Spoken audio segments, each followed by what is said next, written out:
Midnight Mayhem, Book 2. Written by Ammo Jones. Performed by Michelle Price and Walker Williams. 1. Killian. When I was 10 years old, I told the world to go fuck themselves. I literally stood up in the center of the ring, made Kai hook up a video, flipped the camera the bird, and told every motherfucker while holding my junk, fuck you. Now, I know what you're thinking. How the fuck could you do this at the tender age of 10? Well, I'll tell you how. Kai is abnormally smart. Textbooks couldn't even figure out his shit smart.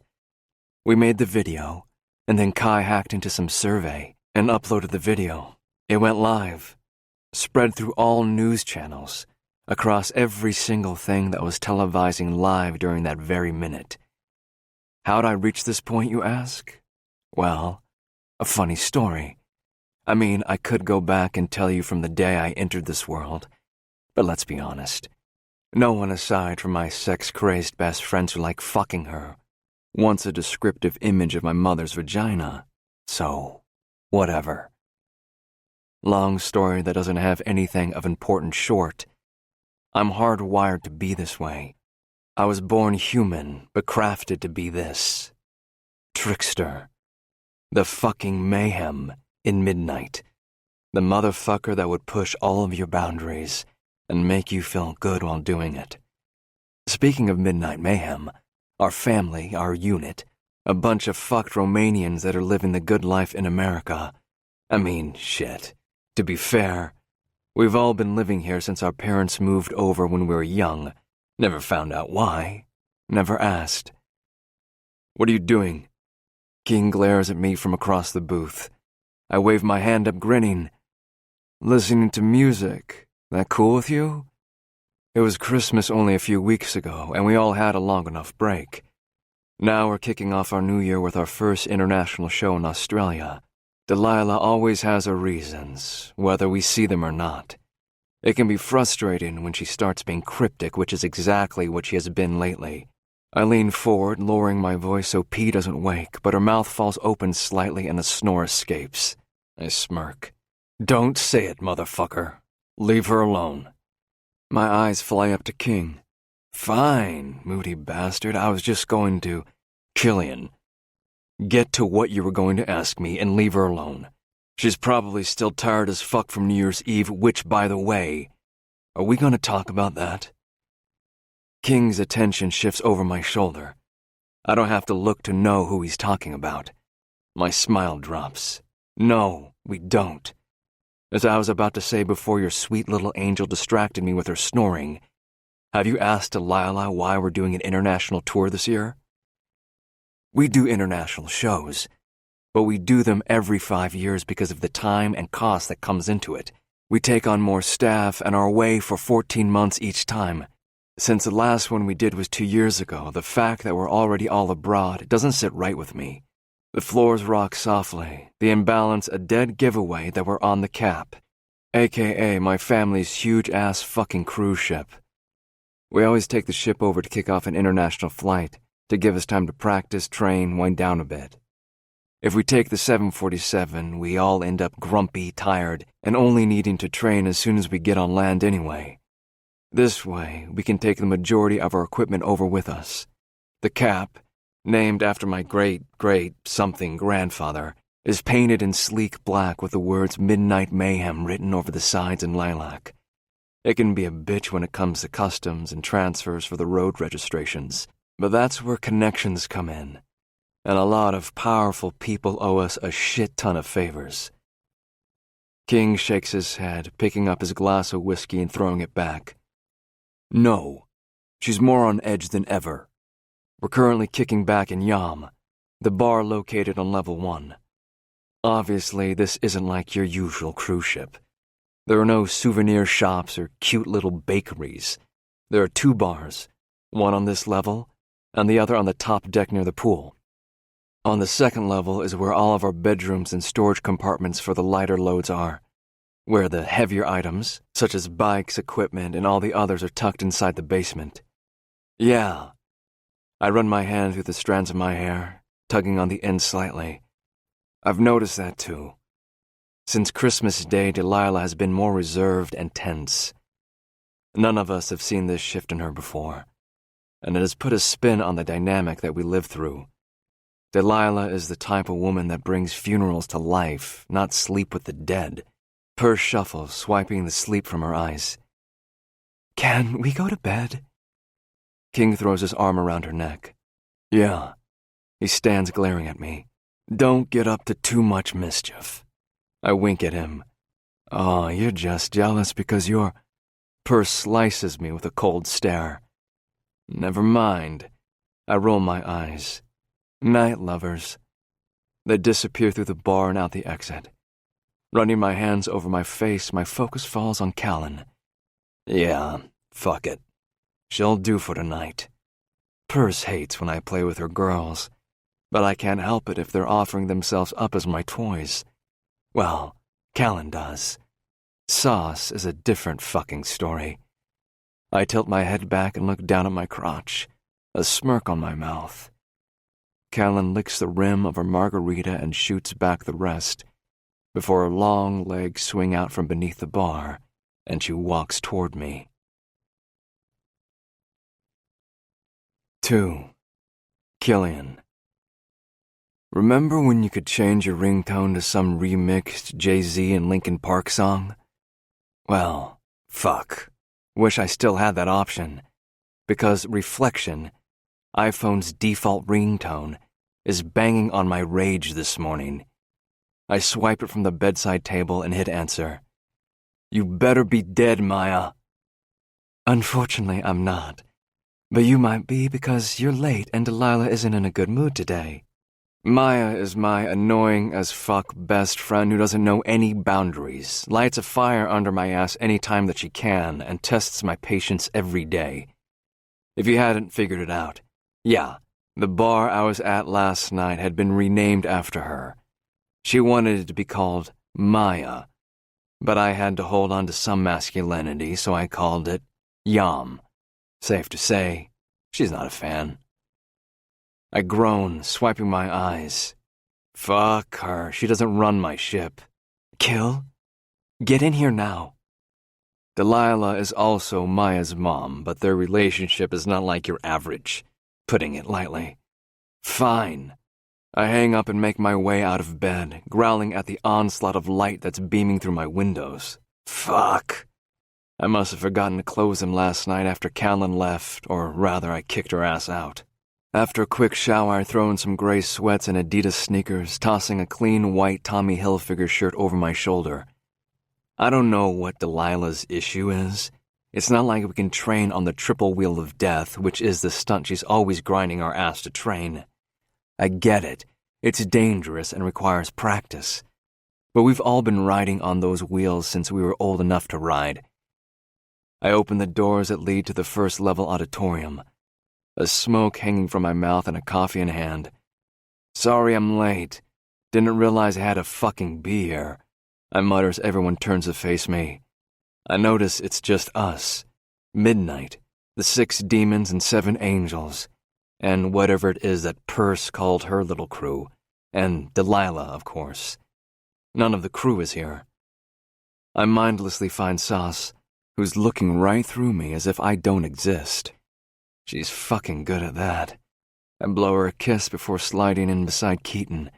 She flinches, turning away from me. I don't know what the fuck is up with her or what her problem with me is. When I first saw her, naturally, I wanted her.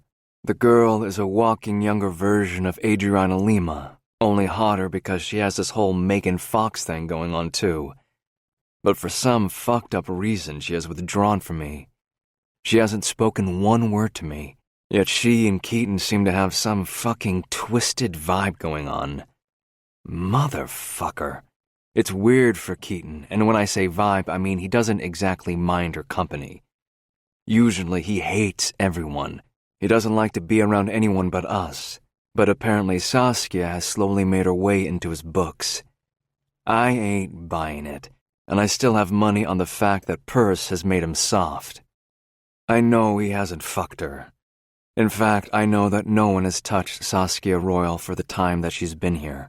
She barely speaks, keeps to herself, and only cultivates in her circle, which is mainly Perce, Callan, and Keenan. So good of you to join us, Trickster. Delilah glowers at me before lighting up another smoke and inhaling. Okay, so we are set to dock in Brisbane in 23 days. As usual, or if you're new. She looks over to Callan, Sauce, Keenan, and Perce.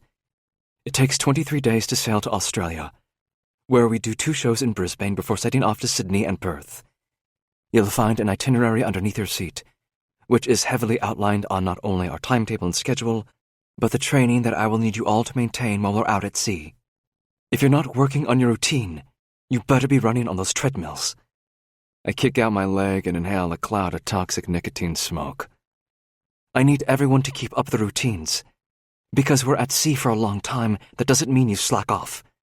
Delilah brushes her hand in the air. That's all. I look around the auditorium. The seats line a stage with all of our training props to the back. Someone has even moved in the double wheel so we can work on it.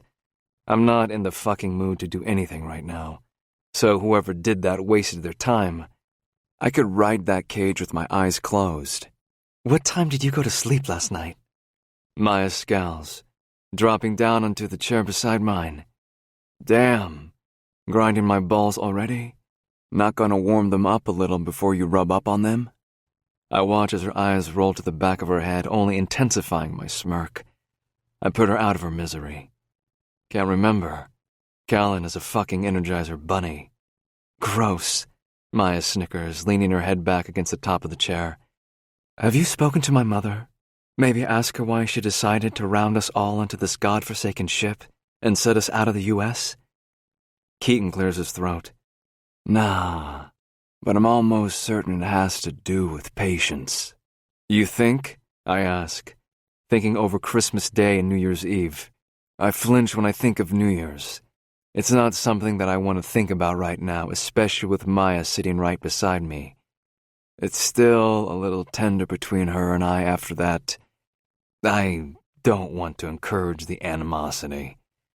Movement catches my eye in the corner when Perce and her crew start moving to the center stage. Killian! My father pointed toward the double staircase that leads to the second floor of our mansion. Go and make sure they have done their duty. I huffed. Dad, they do it. Every single time. I don't need to check. I kicked out my leg and took another spoon of granola. I didn't know why we had to fly back to Kisnich this week. I hate visiting the old land. It's depressing as fuck, and besides, I have everything that I want right here. Killian, Dad barks. Go and make sure. I tossed my spoon down into the ceramic bowl and kicked off from the chair. Fucking slaves. Why the fuck do we have them anyway? They're nothing but annoying. Killian!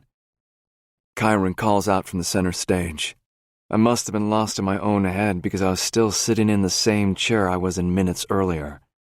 Yo! I watch as Sauce and Callan make their way on stage, with Callan throwing me side eyes. Callan is hot. As hot as you'll get if you like them blonde, where I'm known to prefer mine on the darker side of the spectrum, which is what I always blame it on when I can't help but seek out Sauce. I jackknife up from my chair, tossing my t-shirt onto the seat in the front row and spread my arms wide. What? We need to practice. Practice what? I smirk. I can make you lick my ass. Shall we practice that? I wink at Kyron, who flips me off. Chuckling, I turn around quickly just as Perce hits play on All I Need from Within Temptation. I'm shaking my head at her song choice when Saskia bumps right into my chest. My arms go out to steady her. Wow. She jumps back from me as if I've assaulted her with my presence. Sorry. She attempts to step away and walk past me, only I counter her movement. What's your problem? I don't have a problem. She snaps, agitated. Fuck, her eyes are blue. I've never in my life seen eyes like hers. I thought mine were different, but they ain't got nothing on hers. With that olive skin, a jaw, sharp yet delicate enough to cut through cold butter, rosy, swollen lips, and thick raven eyelashes. She's everything that you would picture perfection to look like. I'm not shallow. I like my women flawed, which is what brings me to the other side of my attraction to Saskia Royal. Confusion. Perfection makes me uncomfortable.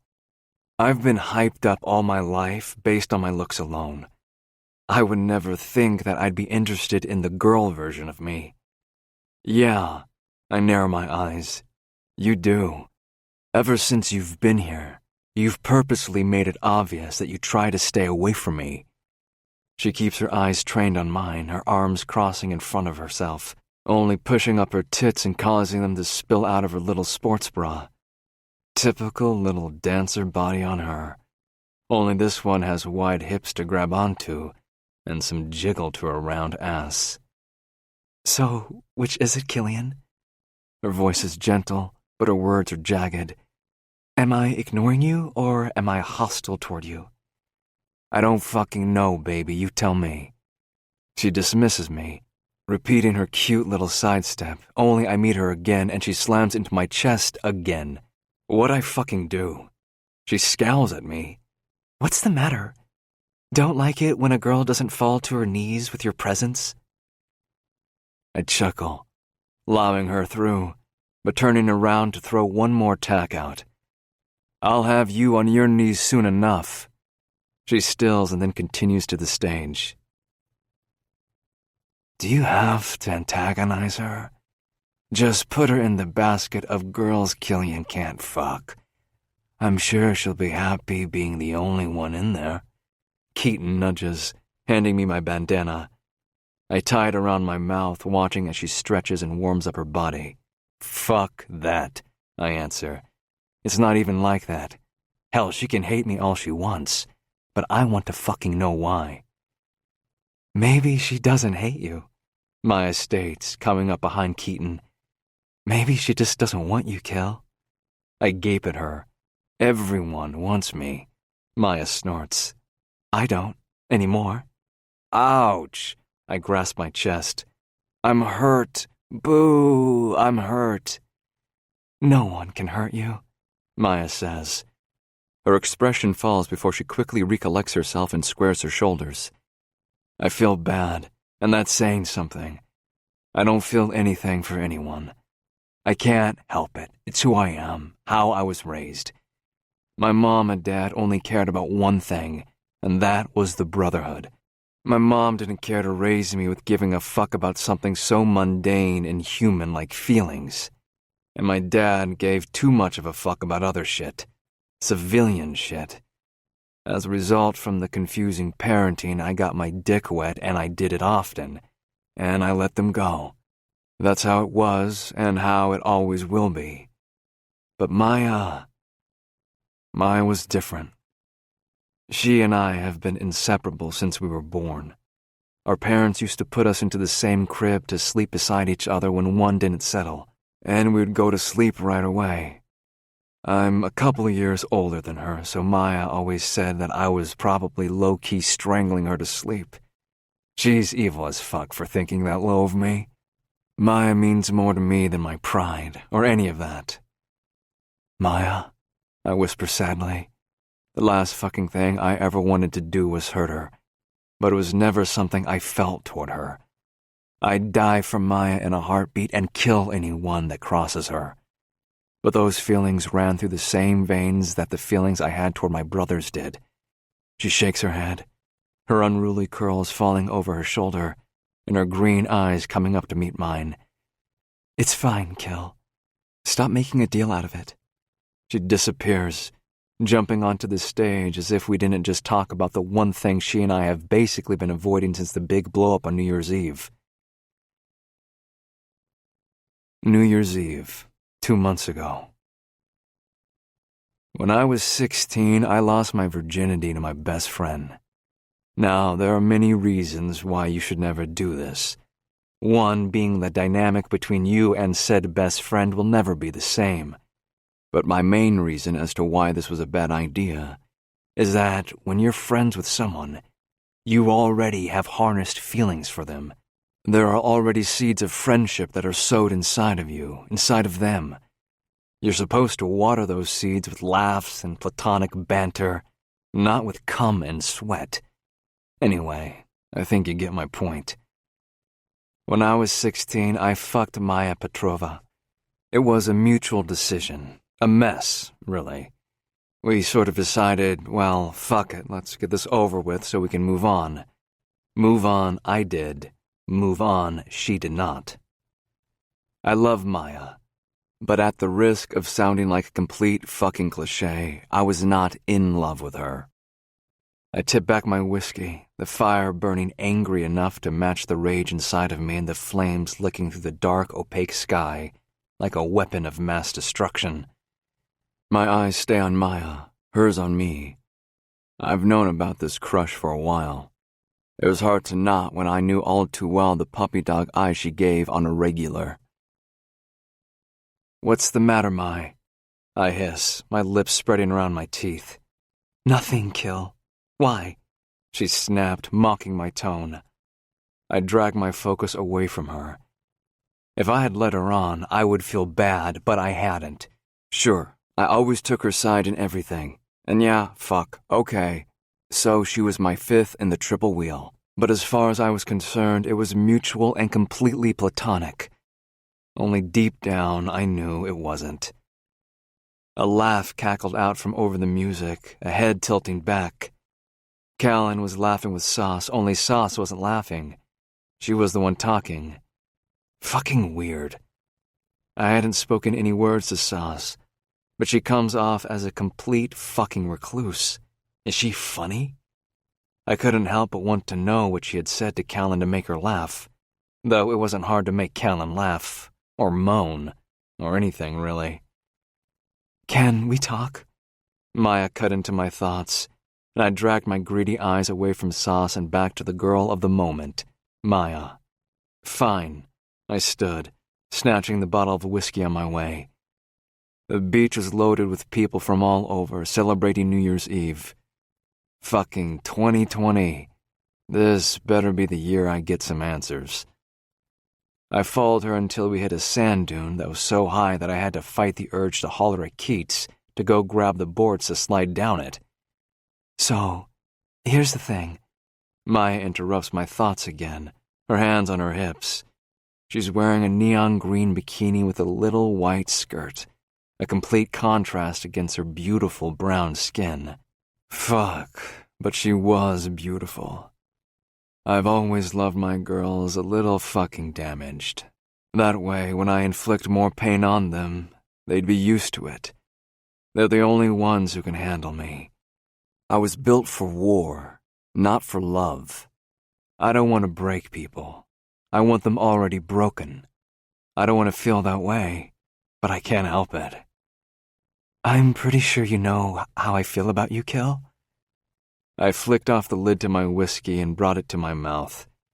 I take one hard gulp, relishing the smoothness of Teeling's single malt whiskey and how it slips down my throat easily. "I do, Maya." "Okay, and?"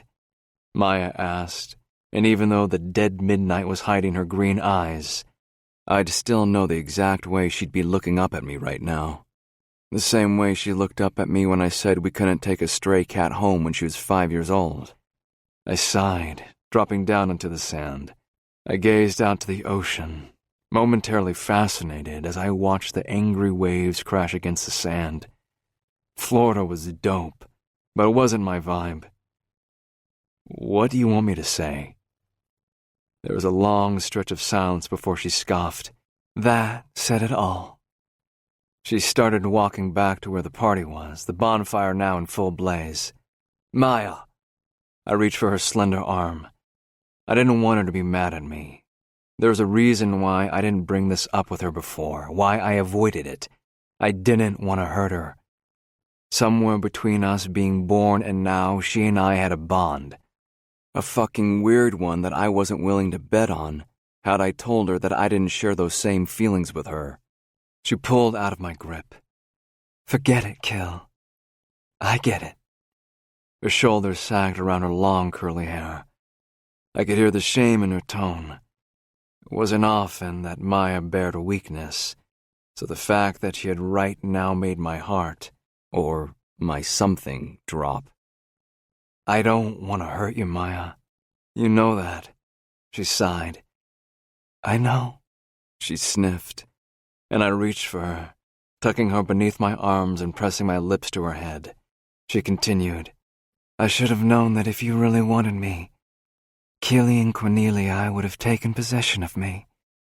Ever the starved wolf who's never satisfied. My body shook as I laughed into her hair, wrapping one of her curls around my finger. I love you. You know that, right? She nodded, her face pressing against my chest. I could feel the dampness from her tears soaking into my Philip-lined shirt. I know, just not the kind of love that I need. Well, she stepped out of my grip.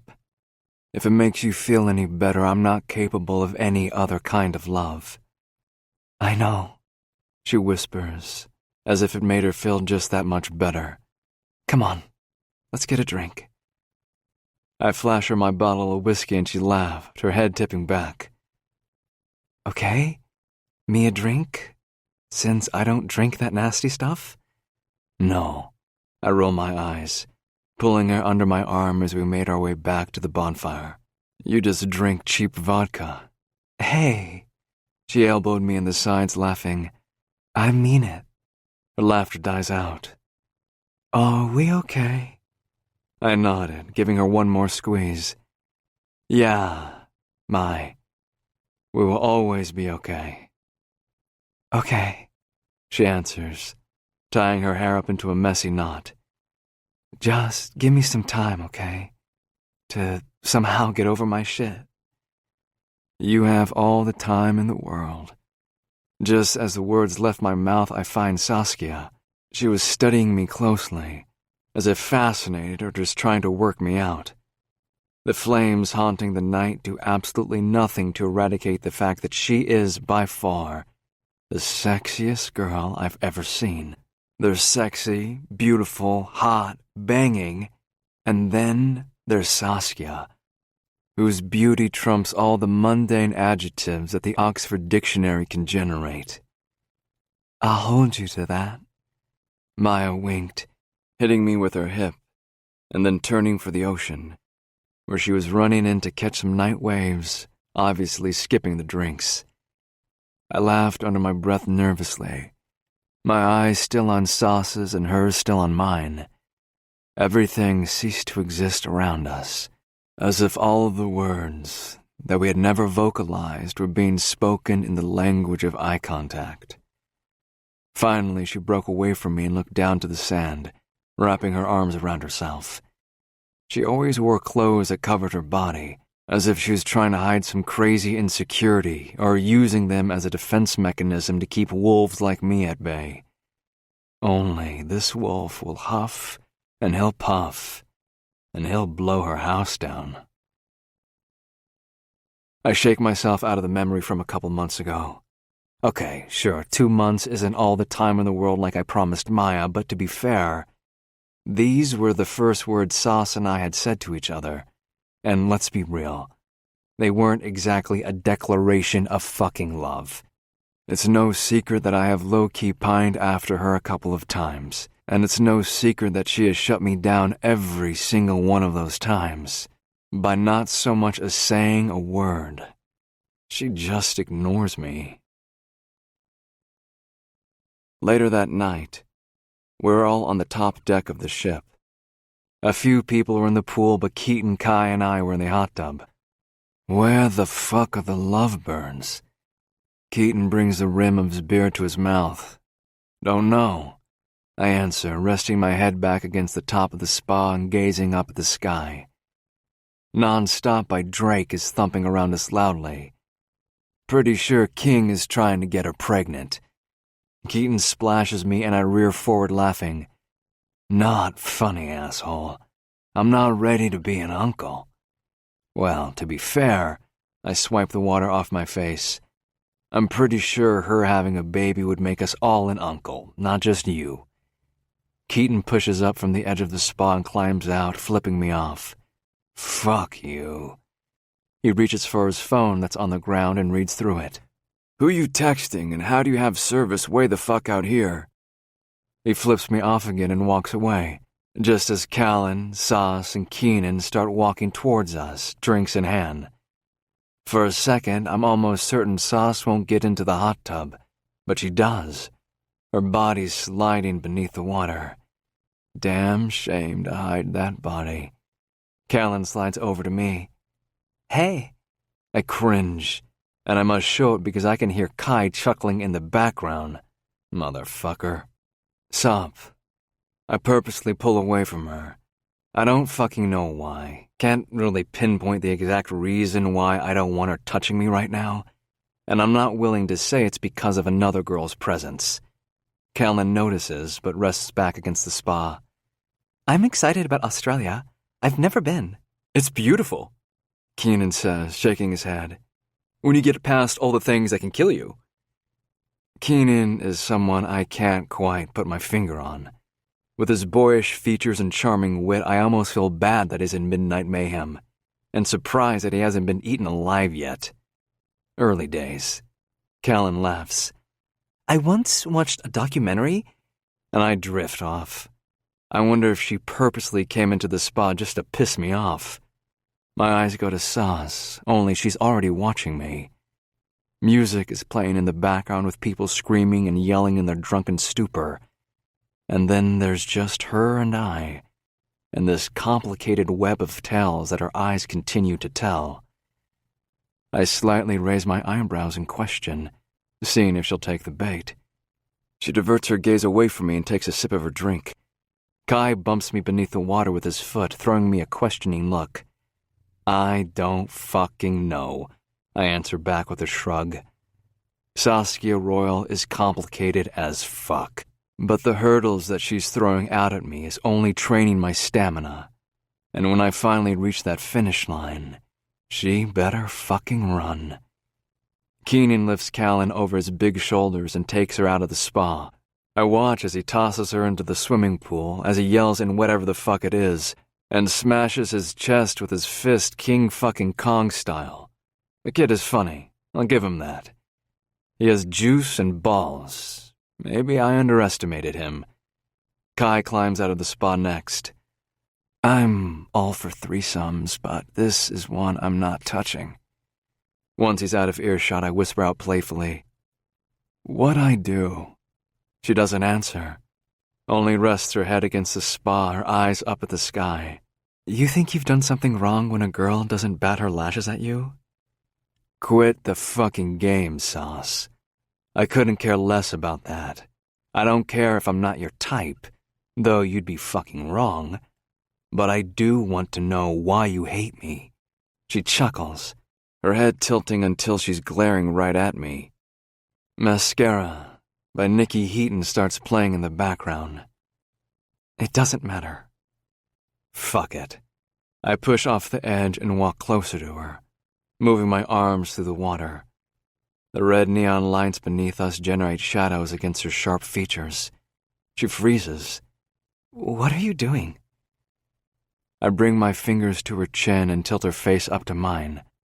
Only I didn't consider how she would look gazing up at me all helpless-like. Her eyes are fucking hypnotic, and fuck me, I don't even think my mind tricks could help anyone who comes toe-to-toe with this woman. What'd I do?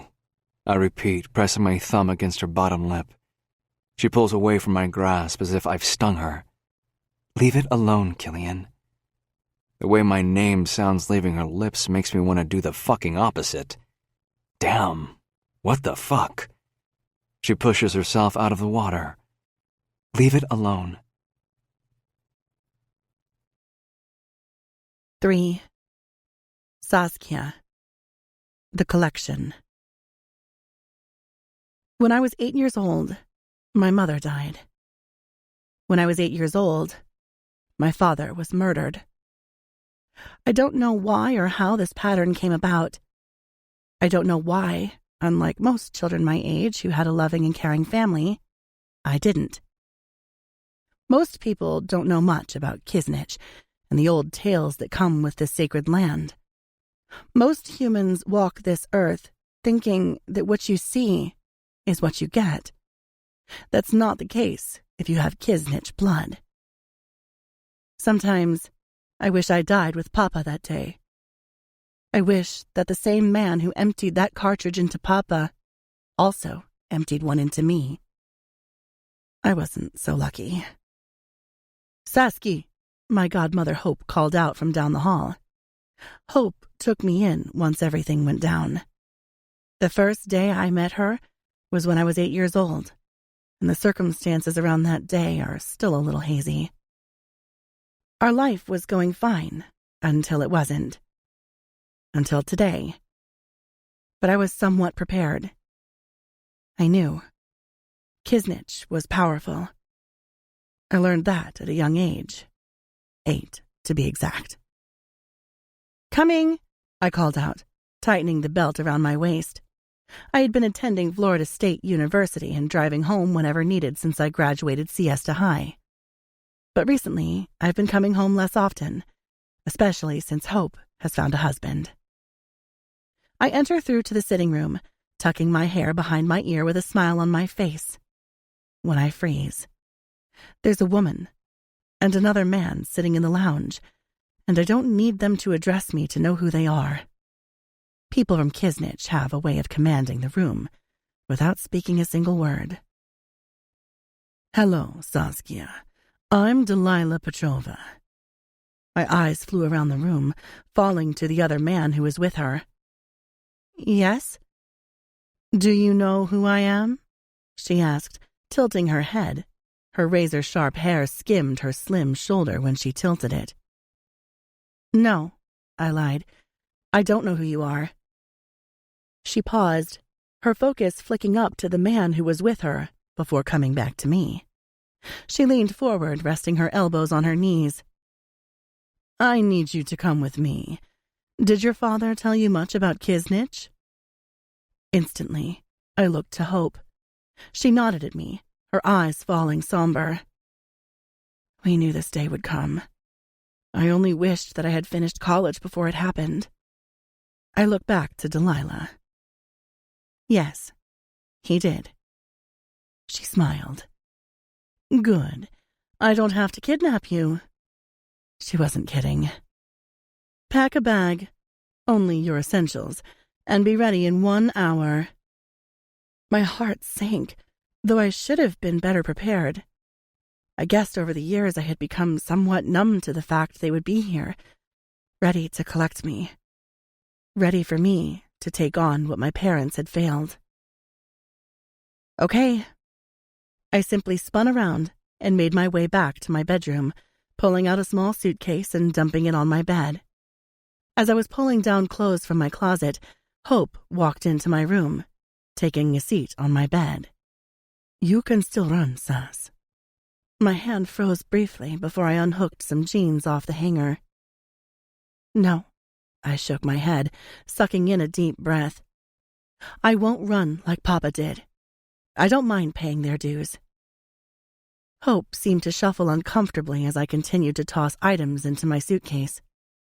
"I don't think that's why they're taking you, Sass. I think it's for something else." I never asked what Hope was to Kisnich, or how she knew so much. It was very strange for a civilian to know so much about Kisnich and live to tell about it. I never asked, though. "What do you mean?" I zipped up my bag. Hope's hand came to mine, pausing the movement.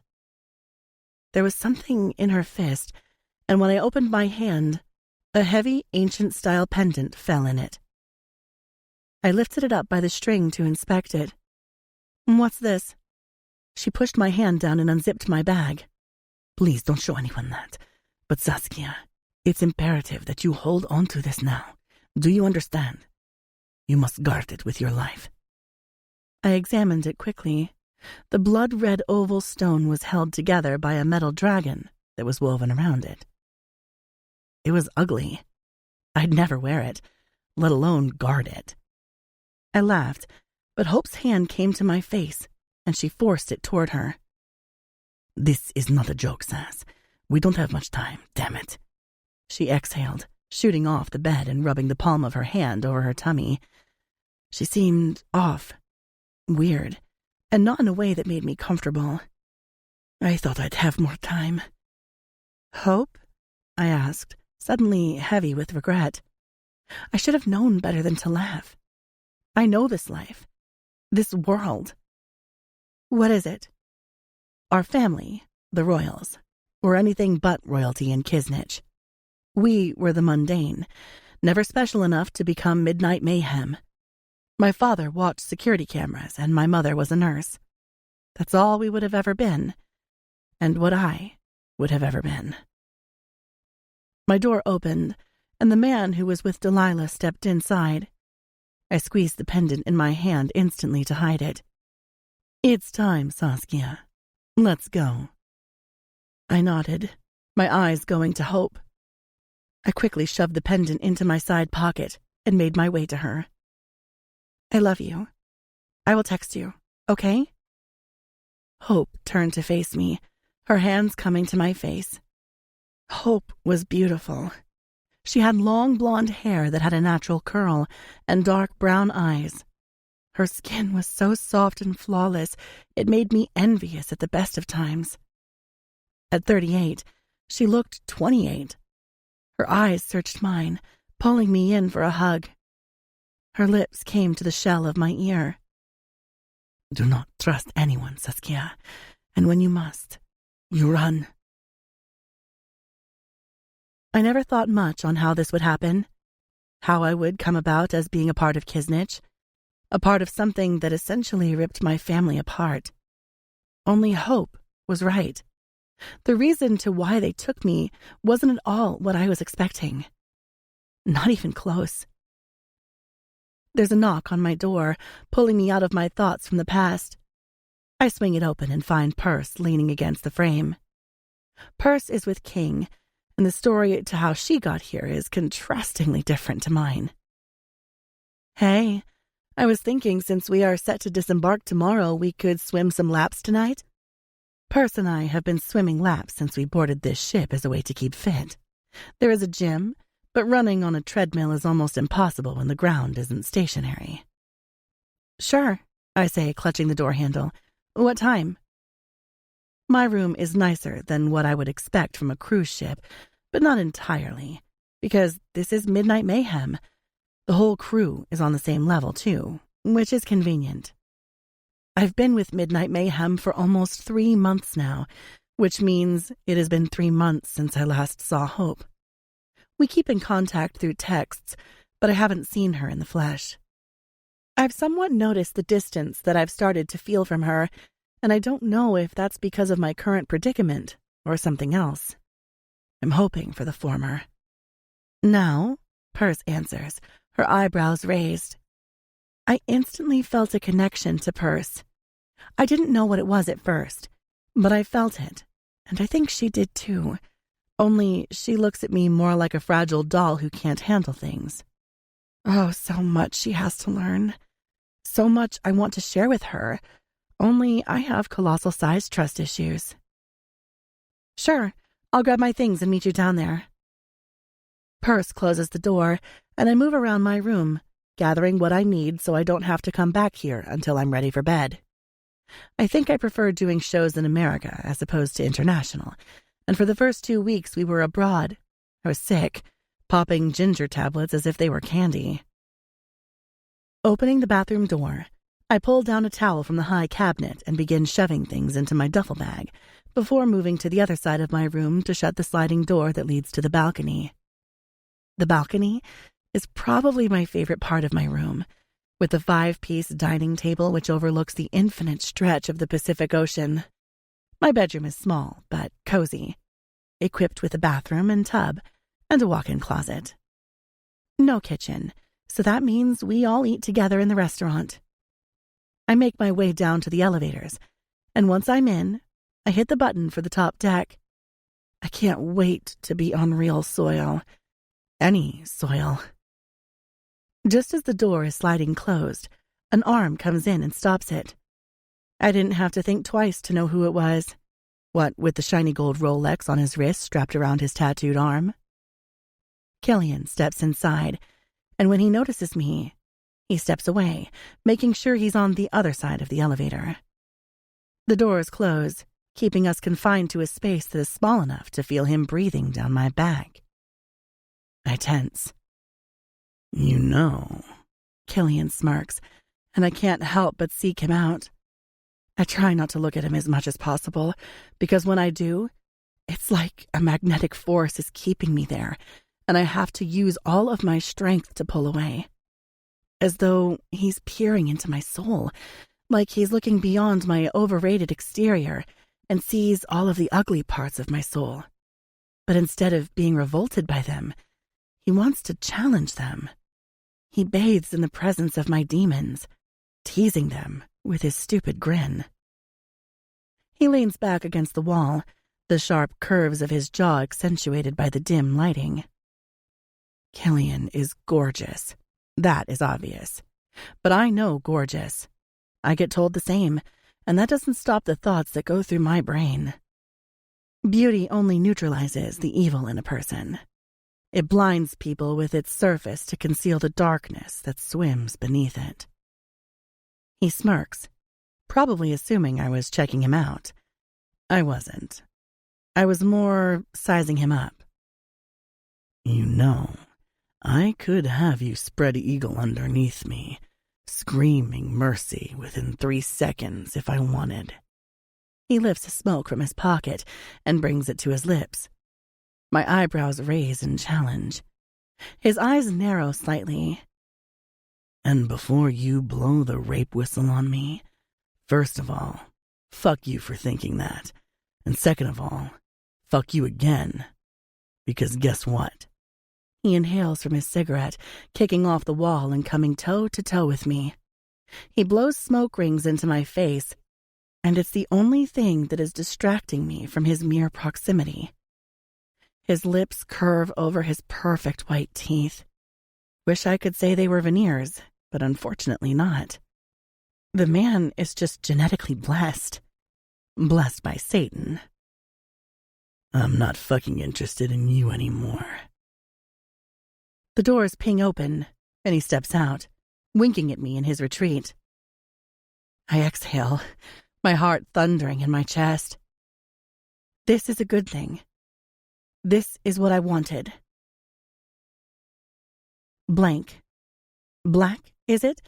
Black walls cave in around me, and my hands fly out to stop them from crushing me to death. I'm reaching, but nothing touches my palm. I scream as the invisible walls continue their impending climb toward each other.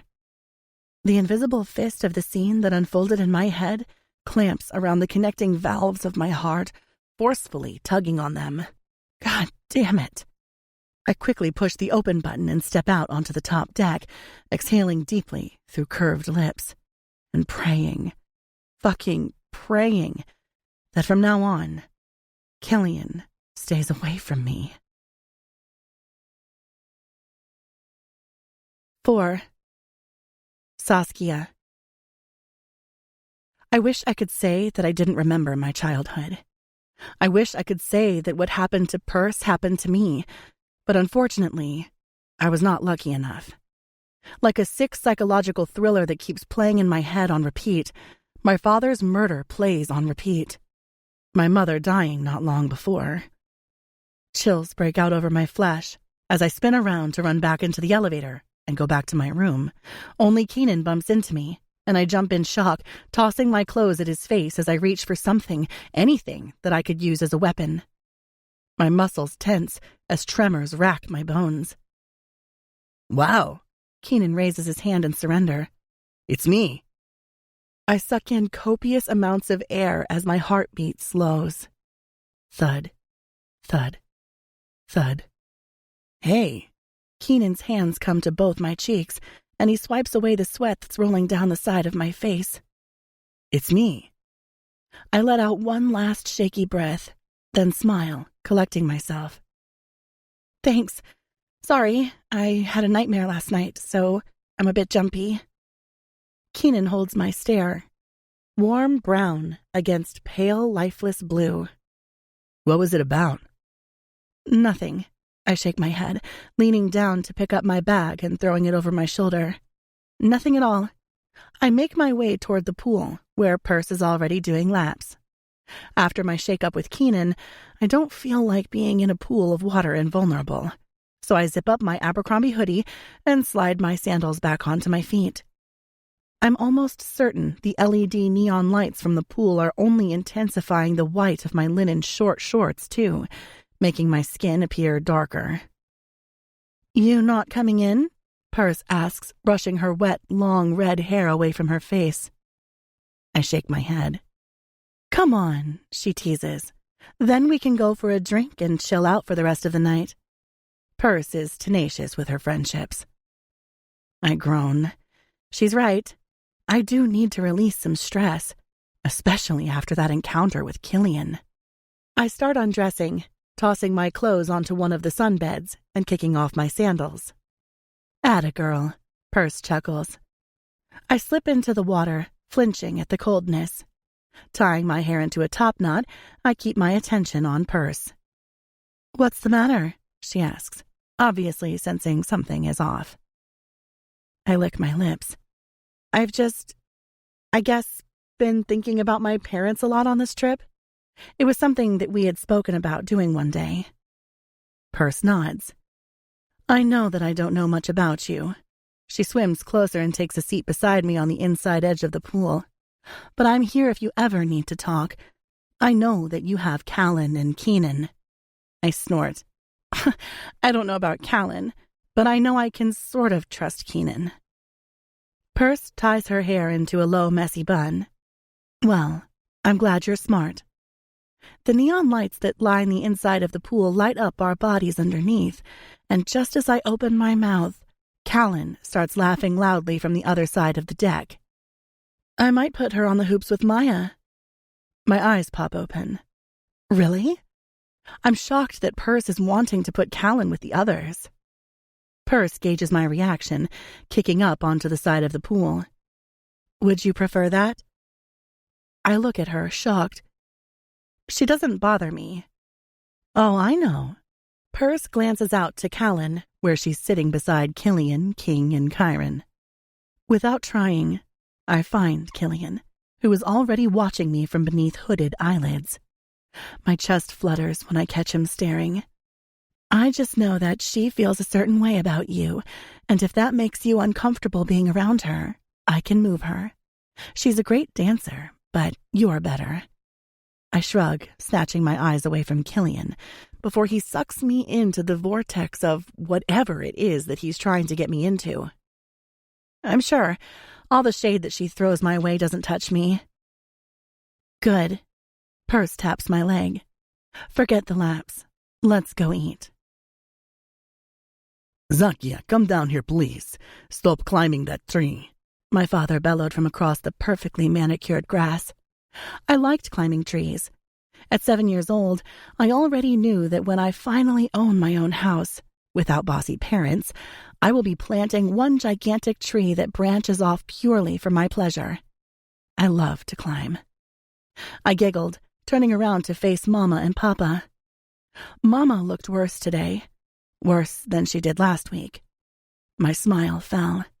I knew she was sick. Papa had said that she didn't have long to go.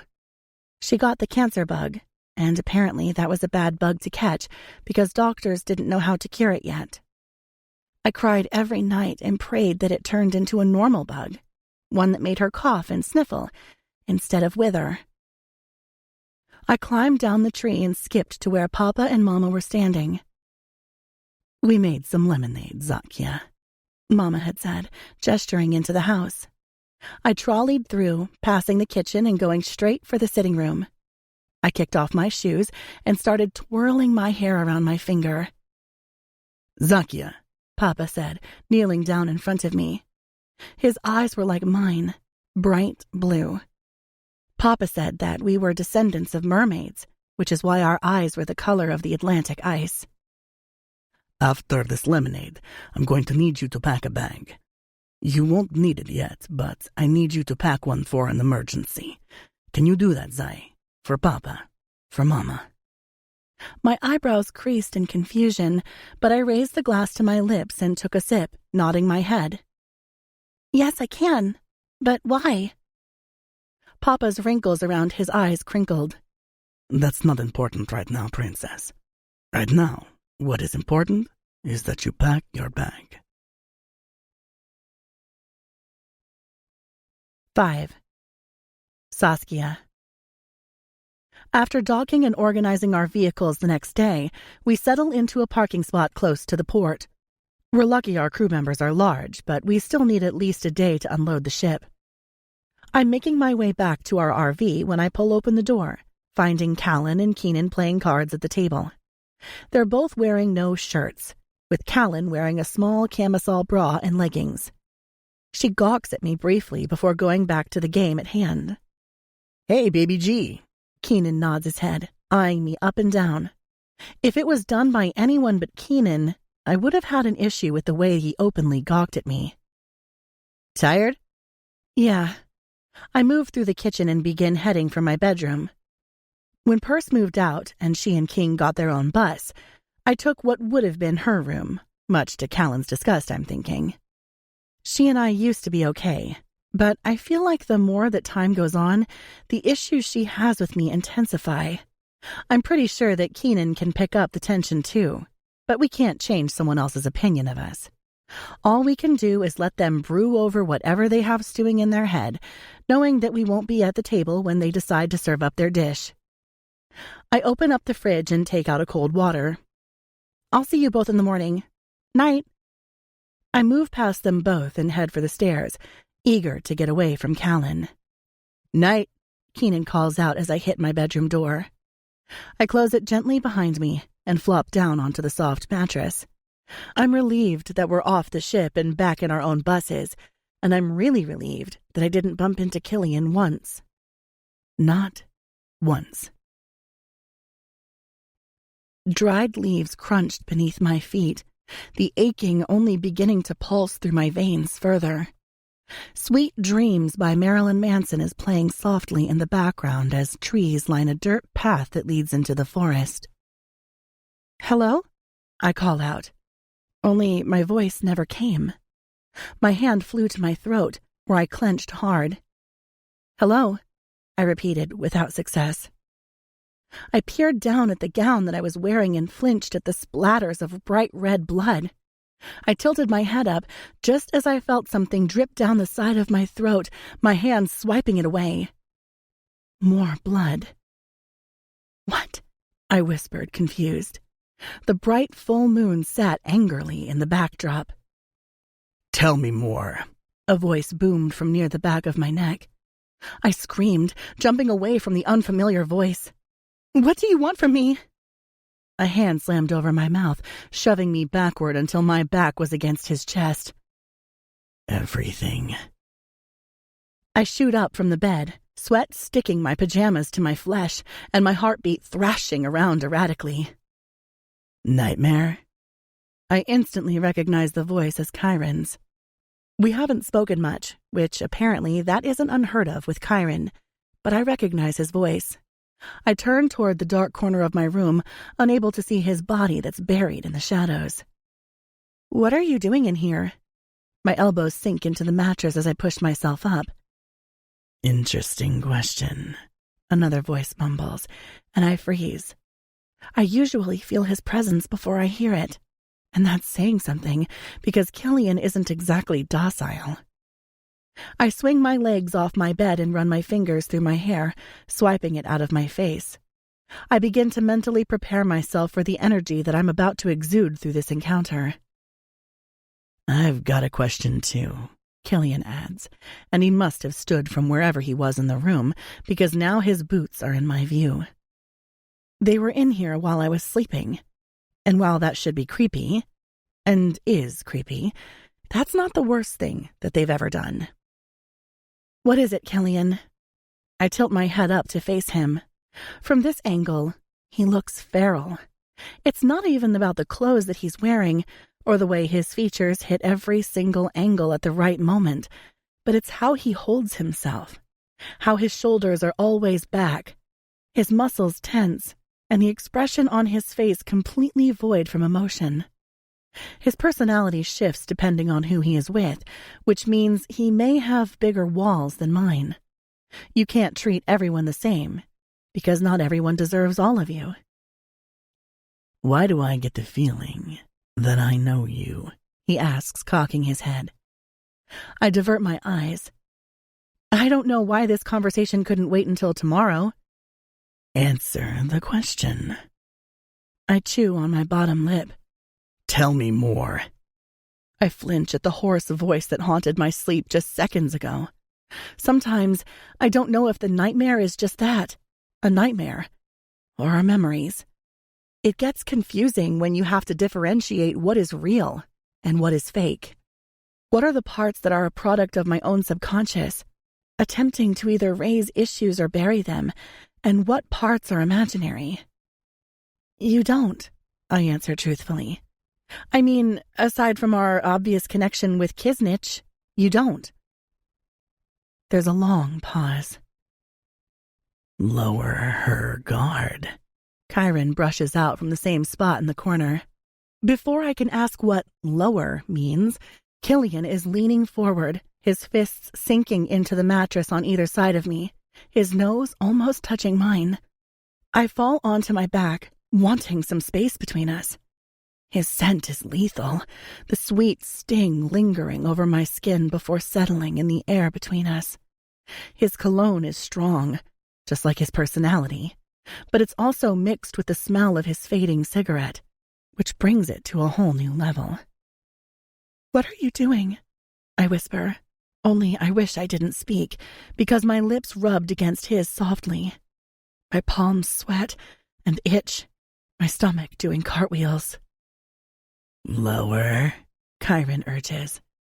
He grabs my wrists and pins them above my head, using his other to hike my leg up onto his hip. Killian, I grind out, get off me. Tad lower, then try again. Killian's hand squeezes my thigh as his lips fall on top of mine.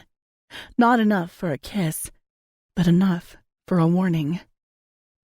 How do I know you? I suck in a breath, my heart thundering in my chest. Thud, thud, thud. You don't, I answer. He freezes. I'm confused, but mostly I want his fucking muscular body off me, and I need it off now.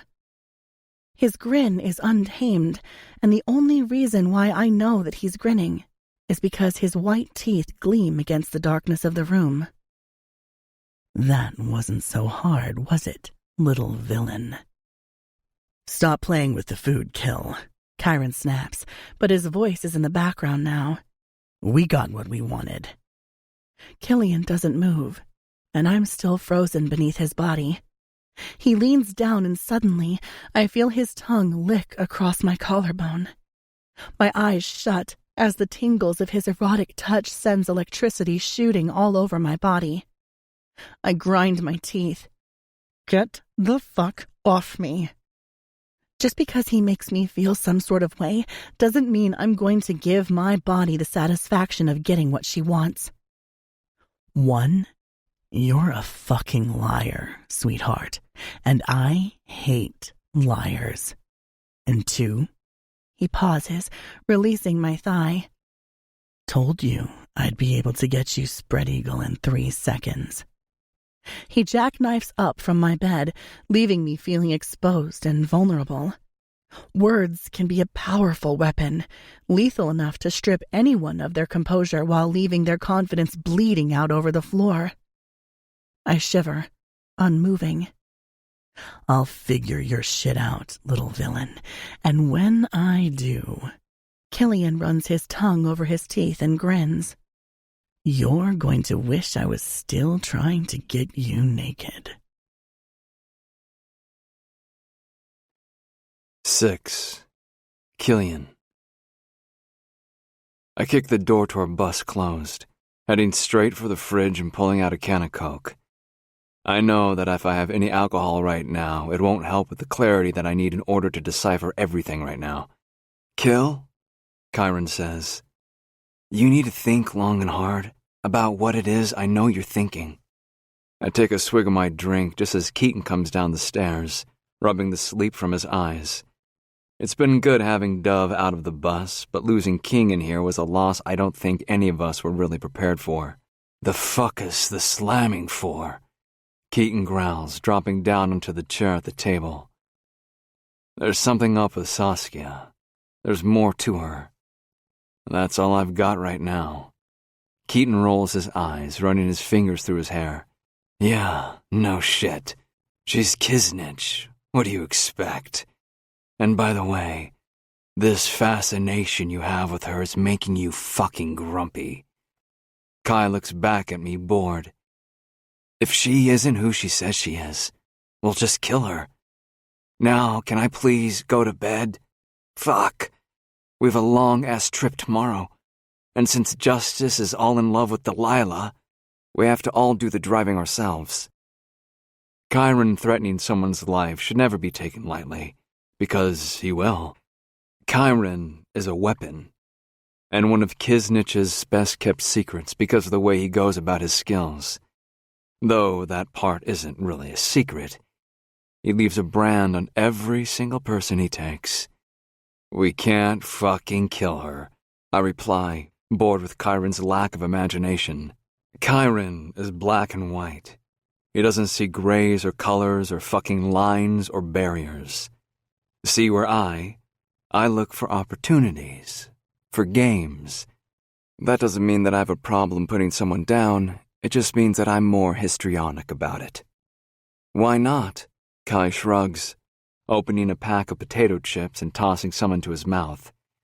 Because she's close to Purse, Keaton adds, as if that should simmer Kyron. It doesn't. So? She ain't my girl. So why should I give a fuck about upsetting her? Yeah? I raise an eyebrow at him. And what about King? Kyron rolls his eyes, knowing that I'm right. It's settled. We won't be killing Saskia. No flesh removal is needed. Kyron glares up at me from thick lashes. Yet. 7. Saskia. Stepping outside the next morning, I'm heading straight for the tent after realizing that I woke up late. 20 minutes late, to be exact, and I have no one else to blame but Kyron and Killian. Bastards. I push through the doors, dragging my hair into a high pony and tossing my bottle of water to the ground. I had no time to change into something that would get me into the vibe of dancing, so I settled for tight bike shorts and a sports bra. And by settle, I mean I literally had no other time to put anything else on. Brisbane is warm, and I heard on the radio that they're just coming out of summer. So fucking weird. They're literally the land down under. Saskia, Delilah stutters from the corner of the center ring. God, it's good to be back inside the tent. To smell the worn rubber, the damp grass, and the faint smell of gasoline. Yes? I blink rapidly. Sorry, I had a disrupted sleep.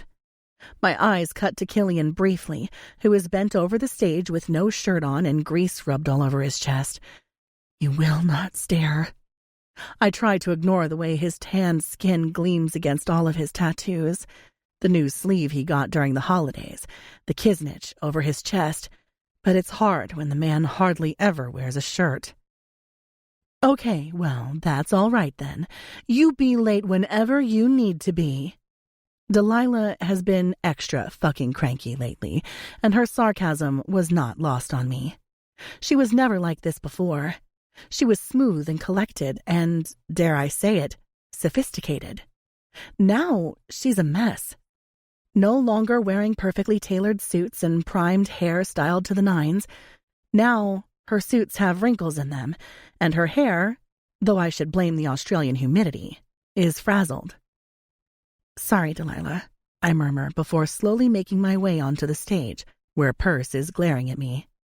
I give her a small smile, ignoring Callan and winking at Keenan. All right, Delilah claps, lighting a smoke and bringing it between her cracked lips. "Now that the showstopper is here, let's continue, shall we?" She moves to the front of the stage. "Did you all decide what you're doing for the tour? If you're doing the same choreography and songs at every location?" Purse nods.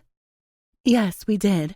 I have our group dance and show, my solo, the duet with Sauce and Keenan, and..." She sucks in a breath, turning to face me. Her eyes say, "I'm sorry, but I get the feeling that she is not." "I would like Saskia to have her own solo act." Everyone silences. "What?" Callan chokes. "Why?" "Yeah, why?" I glare at Purse. Purse squeezes my hand before going back to Delilah. "Listen, on New Year's Eve, we were playing around with the fire batons and, well, the fire equipment in general, and she..."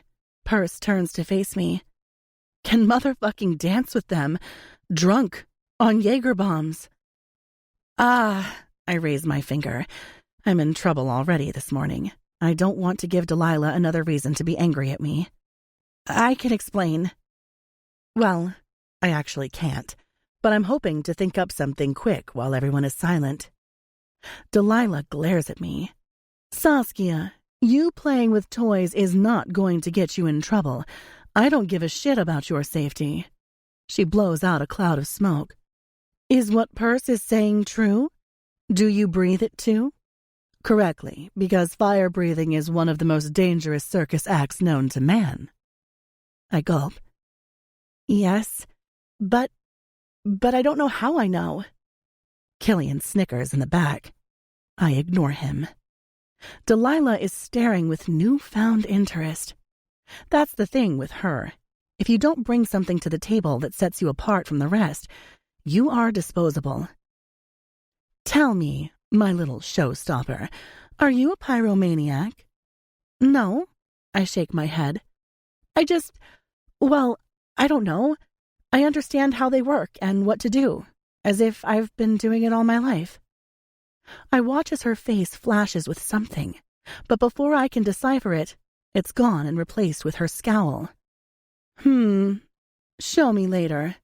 I would like you to work on that today." I nod, and after she has yelled the rest of her orders to everyone, me and Purse's crew start warming up. I need to get my head into the game. Into music. Music can drown out even the loudest of screams. 3 hours later, and we're done for the day. The routine that Purse has me and Keenan doing is probably one of my favorites. I recognize the song from a movie, but never would have thought that Purse would have us dance to such a hypnotic and entrancing slow tune. Keenan uses my body as his own personal tool, and I him. It's intimate and heart-crushing, and takes a lot of stamina to keep up with.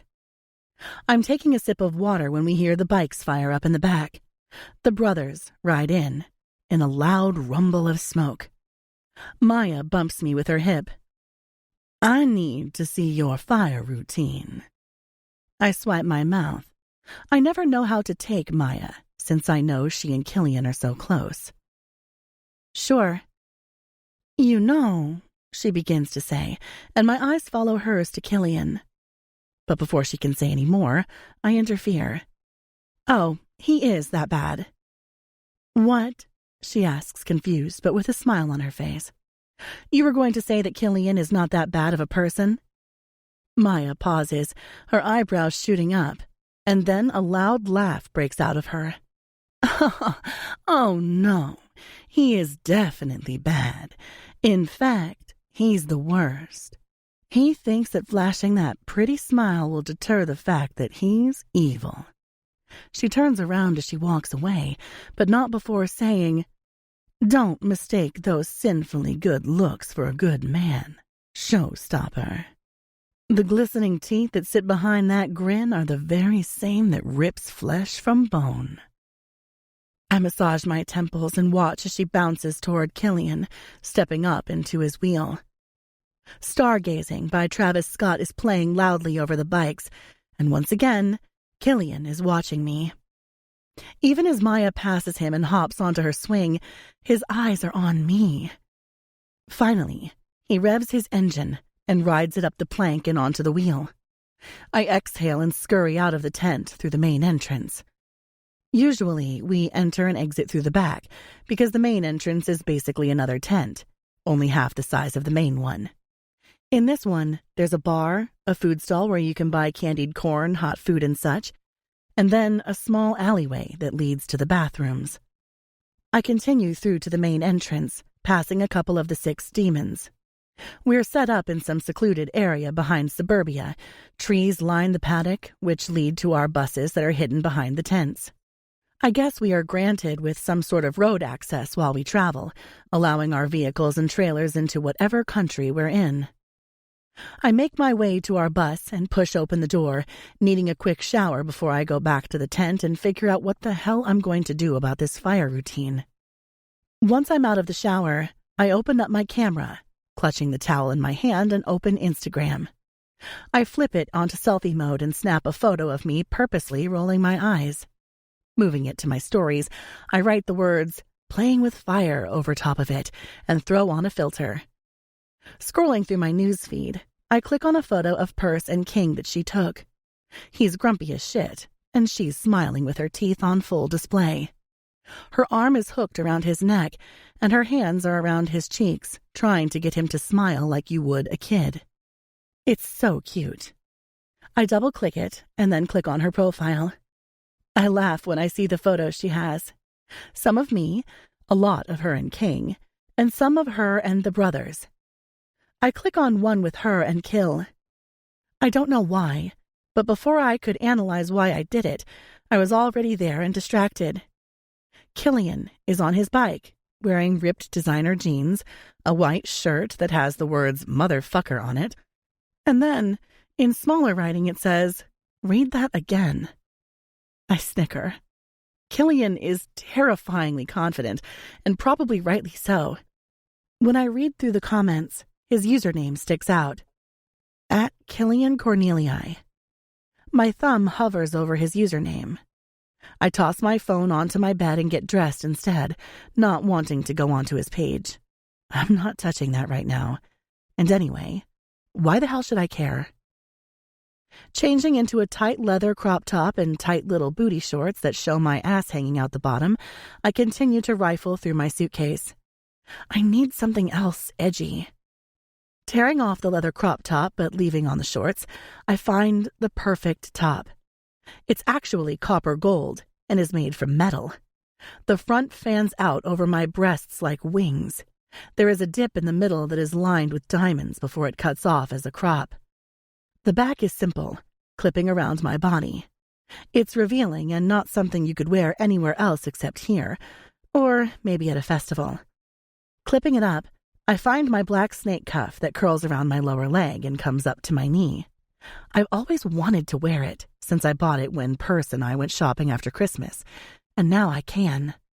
Throwing on some ankle boots, I tie my hair back in a bun and leave my face free of makeup. No point getting show ready for practice, but I do need to practice in the outfit I will be wearing during the first show in a couple of days.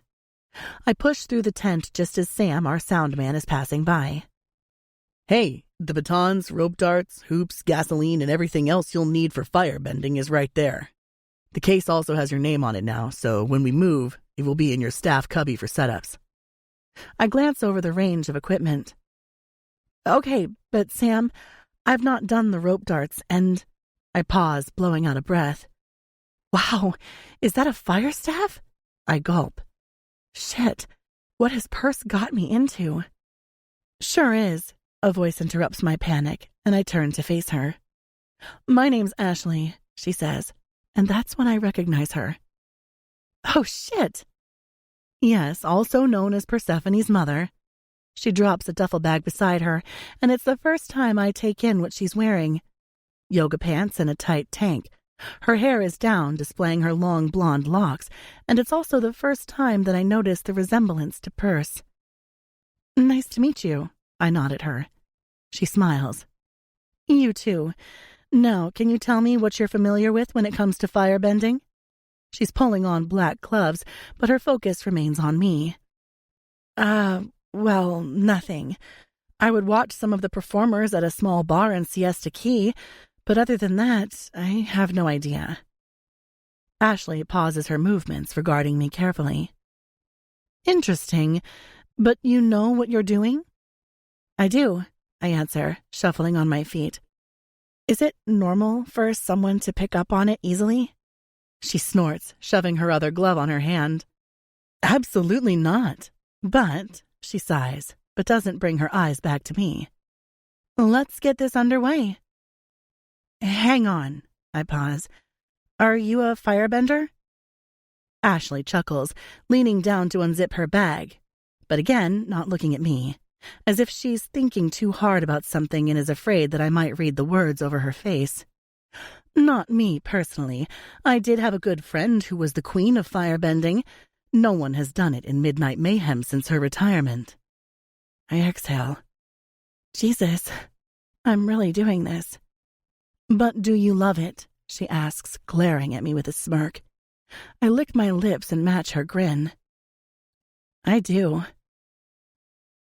4 hours later, I'm crawling back into bed with sore limbs and a bad stench of kerosene. You smell like gas, Callan snarls, taking a bite of her toast the next morning. Keenan is grinning from ear to ear. How's our little Spitfire? Keenan, I groan. Are we really going to try all the pet names? Keenan laughs, clutching his tummy. He takes a gulp of his protein shake. Yes, until I find one. I like Spitfire. Well, if it helps. I turn the blender on for my shake. A shake I need for fuel today because while everyone else gets to chill before the first show tonight, I have practice one more time. I think out of all of the tools, the rope darts and dragon staff are my favorite, and what I really excel in. So we've decided to stick to those both for this show. I will get 2 scenes, one for the rope darts, which is only around 4 minutes long, and the other will be me dancing with the dragon staff, basically rolling fire off my body. As part of my costume, I wear devil horns. Keenan's mouth drops open. And I'm in leather and steel. Wider. Keenan? Sorry, he moans. Fuck, that'd look hot. I ignore him. I'm a little terrified. Why? He asks, kicking out the chair opposite him so I can take a seat. I sip on my shake. Well, Ash is training me. She knew the last fire dancer that they had in Mayhem, so I guess I don't want to let her or anyone down. Keenan sighs, leans forward and touches my cheek. I flinch away, and he rolls his eyes, well acquainted with my issues when it comes to intimacy any time outside of the show. I form friendships organically, yes, but it does take a lot to push me through to that phase. Baby G, you were born for this. Callan sits down, biting on her toast. I'm so hungry this morning. Killian is tiring me out. I don't bat an eye. Are you coming to the beach today, Saskia? Callan asks. Keenan studies both of us.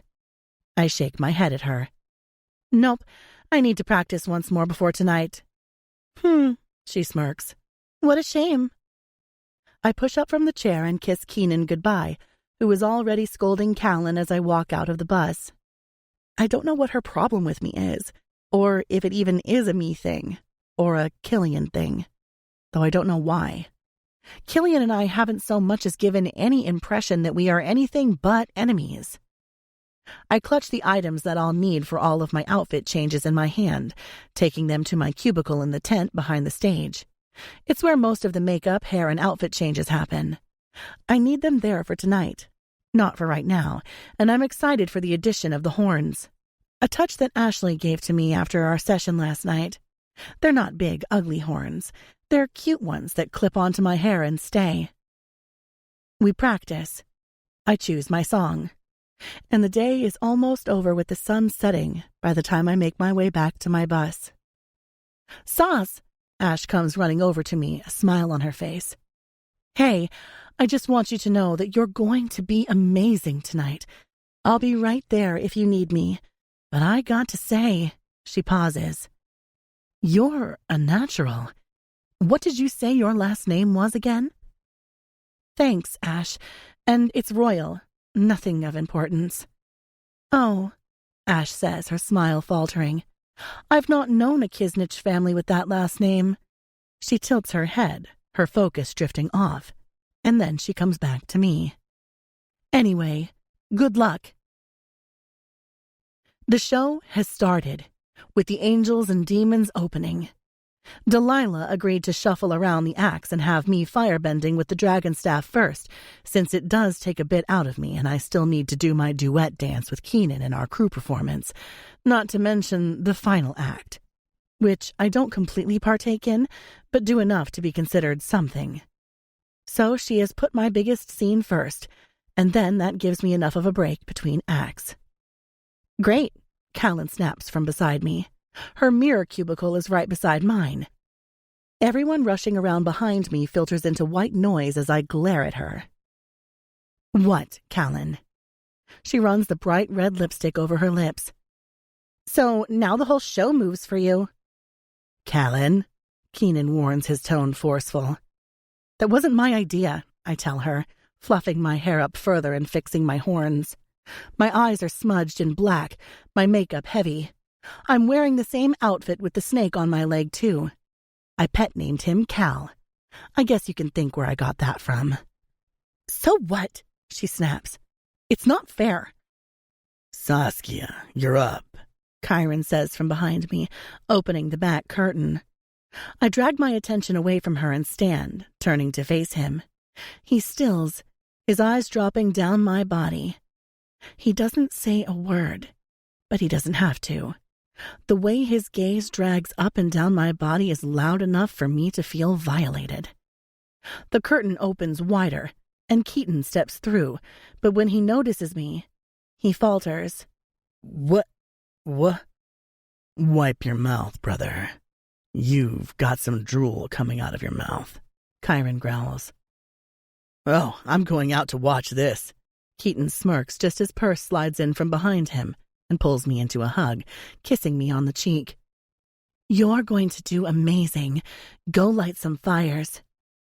I step onto the stage, the curtain still closed. The dragon staff I know awaits on the other side, and I clutch the fire sword in my hand. Tonight, we're excited to showcase one of our newest girls who has an obsession with fire. Ladies and gentlemen, meet our very own Hellhound. I flick open my Zippo and light the tip of the sword just as the curtains open. The entry music starts playing as I swing the sword around through the dark, creating a loop of fire in the air. I lean down and light up each ball on the dragon staff. The crowd silences as I turn to find Killian perched on a chair on the stage, a spotlight on him. I'm thrown off. What the fuck is he doing there? He leans forward, his clown makeup face coming into view, and his abs tensing with the movement. Motherfucker. He curls his finger with a smirk, pointing to the sword. I make my way toward him and hand him the sword as the crowd, me included, gasps when he opens his mouth and slowly swallows the sword down his throat, cutting off the flame and the spotlight at the same time. The audience screams in shock, along with me internally, as I make my way back and pick up the dragon staff.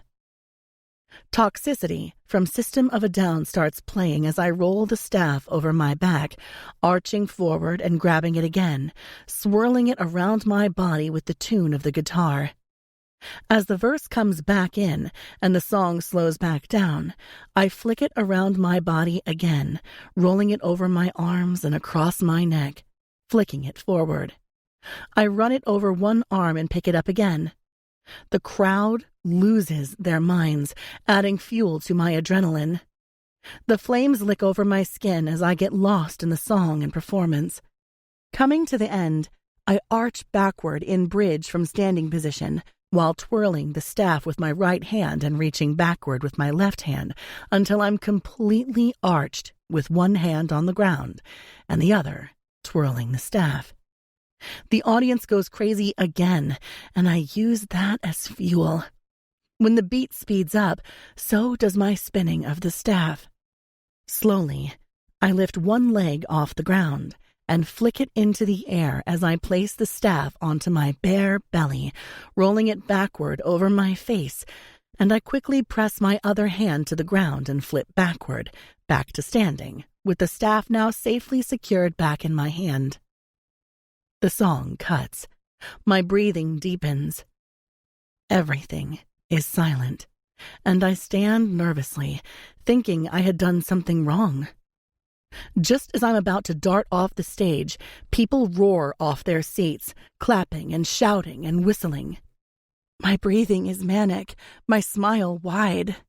I fucking did it. The curtain closes, and I turn around, crashing right into Killian's chest. My smile drops. Sorry. He grabs the staff off me and kicks out what's left of the flames. What are you sorry for? Bumping into you, I say, dragging my attention away from his slick, bare chest and coming face to face with his clown makeup painted face and wolf contacts. He brings his fingers to my chin and tilts my head up to his. I hold my breath. His hand drops as a slow smirk crawls onto his face. What does that mean? I ask as he steps away from me. It means get out of my way, little hellhound. I start making my way toward the backstage, but not before he turns to look over his shoulder. Oh, and sass? Yeah. I pause my step. Your rope dart act? I'm going to need you to swing it low to the ground. Before I can ask what it is that he's talking about, he disappears through the curtain. Sauce, Perce yells, poking her head around the curtain. Change. Shit. I quickly dash into the cubicle and slip into some short jean shorts and a little crop top, wrapping a chain around my belly for extra sorcery. As I'm putting on my finishing touches, Keenan comes up behind me, his arm wrapping around my belly. He leans down into my neck. You ready to knock the stadium down? My lips curl against my teeth as I giggle. So confident. Running a brush through my hair and cleaning up my makeup, swiping away the dark charcoal around my eye, I exhale. I'm ready. Just don't drop me. The curtains are open, but the room is dark. Darker than usual. My feet are bare, and it's the first time I thought how odd it feels to have the sand from the center ring pressed between my toes. All I can hear is the deep thundering in my chest and the shuffling of the audience. Unsteady by Ex-Ambassadors and Eric Lee starts playing softly, just as Keenan hooks his hand in mine, swinging me out and pulling me back in. The start of any dance is always a bit rusty, but it doesn't take long before I find my groove. He picks me up by my waist and throws me around his neck and back until I'm standing on my feet. The audience loses their minds, but I'm too wrapped up in the zone to pay any attention. The song is heartbreaking, the dance intimate, way too intimate. It's a song and dance about losing the love of your life, but not through death, but through adversity that at times people can't endure. Love is not guaranteed, and the hardest thing the human heart will withstand is dealing with the loss of someone who is still alive. With every movement, every toss, every embrace, it has me trying to reach inside my brain for anything, an anchor that will help me with the emotions of the song. But I come up with nothing. Keenan swings me up, and I flip, landing with my legs hooked around his neck before he flips me backward, and I land back onto my feet. The song ends, and the curtains close, but not before you hear the roar of praise. I'm huffing still, my breath struggling to catch up. It was by far one of the hardest routines I've ever done. Keenan pulls me into his damp chest, heaving. Damn, did you see that? The adrenaline you feel after successfully performing is hard to explain. It's as though your entire body is set on fire from the inside, but you have no desire to put the flames out. I did, I laugh, swiping the sweat from my face. Keenan disappears back behind the curtain, just as Maya winks at me as she makes her way onto the stage with Val and Misha. Val and Misha have been on the aerials and hoops since they were kids, Purse said, and you can tell. Their petite bodies and slim frames that bend and twist and spin. Maya isn't someone that you would picture doing such feminine routines, but apparently Delilah bribed her. I whip the curtain aside and make my way back to my cubicle when a bike roars to life outside. I pause in my footsteps, wondering why the bikes are back on right now. The triple wheel of death has already been on, and the stunts are at the end of the show. So I tiptoe to the back, sliding the plastic out of the way to see Killian perched on his bike. He catches me staring, slowly pulling his cigarette out of his mouth. "What are you doing?" I ask, knowing that my rope scene is on after the aerial. He glares at me. "You're up next, right?" My eyes narrow in suspicion. "Yes." He kicks the stand down on his bike and swings off, walking toward me. I make a conscious effort to try not to look too hard, but it's hard not to notice when Killian is in the room. Any room. He could be in a crowd of models and still stand out. He rubs his hand over his sharp jaw before bringing the cigarette back between his lips, inhaling. He stops in front of me, flicking the barely smoked cigarette out to the side. I'm suddenly aware of his proximity, my throat closing and making it hard for me to swallow. "Look at me." His voice is low, a note above a whisper, and my stomach does a backflip. Why the fuck does it do that? I clench my jaw, refusing. He chuckles. "Oh, so fucking stubborn." Before lifting my head up to face him with his finger beneath my chin. He searches my eyes. I bite down on my inner lip in an attempt to numb the feelings that are rushing through me right now. He opens his mouth. "Hey."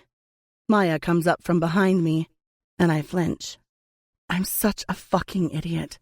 I know the type of guy Killian is, and he's much worse than any of the boys from the Keys.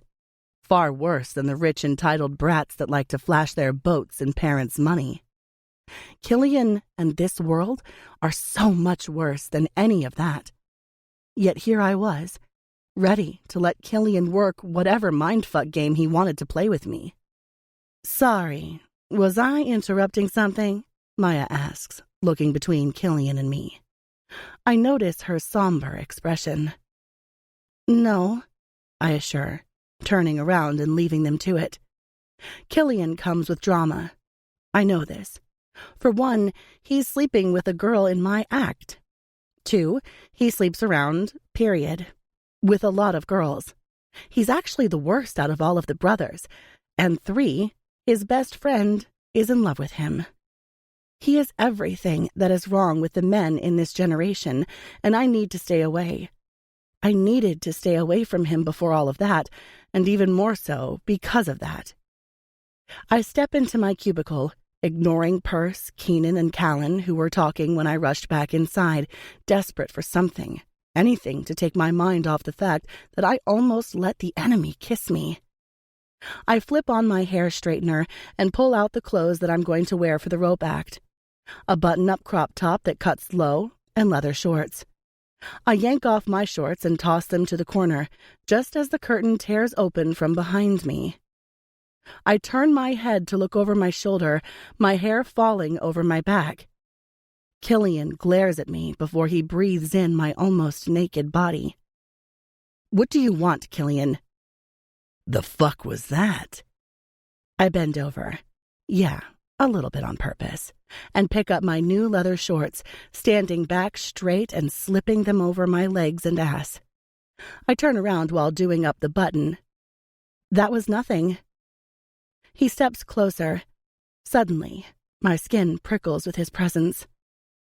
"Kill," Purse scolds, coming between us. "Leave her alone." "It's fine, Purse. I can handle him." I glower at Killian as the words slip from my mouth. Oh, baby G, Keenan whisper chuckles from behind me. Killian laughs, his head tilting back as his teeth flash. He brings his eyes back to mine and bares his teeth. Yeah, we'll see about that. Then he turns and leaves, taking my breath with him. I sag forward, pressing my palms on my thighs. Jesus, Purse whispers, whacking me with the back of her hand. That is a fire that you cannot bend, baby girl. He will not only burn you down, but the rest of us with you. That is where he and King are different. Killian is reckless and malicious. He vibes at a different frequency than all of us. He'll be fine. Even as I say the words, I don't believe them. I know that there is a lot of substance to what she is saying, but the second I admit it, I allow fear into me, and that's something that I'm not willing to give him access to. Besides that, Killian is the trickster of them all. He plays with people's minds for shits and giggles, without any care of what that would do to the person's life. Turning back around, I blow out a deep breath and continue to get ready for my final fire act. Slipping on the horns, I smoke up my eyelids and ruffle my hair. Finally, I slip to the back, clutching the rope in my hand and a Zippo in the other. The curtains open, and Play with Fire by Sam Tenez starts playing as I spark the ball up and start swinging it slowly in circles. I keep an eye on the gas that drips to the ground, making sure there's enough there to ignite when the time comes. Drop it low. I'm bent sideways, the ball flinging in circles. I swing it lower as I hear Killian's bike rev from the other side of the tent. I glance up and smirk at the audience. I have no idea what Killian is about to do, but I get the feeling that if I just go with it and act as though I trust him, no one will end up in the hospital tonight. He hasn't driven up the ramp and onto the stage yet, but every now and then, he revs the loud Harley dirt bike, and the audience doesn't know where to look. I begin swinging the rope in full circles around my neck, using my head as its harness. I flick it open and throw the ball out, bringing my leg up as I curl the rope around my ankle and flick it out to the back of me. The audience shouts in excitement, once again feeding my confidence. Confidence that you need to get through shows like these. The song slowly remixes into Stargazing by Travis Scott, and I slow the swing again, just as Killian drives the bike up onto the ramp and next to me. He revs the engine until it redlines, before his ass end starts spinning in circles around me. Holy shit. The smoke is thick, so thick that the audience probably can't see inside and can only make out the circle of fire from the ball being spun around fast. I swing the ball lower when I see the trail of gas is still fresh. Just as the song slides into You'll Float Too by Scosa and Quadra, the circle where Killian just ripped around lights up with me right in the middle. I can hear Killian's bike outside of the ring as I continue to flick the ball around. The fire is dying out, so I know it's about to stop. And then what? Sure enough, the fire stops burning on the sponge and I drop it to the ground. The ring of fire drops to a simmer and the audience pauses. A few people take a seat. My confusion is something that they probably think is part of my act. Only they're wrong. I have no idea what Killian is playing at, and suddenly, Perce's words seem more serious. He's the trickster.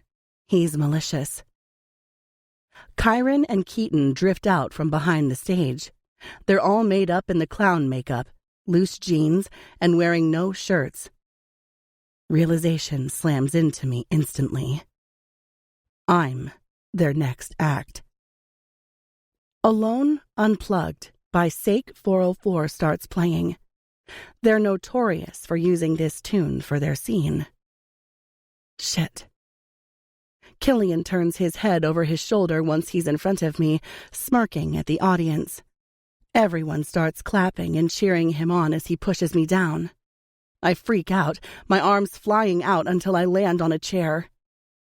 Removing a bandana from around his neck, he drops down to face me. His eyes search mine, a smirk still so powerful it feels as though he's punched me right in the stomach. Ready? No, I want to say, because I'm not. Only my mind isn't like the usual. I won't allow him free access without a fight. He ties it around my mouth so only my eyes are in view, before flipping the scarf up so it's finally covering my eyes. I can smell his cologne in the material, combined with gasoline and nicotine. My breathing thickens as colorful dots dance behind my eyes. What would happen if I let go? Music pirouettes around me, urging my mind to come out and play. Just a little, if only out of sheer intrigue. Half of me is afraid what Killian and the boys could do, but the other half is enthralled. Dark red lighting saturates my mind. Fishnet tights, my devil horns, a red lollipop being pulled from between my glossy red lips before being delicately slid back between them. Red. I suck on it as the lights begin to flicker, and Killian stalks toward me. He's wearing no shirt, light blue denim jeans that are destroyed for vanity, and his trademark smirk. His body presses against mine as his hand comes to the front of my throat. He squeezes, cutting off air. His lips move to the curve of my ear. Are you who you say you are? My stomach drops, and panic seizes my muscles as I tear off the blindfold. I'm back in the show, back in real time. This is real. That wasn't smart. Killian stares at me from the other side of the room as Delilah explains to the audience what Killian can do, and asks for a volunteer from the crowd, to which she finds one. How long was I out? He wasn't supposed to do that. Yet he did, without even touching me. He's not playing fair, using his trickery to conjure something out of me that doesn't exist. A girl. Around my age. I stand from the chair, and she takes my place, my throat clenching as panic refuses to release its grip from around me. I start to stalk off the stage when Kyron intercepts me, his hand coming to the back of my neck. He looks down, a sneer on his mouth. You don't move, Hellhound.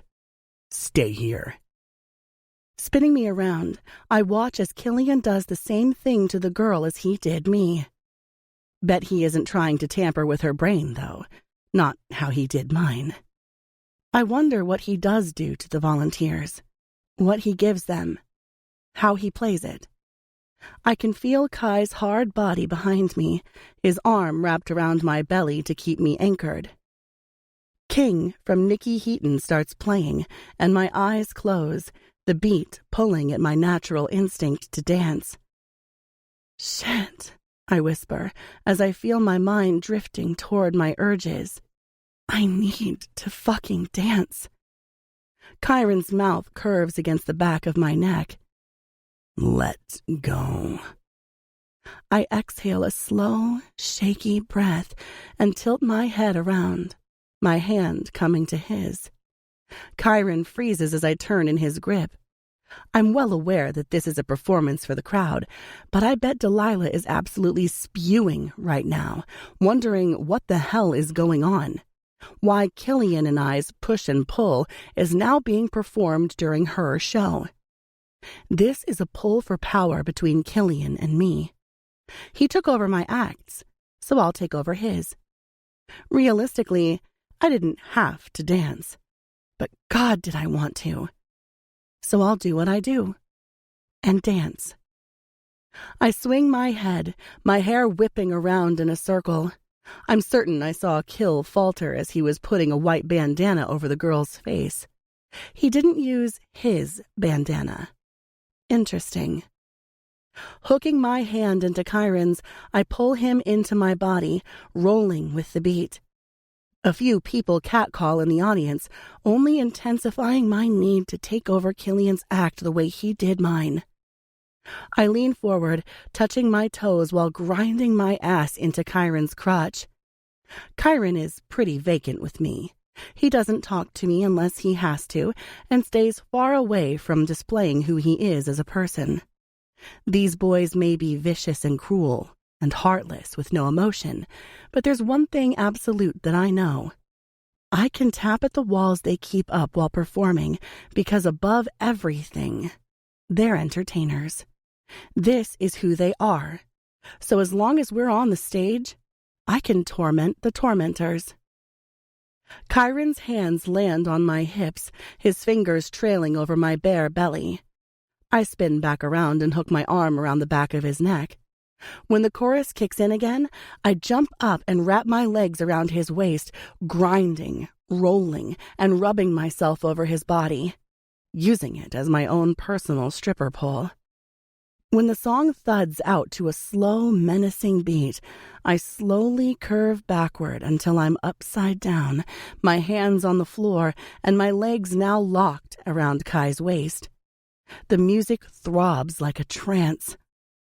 Killian's cold eyes bore into mine as the lighting flicks on and off in the same red that I saw in my head not long ago.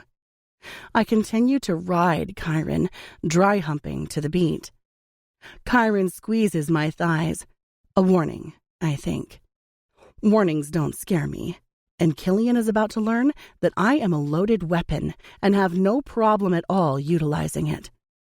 My body alone could match what his mind tricks could do. I flick my leg up and slide into standing splits, my inner leg pressing against Kyron's face. The music stops, and I eloquently kick my other leg down to the floor and stand. This time, the screams from the crowd are drowned out by my heart rate drumming loudly in my ears. People stand, whistle, cheer. Only Killian is mad.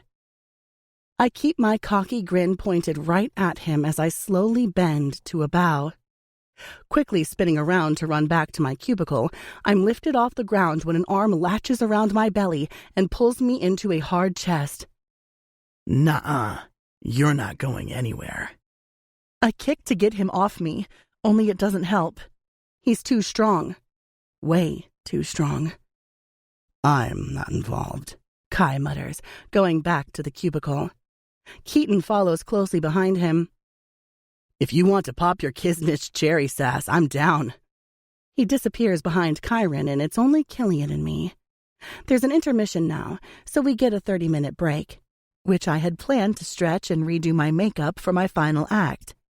I'm tired, drained, and in desperate need of food. Let me go, Killian. He doesn't. He continues to walk us outside, toward the back where the bikes are parked. King seems to be having an argument with Purse beside his. When they see us exit, Purse storms off and disappears back inside. King looks between us, smirking. Well, fuck. Don't stop on my account. Killian flips him off while placing my feet back on the ground.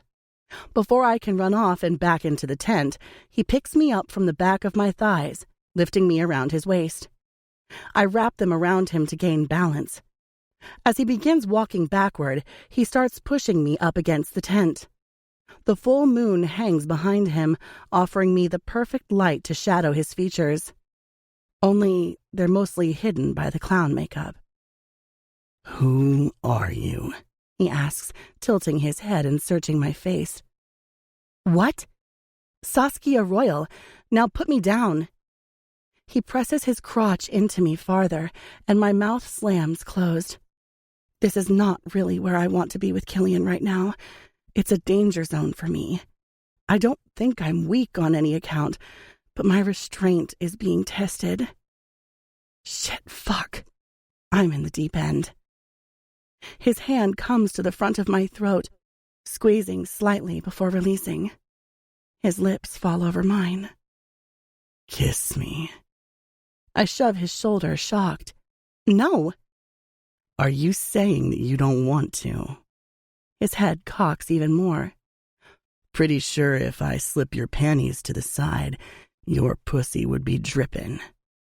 He leans down to the side of my neck and sucks my flesh between his teeth.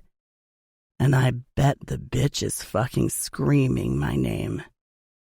Did he just call my pussy a bitch? I suck in a breath, counting to 10 to compose myself. Maybe. Then I push off him just as he releases me, and my feet are finally safely back on the ground. I square my shoulders. But I guess that's a sound you will never hear. Maybe I'll keep it to myself. I shove away from him and quickly run into the dressing room. What the hell is his problem? I know that he wants to fuck me. Actually, he said that he didn't want to anymore, but he has never outwardly been this obvious about it. I take a seat and remove the items I wear for firebending and dress in the clothes I need for our final dance and the final act.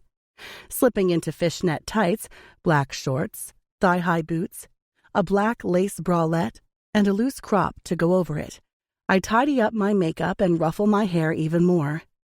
My skin is on fire, recklessness taking hold of my body. I feel animalistic, like havoc is what needs to be caused. "Are you okay?" Perce asks, walking up behind Val and Keenan. Val gives me a strange look before removing her clothes and putting on what she wears for the final act, which is next to nothing. She doesn't even make the crowd or boys work for her sex show.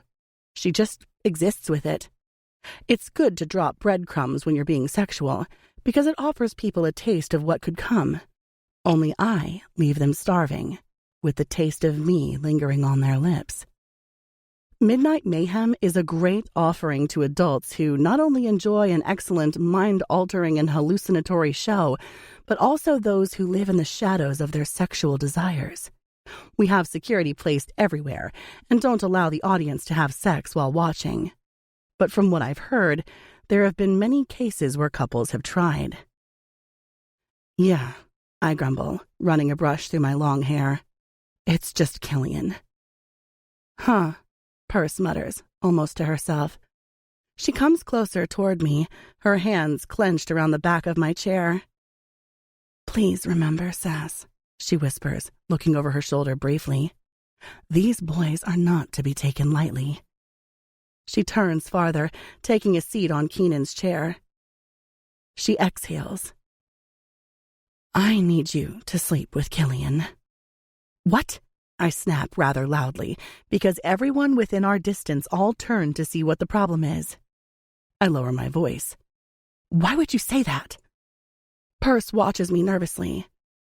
"You both, and so much more him, seem to have this draw to each other, which is fine, but it's distracting him, and I can't have it distracting you." I think over her words, and before I can form anything that is even worth replying, I laugh. Full clutch my belly laugh. "No, I'm not doing that." I turn back around and wipe the lipstick off my lips. You can't have lipstick on for the final act. "Saskia," Perce exhales. I bring my eyes to hers in the mirror. "I know that you think you can handle Killian, but you can't." I ignore her by this point. I love Perce. She's my closest friend here apart from Keenan, but she really needs to stop talking. Her logic doesn't make sense to me. "Can we not do this right now? Can we talk later?" I plead softly. She finally closes her mouth and nods. "Okay." We all make our way to the center, waiting for the curtain to drop. It's different now, standing here with all of them. With Perce, Keenan, and Callan. Callan, who is still not talking to me. The curtain opens, and Tanashi's Throw a Fit starts playing as we move into our positions. Where the entrance and exit is, I notice all 4 of the brothers standing, watching. King leans into Killian, whose eyes have not strayed from mine. It's intense. I miss a step, my cheeks flaring to life. I continue through the movements of the song, slowly lifting my shirt over my head and flicking it out to the stands. Now, I'm in my bra and little shorts. When the song remixes into Just a Dream by Nelly, I let loose, rolling against the beat with a smile on my face. With every soft tune, I rub myself against the notes, with a hair flick every now and then. Keenan picks me up from the waist and my legs wrap around him as I slowly lean backward until my hands are placed on the floor. Keenan slowly sinks down, his face right near my crotch. He bites down on my inner thigh, and I chuckle with laughter, kicking off him until I'm back on the ground. The song moves even slower into I Wanna Fuck You by Akon and Uncle Snoop. We ride the song out with me sticking next to Keenan. This choreography is all about how bad a man wants a woman, but can't have her. So anytime Keenan tries to grab at me, I swat his hand away and taunt him with the weapon all women have: their existence. We all have one thing in common. We're born with power, but the world doesn't like a confident woman, so they try to crush them with the tabloids of what perfection should look like. It's all a hoax to deceive us into thinking we're lesser of a woman if we don't look or act a certain way. We, as a sisterhood, must rise above that and harness the power our ancestors fought so hard for and destroy the patriarchy. This won't happen quickly. In order for this to happen, we have to stop slut-shaming, skinny-shaming, fat-shaming, fit-shaming, or any shaming. There is no shame in what someone looks like. Period. What is truly shameful is how easy it is for some of us to attack the other, all because it's not something we would wear or how we would talk. Individuality is a gift. I love this dance and routine. It has nurtured my need for recklessness in the form of female dominance. As the song ends, the audience stands and claps, and the cage slowly drops from the ceiling. I bend my head backward to watch as it falls around us. The pastel lilac and vivid white that's on the ceiling of the tent begins spinning into a spiral. I gulp. I'm always nervous about this part. It takes a bit for me to get into it, but as soon as the cage is on the ground, the music shifts and the lights flick to red. This is the part that the audience is the most silent, shrouding themselves in the erotic atmosphere that we provide.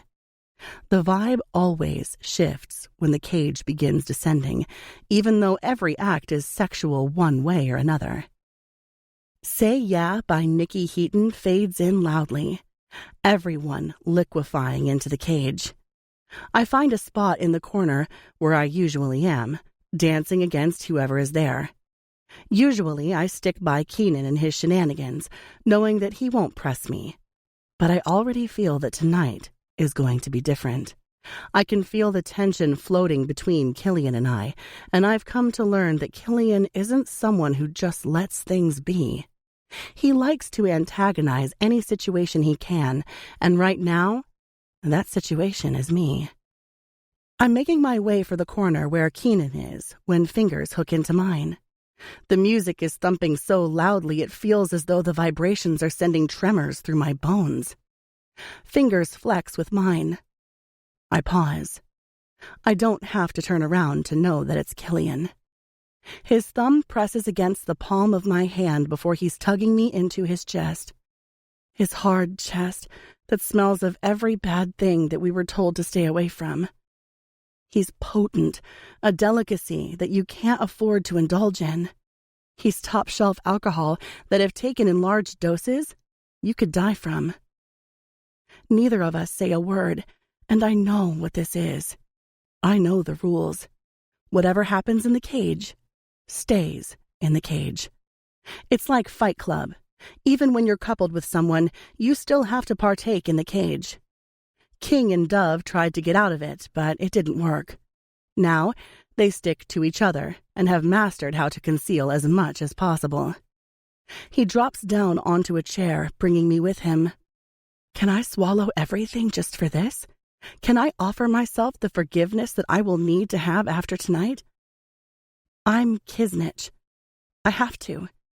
We're bred stronger, raised smarter, and groomed to sharp precision. With that thought hyping me, I swing my legs over his waist until I'm straddling him. He looks up at me from his position, his head tilting back and his hands on my ass. I can do this. Only he would be the first brother or kisnich to sleep with me. I've kept my seals pretty tight. Hooking my arm around the back of his neck, I grind against his crotch to the beat before leaning down to his mouth, sucking his bottom lip into mine and tugging it between my teeth. He groans, and I shit you not, that sound alone was enough to rouse every single sensation the human body has and have it roaring to life. He wraps his arm around my back, pulling me in closer as if I wasn't close enough. Sucking in a deep breath, I bring my lips to his and kiss him. He opens, allowing me access, and my tongue dives inside, licking every curve that I can. His tongue is soft, his lips weak. He raises his hips to meet mine, his swollen cock pressing exactly where I need it to be. Holy shit. Sweat and heat surges from me, and I no longer care. No longer care that he and I are beefing right now. No longer care that I'm probably going to be mad at myself when all is done. I no longer care. Willing to throw everything out the window. I need to fuck this man, and I need to fuck him now. Maybe Perce was right, or maybe I'll just use that as an excuse to get me through the guilt. The chorus to the song couldn't be more appropriate, as his thumbs hook around the band of my shorts. Goosebumps swell over my flesh as he slowly slides his fingers against my hips, then to my back. The gesture is simple, but with the music, the lighting, the tension between Killian and I, and the inflamed sexual tension that seems to persistently massacre between us, it's enough to have me wet and ready. I reach down, unbuttoning his jeans with one hand. I know the final show isn't for us. It's for the audience. If you have sex, it has to be in a manner that is pleasing for the crowd. No missionary. No whatever this is. It has to be out and open for people to see. He knows this. I know this. And yet, neither of us are willing to change position. My movements become a little frantic as sweat drips down my temple, desperate for a release. His hips tilt up, allowing my hand to slip beneath his jeans. I moan at the connection of my palm wrapped around him. My forehead falls against his hard shoulder as I pump him softly. His other hand comes to the front of my shorts. "Take these off, now," he growls into my ear, the warmth of his demand ingraining into my skin. I obey, sliding off his lap. He looks up at me, reaching for the cigarette that was tucked behind his ear, and brings it to his mouth. He flicks his Zippo, my damn Zippo, open, and lights the end. Blowing out a cloud of smoke, he spreads his knees wide. "And make it sexy." Dark Times by the Weekend starts playing, and I slide off his lap, ignoring everyone else around me. Unzipping my shorts, I shuffle out of them, making sure to bend right over for the crowd as they slide down my slender legs and fishnet tights. I look over my shoulder just as Maya catches my eye. She looks a little traumatized in the corner, sitting in the dark alone. I block her out before I overthink something, kicking the shorts to the side before dropping to the ground, spreading my legs wide.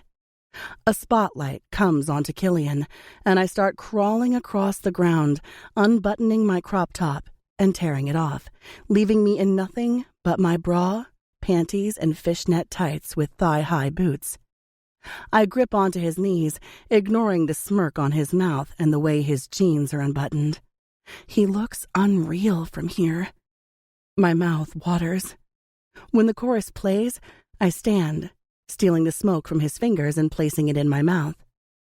I inhale, exhale, before flicking it away and rolling my body over him, his cock rubbing my slit perfectly. Leaning forward, I drag my tongue along his jawline, the makeup sticking to my taste buds.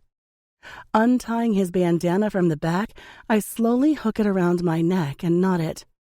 Killian leans forward, gripping me from my waist and spinning me around to face the crowd. Not only am I facing them, I'm also facing Kyron. Killian's hand slides beneath my panties. He flicks his finger over my clit, leaning closer to my ear. Do you fuck like you dance, little hellhound? His finger teasingly dives into my pussy, and my walls clench around his invasion, unwilling to let him go. My eyes roll to the back of my head. Open your eyes, he demands. Watch Keenan try to fuck Kyron as I fuck you. My eyes open. He bends me over once I'm standing, tearing my tights down from my inner thighs and sliding my panties to the side. He wraps my hair around his fist with his left hand and pulls me back onto his lap while using his right to direct his cock against my entrance. His fingers come to my hip and he flexes, just as I swallow him inside of me. He fills me to the brim. I have to pause because I don't think I could take him all at once. He's big. Too big. I feel as though I'm suffocating around his size. Tugging on my hair, he further pulls me against him while slowly continuing to drive inside of me. I can't hear anything unless he yells or he's right near my ear, but he's not talking right now. He draws out, taking part of my soul with him, before pushing back in. Just when I think he's going to go slow, he picks up force, slamming into me harder. Not faster, just harder. He fucks with a brutality that makes me want to whimper, pray, and plead to the gods to give me more. I need more. I need to feel his skin against mine and his lips all over my body. His hand comes to the front of my throat, and he clenches, leaning up to run his lips over my ear. Let go. I do, releasing myself all over him. He spins me back around roughly until I'm straddling his waist. He pushes me back down over his dick, and I'm seeing stars all over again. If you're in mayhem, you're on the pill. So when he leans forward and sucks my lace-covered nipple between his teeth, groaning while emptying himself inside of me, I don't think twice. Our bodies descend, my heart rate pounding as we play out the remaining minutes before the curtains draw closed. The lights cut out when the curtains have dropped. I brush my hair into a high pony, the slick sweat clinging to my skin. Spinning around to face Killian, my face burns when I see that he's already gone. Bring on the guilt. 8. Killian. The door swings open and Keaton steps inside, laughing like a fucking maniac. Oh, you just couldn't help yourself, fucker? You had to piss on her. I toss my shirt across the couch and smirk. I don't know what you're talking about. So, you fucked her. He raises a brow. Now what? On to the next? I falter slightly, reaching for the milk carton in the fridge. Slamming the door closed, I pop the carton open and wrap my lips around it.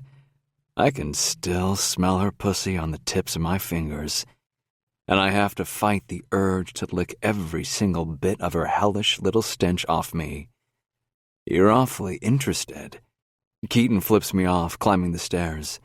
I mean, now that you've popped that cherry, maybe you've started a fetish with her.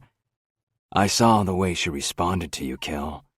That's a woman hungry for cock now, and not just any dick. Kisnich dick.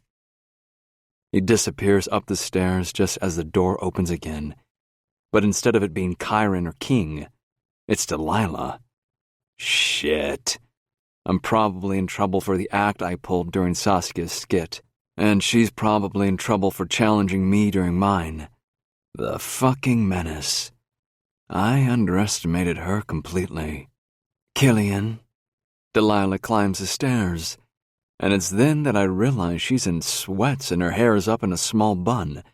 She's wearing no makeup, and it looks like she hasn't had her monthly Botox juice because the bags under her eyes are worsening. Everything okay? I ask warily. I know the answer, though. Delilah wouldn't look like this unless it was bad. She prides herself on her appearance. No, I don't think so. I waver into the kitchen, taking a seat at the table. We're going to need that bottle of whiskey your father passed down to you for this conversation. She's talking about the $300,000 bottle of scotch that has been passed down through the Cornelii generations. I got it when it was half full and plan to drink the whole fucking lot of it before I die.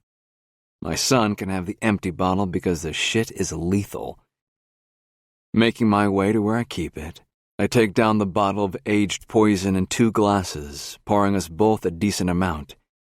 She shoots it back and nods for another. So I do. What's going on, Dee? She clears her throat, rotating the liquid around in her glass.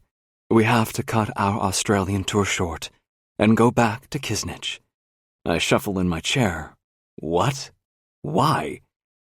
I haven't been back to Kisnich since I was a kid, and that was for family vacations and such. Every holiday, our families would go back to Kisnich to celebrate. It apparently appeased our parents and made them feel closer to their parents and so on, since they were the first generation to actually transfer to the U.S. She takes a smaller sip this time. Patience is heading back. I lean back in my chair. Why? Another sip.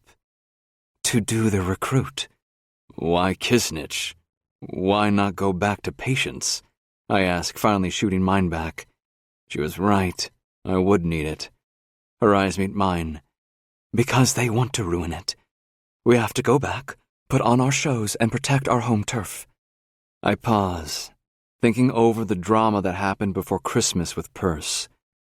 I knew that it wasn't resolved with Patience, but I thought it was mainly brushed under the mat until we had finished with the tour. You sure this is what you want to do?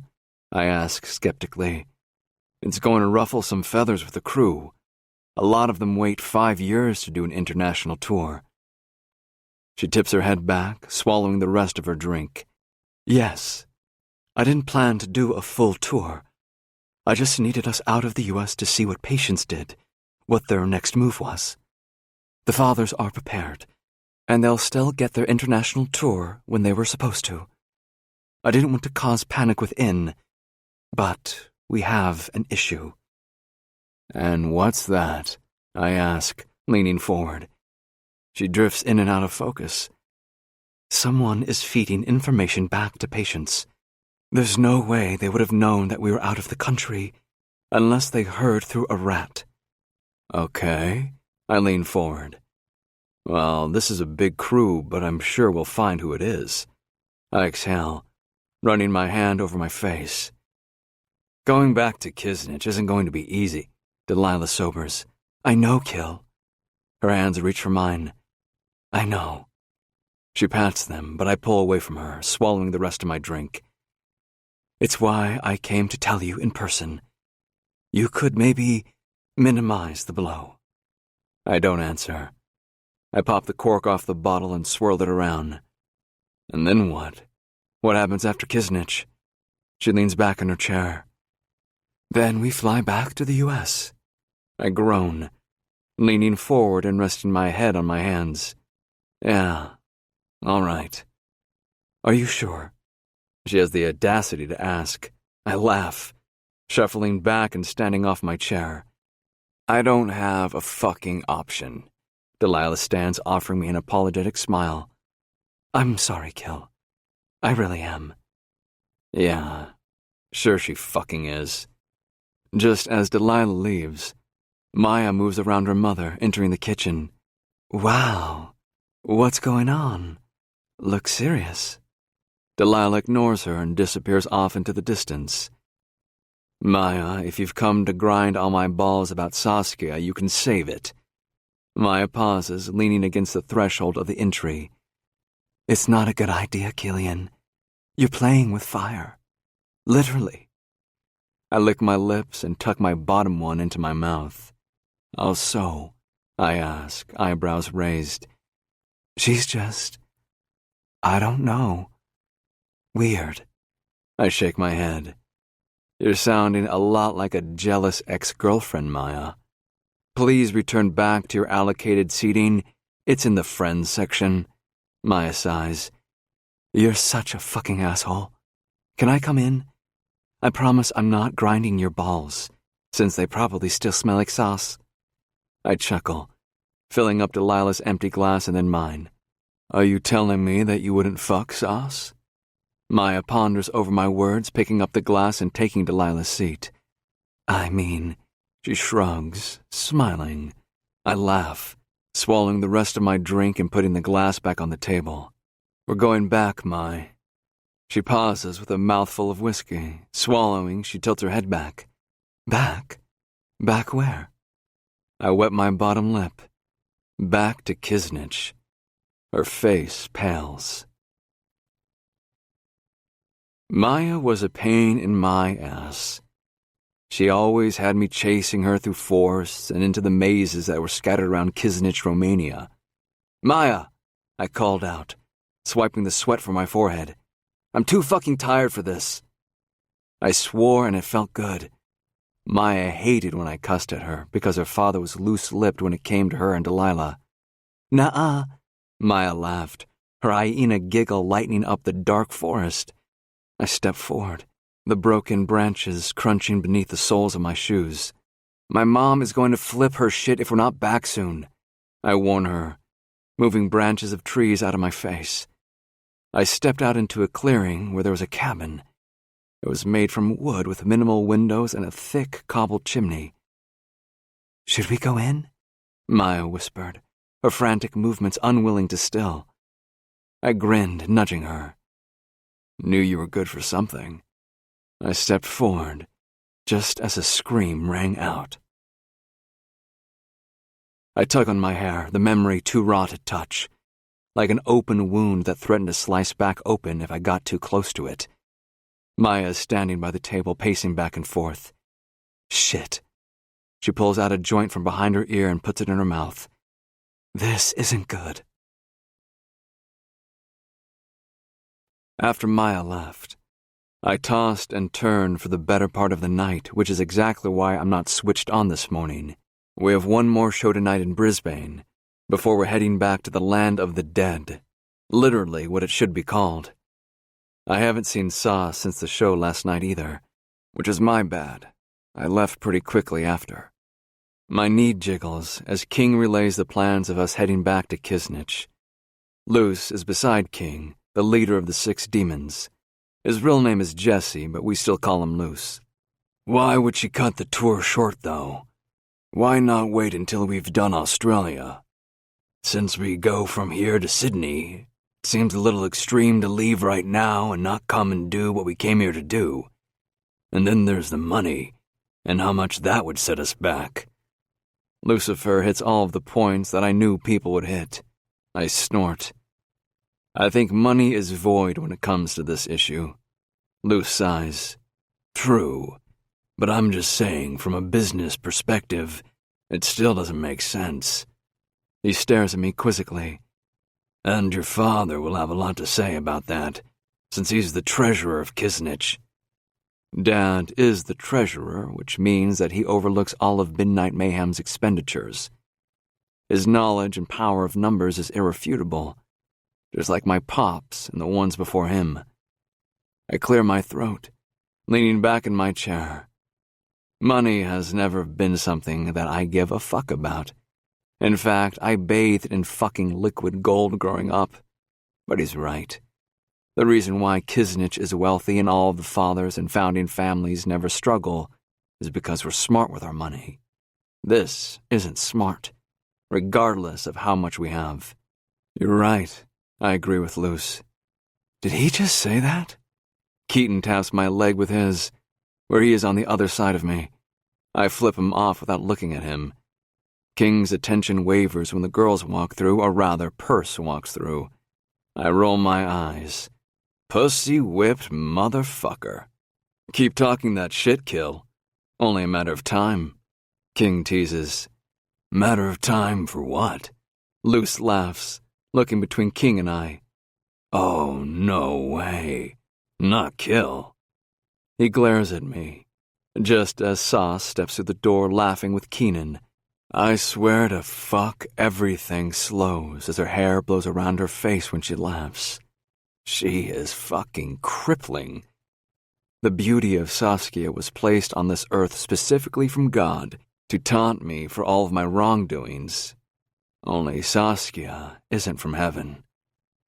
I can't even fight the pull when I find her watching me, as if our allurement feeds one another. No, Saskia isn't sent from God. That kind of beauty is crafted from evil.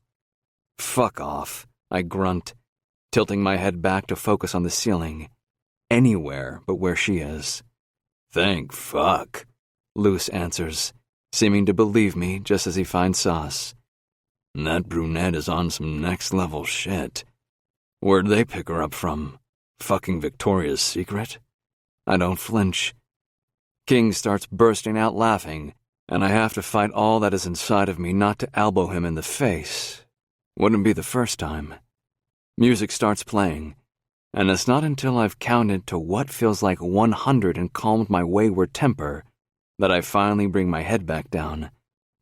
Sauce and Keenan run through their duet before they work on their group dance.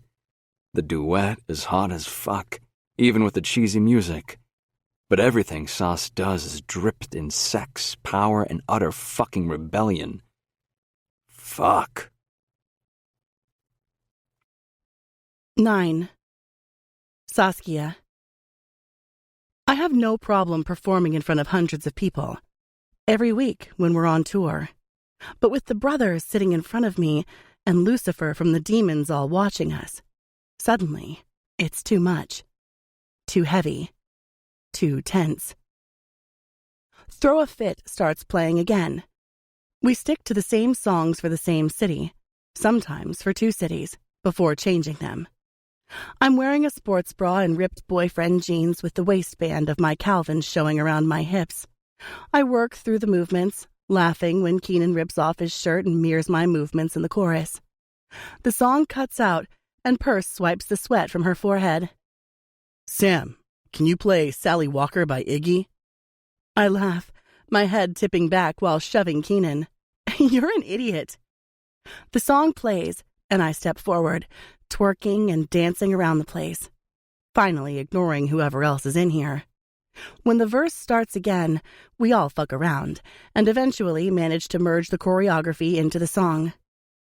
When the chorus comes back on again, I start flossing, and Keenan dives toward me, swinging my body over his shoulder. Okay, you two. Callan crosses her arms in front of herself. We continue through twice more, and then I tell Purse that I need to practice my fires. Slipping in and out of the cubicle, I'm now wearing workout shorts, mid-top Nike sneakers, and a sports bra. Everyone else is finished rehearsing, with the Angels, Val and Misha playing with the aerials to the side, giving me the bigger part of the stage.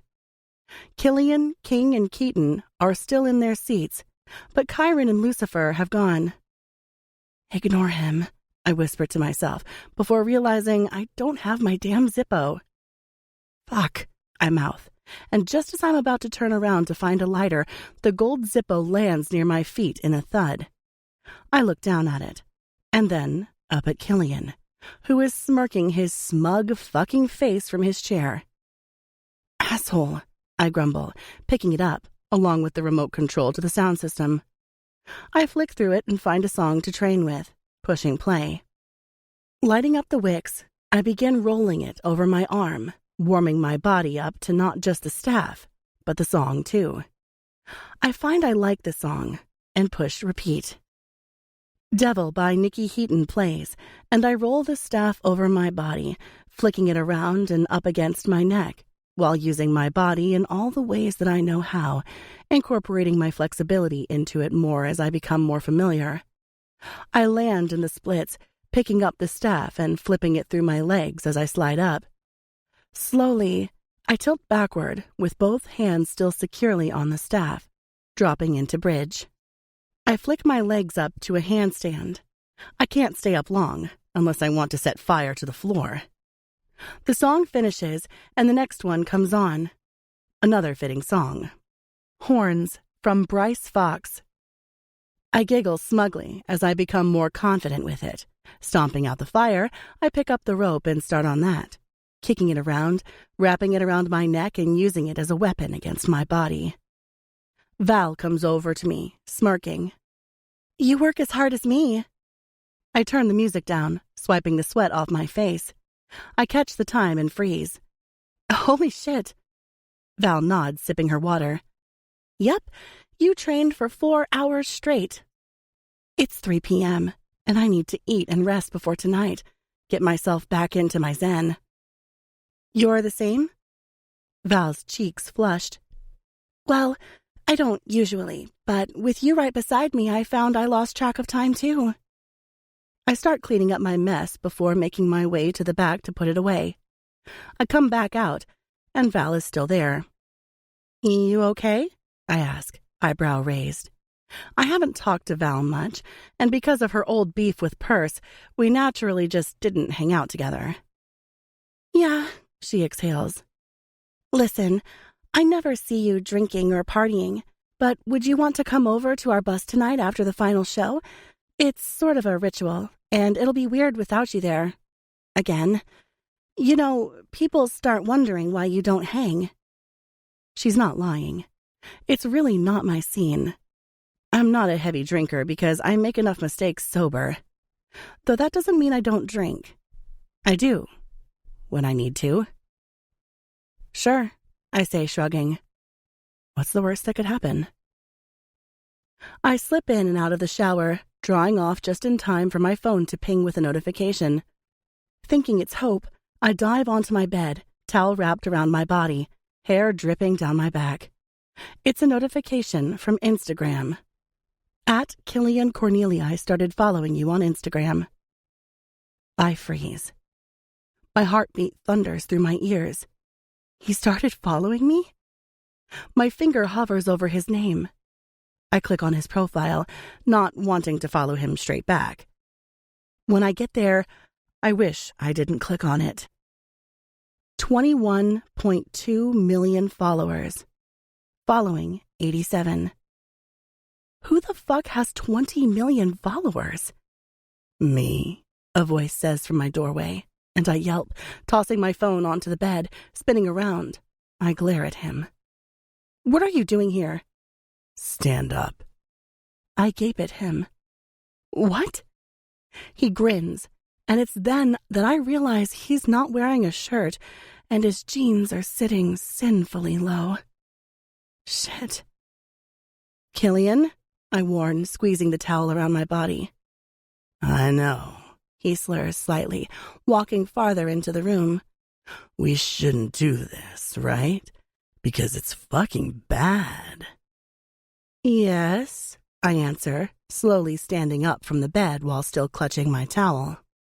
"There's only one thing that's wrong with that." He comes toe-to-toe with me, his breath tainted with potent whiskey. His fingers flex around the top of my towel as my eyes come up to his. "I am bad. How the fuck are you so fucking beautiful?" Everything inside of me turns cold.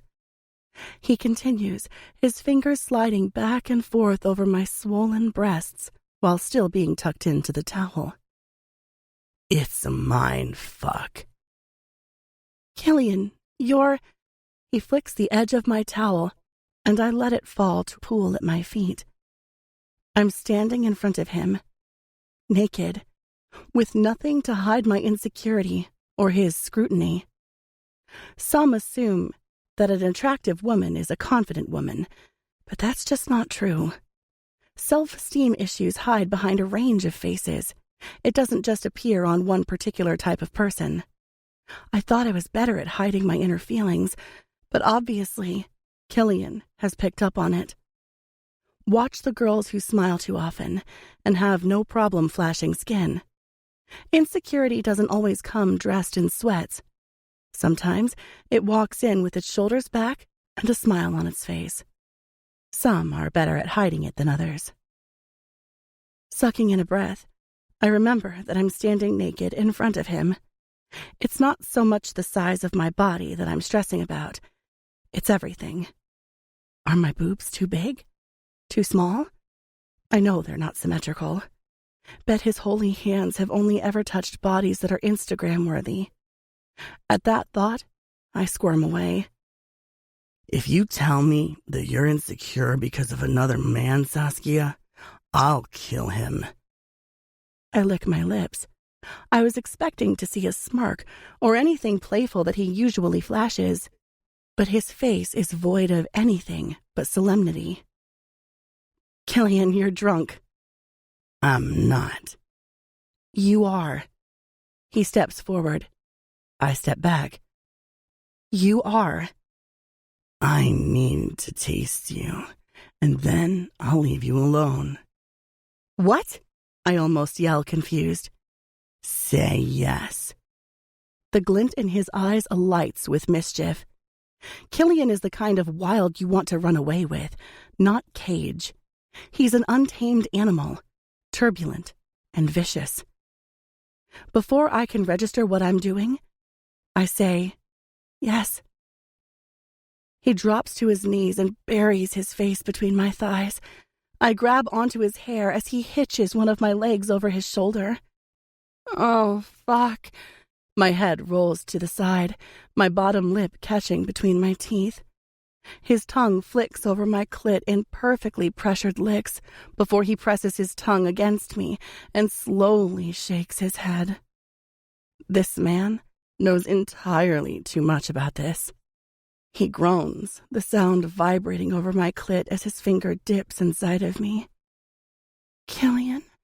The words fall from my lips fluently. He leans back, gripping onto my ass as he lays me back on the floor, my knees on either side of his face.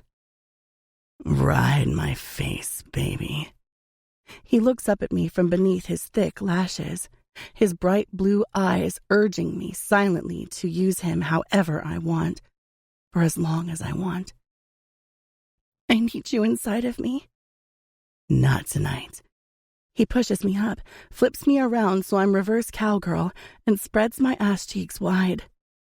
Before he puts his lips back on me, he calls out, If any of you nosy fuckers want to close the door, that'd be great. But you'll be flashed with Saskia's beautiful fucking ass. There's chuckling down the hall. Asshole. Killian, I scold, slapping his legs. Stop His mouth covers my pussy. Shut the fuck up and come on my face. My hips buck, and I reach beneath his pants, grabbing onto his cock. Pulling it out, I gasp slightly when I'm finally met face to face with his heavy girth. Veins ripple beneath the skin, his head thick and glossy. I lick my lips and bend forward, sucking him into my mouth and curving my tongue around his base. Fuck, he rumbles against my pussy. I lean forward, pulling him deeper into my mouth until he's sliding down my throat. I gag, spit, and twist as I continue to devour him. The moans, groans, and occasional fuck only hyping me up even more. My nails dig into his inner thighs. I feel my body tense. Not yet, he growls, squeezing my ass cheek tightly. His left hand slips beneath as he dips his index finger inside of me, circling. Killian, I warn, attempting to ride his finger. I need you inside me. Not tonight. His finger extracts, and my mouth finds him again. He's thicker than he was before, his cock pulsing slightly beneath my palm. His mouth comes back to my clit, and he licks me down until his tongue is flicking inside of my pussy. His hand slides over the crack of my ass as his tongue presses against my clit. I squeeze his cock in my hand, pumping him harder. I'm so close, so close. I could come undone just by thinking of the image that we're displaying. His finger slips into my ass as his tongue thrashes my clit, and I'm done. I scream out my release loudly while making sure I'm still pumping his cock in my hand. Hot cum shoots up and hits me in the face, dripping into my mouth. I fall forward, ass in the air, as we both come down from the most intense oral I have ever received. Not that I've had it many times before. Rolling onto my back, my hair sticking to my face from his cum, I turn to face him. By the way, that was a one-off. Killian laughs loudly, and the sound itself sets off something deep inside of me that I'm not willing to explore yet. Oh, yeah, says the girl with my jizz all over her face and hair. Hey! I jolt up, covering my tits and glaring at him while scrubbing the cum off my face. He rolls his eyes, grabbing my arms and stretching them wide while pulling me back on top of him. I feel his chest rise and fall beneath me, my breathing matching his. I swear to fuck, I'll kill whoever made you this insecure. His voice is like a blanket being thrown over me when I didn't know I was cold. Wish I knew the answer. I push off from his chest and crawl off him, needing to put some distance between us because being in his arms feels way too good. Way too good. I'm serious. A one-off, unless you like claw marks on your thighs. Killian chuckles, pulling up his pants and standing to his feet. Actually, I fucking do. Might keep them. He looks down at me, tilting his head as he slowly takes in my body, as if he's inhaling every curve, every bump, every flaw, and exhaling it back out through bared teeth. One off? I'd say challenge accepted, little hellhound. He snatches up his shirt and swings it over his shoulder. I lean up, grabbing my towel and wrapping it back around my body, while knowing that I'm going to need to take another shower. Taking a smoke from his jean pocket, he places it into his mouth and blazes it up. After this show tonight, we're heading back to Kisnich. Wait, what? I'm shocked, momentarily distracted by the fact that he's getting comfortable on my bed. Yeah, he blows out a cloud of smoke. I haven't been there in so long, I whisper. It was meant to be to myself, but the words catch his attention. Really? He tilts his head. Distracting myself from the intensity of his energy, I scan over his hair. Ruffled nests standing all over his head. He has sex hair. From me. Us. Nope, not helping. Yep, I was a child, I think, the last time I was there. Killian stares at me. And what else? I shrug him off. And not much. He murmurs, leaning back against the headboard on my bed. Can you leave? I say, pointing to the door. I need a shower. Nope, he answers, flicking the ash of his smoke onto my floor. Maya has had an accident and can't be in my wheel anymore. And well, it was either you or Callan. I pause, my heart thundering in my chest. Well then, choose Callan. He stands, makes his way toward me, and hooks his finger under my chin, tilting my head up to face his. I'll never choose Callan. I lick my lips. What are you doing? He grins, flashing his pearly white teeth in smug smirk. What I always do. My heart crashes, and my face falls. I'm such a fucking idiot. I recollect myself before he notices my change of attitude. His hand falls beside his body as he nudges toward the door. Don't bother showering. I like smelling me all over you. Get changed. Then he disappears out of my room, allowing me to release a long, pent-up breath. Killian is intense and dramatic all at once, and I vowed to myself that I couldn't allow myself to be another one of the girls he sleeps with and moves on from. But I already failed that. So may as well fill in for Maya until she's feeling better. Changing in record time, I slip into yoga pants and a sports bra, throwing on a loose white shirt and tying a knot in the front to show my belly button.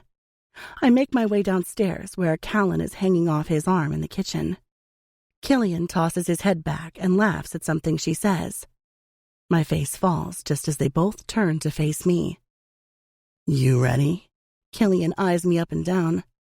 I sneer at Callan with obvious superiority. "Yep." She huffs, her smile faltering. I push past both of them and head for the door. I don't want it to look like I feel a certain way about them, because I don't. I know that they've been sleeping together on the regular, and besides that, I don't and won't be sleeping with Killian again for more than one reason. Killian catches up to me as I'm almost reaching the tent. "Hey," he grabs onto my arm, pausing my footing. "Breathe in and out. I don't care. I shouldn't care. So why does it feel as though someone has punched me in my stomach? Why do I feel sick? Maybe I am sick." I turn to face him, smiling. "Can we just get this over with? I haven't been on a bike, let alone been on a wheel with one." His eyes narrow. "What's wrong?" "What do you mean?" I ask, slowly pulling my arm out of his grip and turning back to the tent. "You can't give a man like Killian ammunition. He'll only use it to shoot you straight through the heart." "You went weird," he mutters, just as we're passing the seating and heading straight for the center ring. "Hey!" I ignore Killian and call out to Keaton, who is standing with Lucifer, one of the 6 demons. Lucifer is hot for an old guy. With dark hair and a thick, dark beard, he's everything that I pictured from a Game of Thrones set. Lucifer regards me up and down until it gets weird, and he disappears into the crowd after saying he'll catch Keaton later. Keaton stares at me blankly. "What's up? I thought you trained already." "She did," Killian declares, wrapping his arm around my belly and tugging me into his chest. I try to wriggle my way out of his grip when Keaton notices the foreign movement. "Is this a thing?" he asks, gesturing down to my belly. "And I'm not talking about the dried cum." I slip out of Killian's hold. "Nope, it's not." Turning toward the wheel. "Okay, so what do I do?" This show went as smooth as the one yesterday, only when it was time for me to hop into the wheel with Killian, I almost froze. Wearing the outfit I wore during my fire scene, I waltzed into the wheel and pulled myself onto the swing. The wheel of death was dangerous without the swings, but with them it was even worse. Though the swings never moved, every time I went upside down while Killian burned around me was terrifying. You couldn't see it from the audience, but I was locked to a harness that was connected to the metal swing. Aside from my success in ignoring him during the scene, I've made it my mission to skip out on Killian all night.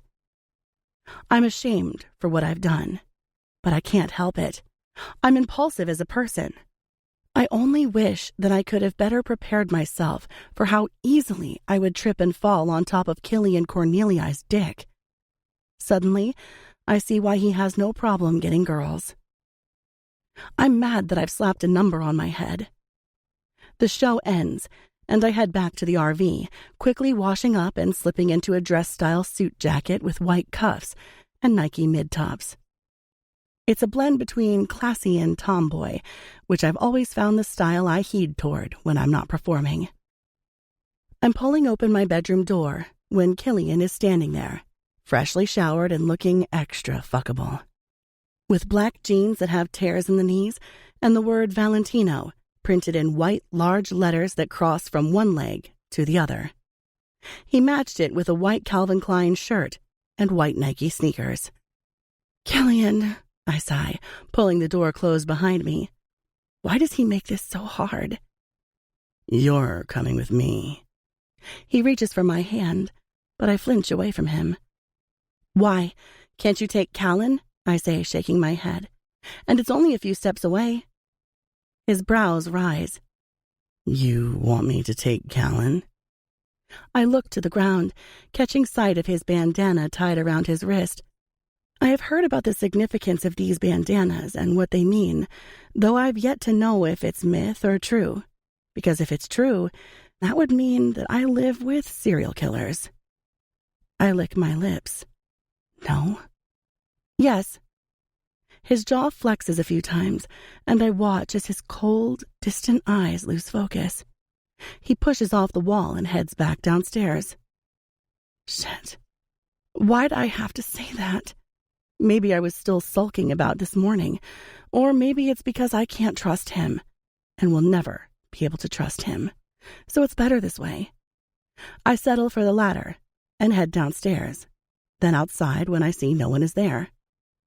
Few minutes later, I'm at Midnight's RV, where they have a fire pit burning and chairs laid out everywhere.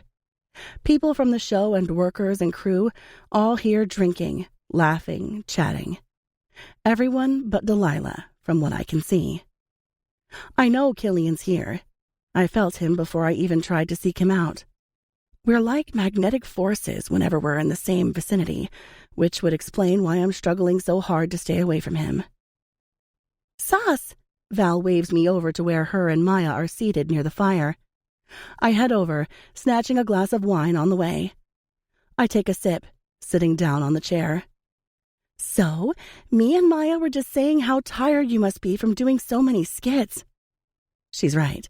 I do have more scenes than the rest of them, but I've always liked to stay busy. I worked since I was at high school, not because I needed the money, but because I didn't like to sit still for long. Hope was more than willing to pay for my tuition and did. I guess I like to keep busy. Maya chuckles. She stares off to the side of her, a drink dangling from between her fingers. I'd always found Maya beautiful, the kind that is effortless. She rolls out of bed this way. How's your injury? I ask Maya, taking a small sip of my wine. I can already feel the effects of it seeping into my brain and taking hold. Oh, is that what he told you? Maya glares at me, tilting her head back to drink the rest of her cup, and then stands, walking away from us. Ignore her. Val rolls her eyes, waving her off. She's just mad that you've gained the attention of Trickster. What? I scoff. I haven't. Not any more than anyone else, anyway. Val doesn't answer, so I look back at her, only to find her studying me closely. Val has long blonde hair, a small heart-shaped face, and a small dimple indented into her chin. What? I ask when the silence becomes too much. Oh, nothing. She leans forward, pouring more wine into her cup. Just that you have no idea. Val, Lucifer interrupts us, taking a seat on the chair where Maya was. Don't you have someone else to torment? I lean back in my chair, momentarily distracted by her words. I drink more. When the music switches to Love is a Bitch by 2 Feet, my eyes flutter closed, and I lean back in my chair, gazing up at the bright stars twinkling in the sky. I think I preferred being alone in my room. Not much of a talker, huh? Lucifer breaks through my inner thoughts. I smile without looking at him. I know men. I know boys. They see me, and they want to fuck me. It's why I was so immune to Killian. I've never had a boyfriend, though I had plenty of options. I've never seen the point of it. Killian, though, he snuck up on me silently, like a black mamba. Not really. Lucifer must stand, because more alcohol is being poured into the glass that's hanging between my fingers.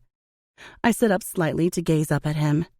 He's wearing a ripped t-shirt, fitted jeans, and military-style boots. His beard is overgrown but groomed, but his features are not old. I'd say he'd be mid-30s.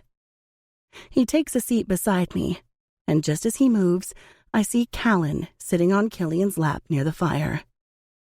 I freeze slightly. This is why I don't lower my guard. Why I shouldn't have given him the power or satisfaction of sleeping with me, because now he gets to talk about it. He gets to know that he's seen me naked while having every other girl that he pleases too. I tilt my head back, swallowing my wine and relishing in the tangy, dry bite that coats my throat. "Sass," Lucifer mutters.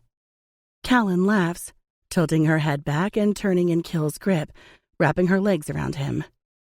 Rage simmers deep in my belly. "Sorry," I whisper, bringing my attention back to him. "Yeah, I'm not much of a talker. I guess being an only child will do that." Ah, He rests his head back against his seat. so you're an only child. Parents? I shake my head, sipping more wine. "Dead." Sorry about that. He shuffles. I shrug, ignoring the laughter coming from Callan across the way. I have to fight the urge to not make a scene. Then he wins. Killian is all about games, and I have no doubt that this is one of them. He told me himself that he would never choose her. So maybe I need to just remind him what he's missing by having her on his lap. I swallow the rest of my drink, pouring another and downing it. Liquid courage. Lucifer is talking to another girl beside him. I recognize her as one of the angels. I'm not really sure, and when Perse comes stumbling toward me, my hand goes out to catch her. "Sus!" Perse giggles, pulling me up to my feet. She looks me up and down. "I am digging that dress, girl. What you got under there?" I laugh, the alcohol possessing me in a whole new way. I've been drunk a lot, but never while I've been in Mayhem. It was more of a self-preservation reason why I didn't, but I guess with a wounded ego, I'm feeling like the cure might be held inside a bottle of Cristal. "Pour Some Sugar on Me" by Def Leppard starts playing, and I turn her in my grip, dancing. I run my fingers through my hair and pop a couple buttons off the middle of my jacket. The laughing stops. The chorus drops, and I move my body to the beat with Perse not far behind me. I wriggle the jacket around my shoulders, not caring about everyone around, though I'm well aware all eyes are on us. I pop the last button off and flick it open as the chorus drops and swing my head back. Perse giggles, running the palm of her hand down my belly and wriggling to the ground until she's between my legs. I grab onto her hair as I find Killian. We're like damn heat seekers. He's already watching me, with his gaze narrowed in challenge. Callan is still on his lap, her smirk mocking me. I wink at her, and him. The trick is to never display what affects you. There are too many people who would rather torment you with your weakness than acknowledge you for your triumphs. The chorus comes back again, and I flick my hair around and drop to the ground just as Perse grabs the bottle of Cristal and pours it all over her belly. I laugh, shaking my head and reaching for her. King will kill her and me if he comes out and sees her like this. "Get up!" I yell into her ear, but she shakes her head. "No." I roll my eyes. "Saskia, dance with me. You're the only one who can beat me in dance." She's lying, but I dance with her anyway, because I love her, and if she's going down, she may as well go down beside a friend. The black lace bra and boy shorts I'm wearing underneath aren't underwear. They're a little more modest than that. But still, a good choice for tonight since I decided to half strip. I know how it is here, how relationships will never really work because we all, for lack of a better word, have most likely fucked each other. Perse and King are the exception and will only ever be the exception. I drink more as Big Papa starts playing, and I swerve around, zoning in on Kyron, who is minding his business near the fire. I usually stay far away from Kyron. Kyron is the type of male that you just don't approach. It's not that he thinks he's too good for you. though that is part of it. It's more that his darkness comes off as unattainable. Tonight, though, he will have to do, because he's seated right beside Killian and Callan. I'll make it hard for Killian to ignore me if I have to, so I move toward Chiron. I don't want to be that girl, but the noticeable dig at me by having Callan on top of him, mixed with the expensive champagne, I'm feeling a little manic. He notices what I'm doing, his body language shifting. As I get closer and closer to their group, his obvious satisfaction flashes over his face in supreme confidence. "Hellhound," he grins, leaning back on his chair, with his arms stretching over the top of the chairs beside him. My lips curve in a slow and sexy smirk before I turn my back on him and grind my ass into Chiron's crotch. I know that if Killian goes to bed with Callan tonight, in the heavily intoxicated state that I'm in right now, I will end up going to bed with another man. Or woman. Who even knows at this point? Magic Stick by Lil' Kim starts playing, and I turn to face Killian, who is watching me dance up on a seated Chiron, while Callan is still on his lap. He has a red lollipop in his mouth and a slight smirk on his lips. He's challenging me. I know this. Only he doesn't know that I don't enter into contests that I don't think I'll win. I push off Chiron's knees and lean forward, pulling it out of his mouth while popping it into my own. Sliding back against Chiron, I continue grinding to the beat with his hands running up my inner thigh. He squeezes around my hips, yanking me closer to him, my back to his chest. His lips graze over my ear, my focus going straight to Killian again. The flame from the fire manages to reflect all of the sharp angles of his face. "If you don't get off my lap in 3 seconds, I'm going to drag you back to our RV with Keenan in tow, and we'll both fuck you until your fingernails are embedded into my wall. Trust me, baby girl, there are plenty there to show you." My eyes stay on Killian, his smirk gone and his hands unlatched from Callan. He obviously knows that Chiron doesn't fuck around, and since he would have been expecting me to use Keaton or Keenan to get to him, he's probably thrown off. I smirk. 1. Killian holds my stare defiantly. 2. I turn to Chiron, leaning into his lips. His tattooed hands drag up my back as he leans forward. A hand grips around my wrist, yanking me off Chiron. I crash into Killian's chest, tilting my head up to face him. I raise my eyebrows. "What are you doing?" Killian's jaw clenches, a smirk touching the corner of his mouth. He leans down to my ear. "You want Chiron?" I freeze. What is he doing? I don't answer. "You think I want Callan?"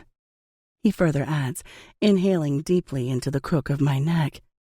Cold shivers break out over my flesh at his touch. "Then let's go, Hellhound. Let's play a game." He unleashes me, grabbing a sulking Callan off the chair. Killian nudges his head at Chiron.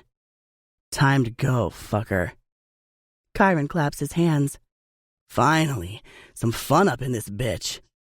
I want to ask what I missed, but when Chiron picks me and my discarded clothes up off the ground while flinging me over his shoulder, I'm almost certain he's answered the question for me.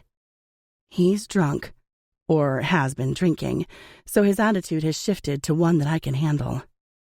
The RV door swings open, and Maya, Keenan, and Val are inside, with Chiron, Callan, and Killian stepping in.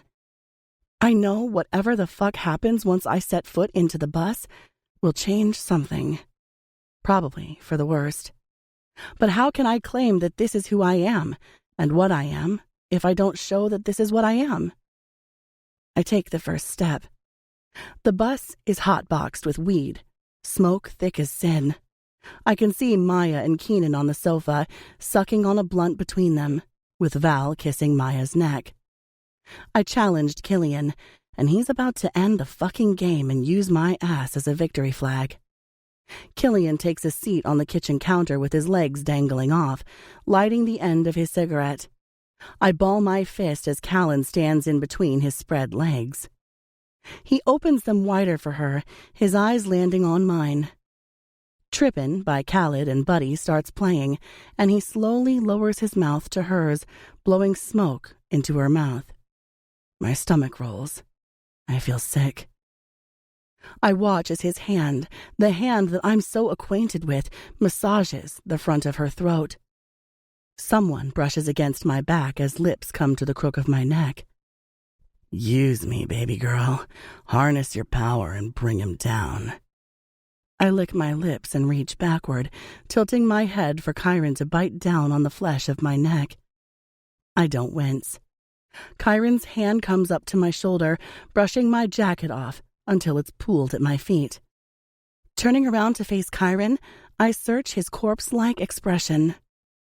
Do you prefer girls or guys? His lips curve. They're all the same when they're dead.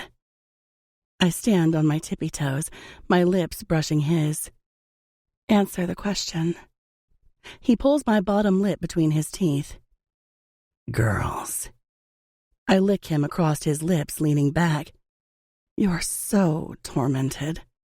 He glares at me. All the best kinds are. I flick my tongue under his sharp jaw and then slowly start trailing my tongue down his chest, my hand tucking beneath his pants. His finger comes up and trails down my breast, my nipple hardening under his touch. This is easy. Kyron is just like how it feels to sleep with every other guy. Bleak. Dead. Killian was different. Why is he different? With that thought, I squeeze my eyes closed. I can't do this. Kyron leans into my lips, his words moving over mine as his tongue works my lips.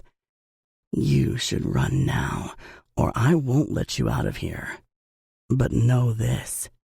He pauses, and my eyes open onto his. Pain flashes over me when I realize how stupid I was coming here. I let myself feel something for someone who could never reciprocate it. I felt something for someone who sees women as disposable. Kyron shakes his head. I'm only telling you this because I'm drunk as fuck and you're looking lost. You're wasting your time. Build a wall. But this time, use your secrets and pain as the foundation on where you build it. That way, it won't crumble. Never underestimate the power of pain. He pauses, leaning in until his nose touches mine. Run. I swipe my dress up from the floor and shrug it on, bolting for the door. I don't want to see whatever else is happening, especially with Killian and Callan. The brothers, fathers, and Kisnich in general aren't like civilians. They see things through jaded glass. What doesn't make sense to most does to them. Tearing open the door to our RV, I jog upstairs to my bedroom and flick the lock closed. My body shakes as I drop to the ground. I bring my knees up to my chest and rest my forehead. In and out, in and out. Attempting to slow down my erratic breathing, the walls start closing in around me. I don't want to be here, Mama, I whispered, running a rag over the pristine glass table. Mama turned to face me, her hands coming to her slender waist. Mama was looking frail, more than I'd ever seen her before. I know you don't want to, Zakia, but it's part of your father and I's job to be here. Go and fix yourself up a bit so we can take you to Mayhem when we finish up. How does that sound? It sounded fun. I always wanted to go to Mayhem. I saw photos of it from my ma and pa, but never would have thought that I'd ever be able to see it for myself, with my own eyes.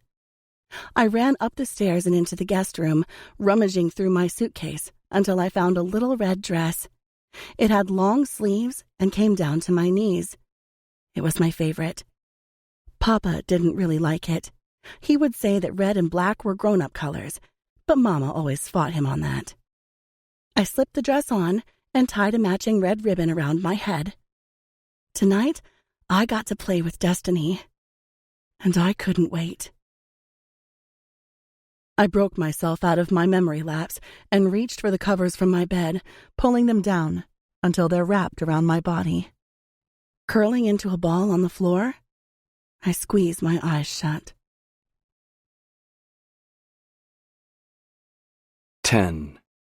Killian. My door slams against the wall in my room, and I jump up from my bed, my gun cocked and pointed on Delilah. Jesus, Kill. Sorry. I lower it, tucking it inside the waistband of my briefs and running my hands through my hair. What do you want? I need you all out front now, so I can brief everyone on what is happening from here. And Killian? She glares, gesturing to my body. Come dress this time, please. I drop back onto my bed, my hands on my face. A slender arm snakes around my waist. Come back to bed. I push her away. Get out. Callan flinches away from me. Wow, Kill. No problem. She picks up her clothes off the floor, and I don't know she's gone until my door slams shut. You know? Maya murmurs from the other side of the bed, shuffling up onto her elbows. I turn over my shoulder to face her. You don't have to be that awful to her. Yeah? I glare at Maya. I do. She reaches to the bedside table and grabs one of my smokes, resting it between her lips. What time is it? Val mutters, rubbing the sleep from her eyes on the other side of Maya. Early, but Delilah has called a meeting. She's going to brief us on what's happening today. I stand reaching for my jeans. I slide them on, leaving the button undone. I point to the door. Both of you, get out. They look up at me with puppy eyes. I cringe, my jaw tensing. Now. Val grumbles in obvious amusement as she slowly crawls out of my bed, but Maya remains smoking her cigarette. I get it. Maya has always thought she was on a pedestal with me, mainly because I put her there. But the way she acted last night pissed me off, and then bringing the party to my bed irked me even more. Get out, Mai. She flinches. What? I roll my eyes, snatching my phone from the bedside table before making my way downstairs. I'm running my hand through my hair when I spot King at the door, ready to leave. You know, I watched them all slowly climb out of your room this morning, and they reminded me of stray cats. Biting a cigarette between my teeth, I snatch my Ray-Bans off the table. What?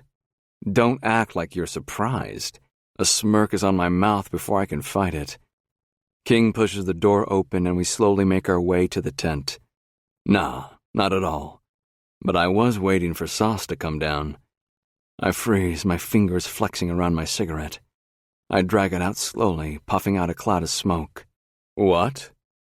I know he's tormenting me. She didn't come. Don't tell me. She's not like the rest of the easy girls who go to bed with you no matter who is already there. I'm shocked, really.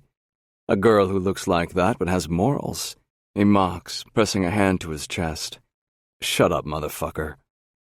King lets out a loud laugh just as we enter the tent. Everyone is already here, waiting. Delilah stands in the center of the ring glaring at me. Well, nice of you to finally join us, Trickster. Tell me, are any of the other 3 girls I saw in your bed this morning joining us? Including my daughter? My jaw clenches. Bitch. Turning toward the movement I catch in the corner of my eye, I find Saskia sitting beside Keenan and Perse, her knees drawn up to her chest. Slowly, she looks up at me, her eyes rimmed red and face clear of makeup. Fuck. How can she look even more beautiful without makeup on?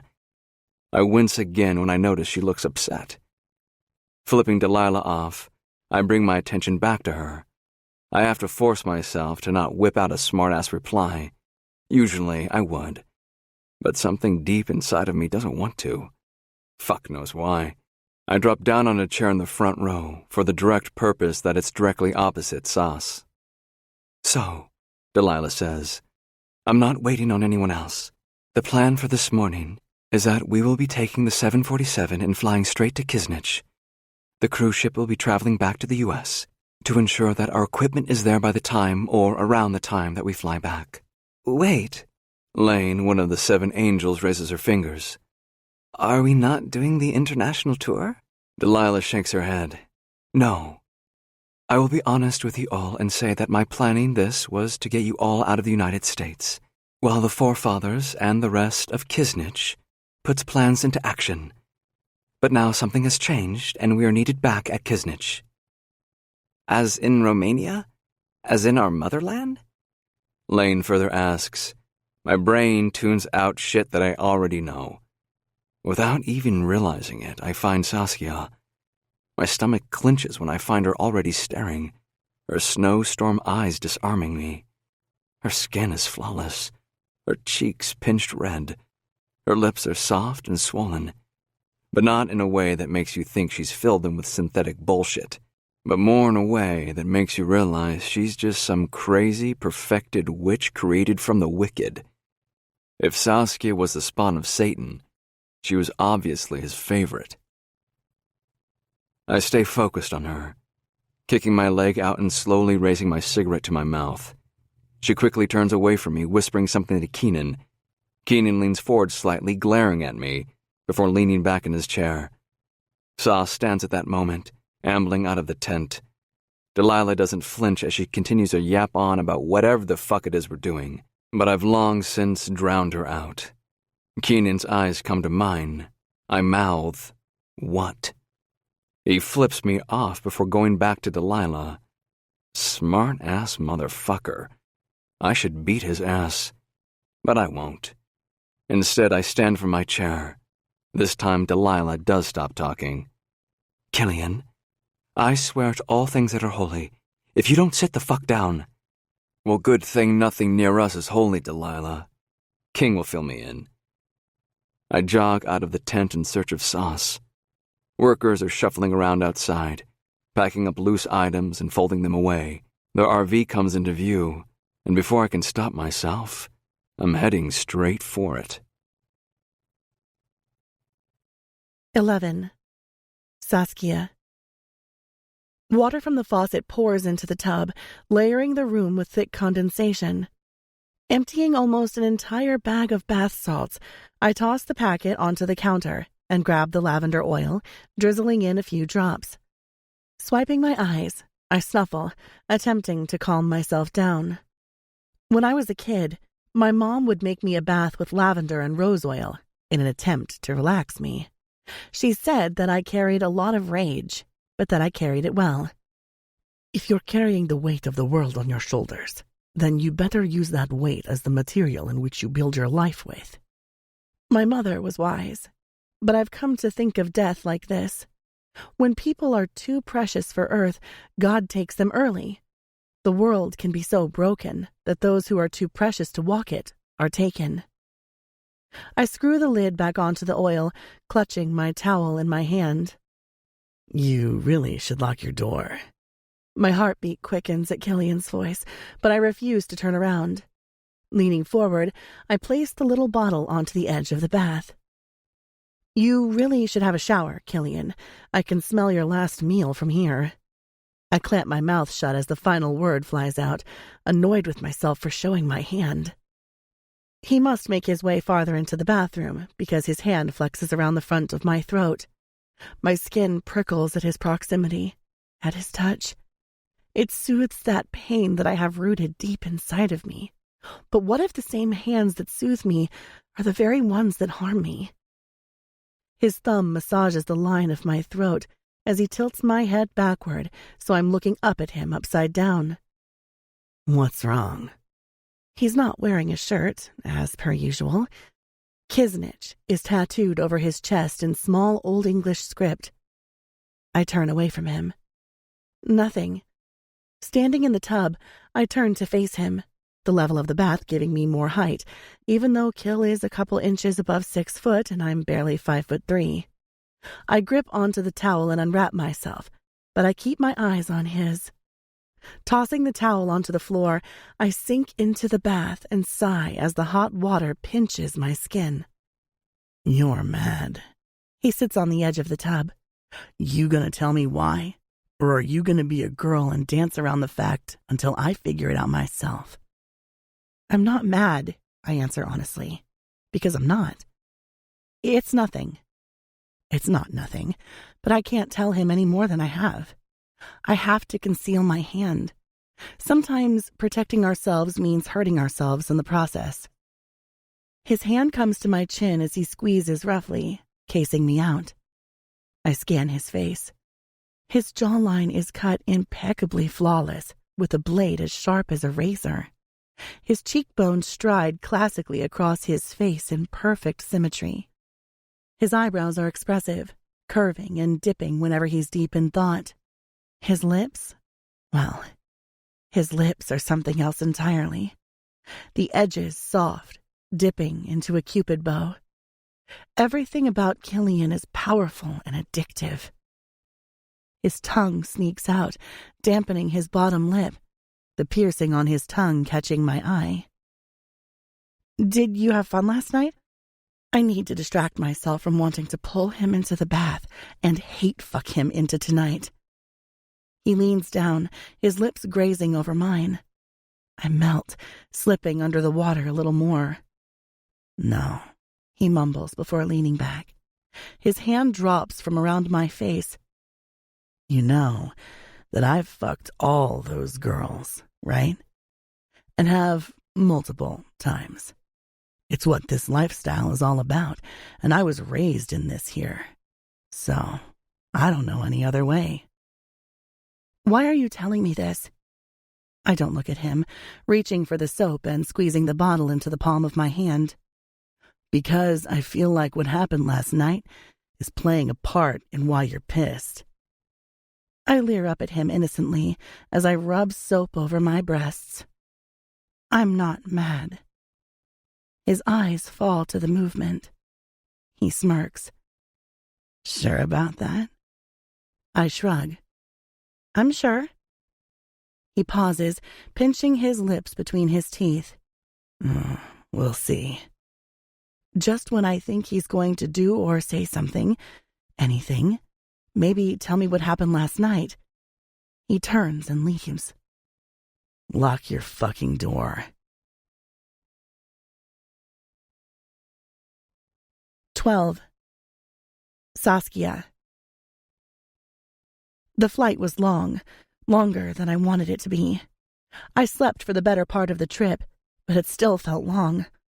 I still can't get over the fact that the founding families own a damn 747. I'm gathering up all of my crap after landing when P hooks her arm in mine. We all have to get our tattoos while we're here. I freeze, one hand on the strap of my backpack and the other clutching my phone. Why? We start walking toward the exit. Well, because you can only get the tattoo here. Something about the ink, and then there's this whole ceremony thing that we all have to go through. We make our way down the stairs. I shiver as the cool air whips around me. I'm well aware of the ceremony and what it entails, but I didn't think we would do it right now, amongst everything else that seems to be going on. Getting marked seems diminutive. 4 jacked-out black Range Rovers are parked in front of us. Men dressed in dark suits and dark glasses standing guard at each one. So, you're in? Perce asks, nudging me. Sure, I say, just to get her off my ass about it. Truthfully, I don't want to be here, and I don't know why. I think I'm ready to be back in the U.S. and back to usual touring. Usual shows. I don't want to be here in Kisnich. I just wish I knew why my stomach and heart ached, being on what's supposed to be my homeland.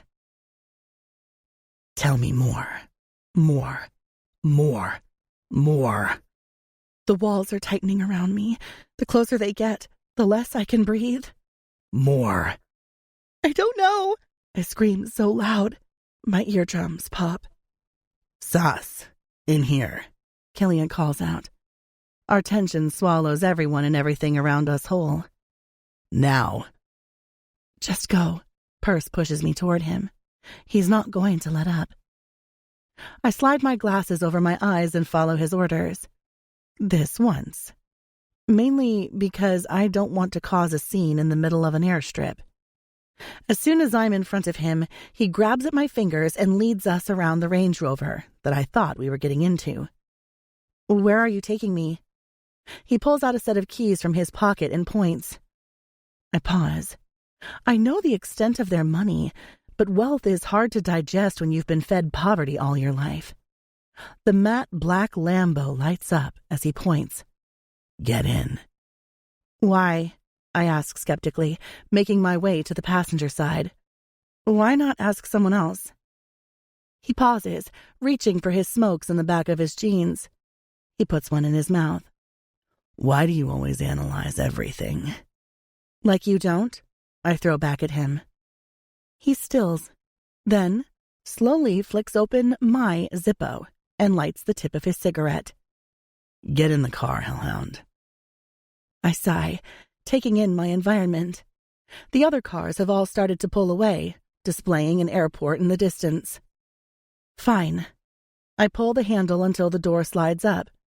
Sinking into lavish leather, I try really hard to ignore the way it buries my skin with its velvet touch. He slips into the driver's seat, his cigarette polluting the prominent scent of freshly stitched leather. He pushes the car to start, and the deep rumble of the engine vibrates beneath us. Pushing the gear into first, he drives us out of the airstrip, whizzing behind the line of affluent and exclusive cars. I don't know shit about you, but you've said you've been here before. I don't know if that was a question or a statement. I answer. Yeah, I have, when I was little. I turn to look at him, but he simply puffs on his smoke and hits the stereo. Why am I here? He tilts his head to stare at me. I'm curious. About what? I ask, though he's still watching me closely. I shift my attention to the road ahead of us. You might want to watch where you're driving. He smirks. Ever seen Fast and Furious? I shuffle uncomfortably. Yes, and you're not Dominic Toretto. He winds his window down and flicks his smoke out just as the car swerves into the other lane, and he drops the gear back down to second, flying past the line of cars. Oh, my God, Killian! I grab onto the handle of the door as he continues to gain speed, along with my heart rate. A semi-truck is coming closer and closer, in direct line of us. But there's nowhere that Killian can swerve into because the line of cars are driving too close together. Killian, I warn, my palms sweating and heart thumping. What are you hiding from me? What? I glare at him sideways. He stares back at me through narrowed slits. Answer the question, because I know that you heard me. Nothing, I yell. The truck is flashing his high beams at us now, signaling us to move. Why do I not fucking trust you? Killian's jaw clenches, and he cuts in front of the SUV at the front of the line just in time for the truck to pass us, honking. What the fuck is wrong with you? I scream. I want to hit him. Fear acts as a truth serum for humans. He looks over at me briefly, and then back to the road as he finally drops to a more acceptable speed. Why do you think people are tortured? The fact that they're going to die instills fear inside of them. What has that got to do with me? He shakes his head. It has everything to do with you. I ignore him for the rest of the trip, somewhat annoyed with his cryptic messages and questions. Around an hour and a half later, I watch as the trees that lined the road slowly start shifting into long gold pillars with light bulbs at the top. The grass looks greener, bushes groomed. As we get closer and closer to the city, the region begins to look medieval, only more opulent. I shuffle up, leaning back against the leather. I have been here before, but I was so young that I don't remember much of the trip itself. The pillars start to become more frequent when a large statue with the letters Kisnich embedded into the stone comes into view. The statue is of 4 suited men standing proudly as they guard the city. The street that leads you into Kisnich is cobblestone, with freshly blooming flowers on the sidewalks. People shuffle around the place slowly, moving about their day. A large waterfall behind a line of stores catches my eye, but I only get a brief glimpse of the water crashing into the giant pool beneath it as we continue driving through the city. People stop and stare with a mixture of expressions flashing over their faces. Shock, lust, hunger, beauty, games. Killian hooks down a side street. "Where are we all staying here?" He chuckles. At one of the founding houses is where we will all be staying. Delilah has her own plantation here, and all the others do also. I'll stay with Keenan. I'd feel more comfortable with him or Perce, but I know that Perce and King are still in that nice honeymoon stage, so they probably don't want someone hanging off them for however long that we're here for. Like fuck you are. I drop down onto the bed that Killian put me into, curling my legs beneath my butt. The Cornelii plantation is oddly haunting. Cold brick held up by Victorian-style windows, but that really offers only a small detail of what it's really like inside. The walls are half white and half dark burgundy, with gray trimmings and aged drapes. There's a 4-post bed in the room that I'm staying in, and an old wood fireplace on the opposite side. A large dresser and a closet sit on the other side, right beside a door that leads into a bathroom. To the left of me are white lace curtains that hide the small balcony which overlooks the entirety of the backyard. In the yard, there are old statues and a large stone swimming pool with bright blue lights illuminating from the bottom. It hasn't been lived in probably years, but it's quite obviously been kept up. Killian also wasn't kidding about the founding houses. I think they're all in a circle. Each plantation-style home is acres away from each other, with a large forest right in the middle of them all. In front of the Cornelii house is the number 2.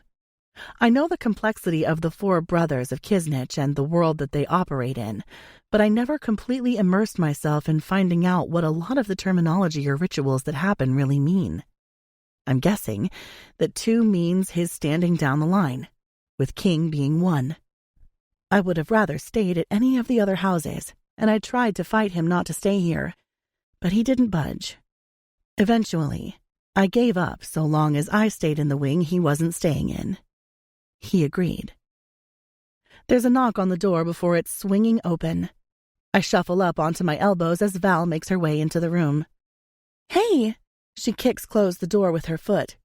Handing me what looks to be a folded robe, she chews on her lip nervously. "For the ritual that will be happening tonight, usually you have to wear your family crest, but we couldn't find one for Royal, and Delilah didn't want to talk about why, so she gave you this one." I unfold it, spreading it out over my thighs. It looks to drop down to my ankles and has a string near my collarbone where it ties. A hoodie is folded beneath, and when I flip it over, I freeze. It says Cornelii. Val's eyes flash with sympathy. "I know. I don't know why she did that, but it's what you have to wear." "Hey," she takes a seat on the bed beside me. "Who are your family? Obviously, you're Kisnich, but why the secrecy with your bloodline?" After running the tips of my finger over the blood-red lettering that spells out Cornelii, I shrug. My family wasn't very well known in Kisnich. They were at the bottom of the food chain. "Oh, well, that could be it." She brushes me off before flopping back onto my bed. I internally tell her to get out. I don't know when it was that we became friends, but she's obviously getting comfortable with it. Immensely. "Are you bisexual?" I turn quickly to face her to make sure I caught her question right. No? Why?" I ask, pushing the robe drama to the side for now. "Well, I think I might be." Just as I'm about to open my mouth, my phone vibrates in my pocket. Shit, I forgot to turn global roaming off. I see it's Hope, and I hit answer. "Hey!" Kicking off the bed, I make my way to the balcony door and step outside. "Sass, tell me you're not in Kisnich." I gulp. Val starts kicking off her shoes and crawling up my bed. I hope that the reason why she asked me that wasn't because she wanted anything with me. Nope. No. I am. There's shuffling on the other side of the phone. I'm coming over. I will text you when I land and give you the details of where I want you to meet me. What? I grip onto the railing. Hope! The line goes dead. I bring the phone away from my ear.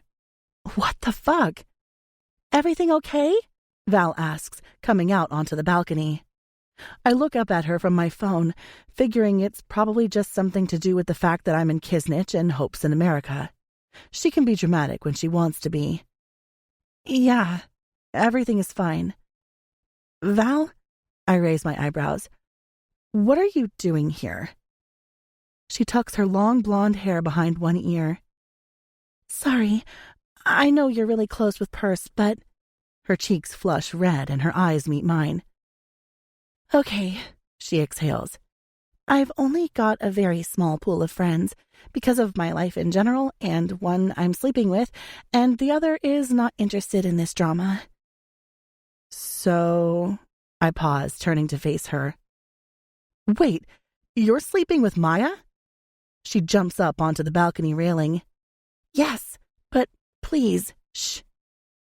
Oh, wow. I thought what I saw the other night was just... Kisnich?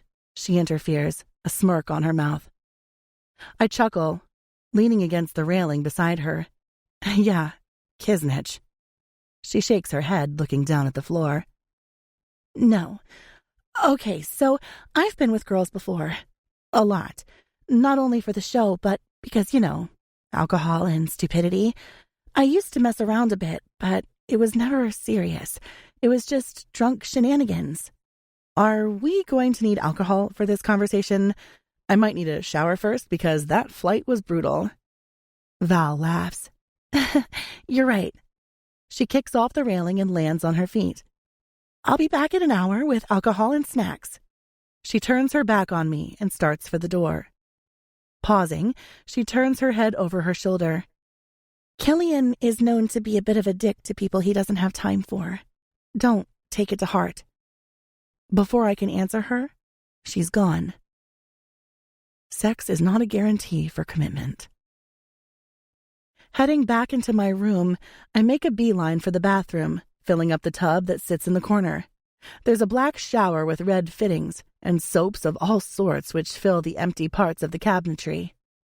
After a quick bath, I slip on a pair of tight shorts and a loose Thrasher shirt.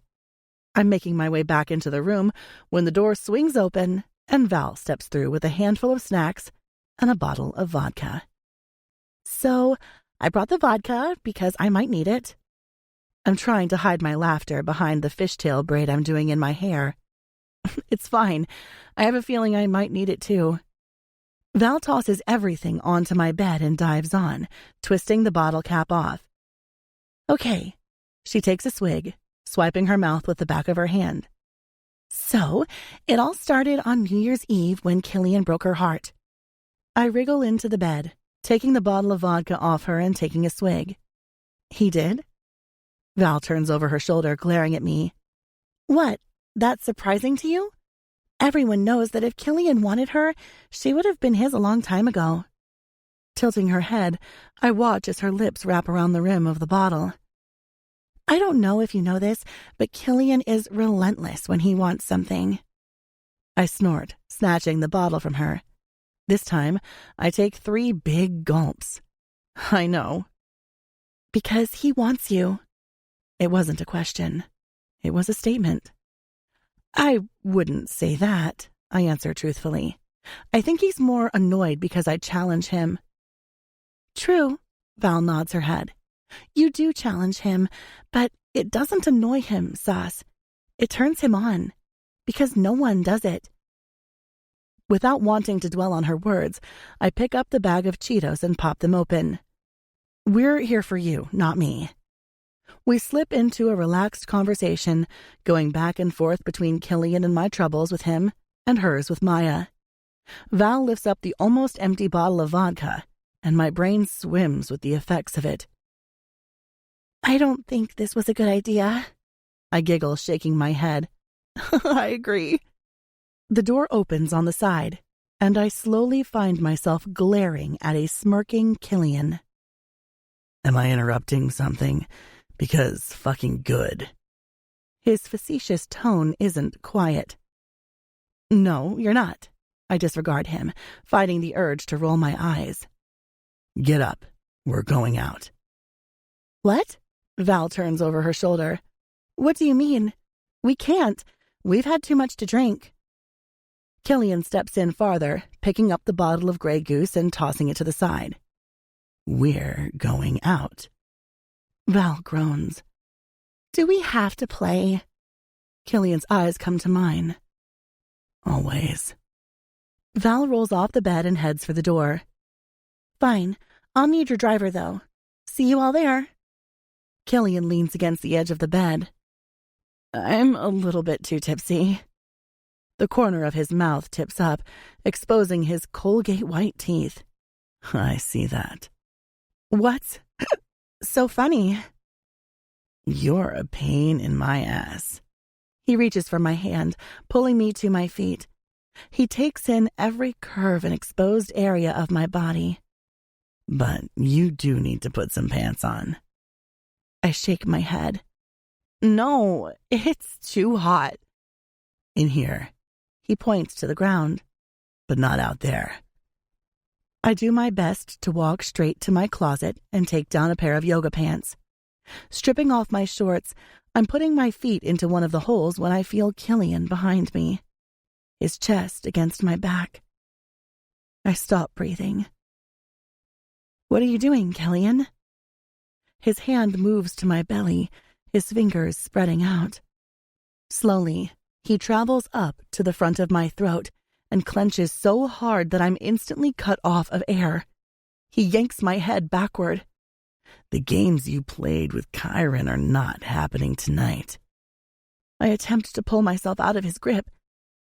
You can't tell me what I can and can't do, considering... I finally step out of his grip and shrug on the yoga pants. You fuck everyone. His hand grabs my arm and he spins me around, pushing me backward until I'm crashing against the wall. He knees my legs wide and presses himself into me, one hand against my throat and the other carefully caressing my cheek. Do you want to fuck him? His eyes search mine before dropping to my lips. He licks his, the piercing in his tongue catching the light. Because, babe, if you want to fuck him, you can come back here and fuck him. Otherwise, stay off his dick. Why does it matter? I ask, challenging him. I've slept with Killian one too many times already, so I know that I'm in a very vulnerable position nestled against him the way that I am, but I can't seem to let go. I can't seem to liberate the attachment I somehow feel toward him. It's annoying, feeling a certain way about someone who you have conditioned yourself to hate. Killian is filthy, but I've been bathing in him for so long that when I do walk away, I'll be doing so with remnants of his poison pumping through my veins.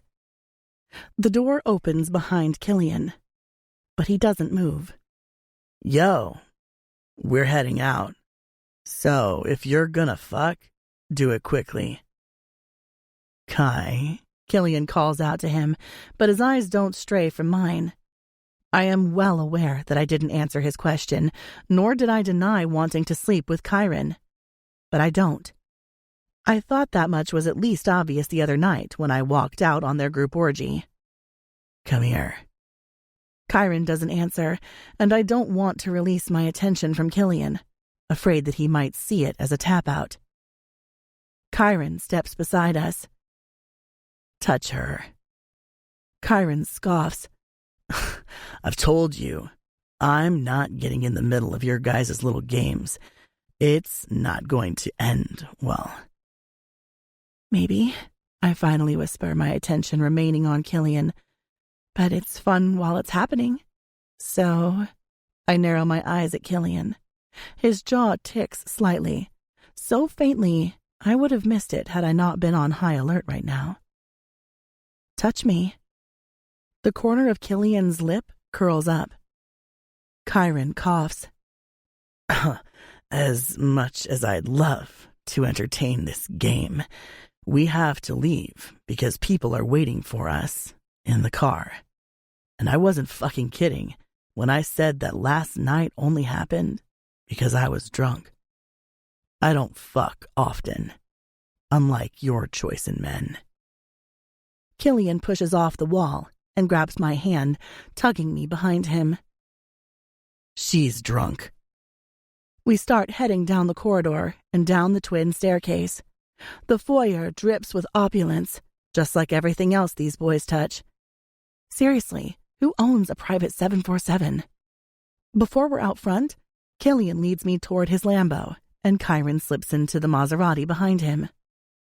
"What's with all the flashy cars?" I ask, reaching for the door handle. Killian slides in, pushing it to start. We have cars here, and in the U.S. These are nothing like the ones we have back home. He's pulling us out of the long driveway when I turn to face him. "So, you guys spend a lot of time here?" Why am I talking? He drops it down to second gear, and we jet forward, my head slamming against the headrest. Yeah. Why are you moody all of a sudden? Again, why am I talking? I'm not, he answers, and turns the stereo on, cutting off any other possible conversations.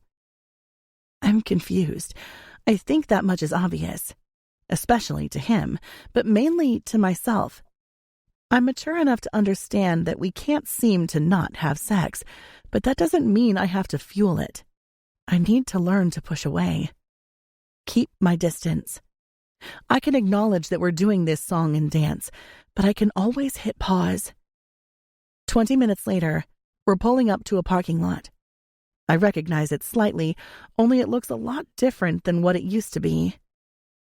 A dark and lilac archway that's split in the middle is curved in a rainbow with the words Midnight Mayhem written over the top. The paint is faded and chipped, a complete contrast to what it used to look like when I came here as a kid. The gating around the entry is the same purple cement that leads all the way around Mayhem's grounds. "What?" I whisper, reaching for my belt as all the rest of the cars pull up beside us. "What are—" I pause. "What's the matter?" Killian growls softly. "Scared of a little mayhem?" I turn to face him, blinking continuously. "I don't want to be here." "Why?" he asks, his head tilting. His tone is condescending, as if he already knows the reason as to why I don't want to be here. "Because," I answer, my throat clogged. "I don't want to." He seems to ponder over my reaction before he slips out of the car. Shit. I inhale and exhale, closing my eyes. This is where they come. I squeezed my mom's hand as I licked my ice cream. I loved coming to Mayhem, but I even more loved that I got to wear my pretty red dress. "No," my mother shook her head. "I don't agree with this, nor will I ever." My father kneeled down in front of me. I loved Papa. He was always gentle and handled me with care. Right then, though, I found myself stepping closer to Mama. "Oh, how your mom is wrong, Zakia." I was confused, because his touch was soft, yet the tone of his voice made me feel uneasy. How is she wrong? "Wow." Killian's hands come to my upper arms, and he turns me around to face him. Callan is behind him, staring at me up and down in obvious distaste. "The fuck has you so much on edge? If this is what you're like when you're drunk, you're never drinking again." Callan scoffs, rolling her eyes and hooking her arm into purses. "I need to talk with you about something." "Why are you so hell-bent on tormenting me?" I ask Killian, falling into step beside him as we make our way to the abandoned amusement park. Something inside of me stirs, but I'm perplexed as to why. Killian grins, but doesn't answer. That smirk won't work on me. Only I'm a damn paradox because it has so far. Killian! I reach for his arm, and he stops, just short of the entrance. Turning to face me, his focus moves between my eyes and my lips. Because I can. I shove past him, running to catch up with Keenan. I can't do the push and pull between him and I for much longer, especially not when I still have the effects of the alcohol rushing through me. Sus, Killian calls out behind me, but I ignore him. I don't want to so much as pay him any attention. Wrapping my arms around my torso, something dark clouds over me as I take that first step into the park. Ma, can we get fairy floss? I ran toward the stall, only to stop short in my tracks. There was a man, in a suit. I bent my head until I could see his face. Ma! I yelled, turning around to find Mama. I didn't have to look long, because Mama was right behind me, her shoulders square. What the fuck do you want? Her face paled even more because her sickness was getting worse. So much worse. For the first time ever, I didn't just feel sad that Mama was sick. I felt scared. Sweat trickles down my face as I try to blank out the memory flashes. You okay? Keenan comes up beside me, watching me skeptically. I look to Keaton, who is standing beside him. Keaton and I have never spoken before, but apparently that's not unusual. Keaton is dark. As an individual, his soul is damned. You can see it any time his eyes land on you. Much like Chiron, only different shades of black. There's something holding Chiron back. With Keaton, it's as though he's like this by choice, as if he's happily handed his soul over to the devil. I nod, licking my lips. Yeah. Keenan is momentarily distracted by something, or someone over my shoulder. I turn to face Killian, who is watching me carefully. You been here before? How could he? Once, I grind out, passing all of the abandoned rides. The carousel remains in the middle of the main path, standing out against all the other rides due to its sheer size. We continue down as we pass the old food stands and small tents where there'd been tarot readers, crystal readers, and even psychics. I pause when I see the old gold and red merry-go-round. The horses look the same, only aged. The old gold paint and bright red saddles have faded to a soft sepia, as if the rain had washed out all of the color. It was beautiful once. This whole park was. You know, Midnight Mayhem used to come back to perform in Kisnich every 6 months when I was a kid. Killian makes his way onto one of the horses, jumping the small gate. I follow, climbing over the metal gate and landing on my feet. I remember. Killian shakes his head, staring at me from above. Why do I get the feeling you're here to test me? Test you? I ask, my eyebrows raised. Why would I be here to test you? Killian pulls out his bandana from his back pocket. He comes closer, his thumb pressing against my bottom lip. Because you're the one test I can't solve. I hold my breath. Kill! King hollers out from behind us. Playtime. Killian smirks, and I watch as he ties the bandana behind the back of his head, hiding his mouth. Ready? For what? I ask, following him back out of the gate and down the dusty path with overgrown grass. The rules are simple. Killian jumps onto an old wooden table once we're back with everyone, his military boots landing with a thud. Here we go, Purse grumbles, folding her arms. What's happening? I whisper to her, making sure to watch Killian closely. Killian glares at me. Hide and seek. Only you hide, and we seek. Killian gestures to the 3 other brothers, as well as the 6 demons and the few others who work with us. All the girls, and Keenan, shuffle in our spot. Your seeker is your master for 24 hours. You are completely at his mercy. I don't like this game. Purse rolls her eyes and takes a seat on the ground. Well, I'm not running this time. I look around at them all, hoping that someone, anyone except Killian, takes me. Killian jumps down from the table. I jump at his sudden proximity. So close. He smirks at me, his eyes widening like a fucking maniac. Run. Val grabs my hand and shoves me forward, and before I can protest, we're running toward the back of the Ferris wheel. Val! I call out when she doesn't stop running. I pause, sucking in deep breaths as I take in my surroundings, ducking and dodging old fallen plaster boards and tins of paint. I pull open a black curtain that must have been a back entrance for one of those rides. Old furniture is hidden by white sheets, spiderwebs strewn throughout. I stop walking. Thousands and thousands of copies of myself peer back at me at different angles. A mirror maze. Cool, but not, because I might get lost. Being lost has to be better than being at Killian's mercy, so I do the next dumbest thing that I have done, aside from sleeping with him. I get lost in the maze.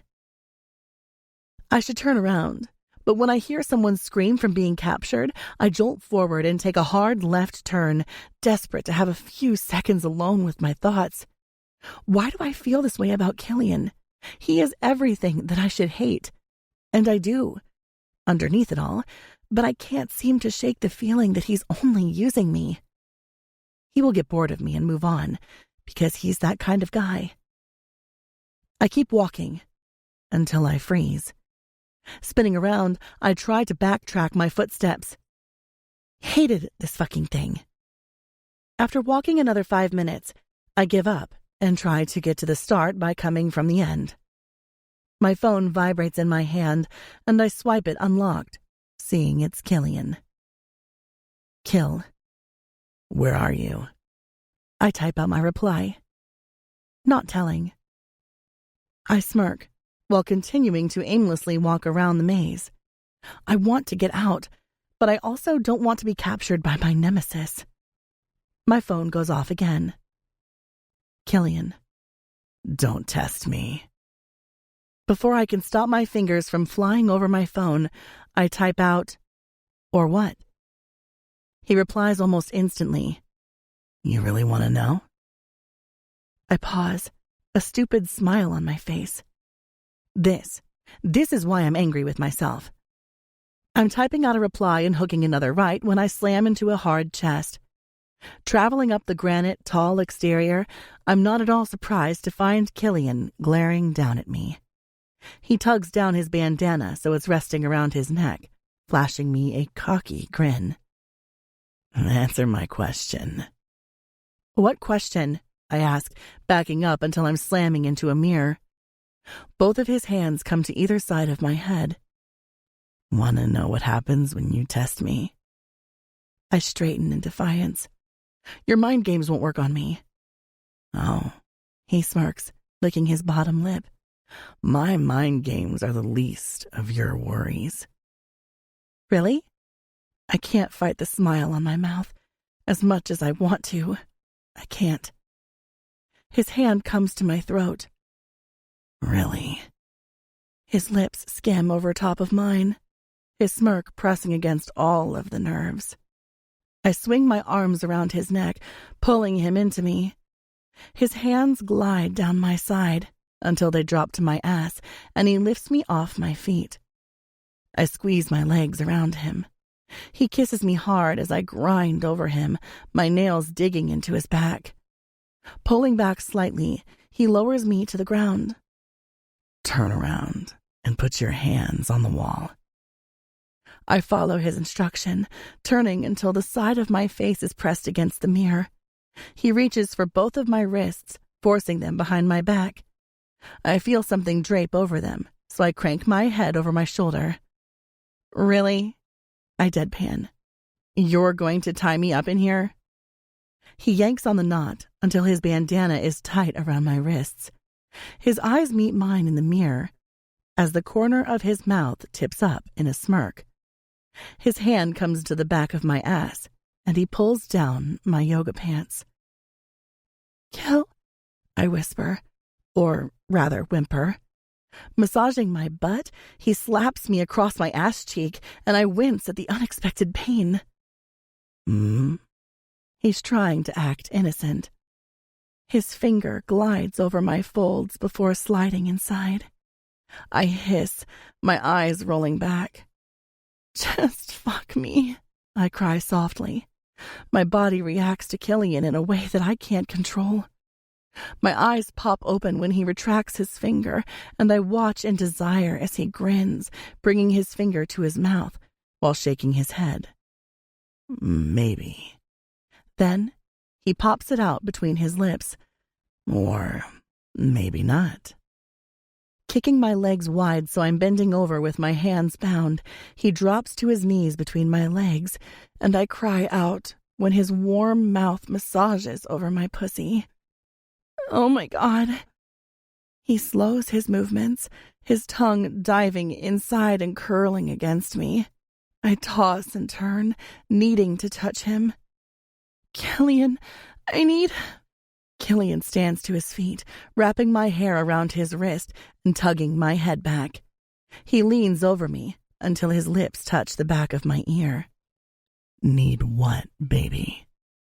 "Baby, you inside me?" I plead. "Please." His fingers come to my entrance again, and I turn my head over my shoulder, my hair falling down one side. "Killian!" I scream. "No." All right. Jeez," he chuckles. "Oh, chill. I'll dick you down." "I'm going to hit you," I grind out, anger simmering beneath the surface of my lust. I hear his belt buckle clink. "Well, you can't." He slams inside of me, and I scream, my head flying back and my legs dissolving under my weight. He stops when he's in deep, his balls rubbing against my clit. He leans over and once again brings his lips to my ear. "What was that you were going to say?" My lips curl behind my teeth. "Just what I thought." He tugs on my hair while slowly pulling out. "Look in the mirror." I do. I'm fixed on the way he's diving inside of me, my head tilted back. He cocks his head, illustrating his sharp jaw. I feel myself slowly tense around him like a vice. My core pulls and tugs, not wanting to let him go every time he retracts. I'm completely at his mercy. "I don't want you with anyone else here." I'm too busy grinding against him, lost in the way my body relentlessly climbs higher and higher, reaching for the very tip of my orgasm, all so the world can crumble at my feet when I release. "Answer me, Saskia. Say yes. I'm not fucking sharing. Not you. Not ever." His fingers massage into the back of my scalp. When I don't answer, he tugs on my hair and pauses his thrusting until my head is tilted completely back. His other hand clamps around the front of my throat. "You have 3 seconds to answer me, baby. 1. My voice cuts out as he tenses around my throat. 2. I tap at his hand in defeat as he continues to thrust inside of me roughly. "Killian." "Not an answer," he warns, and my eyes find his in one of the mirrors. He smirks at me, releasing my throat just enough for me to answer. "Yours." He stills, his mouth falling open slightly in shock. I wasn't planning on participating in hotivities anyway, unless I absolutely had to have sex with someone in the cage, and if that did happen, I planned to go straight for Keenan. I didn't have enough time to think about my words in the moment, and he knew that. He didn't need to gain access into my brain. He just needed to distract me. "Fuck," he groans, his head rolling back. "Let go, baby." As if on cue, and at his command, I release around him, my muscles throbbing, aching. Sweat bubbles over my skin, my breathing heavy and ragged, my limbs liquefying. He pulls out quickly. Turn around and get on your knees. Need to come all over this fucking beautiful face. I turn around and fall to my knees. His skin flashes with fire, his pupils dilating. I watch in fascination as his hands work over his length, the veins beneath his skin bulging to the surface. Leaning forward, I suck one of his balls into my mouth. He freezes before his hand comes to my hair, and he piles it all onto the top of my head. Fuck, Saskia. I flick my tongue over him before dragging it up his length. I can't grip onto his dick because I'm still bound behind my back, but I inch up and slowly suck his tip into my mouth. The soft skin slips down my throat easily as I peer up at him beneath my lashes. His sharp jaw flexes. His violent eyes thrash beneath his thick lashes as they fan out against his flawless skin. His head rolls back. I feel him tense in my mouth just before he pulls out, and hot liquid sprays all over my face. I didn't close my eyes fast enough because now they're burning. "Oh my God, Killian," I screech. "It burns." He chuckles loudly. "Killian, I'm serious." I keep them squeezed shut. A loud burst of laughter erupts from him this time, and I actually think I might hit him. All right. His laughter dies out. Chill. Damn. I feel something rub over my face as my eyes slowly pop open. "It still hurts. What the hell?" Killian leans down to meet me at eye level, smirking. Then he licks me across the eye before planting a soft kiss over it. You'll be fine. Let's go. We've still got some hunting to do tonight.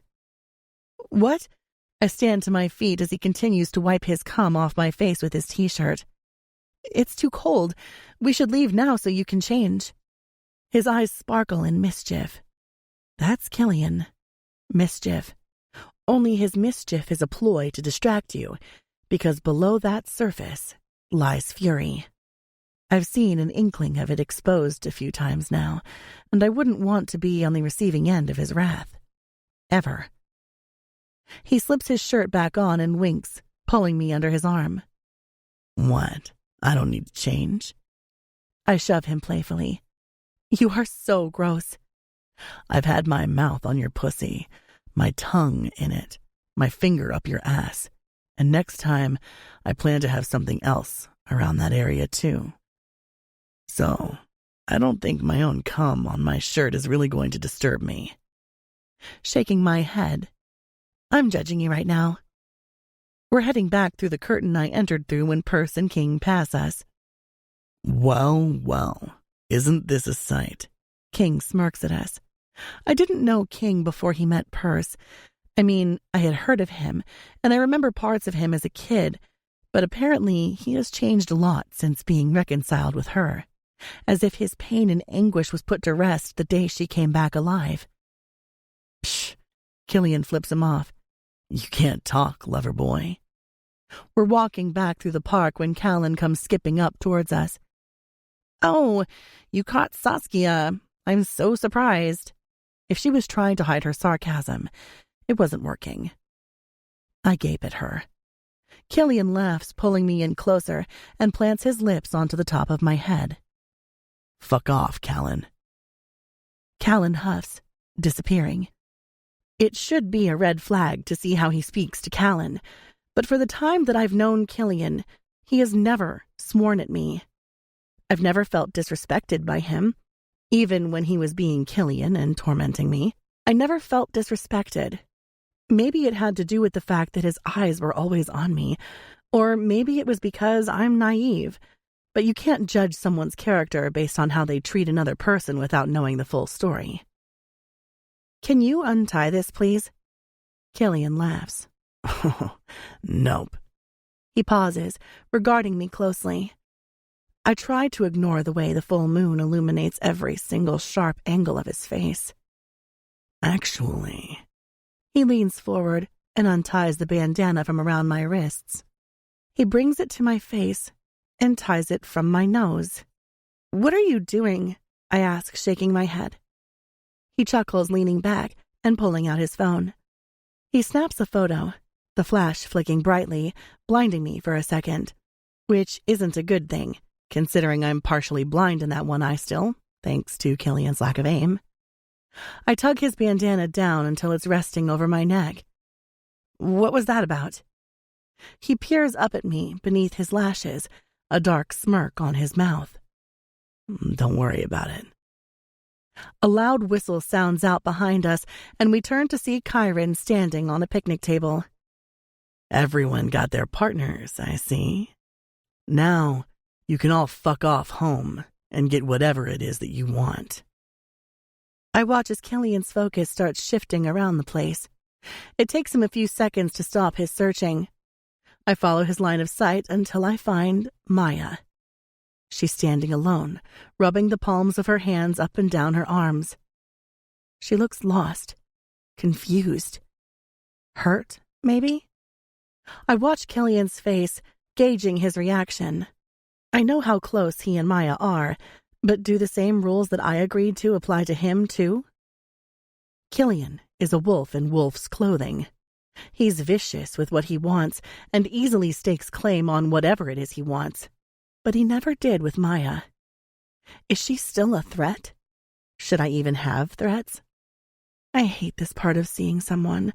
The talking stage, the sex stage, the stage that can feel like purgatory in every relationship. His smirk falls, and I watch as her eyes slowly come to his. I watch the silent conversation pass between the two of them, and suddenly, I want to know their story. I want to know when they first met and how they feel about each other, how they really feel about each other. My stomach drops. When he's done with me, will he go back to her? His home base? Maya starts walking toward us, and I step backward, not wanting to be here or anywhere near them both when they're together. I can feel myself fill with jealousy, and I hate it. If I stay here, I'll for sure display that fact out all over my face, too. "Hey," Maya says, smiling at Killian. "You all right?" he asks. I can hear the worry in his tone. It's not the same tone he uses with me.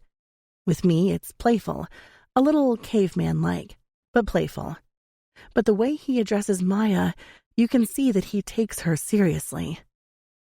My throat contracts and swells, making it hard to swallow. Their chatting dies out, everything around me fading to black.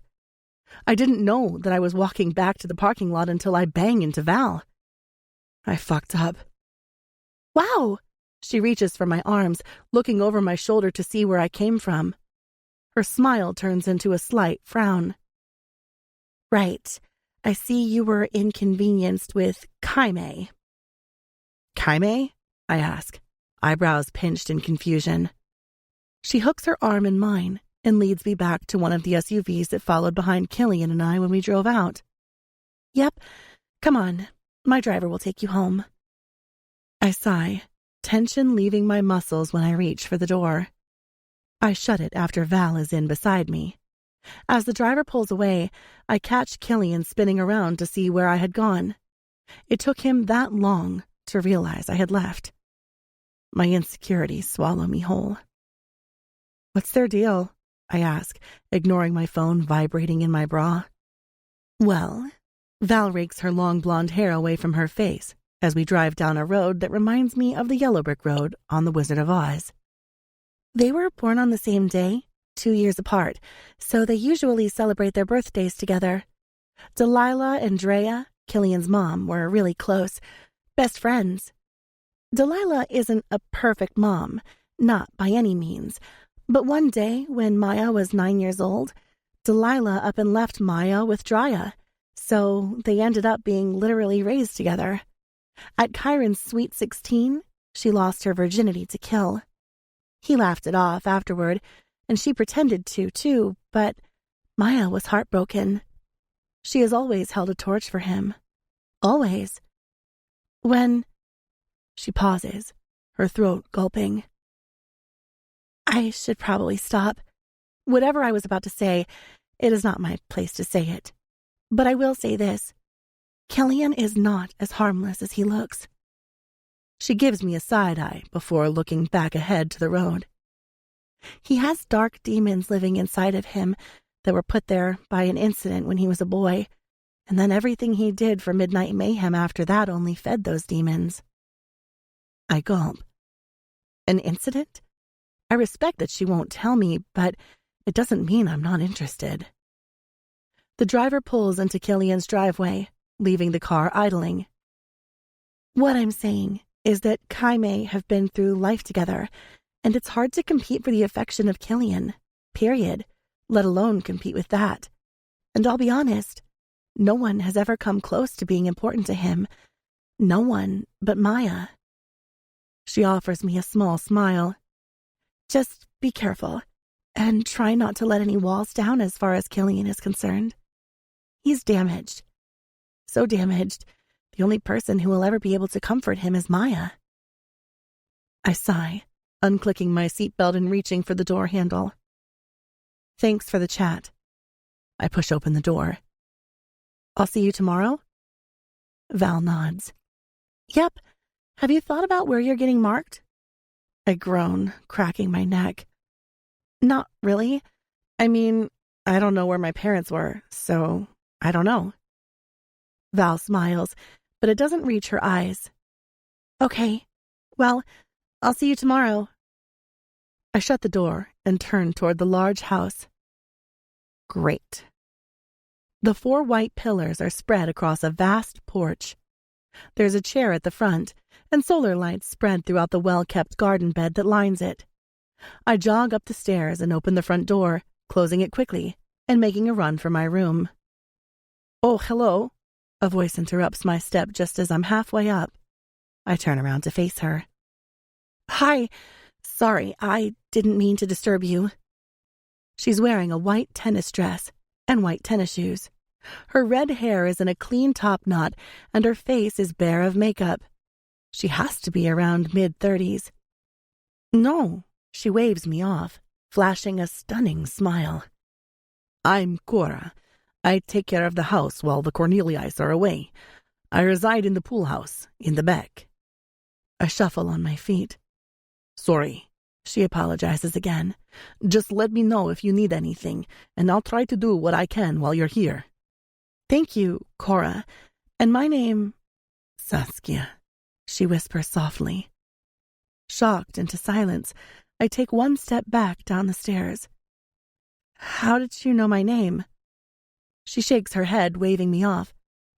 Killian had told me prior to your arrival to ensure your room was ready. Ah, okay. Well, good night. I wave her off and continue back upstairs until I'm in my room. I flip the lock, strip out of my clothes, dumping them in the dirty pile and slipping in and out of the shower, paying extra special attention to scrubbing off my face.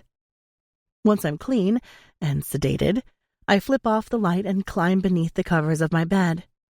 I didn't even put my phone on the charger, and before I could mentally drag myself up to grab it, my eyes had fallen and sleep had taken hold.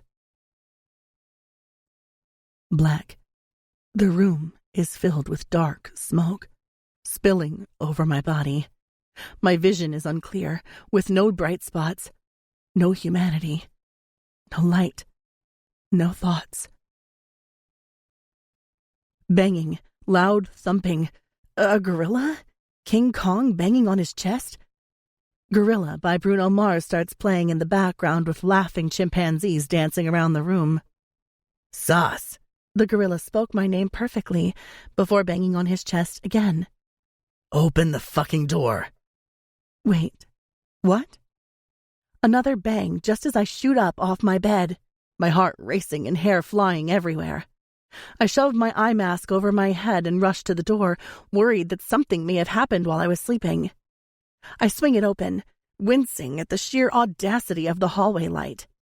Killian is standing in the doorframe, seething, his chest bare, and scratch marks down his chest. He takes a deep breath, falling backward and sliding down the wall. Scrubbing my eyes clean, I finally see him in real light. Along with the scratch marks, there are small spatters of blood over his chest, hands, and face. "What happened?" I ask, falling to the ground opposite him while checking for injuries. "Killian!" My hands come to his cheeks, and I pull his attention to me. What happened? When his eyes fall on mine, they're distracted, lost, as if he's here physically but not here mentally. Had to make sure you were okay. He's still not looking at me, so I move my head around to try to catch his sight. "What do you mean?" He reaches for my cheek, running his bloody thumb over my lip. "Where'd you go?" His voice is strained, and I watch as his vulnerability rears its ugly head. I lean into his touch. "Home, Killian. I came home." "Home," he answers, his hand falling beside him. "I kind of like the fact that you're calling my home, home. God, I fucking hate Kisnich." His eyes squeeze closed. "Come on." I reach for his hand. A heavy thud sounds out from behind him. I keep my eyes on his. "Am I going to like what I see when I look at what you've dropped?"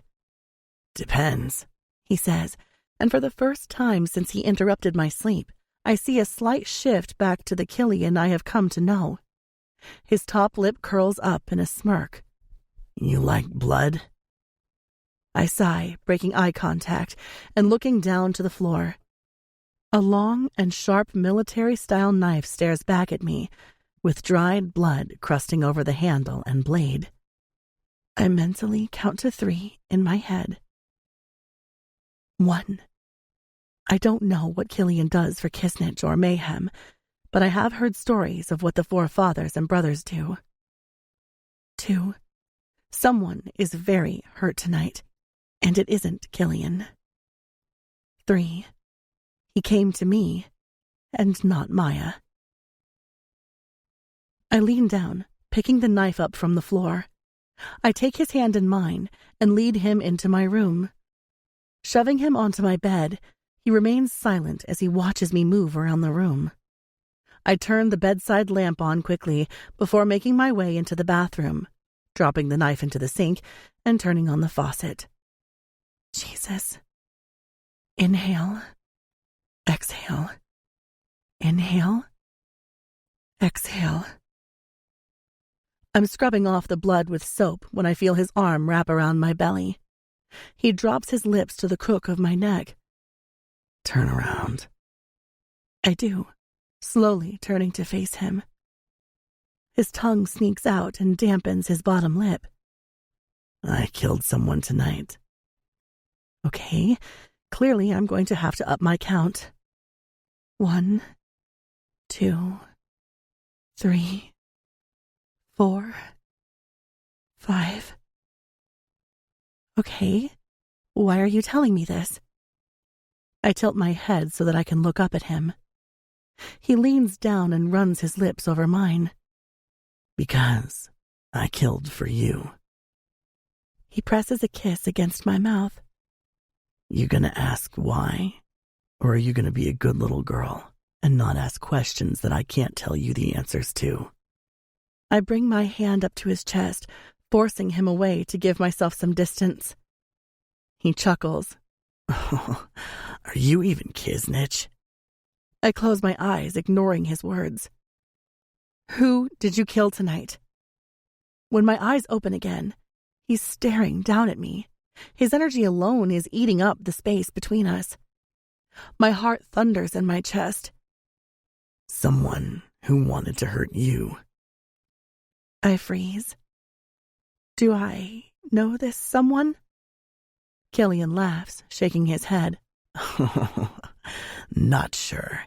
But had you not left me unattended back at Mayhem, maybe I wouldn't have had so much pent-up anger, and then maybe, just maybe, I wouldn't have made a fucking mess."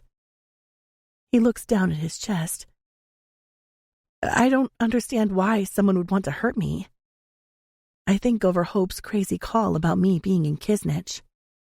Killian exhales, stepping forward and running his nose down the bridge of mine. We're still trying to figure it out, but they want you. Bad. I suck in a deep breath. So, why did you kill him? He holds my stare. Because I want you more. I bring my hand up to the side of his cheek, then run my thumb down his bottom lip. Leaning forward, I bring my lip to his. He groans, his arm hooking around my back, pulling me into him more. I need to bury myself in you right now. 13. Saskia. Morning light shines through the bedroom curtains as the sun begins to rise. Killian's heavy arm is locked around me securely as I tried to shuffle up from bed. I'm not a big hugger, especially since Killian is a walking, talking heater in his sleep. Someone knocks on my door. Kill, get out here. King's voice bellows from the other side. Killian groans, rolling to his back. I flip over and rest my head on the palm of my hand, looking over at just woke Killian. It's not fair you look cute when you wake up. Killian smirks, licking his lips and shoving me backward onto my back while resting between my legs. He grinds into me. I'm always this cute. Really? I reach for my phone, snapping it into selfie mode. He bites down on my jaw as I snap the photo from the side. I study it closely. For the first time, I see what everyone else sees when they look at us. The door swings open behind us and Killian growls, dropping his head onto my shoulder. I hate to break up this fiasco, but Delilah is waiting for us downstairs, and she's not in a good mood. He bites the flesh on my neck and tugs backward before jackknifing up out of bed. Fine, I'm coming.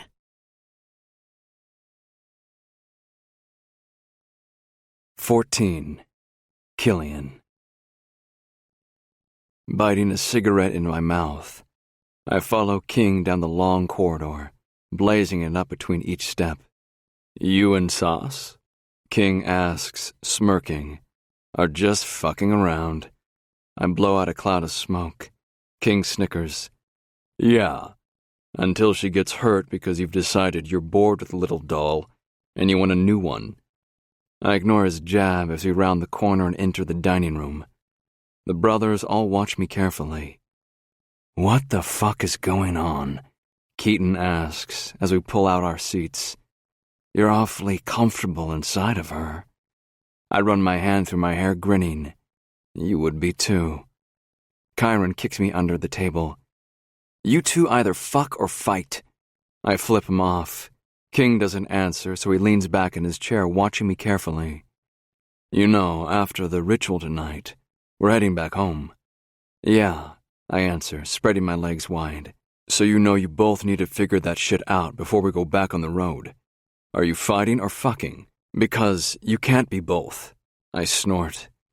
"It worked well enough with you and Purse, and we don't fight. Sauce isn't into the dramatics of shit." He glares at me. "Purse has fire inside of her, and we never fought or pushed each other around during a show." "Yeah, because she just rolled over and took your shit for the most part. You don't know Saskia. Girl is fucking wild." "Do you?" King asks, watching me carefully. "Do I what? Know her?" I lean my elbows on my knees. "I know her enough." "Oh, good. You're all here." Delilah takes a seat opposite me, pulling her packet of smokes out and tossing them onto the table. She's getting worse and worse as each day passes, as if something is eating her from the inside out. "What's up?" Delilah places a smoke between her lips and lights the end. "Where's your father's whiskey?" I look around aimlessly before coming back to her. "Am I going to need it?" Delilah runs her finger over her nose, her eyes squeezing shut briefly as if she's in pain. "You will. Unfortunately, more than you did last time." "Spit it out." I lean back in my chair, annoyed already. "It's Saskia." "What about her?" I ask, eyebrows raised. Come on, you gotta tell me something. Because right now the girl is walking around like a fucking ghost, haunting me with her presence. Can't keep my fucking dick off her. Keaton snickers. Delilah flicks the ash of her smoke. If I tell you this, Killian, you must contain your wrath. You must promise me that you will also stay away from her, but tread carefully.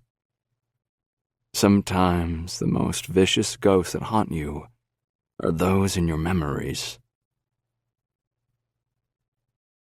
15. Saskia. 20 hours. That's how long Val has been hanging around me since Killian left cold turkey this morning. She has not let go. I think of Val as a great white shark. Once she has a taste of your blood, she doesn't let go. So, I think you should wear this. Val holds up a lacy red bra. Underneath your robe. The robe steals my focus again. The Cornelii robe. Something deep inside of me twists and turns. It doesn't feel right wearing it, and I can't pinpoint why I feel that way. Just the bra? I ask, my eyebrows turning in. That's Kisnich? Val chuckles just as there's a knock on the door. Delilah opens it up, a distant look on her face. She hands me a robe. You will be wearing this one tonight, Saskia. I'm sorry for the confusion. I take it from her, eyeing it skeptically. Delilah clears her throat as I open it up wide.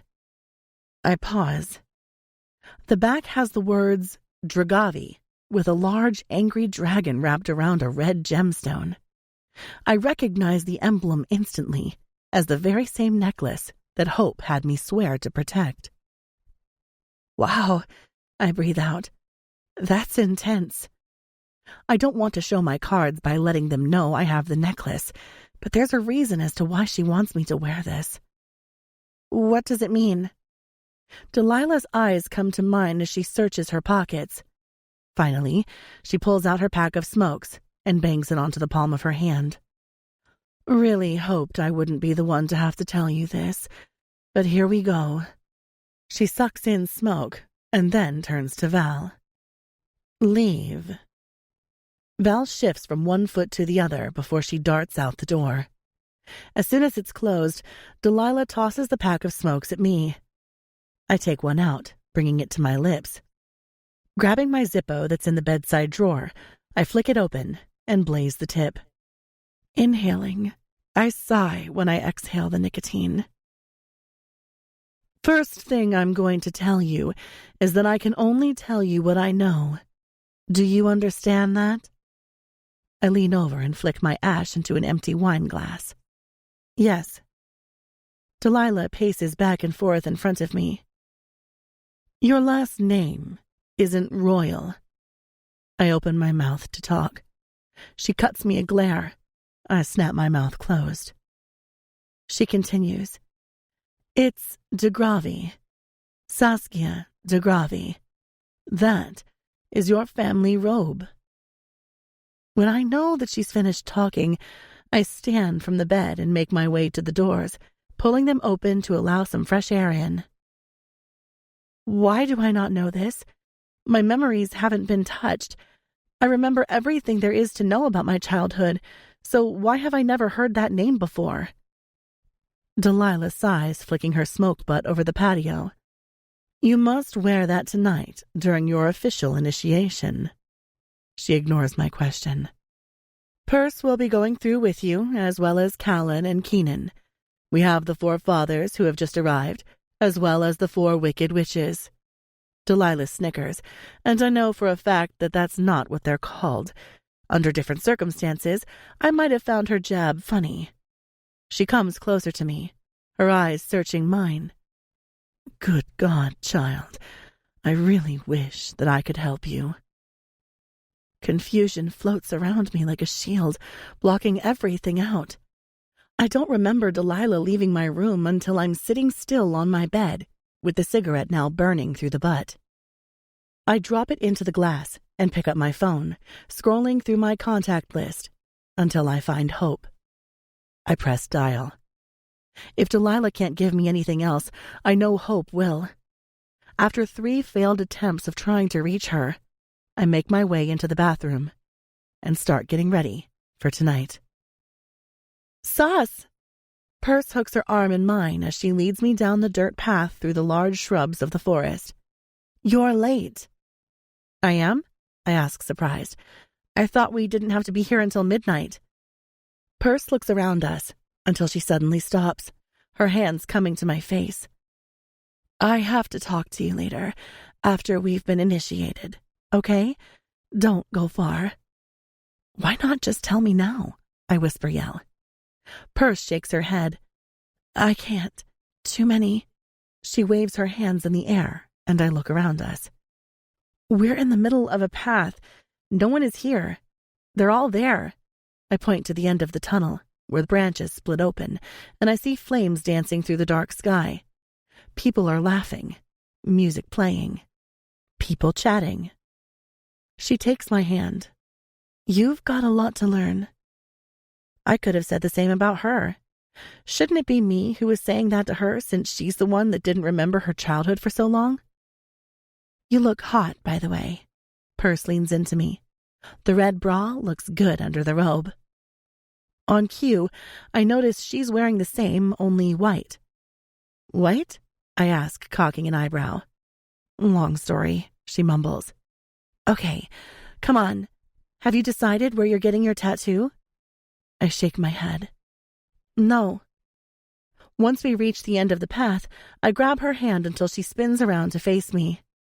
Have you seen Killian?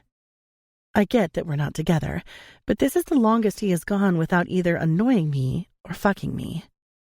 Purse winces, the lines around her eyes sharpening. Baby girl. Keenan pulls me under his arm.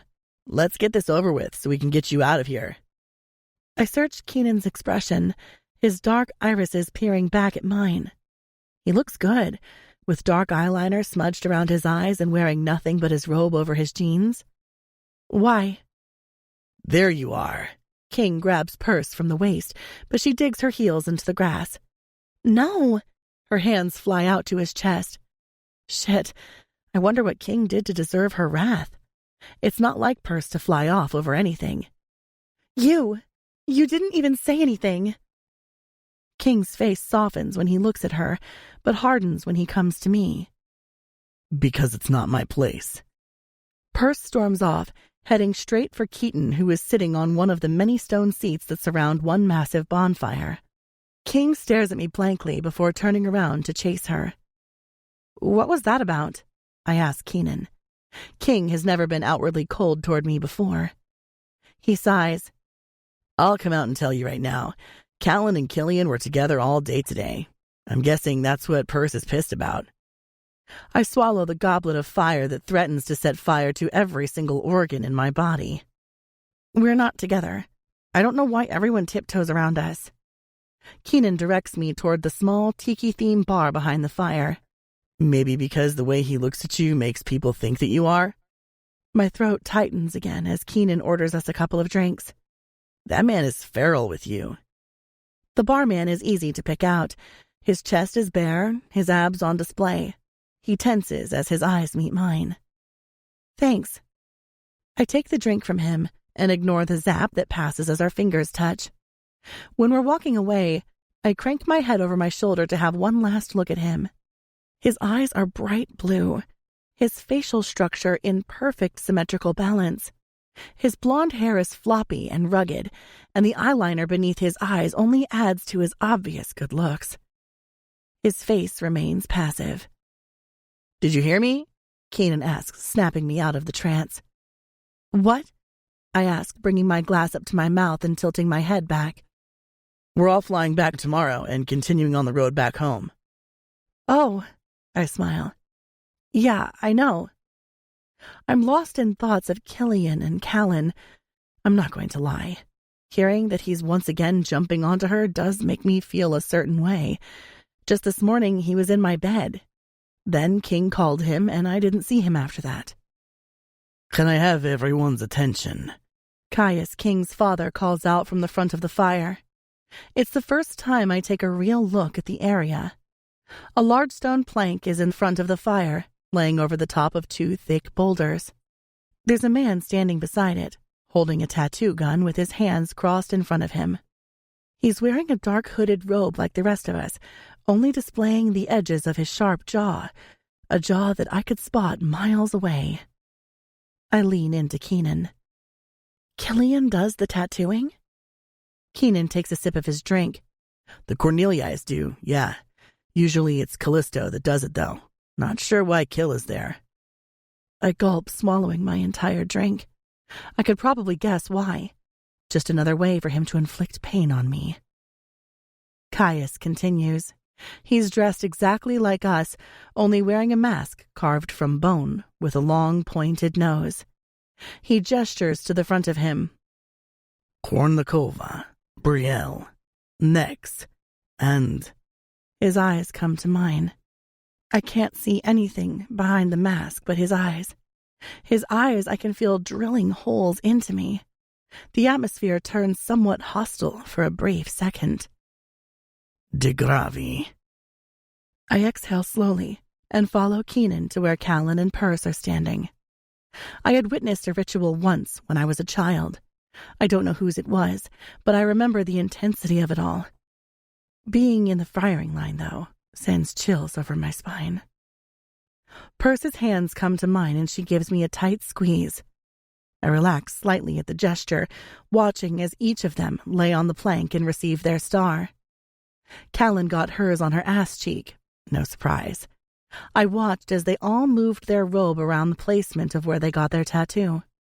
Perce's was below her ear, Keenan on the back of his neck. De Gravi. Caius gestures to the plank. My fingers twitch around the ties at the front of my robe.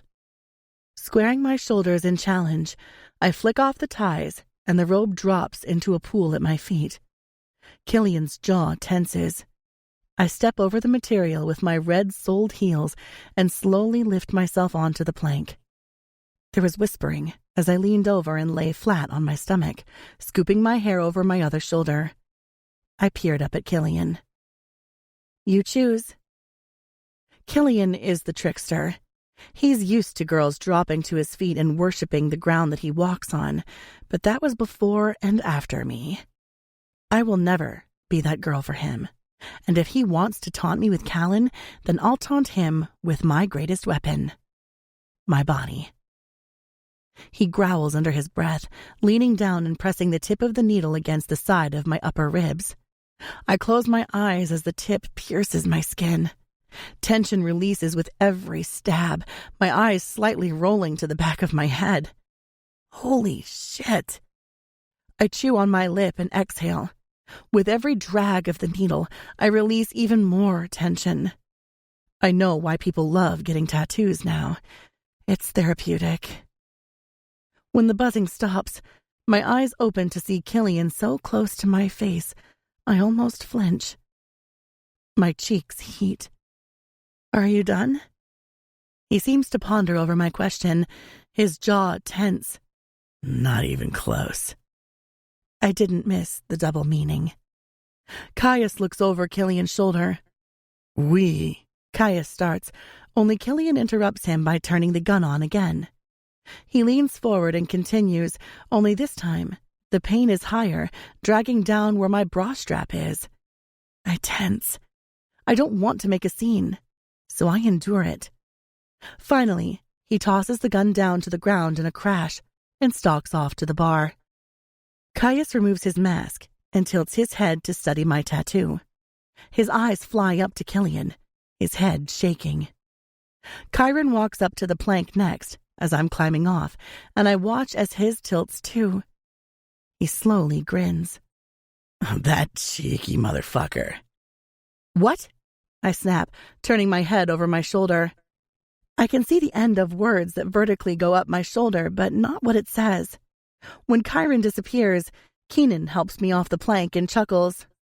Well, damn, Gina. He hands me my robe, and I throw it over my shoulder. You really gotta stop testing the boy. Dropping your robe like a damn sex kitten. You know that every time you test him, he throws it back in your face. What did he do? I grind out, taking the 2 shots off Keenan and shooting them back. Keenan pulls out his phone, snapping a photo of my back and laughing, handing it to me. Property of Trickster was tattooed in cursive text above my Kisnich star. Inhale. Exhale. Killian is in the corner where Callan is hanging off his lap, and Maya on his other side. Are you going to go yell at him and throw shit at him? Keenan asks, just as Perce comes up behind us. Because if I get to pick what you throw, I'd say fire would be good. She hands us both a shot with fire flicking inside of it. I remain fixed on Killian until he brings his cold eyes to mine. I blow out the flame and wait a few seconds for it to cool before shooting the liquid back. Nope, that's what he wants. Perce shakes her head. That's what I was going to talk to you about. I expected more from Maya, but Callan? I shrug, sighing as the alcohol warms my blood. I didn't expect any better from any of them, honestly. But, Perce says as we make our way to the opposite side of the bar. She pulls out a stool, and Keenan and I both follow suit. Something has happened to make him be this way, Perce says. He wouldn't flip like this for nothing. I ignore her, my eyes on the bartender. A shot? He asks, his lips curving in a smile. Plenty, I say, tilting my head. Tell me. I lean forward, picking up the shot and allowing it to dangle between my fingers. I've never been one to manipulate men with my looks, but that's not to say that I don't know how. Are you Kisnich? His grin deepens, his dimples popping out. I flinch. He reminds me of Killian. He will do. I am. He moves the robe aside, and the Kisnich tattoo over his hip steals my attention. The exact placement as Killian, only on the other side. I murmur. Interesting. Delilah interrupts our chat by taking a seat beside Perce. Kaiser, do you have a death wish, or do you purposefully like pissing off your cousin? Cousin? Kaiser laughs, his head tilting back as he lines up a row of shots for us. He looks pretty busy right now. His eyes fly over my shoulder. I turn, following his line of sight. Killian. He's shooting daggers at Kaiser. Wait. I turn back to Kaiser.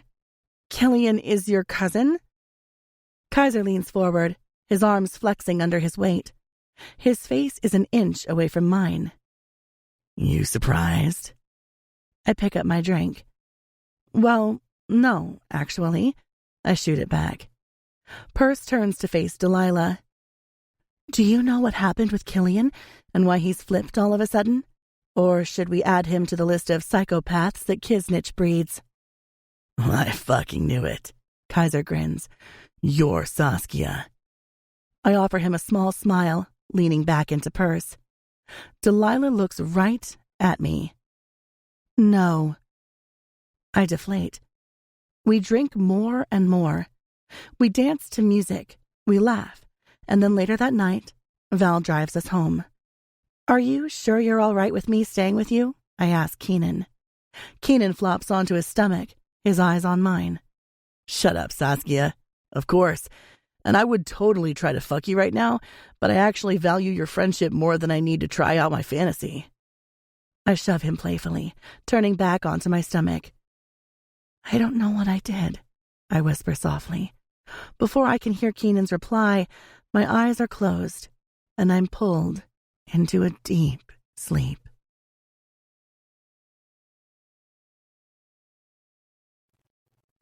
"16. Killian. Fury 8. Mischief. 17. Saskia. What time do we fly out? I ask, sipping my coffee. My head pounds from all of the alcohol I consumed last night, and the last thing I want to do is be stuck with Killian at 30,000 feet in the air. Keenan tosses a buttered toast across the table. At 10, so eat up.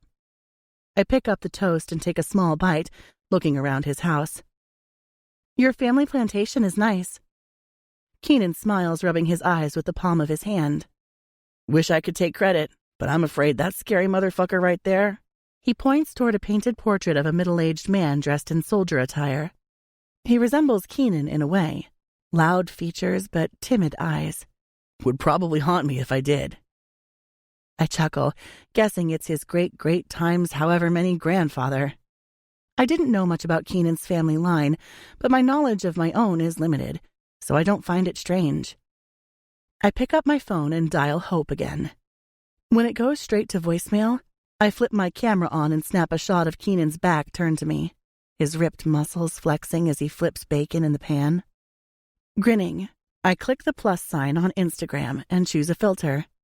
I type out the caption, "His meat," with a water splash and bacon emoji before pressing upload.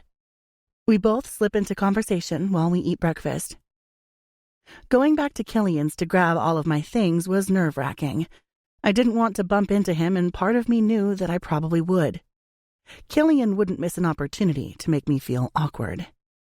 Only he wasn't there, and his house sitter had already packed up all of my things and left my suitcase at the bottom of the stairs. That's everything? Keenan asks, picking up my suitcase and putting it into the trunk of the Range Rover. Yeah.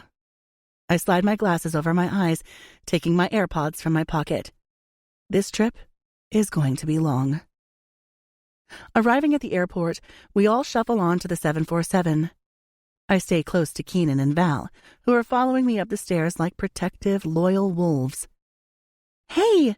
Val reaches for my hand as we enter the cabin. Ignore it. It takes me a few seconds before I figure out she's talking about Killian and Callan. Their names rhyme. How have I just realized this? I don't say anything as she passes me and heads down one of the aisles. I make my way down, passing the lounges and scattered seats. I pass the middle bar before pausing when I notice that all of the people I want to avoid are in the back. I turn and take a seat on one of the curved lounges with seatbelts attached to it. This plane is in the extreme section of opulence. It's hard to handle. Keenan drops down beside me. You okay? I'm fine, Ken. You can stop checking now. He scrunches his face. No to Ken. What? I deadpan. So you can give me ridiculous pet names, but I can't give you one? He chuckles, running his fingers through his hair. It has grown out a lot since I first met him, falling over his face. I need to give you a haircut. Keenan winks. Deal. He relaxes back in his chair, and I squeeze my belt on, tucking into my oversized Givenchy hoodie. Callan laughs out loud. I find my teeth grinding together, so I pull out my AirPods and do one last scroll through Instagram and Facebook. I wish I didn't. I pause on Callan's photo that she took of Killian. He's flipping off the camera, his eyebrows pulled in. He's peering right at the lens. The photo is close and looks like it's taken from her sitting on top of him. I quickly close Instagram and pop my pods in before flicking through my playlist on Spotify. I press play on Halsey, You Should Be Sad. I jolt awake to the plane, now dark, with nothing but neon lights that line the pathways to get from one end to the other. Removing my belt, I take out my pods and toss them across the chair. Walking to the front of the plane and pointedly ignoring the whole back, I make my way to the bar in the middle. Keenan is talking with Val, who is drinking. They're seated at a small booth to the right side of the bar with cards stretched out between them. Sauce! Sit! Val calls out. I grab a bottled water and slide in beside Ken. What are you playing? Sixers? Val grins at me. I freeze with the bottle just short of my mouth. Perce told me about this game. You would never catch me playing it. Want to play? Val asks, dealing out their hand. I shake my head. Pass. I can't believe I fell asleep. Keenan tilts his head. You're still hungover. You need the hair of the dog. The hair of the what? I ask, confused. The hair of the dog. It's a saying. To cure a hangover, you need to shoot something strong. Try it. Pass, I repeat, sliding out of the booth. You two have fun. They wave me off as I make my way back down through the aisles of seats. It's so dark that I have to keep my eyes fixated on the soft blue light that leads you down. A hand comes out to my arm and tugs me down. I shove up off his chest. "Get off me," I seethe, shoving him away. He tears his hoodie down until it rests around his neck. His hand comes to the back of my neck, forcing my eyes onto his. My throat clogs from being under his palm again. I hate it. I hate him. "You're a fucking liar, little dragon." He releases me, and I fall to the ground. His hoodie goes back up, and his head tilts back to the ceiling, as if that little encounter didn't happen. I want to yell at him, punch him, do all sorts of shit to him, but instead, I go back to my seat and curl up with a playlist. Landing back in New Orleans was bittersweet. I'm happy to be home, back on U.S. soil, but I can't shake the hostility I felt back in Kisnich off my back. If I knew what I had done, I could correct it, or at the very least talk about it. I hate when people don't communicate their problems. It never settles when you do that. It's froth that never liquidates, remaining on the surface. Once we're in one of the cars that are driving us to the main property in New Orleans, my phone vibrates in my pocket. I reach into it, noticing an unknown number. "Hello?" "Saskia." Brian, Hope's husband, breathes through the line. "Have you seen Hope?" "What?" I look round the car. "No, why?" I lower my voice, unsure again about the energy that's around me. "She left for Kisnich 2 days ago, and now I can't get a hold of her." My eyebrows knit. I pause. My blood turns cold. "I'll call you back." Scrolling through my contact list, I open up a text to Killian. "Me. That night, what happened?" I wait. And wait until we're bouncing down the long driveway to the plantation. I open up another text. "Me. My godmother is missing." Chewing on my lip nervously, I inwardly scold myself for opening up to Killian so easily, regardless of the fact that I'm almost certain I can't trust him. Why is it that no matter how hard we try, we find ourselves back together? It's like we're a tragedy with no destination. Kill. "Are you asking me what I think you're asking me?" He finally replies.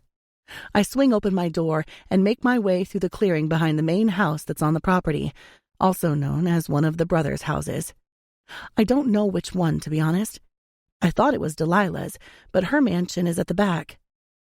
Running my hands over my arms and desperate for a shower, I'm jogging toward the RV when Delilah calls out to me from behind. "Saskia." I turn around, not wanting to see anyone right now because I need to find Hope. "Yeah?" "Come with me," she gestures, curling her fingers and heading toward the side of the main house that shelters the rest of the property. I want to say that it's King's house, since he's the son of Caius. The night is cooler, the dark sky bleeding into the sunset. "Where are we going?" I ask, following her footsteps. We must walk for 20 minutes before another small path leads off the dense forest. Flower beds line the pathway with dragonflowers blossoming perfectly. I watch as the wild forest slowly melts into a modernized home built from glass and dark mahogany wood. I pause. Vines of roses wrap around the 2 pillars at the front near the door. The walls glass, and the wood that holds them together dark. There's a small white rocking chair at the front with a small mink blanket covering the top. Delilah watches my reaction. "What's this?" I ask, going back to her. "This is the Dragavi house. In other words, yours." My eyes close. "Delilah, I need to ask you something." I think I'm in shock. "How am I a Dragavi?" Delilah tilts her head, studying me. "Your mother." I go back to the house. "But growing up, we didn't have a life like this. Mom, she wasn't rich." I actually thought that when you came to visit me that I would have to pay their dues by doing Midnight Mayhem's cleaning or something. My parents were nothing special in this world. I shake my head, laughing. When Delilah doesn't answer, I quickly look back at her. Please don't take that as I'm ungrateful for this, because I am. I know that you can't talk to me about everything, but I still have questions. Something flashes over Delilah's eyes. I couldn't decipher what it was, and before I could, it was gone. She smiles at me. Well, I guess you'll start learning that there was more to your heritage than what you've been told. She steps forward, dropping the keys into the palm of my hand. Your family trust and credit cards are on the counter in the kitchen. I would really prefer if you stick with your team while we're on the road, but this is your home now. I chew on my lip. Thank you. I'm still overwhelmed. Don't thank me yet, Delilah murmurs, walking away. Money isn't something that you should be thankful for. That's something someone rich would say. I finally make my way up the porch, squeezing open the door. Lemon and lavender with cedarwood engulf me instantly, and I step inside and take in the wholesome architecture. White stairs lead up to the second level, and a kitchen sits at the back.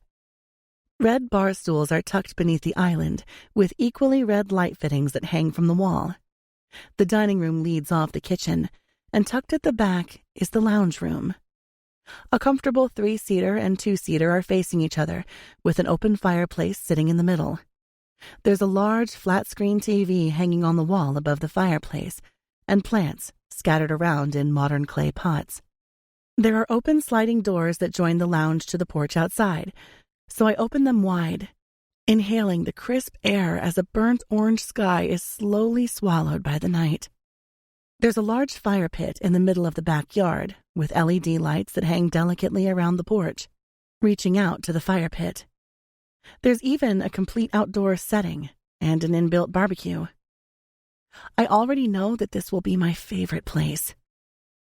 I make my way back inside, quickly checking out the bedrooms upstairs. 3 spacious and modern style, all furnished and decorated to fit the overall theme of the house. I head back downstairs, checking the double-door stainless steel fridge. Everything is stocked up, as though someone was tasked to make sure it was ready for my arrival. I take out an iced coffee and peek through the papers that are on the dark marble table. Figures after figures peer back at me. I didn't even know this much money could exist. Did every family have a trust account? Likely. Am I the only Dragavi left? I lean back in my chair, overwhelmed. How could my mom have all of this money and allow us to live the way we did in Kisnich? Confused, I tuck everything away and pick up the credit cards, pushing them into my back pocket. Once I'm back upstairs, I hit dial on Brian again. I won't be sleeping until I know where the hell Hope is and that she isn't the person Killian hurt while we were in Kisnich. Brian answers on the 5th ring. Saskia? We found her. She's okay. You found her? I breathe out, leaning back on the chair. Is she okay? She will be okay. She had issues in customs, and they wouldn't let her out of the country. She's on her way back to the Keys now and said that she will call you. That's good. Okay, give her a hug from me when you see her. I will. His tone is normal, unnerving. Same old Brian. Bye. I hang up after being so overwhelmed. Massive sigh of relief, taking in my new bedroom with new, relaxed eyes. The master bedroom is classic and cold. Pure white walls, a floor-to-ceiling glass window that overlooks the front of the house, an ensuite with a claw tub and rainforest shower. Everything is white and clean and unlived in. After having a quick shower and finding the Egyptian black cotton towels, I slip into my new bed and drift to sleep. 18. Killian. It is said that every single person will meet someone who will test them. When I say test them, I mean this one person is directly planted in that other person's life specifically to test them. Saskia Dragove is that person for me. How do you know what she told you is the truth? Kingston asks, sliding the glass of whiskey over to me. We're in his plantation house that's on the property. I have one here too, but rarely use it. When we're not traveling, I'm back in New York. My dad would spend a lot of time there when I was a kid, so I found a deep connection to the city from a young age. As soon as I was 18, I purchased an apartment there. We don't get much time off or away from this life, but when I do, I spend it there. Because Delilah doesn't talk shit. I shoot back the whiskey and reach for the bottle, pouring another. True, King agrees. I swallow past the bile in my throat. I should have known. I should have been smarter. I should have known. What are we doing about it? King asks. Perce picks up on this shit, and she's already grilling my ass about your sudden change toward Sauce. So tell her. I gesture toward the hallway with my glass. Might make her understand more and stop fucking shoving past me every time she sees me. Bro code ain't got shit on girl code. Chicks are feisty as fuck. King chuckles. Nah, no way. I'm not bringing her into this. She's too close. I understand why King wouldn't want to involve her. She is too close. Not just to Saskia, but to me. She would inhale everything with her heart, not her brain. King leans forward, resting his elbows on the table. And how do you feel about it? For the first time in all of my life, I don't want to trick anyone into thinking that I'm telling the truth. I feel fucked up about it, dog. 19. Saskia. The amount of times that I've noticed Delilah looking sad lately is around 100. When I came into this, she was always so classy, prim, and witty. Now, she's like a shell of the person she once was. I thought I'd give you all an update on the dates that we are looking to go back on the road. I know that a lot of you are disappointed that we didn't get to finish the international tour. We're mainly wondering why it started in the first place. Maya snaps. Only Maya would step to her mom like that. Delilah holds her stare. We had our reasons. Maya rolls her eyes and stands, making her way out of the practice tent that's set up in the middle of the oval field. As I was saying, Delilah adds, her attention coming to me briefly before flying around the room. 2 weeks. We need to get paperwork in order and marketing out before we venture off, but at the same time, we have days lost, so we need to get back on. I would like all of you to get back into training. The time in Kisnich and travel is time lost. Time we cannot afford to lose. So, from today onwards, all of you are to train at least once a day and up your calorie count to counter the calories burned, because I also want everyone running in the morning during a fasting window. That will help with your agility, stamina, and overall fitness. She takes a small pause. When I say small, I mean it was small enough for me to use every single swear word against her because fucking running on a fast? No thanks. You are to train every single one of your acts once a day. No choosing whatever you like and doing the next one the day after. Do them all. I groan, tilting my head back so my hair trails down the back of the chair. Saskia, that includes you. I know it's a lot to ask because of how many you have, but you'll thank me later. Bet I won't. I nod, hearing her loud and clear. I actually would love to have my mind taken off the fact that Killian is ignoring me and acting as if I didn't exist. I'm somehow a billionaire, and I have some secret family last name. Everyone starts to pile out, but I stay. Keenan squeezes my hand. What's wrong? He tucks me under his arm and presses his lips to my head. 2 weeks, then we're on the road, and the silence will turn into crowds cheering. I chuckle, shuffling down a little while unzipping my hoodie. exposing my sports bra. I'm fine, Ken. I stand, tossing my hoodie onto one of the chairs in the front of the ring. I know that Keenan is trying to help. I get it. I would do the same if I knew someone had openly hurt him in such a way that Killian had me. But I can't dwell on it any more than I already have. Once everyone has left, I flick through my phone and push play on a random song in my library. Something easy that I can warm up with. I want to practice all day today, so that I don't have to all day tomorrow. The song plays, and I move around, stretching out my legs and bending into child's pose. "Want a buddy?" Perce asks.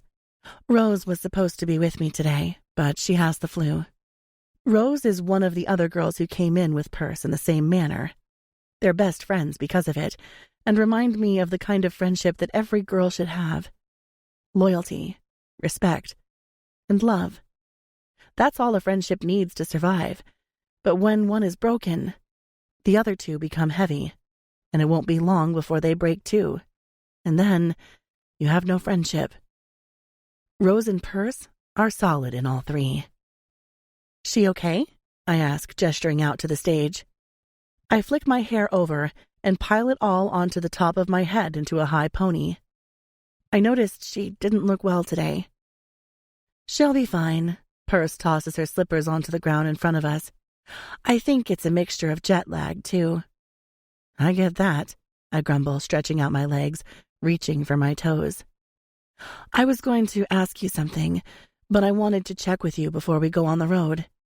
I bring my eyes up to hers. She has my attention. She takes a seat beside me and copies my stretch. "Do you want me to find somewhere new for Callan?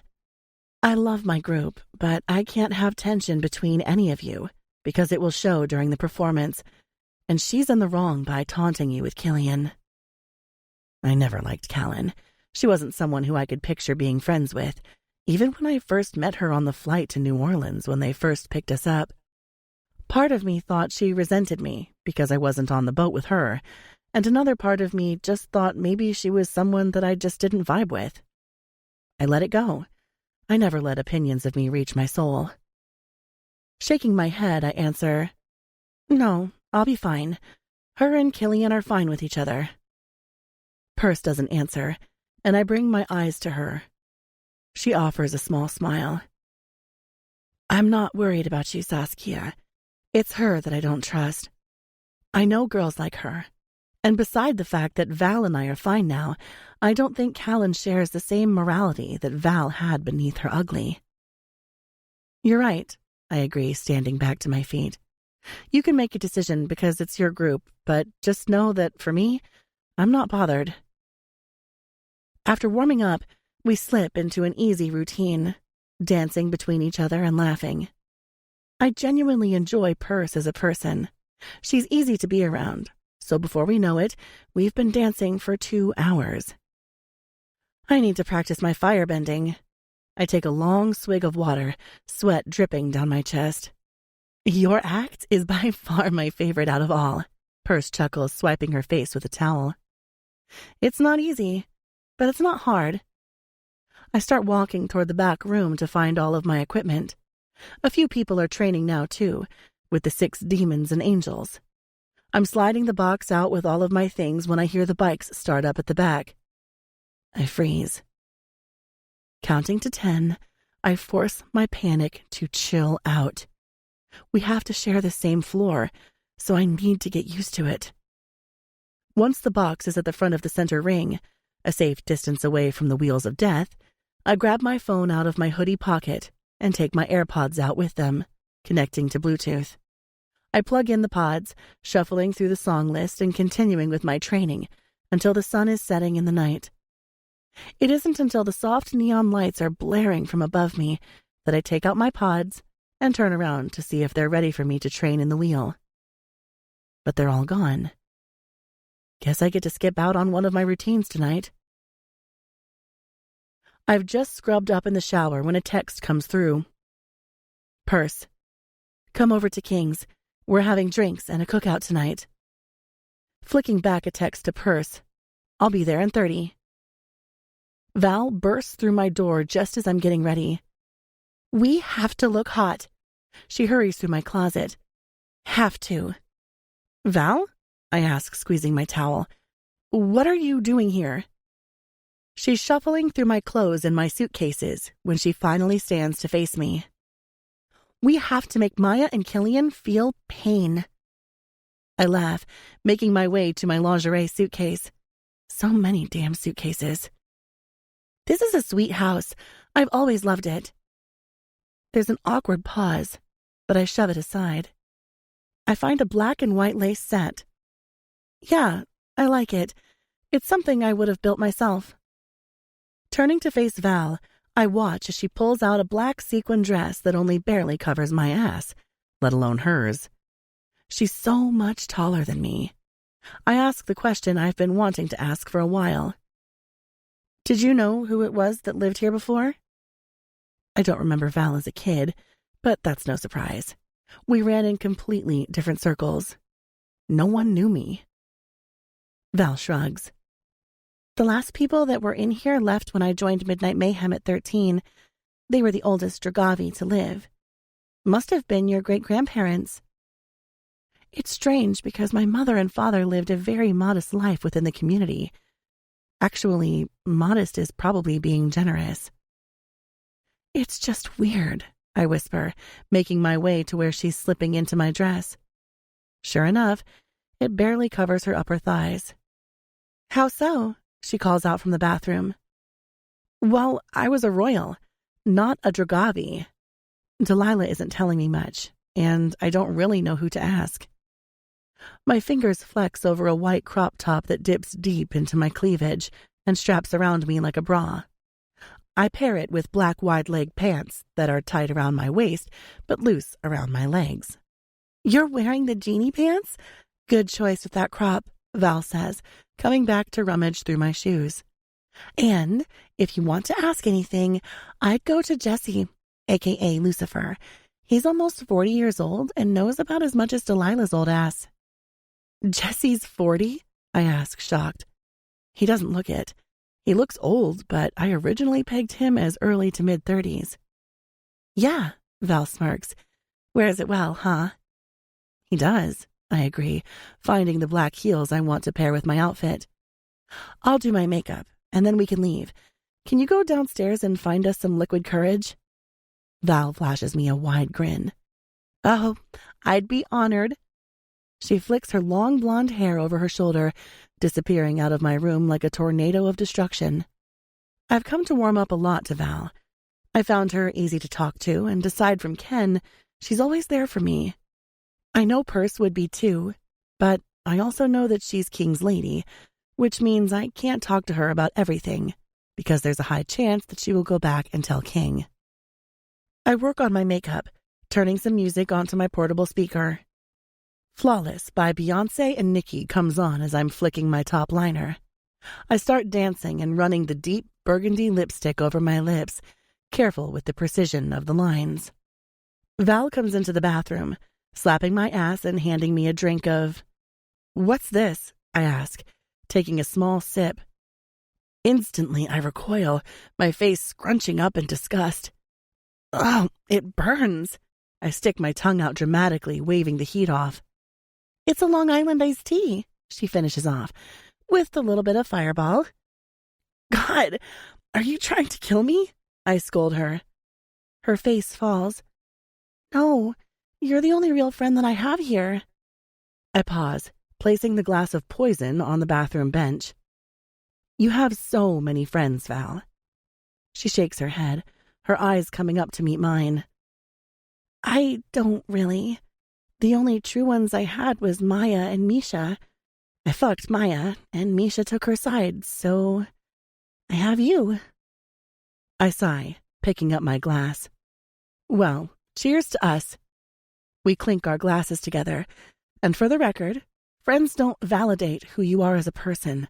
Some of the best people I know are the ones who have fewer friends. Val smiles at me. You're so different, Sauce. I mean, your personality is a complete contrast to your appearance. She turns and heads out of the bathroom.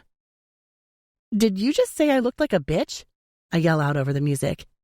I did, she shouts back.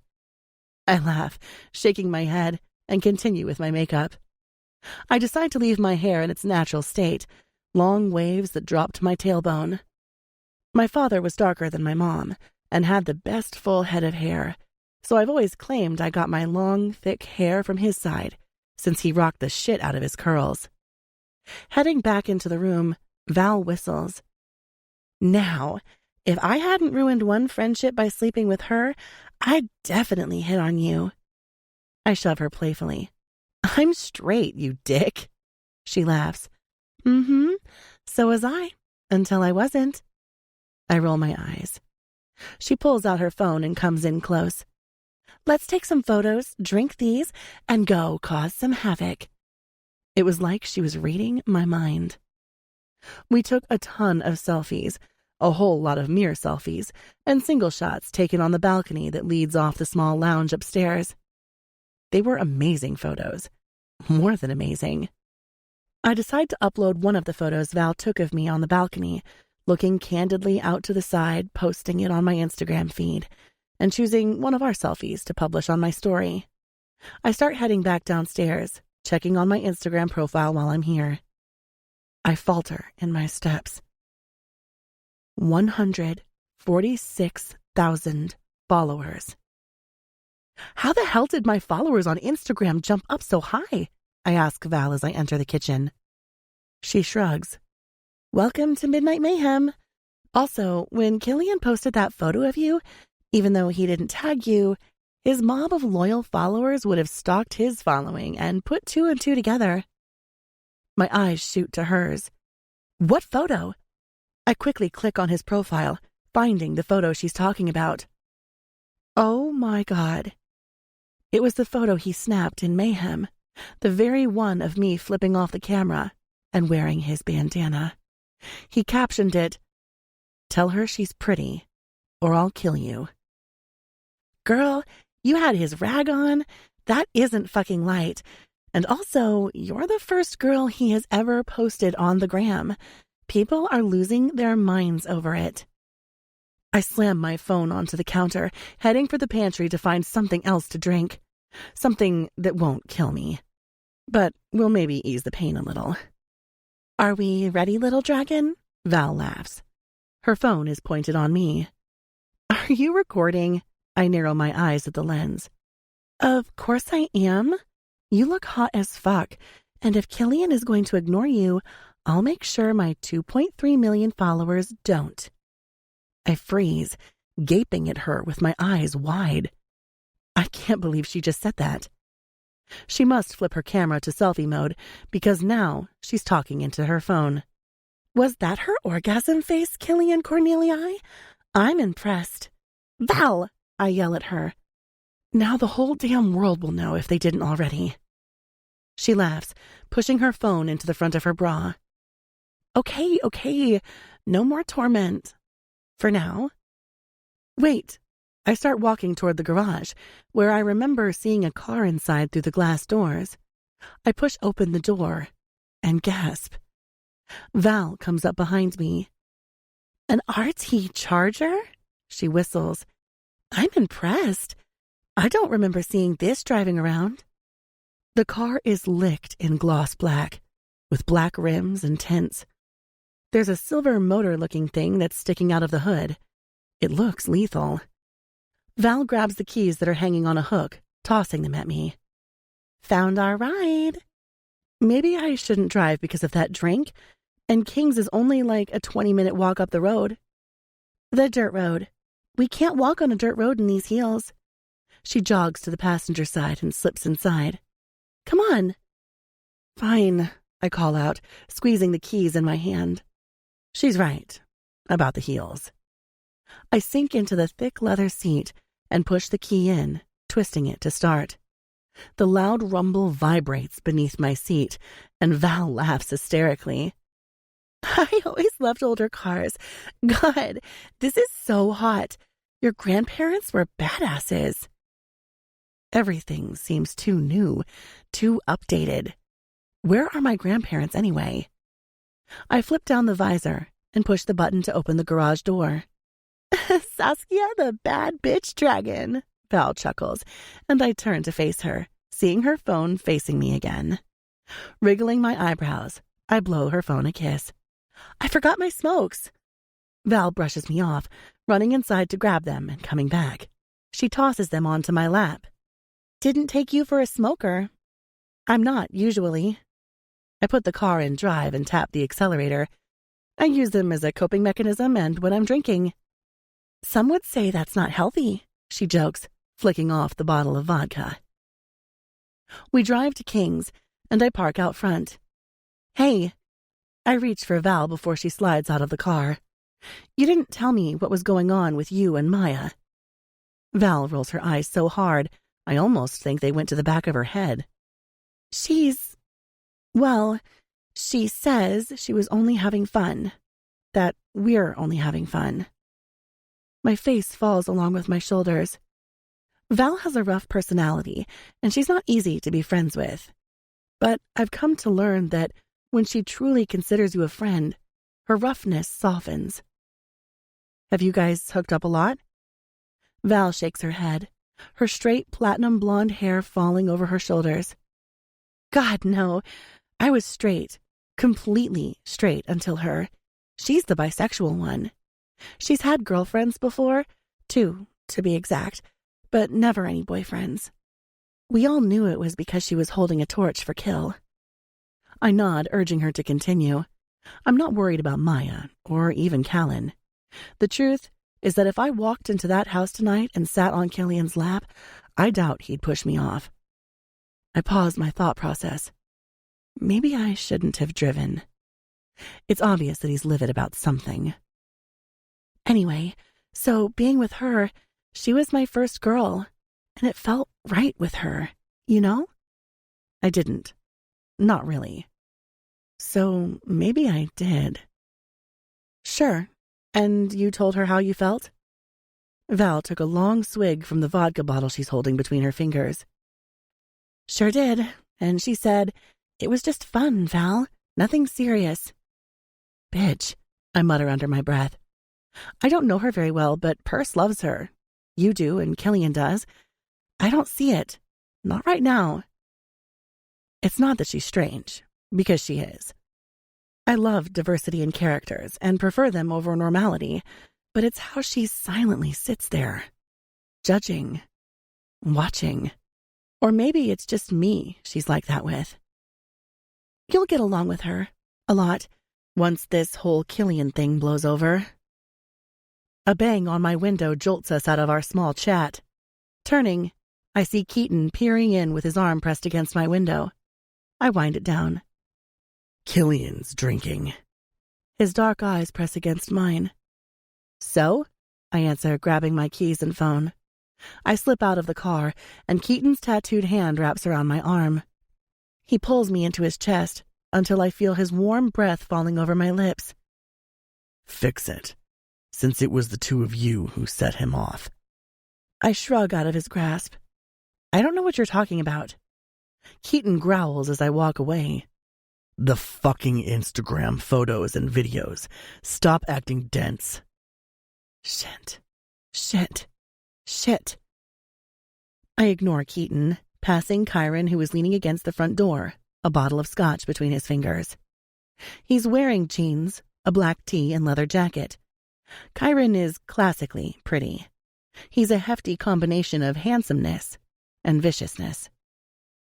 Val is hooking her arm in mine as we make our way toward the house when Kyron glares at us as we pass. Fucking waste. I pause for 2 seconds. I could turn around and press him on whatever it is he's talking about, or I could ignore it for now and be there for my friend, who is obviously dealing with raging woman issues. Don't let their cryptonyms get to you. Look at what it did to Perce. Val gestures toward the living room. Let's get fucked up. I need to be there for my friend, to be here for her. If it was up to me, I wouldn't be here. I would have happily stayed home and soaked in a bath with candles and wine. I can hear music thumping loudly, spilling into the extravagant foyer of the mansion, directly through the floor-to-ceiling doors in the back lounge. We leave any time you want, okay? I say to her, searching her eyes. Yes, little dragon. Now come on. Her hand grasps mine as she tugs me toward where the music is coming from. I shake my head and laugh off her relentlessness. Passing by a long rectangle table, I swipe up 2 shots each and hand one to her. For some courage before we head outside. She takes 2 off me, and we both pound them back with a hiss after each one. Tequila, my face scrunches. Oh, that was definitely Purse, Val scolds, swiping her mouth. Her and her nasty taste in alcohol. Sliding the empty glasses back onto the table, we head outside through the open doors, where the music is playing. The electric sound of Five Finger Death Punch roars through the dark night as people dance and talk. On the patio, there's another large rectangle table where a whole group are sitting, chatting. I don't want to look long, because I know that Killian is amongst them. Out of the corner of my eye, I watch as their heads turn to me and Val, just as we see Purse, Rose, and King standing near the bonfire out on the grass. They're talking with a few men wearing suits. Men I recognize slightly. The 4 fathers and others. Strong arms wrap around my torso, lifting me off the ground as Keenan's lips press to the back of my neck. You look like a whole fucking snack, Saskia. I laugh, my head tilting back, wriggling out of his grip. I turn around to face him when he puts me back down to my feet. Are you drunk already? I cock my head. Keenan leans in so close enough that his lips touch mine. Maybe. I shove him backward playfully. Keenan always tests his limits with me, and although he's cute, that's just it. He's cute. Killian would eat him for breakfast, lunch, and dinner, and then still have room for a 6-course meal with some dessert. Kyron comes up beside Keenan. Care for a walk? My smile falls slightly. I barely speak to Kyron, and if I haven't said it enough, he's terrifying. Sure, I answer, sidestepping away from my clingy best friend. I turn to face Keenan. Keep an eye on Val while I'm gone. Well, we ain't gonna eat her, little Drago, Keaton growls from the table. My eyes come to his, and I watch as a smirk devilishly slips over his lips, his eyes hooded in mischief. He was just shitty with me outside, and now he has completely shifted tunes. Kai starts dragging me down the stairs and toward the bonfire. He grabs a couple of drinks on our way. We move to the side, behind the fire, but far enough away for people not to hear us talk. He hands me my drink, and I take a sip. Whiskey. Figures. Kyron studies the fire before turning to face me. You know, when we all first saw you, we had a hard dick for you. I swipe my mouth from the alcohol, slowly lowering my glass to my lap. I squeeze it tightly. Ah. Kai laughs, turning over his shoulder. I follow his line of sight, heading straight to some commotion happening on the patio. He rolls his eyes and brings them back to me. We know more than you know we know. I shake my head. I'm confused. Kyron's focus stays on me. See, that's the thing. I don't think you are. I don't know what to say to you or how to defend myself when I don't know what I'm defending myself from. His eyes darken. You need to stop whatever is going on with you and Killian. I can assure you that it has. I take another sip, willing the alcohol to kick in faster and numb the aching pounding that's echoing in my belly. Kai doesn't answer, so I turn to face him. You really believe that shit? What do you want me to say, Kyron? His eyes remain on mine. I don't give a fuck about all of this shit, but Killian is a whole different man right now, and we all know that the juice is not worth the squeeze. I throw back my whole damn drink. Kai, I get it. Kyron's face doesn't move, not even a flinch. He shuffles closer to me, his hands coming to each side of my legs. He shoves them open and grips me behind my thighs, pulling me forward until I'm straddling him on his lap. He growls, eyeing me up and down. I watch his pretty jaw hit all of the right angles as he cranks his head. His hands move down my back and fall onto my ass. Kai, I warn, tilting my head. What? He groans, slightly tilting his hips to press his cock into me. Isn't this what you want? Me dripping all over you like every other male? You want me to spill all our secrets to you? His hand grasps my chin, pulling my attention onto him again when I try to move away. You and Killian are the exact fucking same, and that's a problem. But what he's going through right now, Saskia, it's tormenting him from the inside out. You're not fucking worth it. I lick my lips. I don't. Someone grabs me from my shoulder, pulling me off Kyron's lap. Everything happens so fast. There's someone screaming, the starry sky, embers from the fire floating above me. I reach up to touch one, my head dizzy when Keenan's face comes above mine. Up, Drago. I groan, slowly standing to my feet. What the? Everything comes into focus, and the first thing I notice is Killian standing in front of me. No, not in front of me. He's guarding me, as if I'm a caged animal that only he can pet. The fuck, Kill? Kai kicks up from the ground, swiping his mouth. Oh, really? Kyron laughs as blood trickles down his chin. He shoves Killian out of the way. We'll talk about this later, motherfucker. Sort your shit out. Kai reaches for his glass and starts moving back to the patio. Killian, I whisper, reaching for his arm. Only as soon as I touch him, he rears away from me, dropping to the chair where Kyron was, throwing his hoodie over his head. Don't. I turn around to face everyone and try to decipher their cryptonyms. Keenan and Perce stand there with King, watching us both carefully. I shake my head. Give us a minute. Oh, my God. Callan stumbles down the stairs and makes her way to us. Perce steps forward, a snarl on her mouth, but I reach out and stop her, shaking my head. Spinning around, I walk straight up to Callan until we're chest to chest. Back the fuck up. Callan glares at me in shock before laughing like a psychopath. Or what? Pretty girl? What are you going to do? I search her eyes, a dark smirk on my mouth. You take one more step near him, Callan, and I will fucking drop you. She moves forward, but then her eyes come back to mine. She exhales. Oh, whatever, Saskia. Keep forcing him to hang around you, and I'll still be here when he needs to fuck his demons away.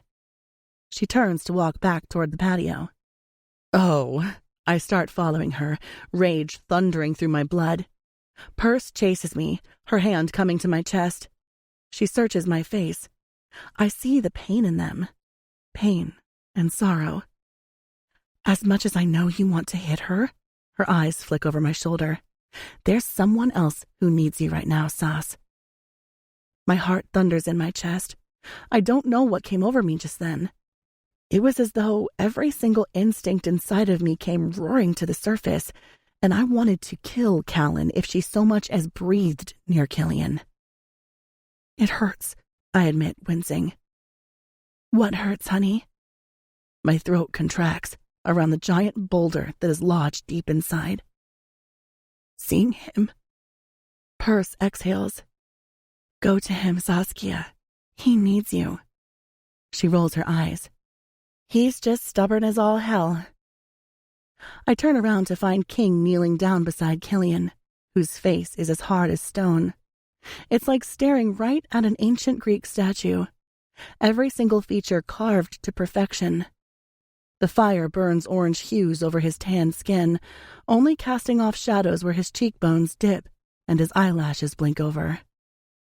I make my way back to Killian, just as Trippin' by Khaled starts playing. King slowly steps back and disappears with Keenan and Perce. leaving us alone. Far enough away from anyone else, my stomach clenches with nerves. "Kill," I whisper, but he doesn't look at me. I kneel between his legs, resting my hands on his thighs. "Talk to me."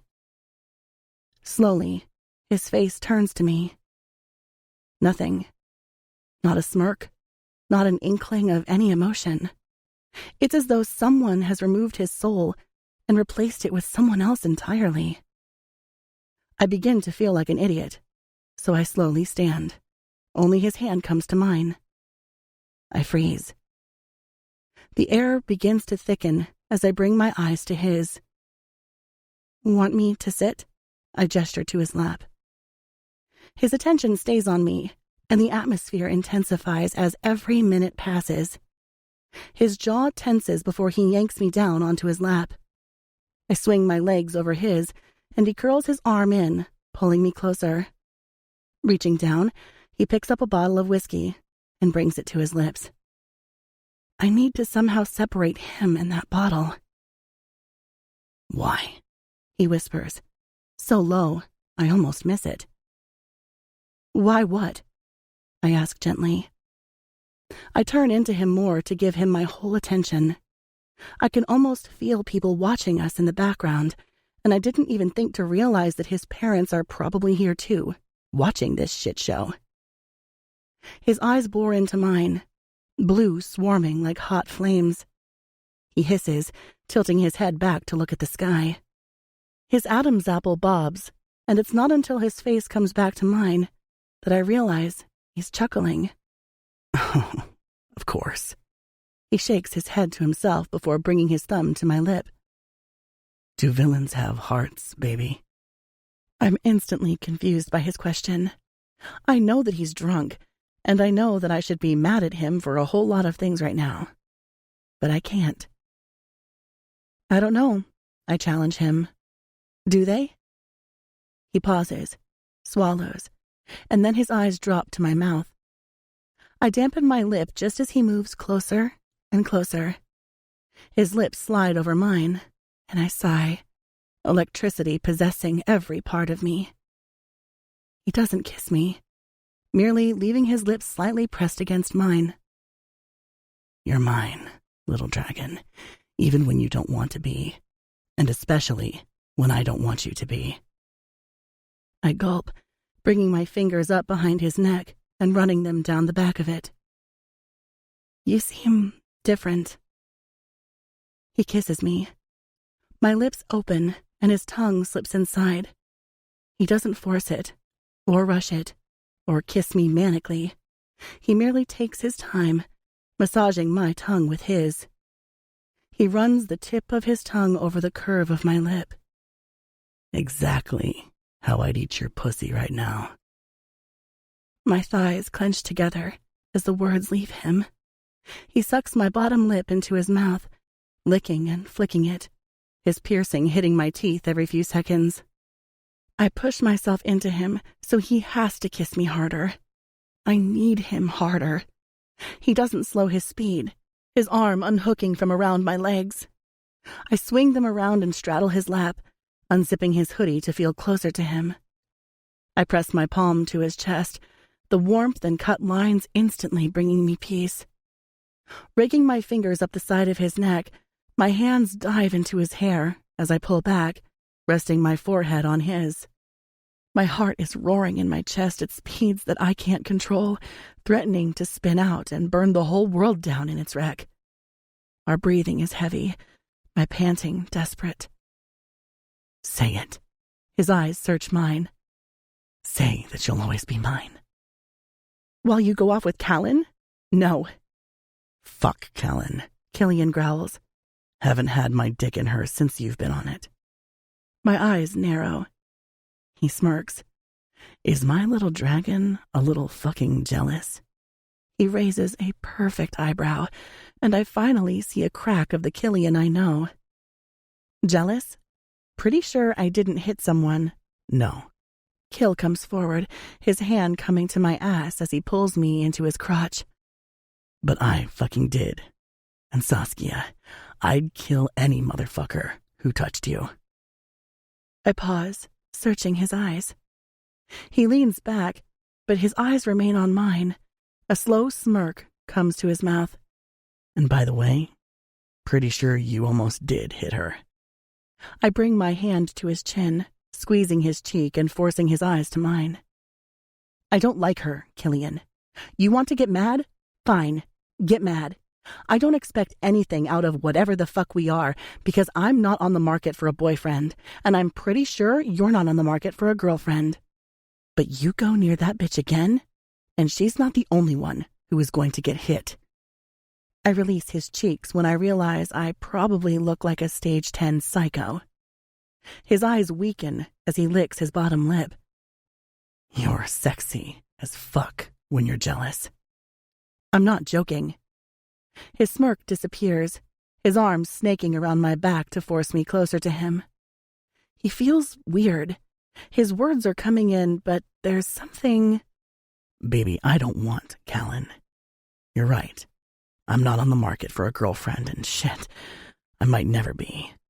It's never been something I wanted or planned for, so I won't make any promises. But I'll stay away from Callan. You have my word on that. I gotta ask. He grins, his eyes dropping to my lips. Why didn't you ever rub it in my face? Aside from you and the party, you never slept with anyone else in revenge, or kissed anyone. Anytime I saw any of the boys dripping over you, you either didn't give enough of a fuck to notice, or was slightly repulsed. I shrug. I've never been that girl. His focus stays on mine. What girl? The girl to play games, kill. I'm not that person, though I almost did that night in the RV.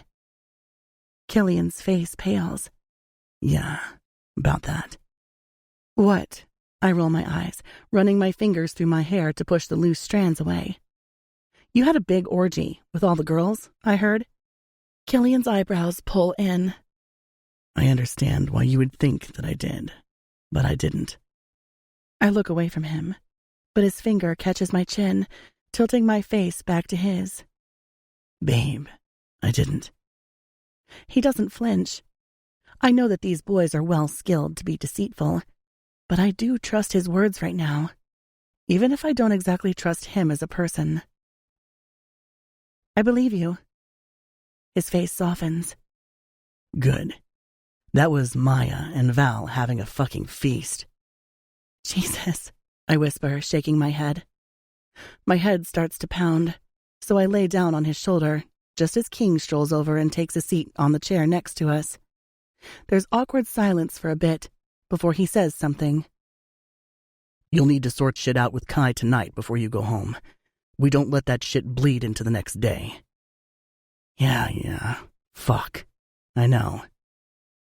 I stay there for over 30 minutes, listening to people chat back and forth with him, all while resting against his warm chest. I didn't want to move. Son, her voice was like velvet threatening to choke me. There was something. I slowly turn around in Killian's grip, but he squeezes my leg in warning. I ignore him, naturally bringing my attention to his mother, who stands in front of us. Her eyes zero in on me. Well, haven't you grown up?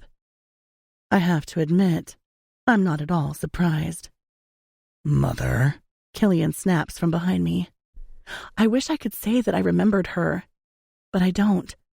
She has long black hair that almost looks blue, slanted eyes that remind me of evil, and a killer smirk that looks all too familiar to her sons. She's beautiful, if you're into the demonic vibe. She's wearing a thin lace maxi dress with a slit dragging all the way up to her hip, and her big breasts are spilling out of the top. She has a tight body and has no problem making sure everyone knows it. His mom narrows her eyes at Killian before coming back to mine. Interesting.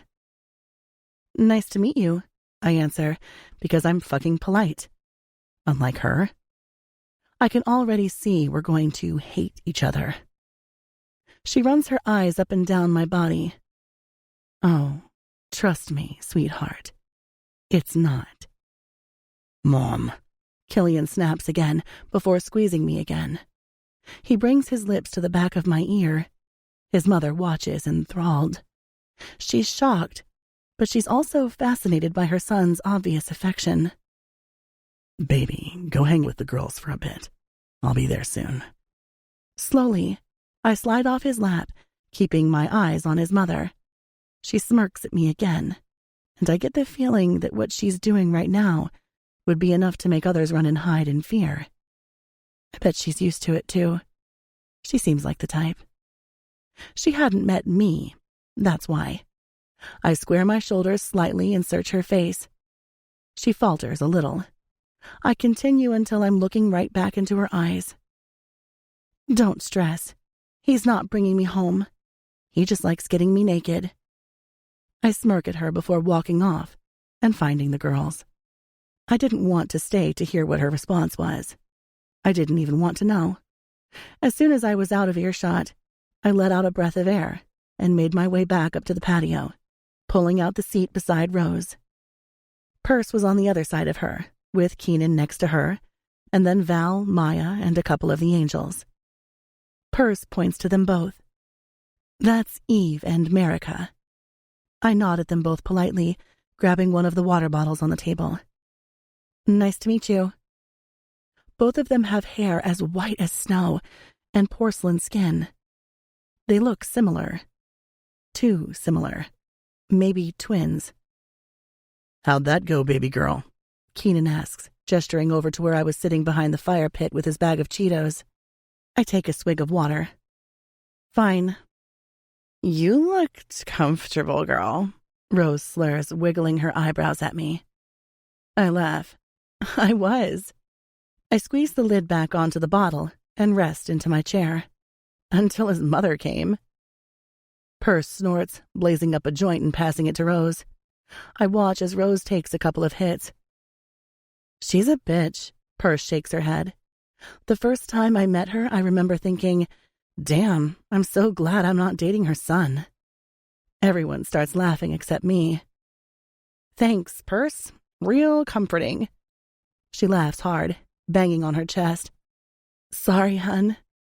Rose hands me the rolled-up joint and I take it from her, bringing the tip to my mouth. What if this is a mistake? Marika sighs. The mistakes you make when you're young are what helps you grow as an adult, and how you deal with those mistakes as you get older is what molds you into a woman. It's all a fucking ploy. Everyone silences. I search her features. That's really deep. I hand her the joint and she takes it, sucking on it softly. Marika seems demure and gentle. You obviously dealt with it fine. I might need some tips. Marika chuckles, coughing softly while banging on her chest and passing it off to Eden. Her honey eyes come to mine. I merely learned how to hide mine, so I didn't have to cope with them. You guys are killing my buzz, Maya murmurs, bringing her eyes to me. You and Killian. What's going on there? I didn't want to talk to her about me and Killian. In fact, I wanted to keep her the hell away from him and I. Nothing really to tell, I answer truthfully. We're just us. You're just us? She throws back, eyebrows raised. I get you're fairly new to Midnight Mayhem and the Brothers of Kisnich, but Killian doesn't do us. So I'd remove that from the Saskia Dragave dictionary. I let her rage pass me as she leans back in her chair and goes back to whatever it is that's going on in that head of hers. I don't have to justify Killian and I to anyone. I can't even explain it to myself, let alone to other people. I look straight at Keenan, who stops chewing, his eyes on mine. He nods. You okay? I shrug. Whatever. I've never been the type of girl to have a lot of friends. I was never popular at school. I struggled to have girlfriends at a young age, and by the time girls wanted to be my friend, I had already figured out that most of them were only my friends so that they could learn my weakness. I decided to stick to myself. I went through high school this way. I had one other person who I could maybe classify as a friend, and that was because I saved her from the Regina Georges when they shoved her head in one of the toilets in the girls' bathroom. Really? I scolded Alicia Rogers, a.k.a. the lead bitch who ran the school. I scrubbed my hands while watching Alicia and her loyal pack of hounds as they laughed, holding Alexa's head over the white porcelain bowl. You couldn't think of something more original? You're all such a fucking cliché. I wiped my hands with a paper towel before tossing it into the trash. I reached into the stall, grabbing the back of Alexa's backpack and shoving her to her feet. I looked at all of them until I finally rested on Alicia. She didn't say anything, didn't so much as mouth off. I think mostly she was shocked. The quiet girl has a voice? Saskia, hey, didn't know you were there, Alicia murmured nervously. She was still wearing her cheer uniform from an early morning practice, and of course, she was obviously dating the star quarterback of our school. And of course, he was cheating on her behind her back with her BFF, also known as Grace Marks, the bleach blonde standing beside her. Sure, I answer, pulling Alexa behind me. Leave her alone. I dragged Alexa out of the bathroom behind me. I don't know if the reason why they stopped picking on her was because they were either scared of me or because they didn't know what to think of me. Silence is a weapon when everyone around you has so much to say. When I say I was a loner, it was by choice. People always gravitated toward me, wanting to be my friend, or just downright wanted to know the weird pretty girl with no emotions. Their words, never mine. Anyway, since being here, I've found another friend. Well, 3, actually. Perce, Val, and Keenan. That is more than enough friendships to have in a lifetime. Where's Val? I ask as soon as I realize she's not here. She's supposed to be staying at mine. Maya doesn't answer. Keenan gestures inside. She went back to your place. I grab my phone and flick through the new text from Val. V. I'm sorry. I had to tap out. I think I need to put some distance between her and I before I can do this. My heart sinks for her. I hate that Maya is so obviously toying with her feelings. Me. It's okay. That works for me anyway. I'll be home soon. She sends another one through just as I'm about to put my phone down. No, you're not. I saw you all snuggly on Trickster's lap. Girl, you are so gone. Be careful. My heart races in my chest as I read over those words. Before I can stop myself, I realize I'm smiling like a nerd. I hit reply. Don't judge me. I'm always careful. She sends a whole lot of laughing emojis. I just hope these walls are soundproof. Night, X. I send her a quick reply before tossing it back onto the table. I genuinely care for Val, as much as I could care for someone. It wasn't something I expected either, since she threw so much shade toward Perce when she got here, but I think she has changed drastically since Perce and King have been together. Arms wrap around my neck, and I instantly melt into a puddle of goo. His cologne is like a welcome home, his touch a reminder of how I'll never be satisfied with any other man. I bend my neck to look at him. He leans down and presses a kiss to my lips, then another, until Keenan is groaning and throwing Cheetos at us. Ready to go? He asks. Perce is smirking at me smugly. Everyone is so interested. Sliding up from my chair, I grab my keys and phone off the table before following him out the front door. Wait, I reach for his hand. Where's Kyron? We should talk with him. I already have. He was down there with us. Why do you think I took so long? He tilts his head at me, searching my eyes. I shrug. Figured you were stuck with your mom? His face falls slightly. Yeah, that. He turns, and I jog, catching up to him. Everything okay? I ask as we fall into step. Figure we can pick the car up in the morning, and we could probably do with the walk. Killian doesn't answer me, his attitude shifting 100 different ways. Something is bothering him.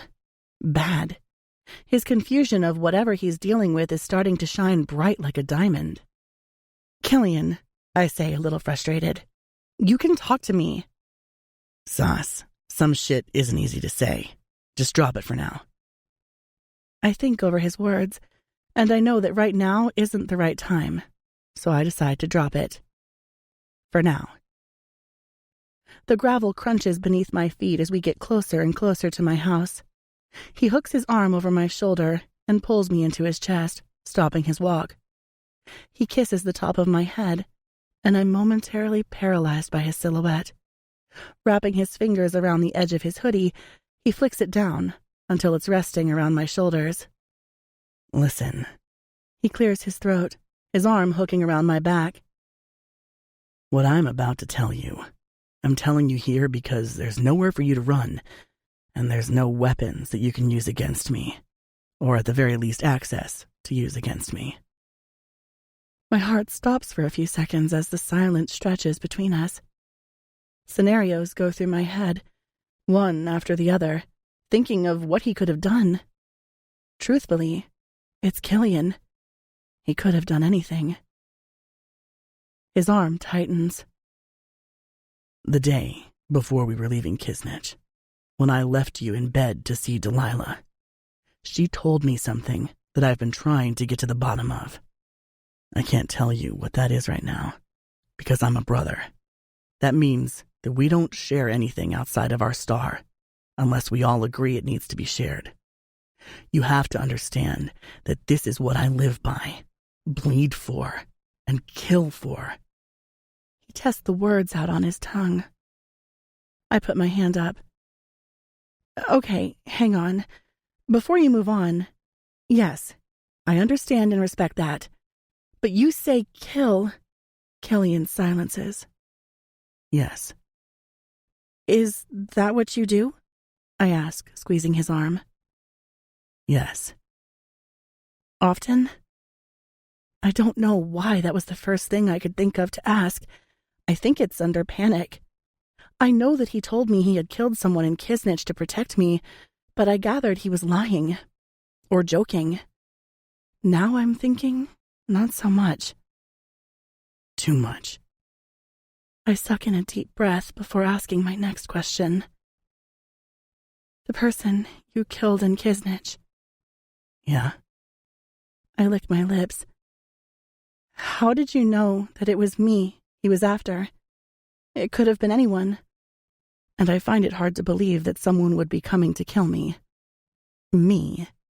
You don't get any more civilian type than me in Midnight Mayhem." He wraps his arms around me and squeezes tightly before his other hand slips into his back pocket, and he hands me something. I unfold the piece of paper, pulling out my phone to use its flashlight. It's a photo of me on my 18th birthday. I'm smiling up at the camera just before I'm about to blow out my candle. Brian and Alexa were beside me. Hope was taking the shot. We never had any family photos. Hope was always paranoid about photographs, so she never let us take them of her. "He had this?" I ask, lifting it up to Kill. Killian shuffles his feet and says, "Yeah, they were looking for an assassin." He watches my face for a reaction. My hands shake as I hand it back to him. I don't know why someone would hire an assassin to kill me. Killian searches my eyes. "You sure you don't know anything?" I cross my hands in front of me. "I've already told you that I don't." He shakes his head. "Yeah, okay." He's being cryptic, but what he's asking is for me to respect what the Brotherhood entails, and if anything, I do know about that. He pulls me back under his arm and kisses me as we make our way back to my house. After showing him around, we make our way up to my bedroom, and I strip out of my clothes. "The things that you can't tell me." Killian stills as he throws his top to the other side of the room. I'm momentarily paralyzed by his body. It's as though every single inch of him was carved by the finest steel and then polished with gold. "Does it have something to do with me?" He drops down onto the bed, running his hands through his hair. I don't want to do this right now. If I know something that I think you need to know, then yeah, I'll raise it with my brothers. I chew on my bottom lip. I want to know. I want to know everything that he knows so that I'm not left out in the dark. But I'm also tired. Drained. I move to the bed, standing in my lace underwear. His eyes turn dark and heavy. Fuck, he whispers, grabbing me by the ass and pulling me onto his lap. He tears off my bra and looks up at me with a smirk, sucking my nipple into his mouth before tugging on it roughly when he pulls away. Damn, girl. His arm wraps around my waist, and he slams me down on the bed, spreading my legs wide with his knees. I'm going to need you to wrap these sexy as fuck legs around my face. His hand runs up my navel, his touch electrifying me in all the right places. I don't want to think of anything else but him. I want to drown in Killian and never resurface. His hand moves down my belly and stops at my hip. He peers up at me, licking his lips before he dips underneath, his palm pressing against me. I moan softly. My eyes drift closed. Killian. A finger slips inside. I gasp, jerking my head back slightly. Leaning up on my elbows, my hair cascades down my back. Watch, little dragon. He grips onto my lace panties and tears them off, tucking them into the back of his jean pocket. Grab your phone. What? I pant, my chest rising and falling as he unbuckles his belt. His muscles flex around his movement. Grab your phone and start recording. Killian, I laugh. We can't make a sex tape. What if someone sees? He flicks off his button and unzips his jeans. My mouth waters. Baby, you'll be the one holding the phone, so if they see anything, it'll only be me. Why? I ask. Why the fuck am I even thinking about this crazy idea? I watch as his hand disappears into his jeans, and he slowly pumps himself while keeping everything hidden. He smirks. Because when I'm not around, or when something happens and we don't get along, I don't want you touching or thinking of anyone else but me when you're fucking yourself. You have this to use at your every need. Get it? I pause, think for 2 seconds, and then shrug, reaching aimlessly across the bed. I grab my phone, press the camera icon, and wait for it to open until I'm looking at Killian through my phone with a red flashing light. He peers up and at the camera, killing me with his grin. Yours. He gestures down to his dick with a nudge of his head. On record. My throat tightens as his cock springs free from his pants, his thick, glossy head slicked with pre-cum. He stops, leaning back over me and bending down until his tongue presses against my inner thigh. I moan, my head tilting back. No talking, baby, or they'll know who you are. He winks at the camera, and I suck my lips into my mouth, shaking my head. He knows I can't be silent to save my life. He stops. True that. He gets to his feet and rips the belt out of his jeans until they fall to the ground. Killian naked is a bad thing for the entire universe. It would end marriages and split families. I'm too lost in the view that when he's above my head on the other side of the bed and sliding the belt under my head, my body paralyzes in shock. He brings his finger to his mouth. Shh. Pulling on the straps until the belt tightens around my mouth, I look up at him as he anchors it. Fuck. Now I have his leather belt strapped around my head and being used as a gag. He slides back between my legs, and this time skips my inner thighs and presses the front of his tongue against my pussy. My back arches off the bed as sweat trickles down my scalp.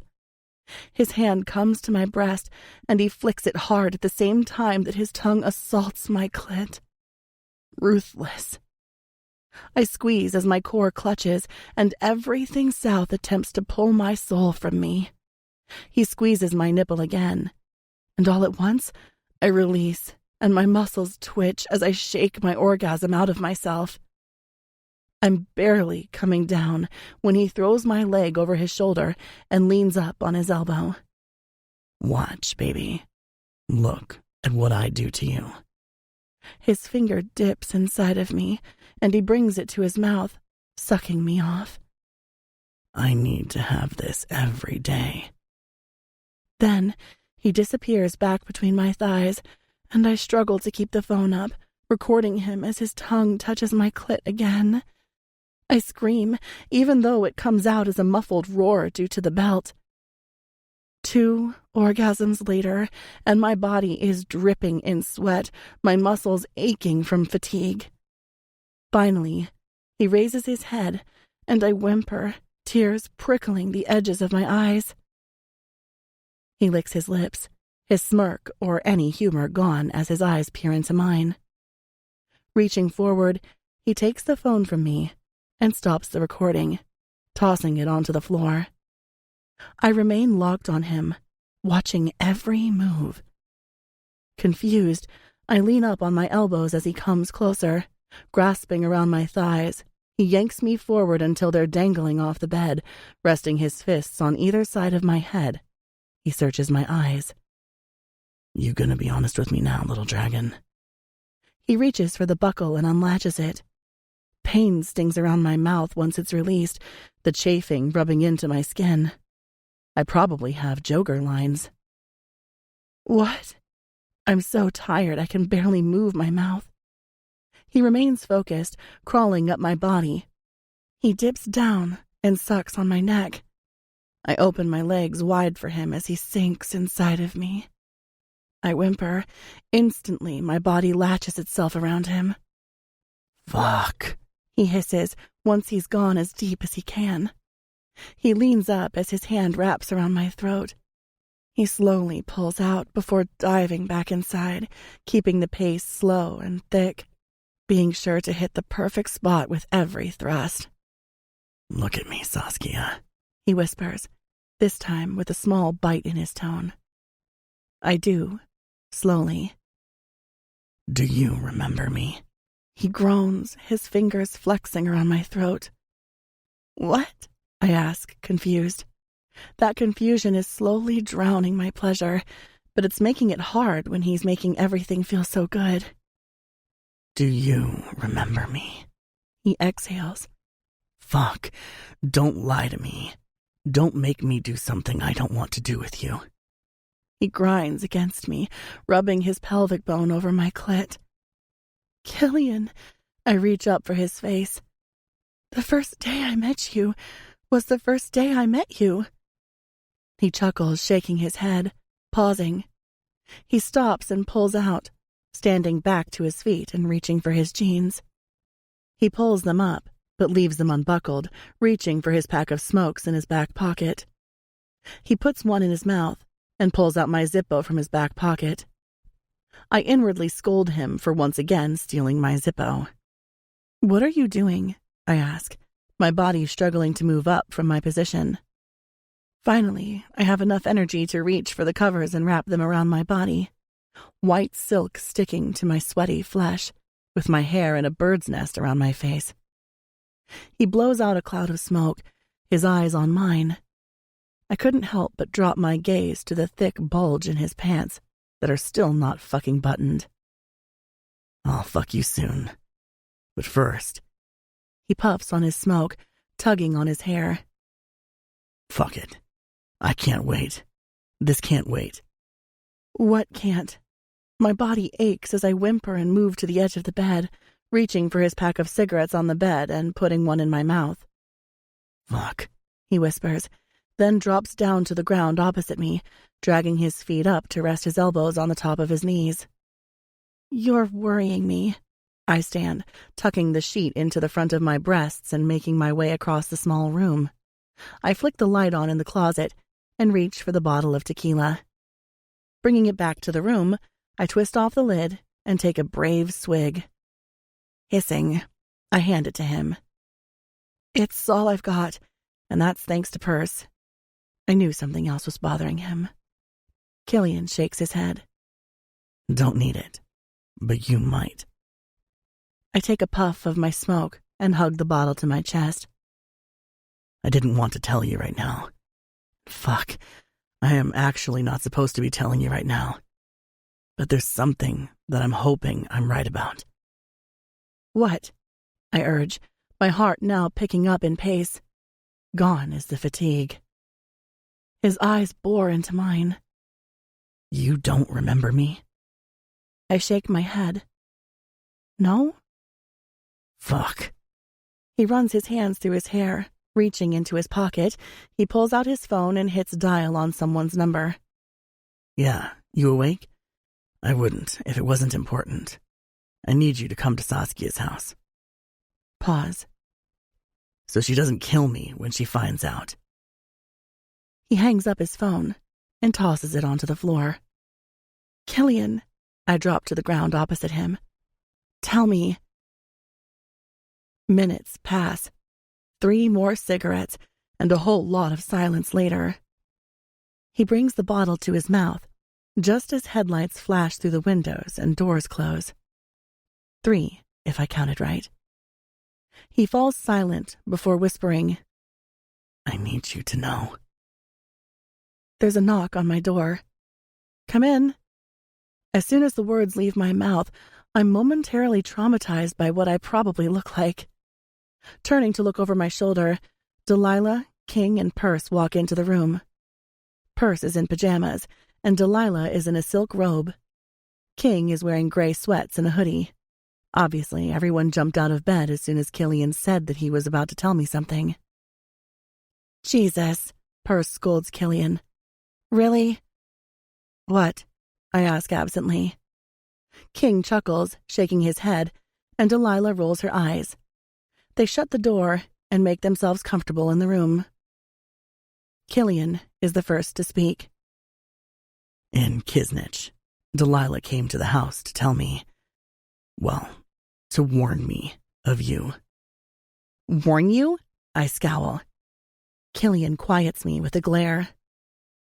Ever wondered where you got your last name, Dragavi? Yes, all of the time since finding out. I figured I'd talk to Delilah about it sooner or later. Killian takes another pull of his tequila. Your mother was a Dragavi. Your father was a royal. The reason why I didn't realize it was you at first was because when you were a kid, your parents called you Zakia, and your last name was Dragavi then, not royal. He clears his throat. Your mother was cut off after she started dating your father. Her parents, your grandparents, who also owned this house, cut off their only daughter because of your father. I stop him, shaking my head. She was Dragavi? I wonder what Papa did to make them angry. I was 2 when you were born. Your parents were already working for my parents. You were born in my damn bedroom because your mother went into labor while cleaning my bathroom. Wait, I shoot up from the ground. Pause. What do you mean they were working for your parents? And why? What? Perce comes up beside me, running her hand up and down my arm. Let him finish, Sas. We can figure out the rest once he has told you everything that he knows. I look down at Killian. He continues. Your parents worked for my parents as your mom, Lucia, cooked, cleaned, kept the house up to standards, and in return, my father gave your father protection, the pool house to raise you in, and his gambling debt paid. You were born in my damn bedroom. My eyes slam closed. Open your fucking eyes, Saskia. I'm not even halfway done. I do, and he stands from his position on the floor. When you were born, I saw you open your goddamn eyes for the first time ever. I was the first fucking thing you ever saw on this earth. I shake my head, stepping backward until the bed hits the back of my legs. No. No. Why? No. We stayed in Kisnich, but only until... Killian steps forward. You were 8 years old when you left. Your father ran after your mother died. I remember. I remember every single fucking thing, Saskia. But the question is, why the fuck don't you? He tilts his head. You hated me as a child. You'd call me a rich brat and make my life a living hell. You ruined so much for me as a kid. Always hanging around, always fucking there. I made your life hell for those 8 years. He's standing directly in front of me now, his hands gripping my chin, tilting my face up to his. So the question is, do you or do you not remember? And are you really just fucking with me for revenge? I swallow, the world caving in and the sides of my eyes turning black. Why? Why? Would I? I shake my head. For the first time ever, tears prick the corners of my eyes. Are you crying? Purse asks, shocked. She doesn't cry. I hear her whisper to someone. I'm not lying, Killian. I'm not sleeping with you for revenge. I don't remember any of this. Killian releases me. He looks to King, and then to Delilah. Who fucked with her? Delilah exhales, standing from the bed and moving to the center of the room. She turns to face me. I swear you kids are aging me so much faster than I need to be aged. She reaches for the pack of smokes on my bed and gestures to Killian for the lighter. He hands it to her, and she takes a couple of small puffs on her smoke. Your father didn't do it. I know he didn't, Killian answers smoothly. I fucking asked him. Who do you think I'd ask first? He's not bad enough to do that shit to her. Delilah puffs again. There was only ever you and the forefathers who could perform telekinesis, hypnosis, and coercive persuasion, to the extreme of it manipulating memories, Killian. No one else, and telekinesis only comes into play when we're needing to move memories around inside someone's head. It's almost the same thing as moving real objects, only more, realistic. So I can't unleash her memories like Karis did to Purse? Delilah shakes her head. No, and even if there was a possibility, we shouldn't risk it. My hands shake as I snatch the smoke packet from Delilah. I put a smoke in my mouth, and Killian leans forward, lighting the end. There's another possibility. King exhales, standing from the bed. He moves to the front of me. Maybe your father did do it, Killian, but he did it for her. Wouldn't be the first fucking time he tried to play hero. I freeze, blowing out a cloud of smoke. My eyes slam shut. You guys are wrong. I remember everything when I was a kid. We lived in a 2-story small house. I went to Kisnich Elementary.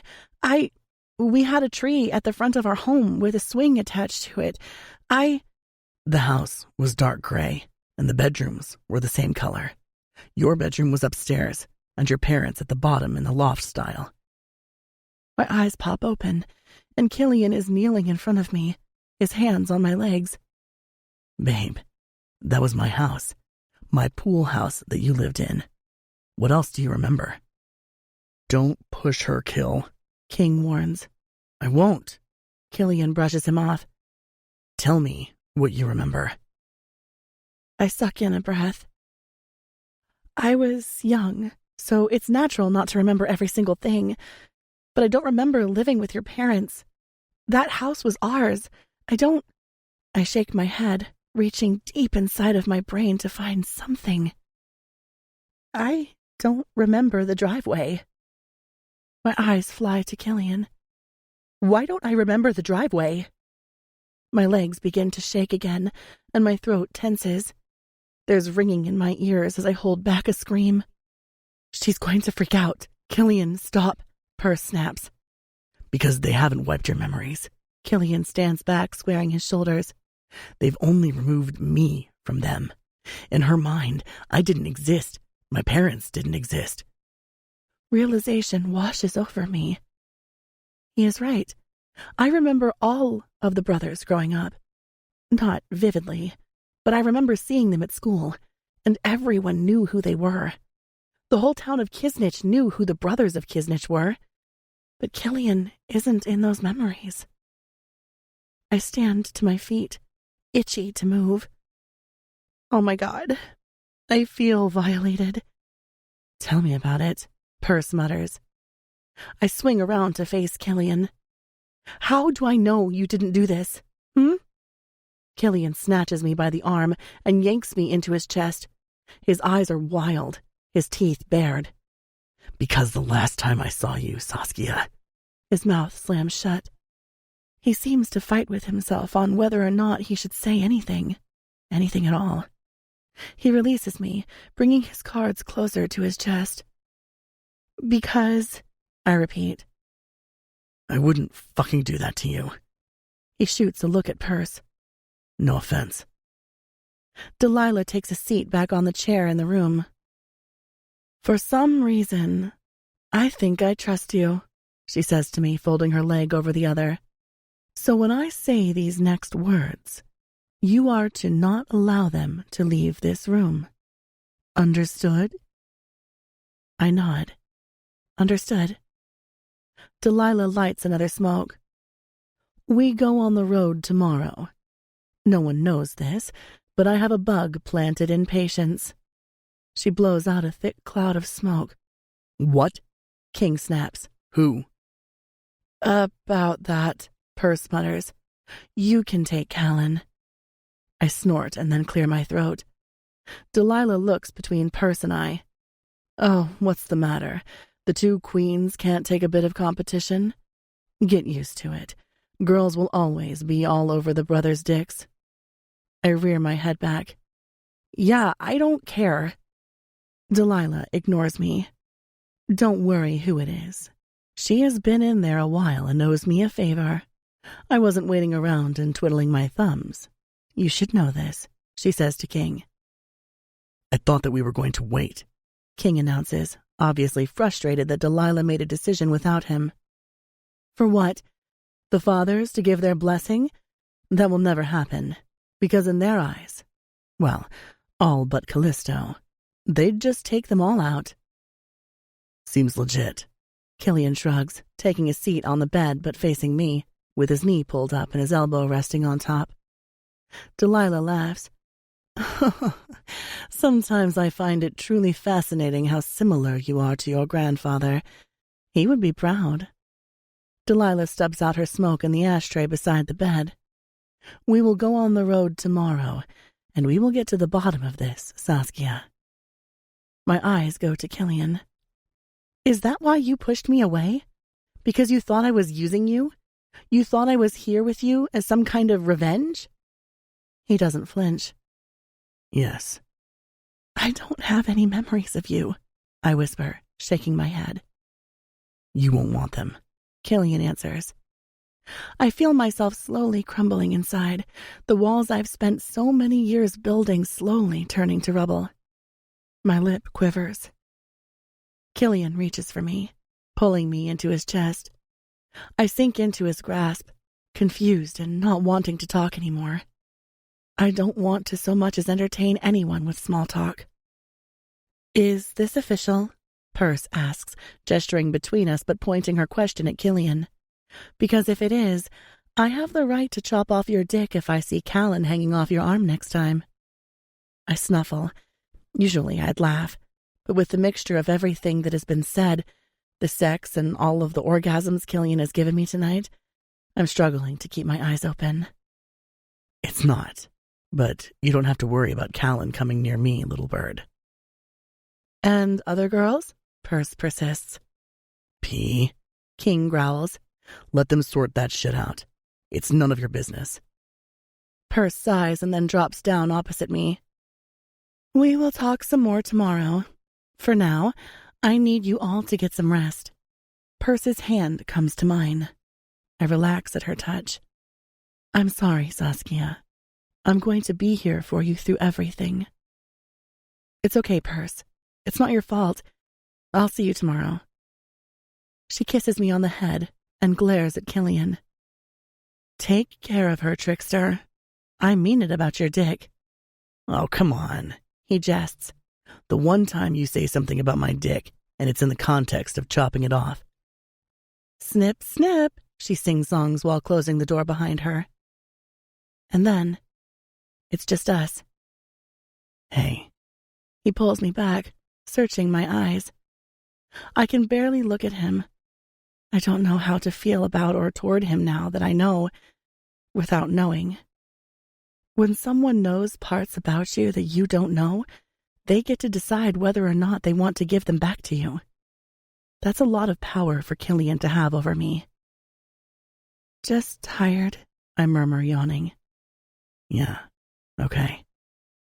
He pulls me into his chest more, flipping the bedside light off. Before I can move myself in a position that will make him comfortable, I'm drifting off to sleep, with his scent and touch drowning me.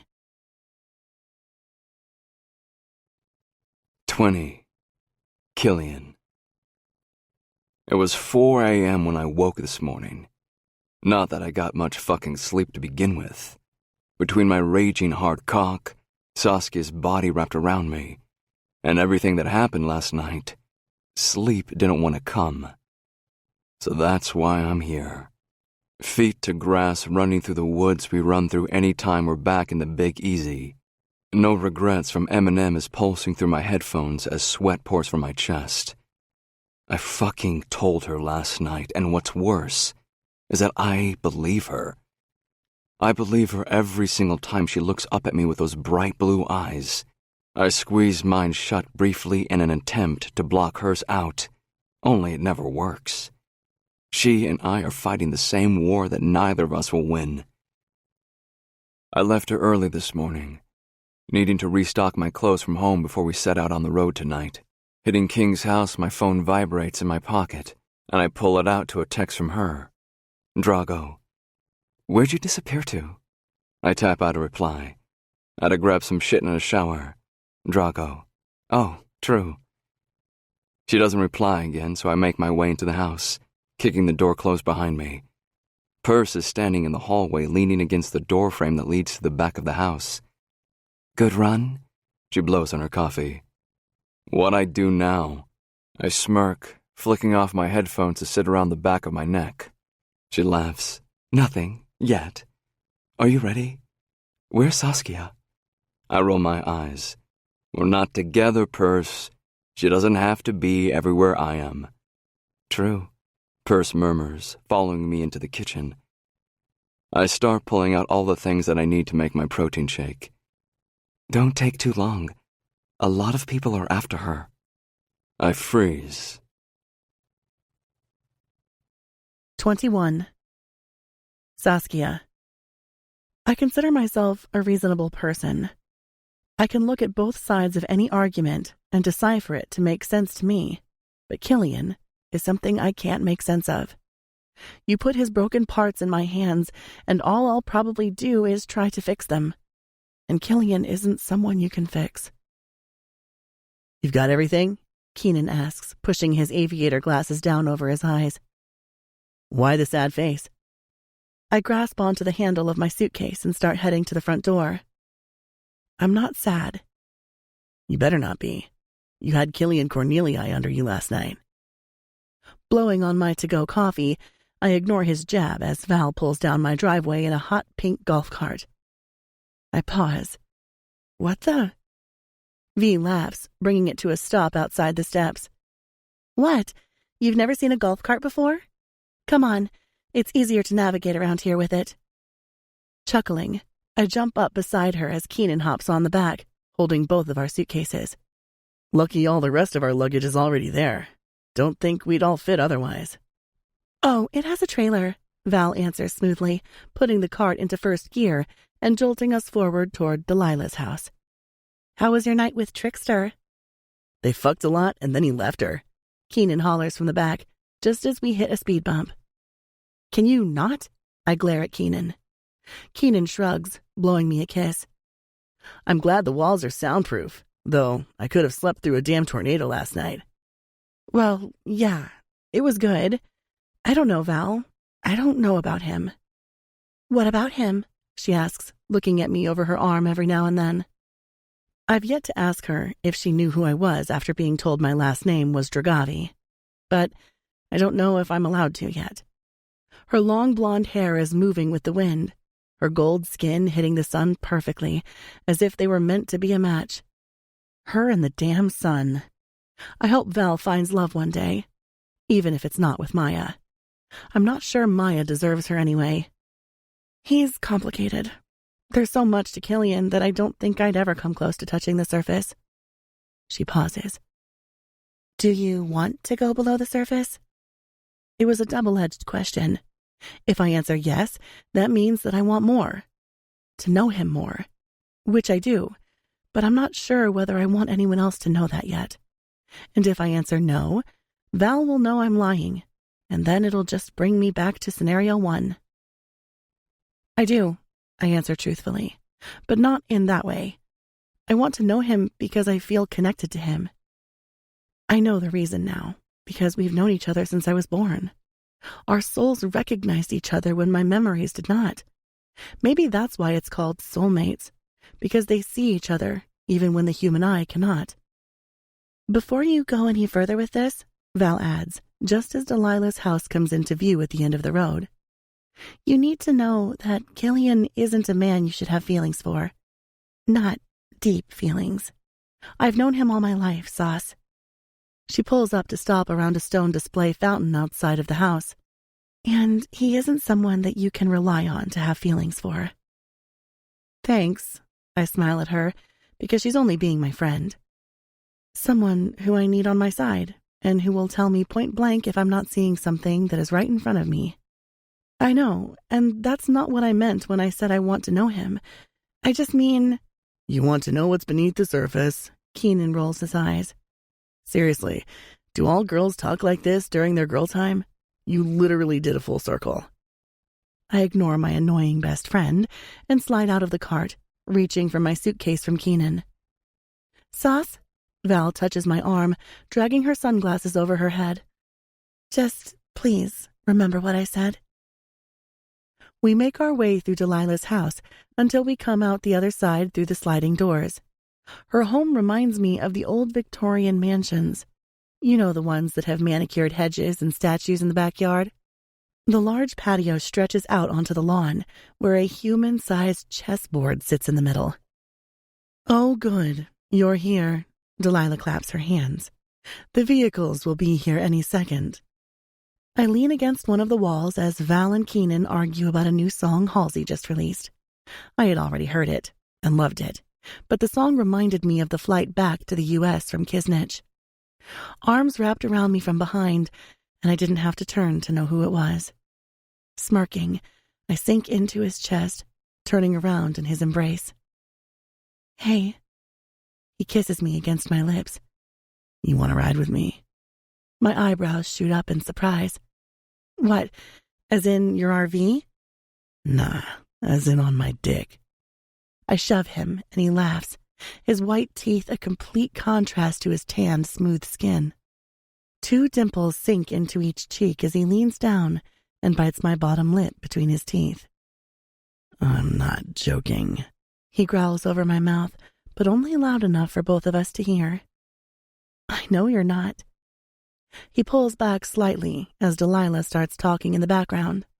Spinning around but remaining in his arms, I rest my head against his chest as we listen to Delilah's plans. Killian's mouth comes down to the back of my ear. Are you going to make me wait for your answer? I shake my head. I don't know. He exhales. Perse doesn't want you near Callan until she figures out her next move. Callan is on the side that we don't really trust right now. Makes sense now. It's not that he wants me in his bus, it's that Perse doesn't want Callan in mine. What do you mean you guys don't trust Callan? I whisper, needing more of an answer. Don't know yet. There's just some shit that has been happening, and we need to find out where it's coming from. In the meantime, you're riding with me. Just as I ponder over what he's offering, Delilah yaps about our schedule, which starts in San Antonio. Saskia, It's a 7 to 8 hour drive. It won't kill you. I sigh, biting the inside of my cheek. Fine. He sucks on my neck, enough to leave a bruise. Good girl. Did you just give me a fucking hickey? I reach for his dick and squeeze it in the palm of my hand, keeping a smile on my face. Anyone in front of us can't see, because I'm blocking the view. Babe. Killian coughs, pushing my hand away. I release him with a smirk. He grabs me roughly, squeezing me into his chest. You'll regret that, he whispers into my ear, biting down on my lobe. God, can you both not? Val chokes, shoving me backward and farther into Killian. He feels good behind me, even if he literally did just mark me. Twice. But I feel safe, protected. For the seconds that I'm in his arms, the minutes don't matter. If we can all move to the front of the house so we can ensure this goes smoothly. We do. The whole time Killian refuses to let me go. It's confusing, for the most part, but I go with it. I've not seen Callan since we've been here. Why are you stealing my best friend? Keenan scolds Killian, just as I'm about to step inside the brothers' infamous RV. Ken, I hush sadly. Listen, if that bitch murders me, it's your guys' fault, Keenan declares. Killian groans. I look up at Killian. Nope. No. Fuck you. He shoves past me and heads into the RV. I tried. I shrug at Keenan. His eyes turn to slits. Tried what? To get him to agree to you coming with us in here? He looks confused for a brief second. You both had a conversation without having a conversation? Yeah, you're both fucked. I'll see you in 8 hours. Keenan turns, leaving me with my thoughts. Was he right? Did that just happen? I climb the steps until I've landed on the final one, and I'm looking at all of the brothers, except King, who are watching me carefully. Okay, I get it, I say, stepping farther into the bus, just as Killian is walking down the stairs. You don't want me here. No one said anything about that. Keaton doesn't bring his eyes to mine. Kyron glares at me. I shuffle uncomfortably as another person stumbles up the stairs. Sorry I'm late. Didn't want to fucking come. I turn around to see who the voice belongs to when I'm stopped in my tracks. His eyes turn weak.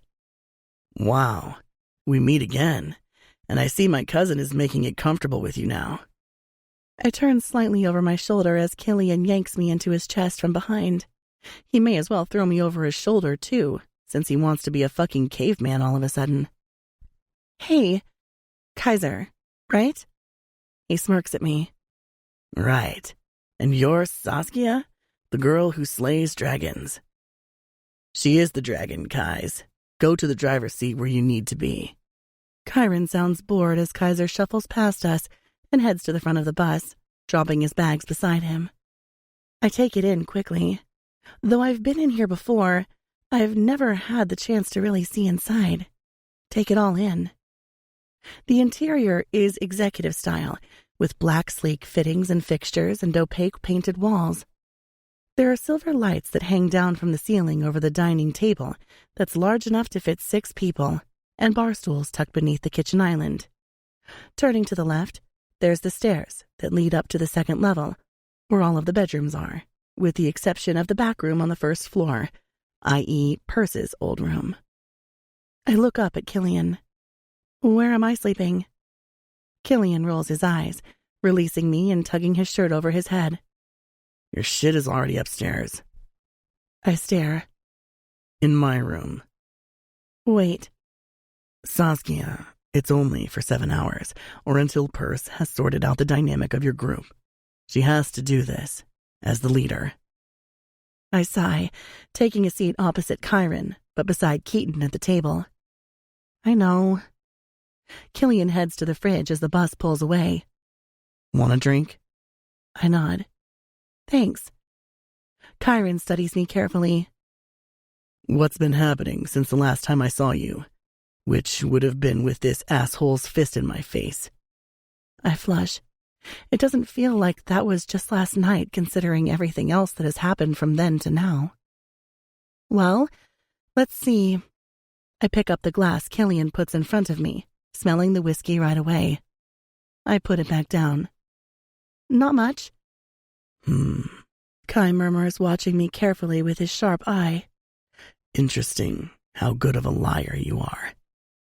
I take a sip of my drink anyway, suddenly feeling like I'm way out of my element in this RV, and we have approximately 6 hours and 53 minutes remaining in our journey.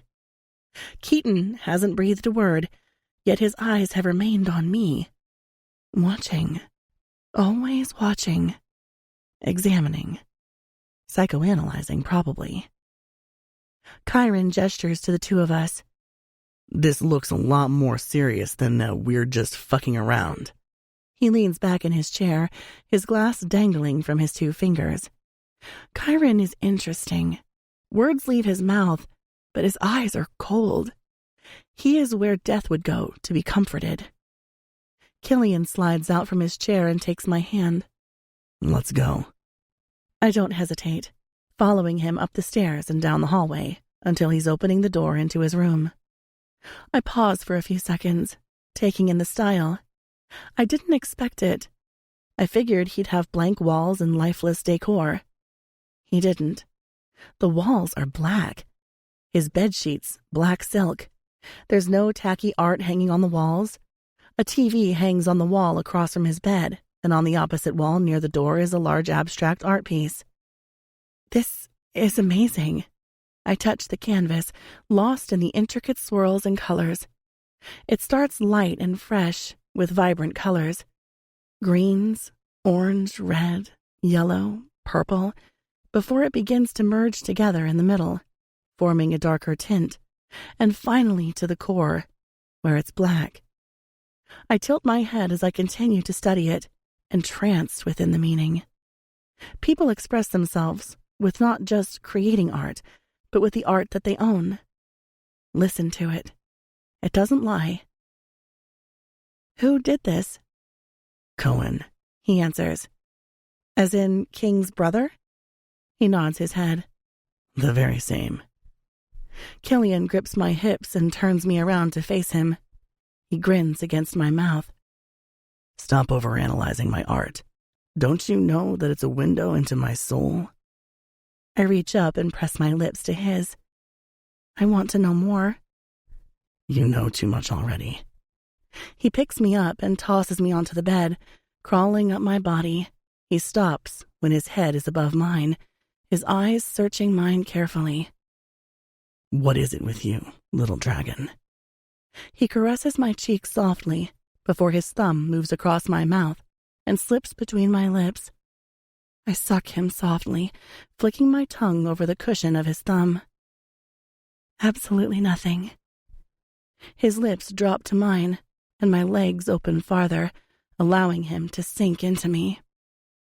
He bites down on my neck, chuckling. Oh, these 7 hours are going to be fun.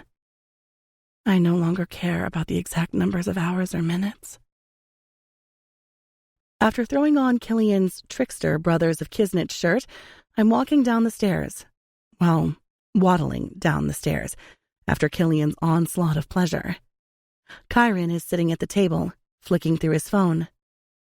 Hey, I call out, and his eyes drag up to mine. With Kyron, it's black and white. I felt his hostility grow the more time I spent with Killian, but I don't know where it comes from. Maybe he thought I was using Killian too. Grabbing a water bottle from the fridge, I take a seat opposite him.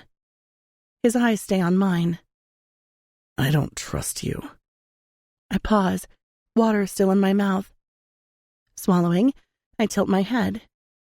Why? Kyron shrugs, tossing his phone onto the table. Have my reasons. I place the water bottle onto the marble top, leaning back in my chair. Is it because I'm hanging around with Killian? He leans forward, resting his elbows on the table. Nah, more than that. Wait. I shake my head, attempting to clear my thoughts. So, it's not because I'm sleeping with Killian. You don't trust me overall? Kyron blinks a couple of times and then finally opens his mouth. Truth. I don't.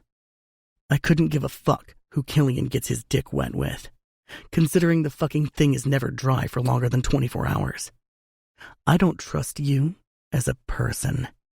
I know about who you are, and I don't believe for 1 second that you don't remember your life.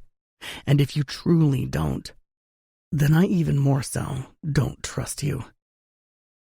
I study him as he flicks a switchblade around his fingers, just as Keaton takes a seat beside him. Keaton is dripping in tattoos, including on his face. It's hard to imagine him without them, but with or without them, he's hot. With blonde hair shaved close to the scalp on the sides to see his tattoos, wide prominent jaw and thick lashes, he's every bit as pretty as the rest of them. But there's something else about Keaton. He's not someone you would want to be left alone with. Kyron is dark in a different way. There's rhyme to his reason. He's smart. Too smart. Keaton, I feel, would just straight up kill people for the fun of it. I can't stop you from feeling the way you feel, but just so you know, Perce and Keenan are my best friends, and I'd rather die than see them be hurt. Wish I could say I believed you. Wish I could say I cared. I rolled my eyes and slid out of my chair. He chuckles to himself, going back to flicking the blade between his fingers. I've noticed he always has that blade. I'm not sure I want to know what it's really for. Little dragon, come talk to me. You're fucking my cousin, which makes us family, Kaiser calls out from the front. I drop down on the passenger seat, watching the passing trees and farmland. Well, if that's the case, you have a very big family. Kaiser laughs, rubbing his hand over his chin. True, though it's in our DNA to be big fat sluts. I'm truly sorry you're betting one. I snort, shaking my head. You look similar. Does that mean I get to fuck you too? He winks at me. Fuck off, Kais. Killian shuts one of the cupboards in the kitchen as he reaches for a bottle of alcohol. He ignores me, taking a seat opposite Keaton, where I was seated not long before. Worry burns in my veins at what they might talk about. What if Kyron tells him what he just told me? This is all too stressful. I need to be back in my RV and away from these brothers. You're worried he's going to tell Kill what he just said? Kaiser asks quietly, so only him and I can hear. I swallow, nodding my head. Yeah, and I don't know why I suddenly care so much. Because you like him. Kaiser shrugs. I get it. You're not the first one to fall for the trickster with no heart. He pauses, watching me carefully. And that's what he is, the trickster with no heart. So make sure you don't give him yours. I freeze. What? No. Shaking my head, I reach inside my brain to bring up something else. That's not... Listen, Kaiser mutters. Guys like Killian, the ones who don't have hearts, they don't know what to do when they're given someone else's. So they break it. They hurt you bad. Whether they want to or not, they will. I groan. I don't like him like that, but I do feel protective over him, over what we have. Which, by the way, I glare at Kaiser, is just a friendship thing right now. Kaiser throws his head back as a deep laugh erupts from him. I whack him with the back of my hand. Shut up! Smirking, I go back to watching the road. I can't give too much of myself, because there's not much left of me to give. The words were a soft whisper when they left my lips. Kaiser doesn't answer for a few seconds before he finally does. Be careful. What the fuck are you talking about? Killian leans against the frame behind me, his muscles tensing as he folds his arms in front of himself. I was warning her off you, obviously. Kaiser ignores his cousin's presence. Yo, Keaton calls out from the table. Who wants to play a game? I lean over to look at him. He's shuffling cards between his fingers, a grin on his face. If you say Sixers, I'm going to pass. Killian comes back to me, licking his bottom lip. Scared? Never, I reply instantly. Then let's fucking play. I groan, standing and following him. As he walks back to the dining table, Kyron is still there, flicking his knife between his fingers. Kai, put the fucking knife away. Killian snatches it off him, flipping it shut and shoving it into his pocket. I don't want to play. Kyron grabs the bottle of whiskey and twists off the lid. Liquid courage. I'm not playing sixers, I answer, wrapping my lips around the rim, my focus remaining on Kyron. Why? He asks. His features morph into something of confusion as he quickly glares at Killian, before coming back to me. I shrug, unfazed. I don't want to. We can play something else. Hours later, we're pulling into the bright lights of San Antonio and parking at our destination. I left the brothers' RV with my bag and the rest of my belongings, but still wearing Killian's hoodie. He tried to fight me and get me to stay, but honestly, I needed to put distance between us. Between Kyron, because he's scary as fuck, and Keaton, who I sense can see every single thing that goes on in my head. I shut the door to my RV and let out a loud breath just as Keenan comes down the stairs. You're back, and you smell of sex. Stomping up the stairs, I dump my bag on the kitchen bench and go straight for the fridge to eat my feelings. I don't want to talk about it. Where's Callan? Keenan pauses on the bottom stair, slowly making his way to me. She's out. Tossing deli meats and butter onto the counter, I raise an eyebrow. What do you mean? Is she in another RV now? Keenan shakes his head. Nope. She's out, as in for good. I pause, just as there's a loud knock on the door. It swings open, and Purse is walking in, holding a clipboard. Sorry to interrupt. Her long red hair is messy, as if she's just woken up, her eyes tired. Purse, I didn't expect you to kick Callan out of Mayhem altogether. Purse sighs, resting her clipboard in front of her as she makes her way into the kitchen. I know, Sass, but here's the thing. I don't like girls like her in general, and I sure as fuck don't want them as part of our family. Because that's what we are. Family. If one of us can't trust the other, the family crumbles. So she had to go. She's more than able to take care of herself now, and there are other things surrounding why she had to go. I know she's talking about what Killian told me, how they don't think they can trust her. I take a few deep breaths. Wow. Okay. Where'd she go? That doesn't matter. So, obviously, we need 4 people. So I need you to officially meet our new 4th. And please, for the love of God, will you both get along? Only Delilah and King know that I recruited this person, but it was the best I could do. I've finished stacking my sandwich. Promise. Who is she? The door opens, and Purse slowly turns, displaying who it is that walked in. You mean he? Kaiser stumbles in, holding a suitcase. Surprise! He smirks, winking at me. Bread gets stuck in my throat, and I bang on my chest, willing it to come out. Wait, what? Kaiser walks farther into the RV, shutting the door behind himself. I'm your new 4th. Purse is smiling at me, but it's forced, as if she knows she's going to be in trouble for this, but she's going to act innocent about it anyway. And what does King think of this? Purse chuckles.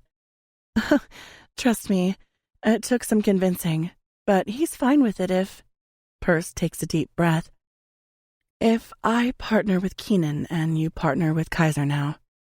Her smile widens. I hate you, I deadpan, and your possessive boyfriend. Purse laughs, nudging Keenan. Aside from the dance routine you both do solo, she'll be partnered with Kaiser now, and I with you during our group routine. Not that bad, Kaiser mutters, moving farther into the bus. I hold my breath. That's not what I'm worried about. What? Kaiser grins. My cousin? The tension in the air crackles at the exact moment he mentions Killian. Well? He won't care. Kaiser rolls his eyes. You forget what I told you? I relax a little, taking in his words. He's probably right. I'm overreacting. I just don't want to give Killian yet another reason to cause a problem with me. Later that night, I slip back into my bedroom, tossing and turning and struggling to sleep. Rolling onto my stomach, I play over what the conversation must have been like between Perce and Callan. Callan will for sure hate me now, and there's nothing I can do about that at all. Black walls cave in around me as a phone rings in the background. Ringing and ringing. That classic iPhone tune, the one I hate. I don't know why I hate that sound, but I do. I search around the floor, my fingers grazing over the concrete. My nails tear from the skin when I scratch against the concrete ground. The tune gets louder and louder. Blood is dripping down my fingertips. I start to panic. Sweat pours out of my pores as I continue to frantically try to find it. Why can't I see anything? I scream when the sound and pain become unbearable. Because we don't want you to. I shoot up from the bed, swiping the sweat off my face. Another stupidly graphic nightmare.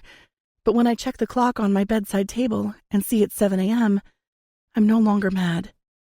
I got a full 7 hours sleep last night, even though I struggled to go to sleep.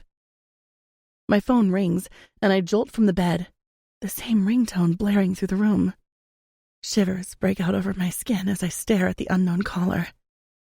This isn't my ringtone. The sound continues until I shake off my unwarranted fear, swipe to unlock it, and answer. Hello? Saskia DeGravi. The time is so close. The voice that comes through the other side of the call is like ice being pumped through my veins.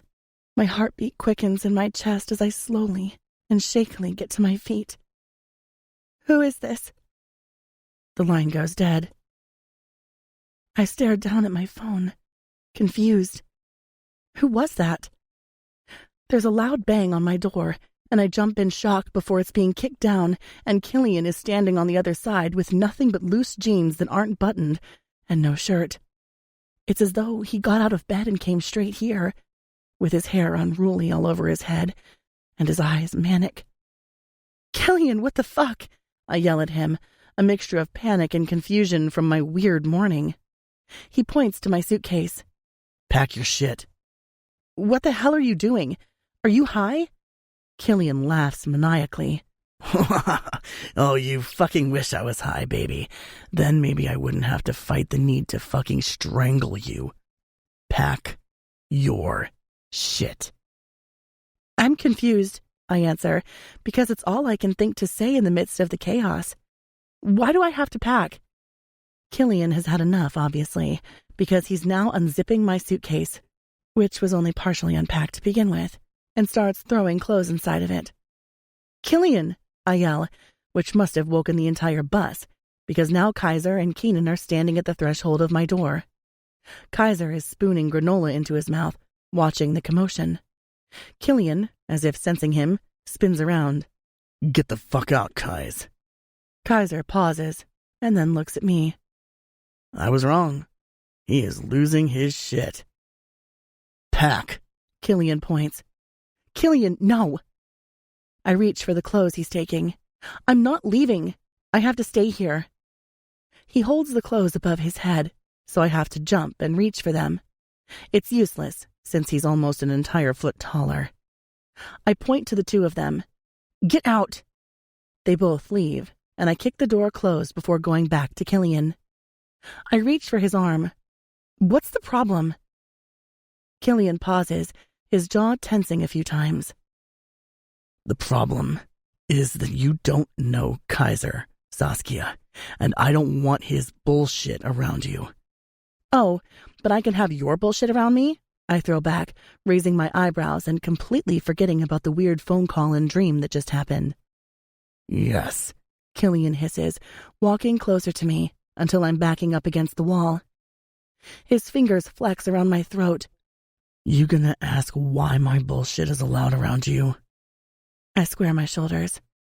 Why, Killian? This isn't even about Kaiser as a person, Saskia. It's fucking about you. About how I may be many things, but a liar is not one of them. He releases me, shoving me back against the wall and tossing my clothes back onto the bed. He turns around to face me just as he reaches for the door. You're right, little dragon. You do what you need to do. Then he stalks out, slamming the door behind him.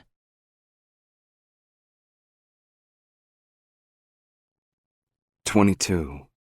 Killian." "What was that?" Kyron asks as I'm making my way back to our RV. Of course, the fucker came for the show, and that's partly my fault.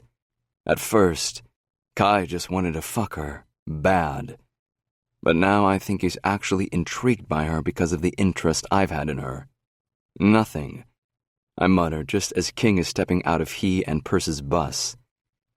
He whistles out to us and waves us over, putting a smoke into his mouth. We make our way to him as he's blowing out a cloud. He hands it to me. "You need this?" I watch him carefully as he throws a shirt over his head, and I bring the tip of the smoke to my mouth. "You knew?" I ask, inhaling angrily. I let the harsh nicotine choke me to death before exhaling it through a hiss. "I did," he says, rubbing the palms of his hands over his face. "Truthfully, I didn't think you'd give that much of a fuck.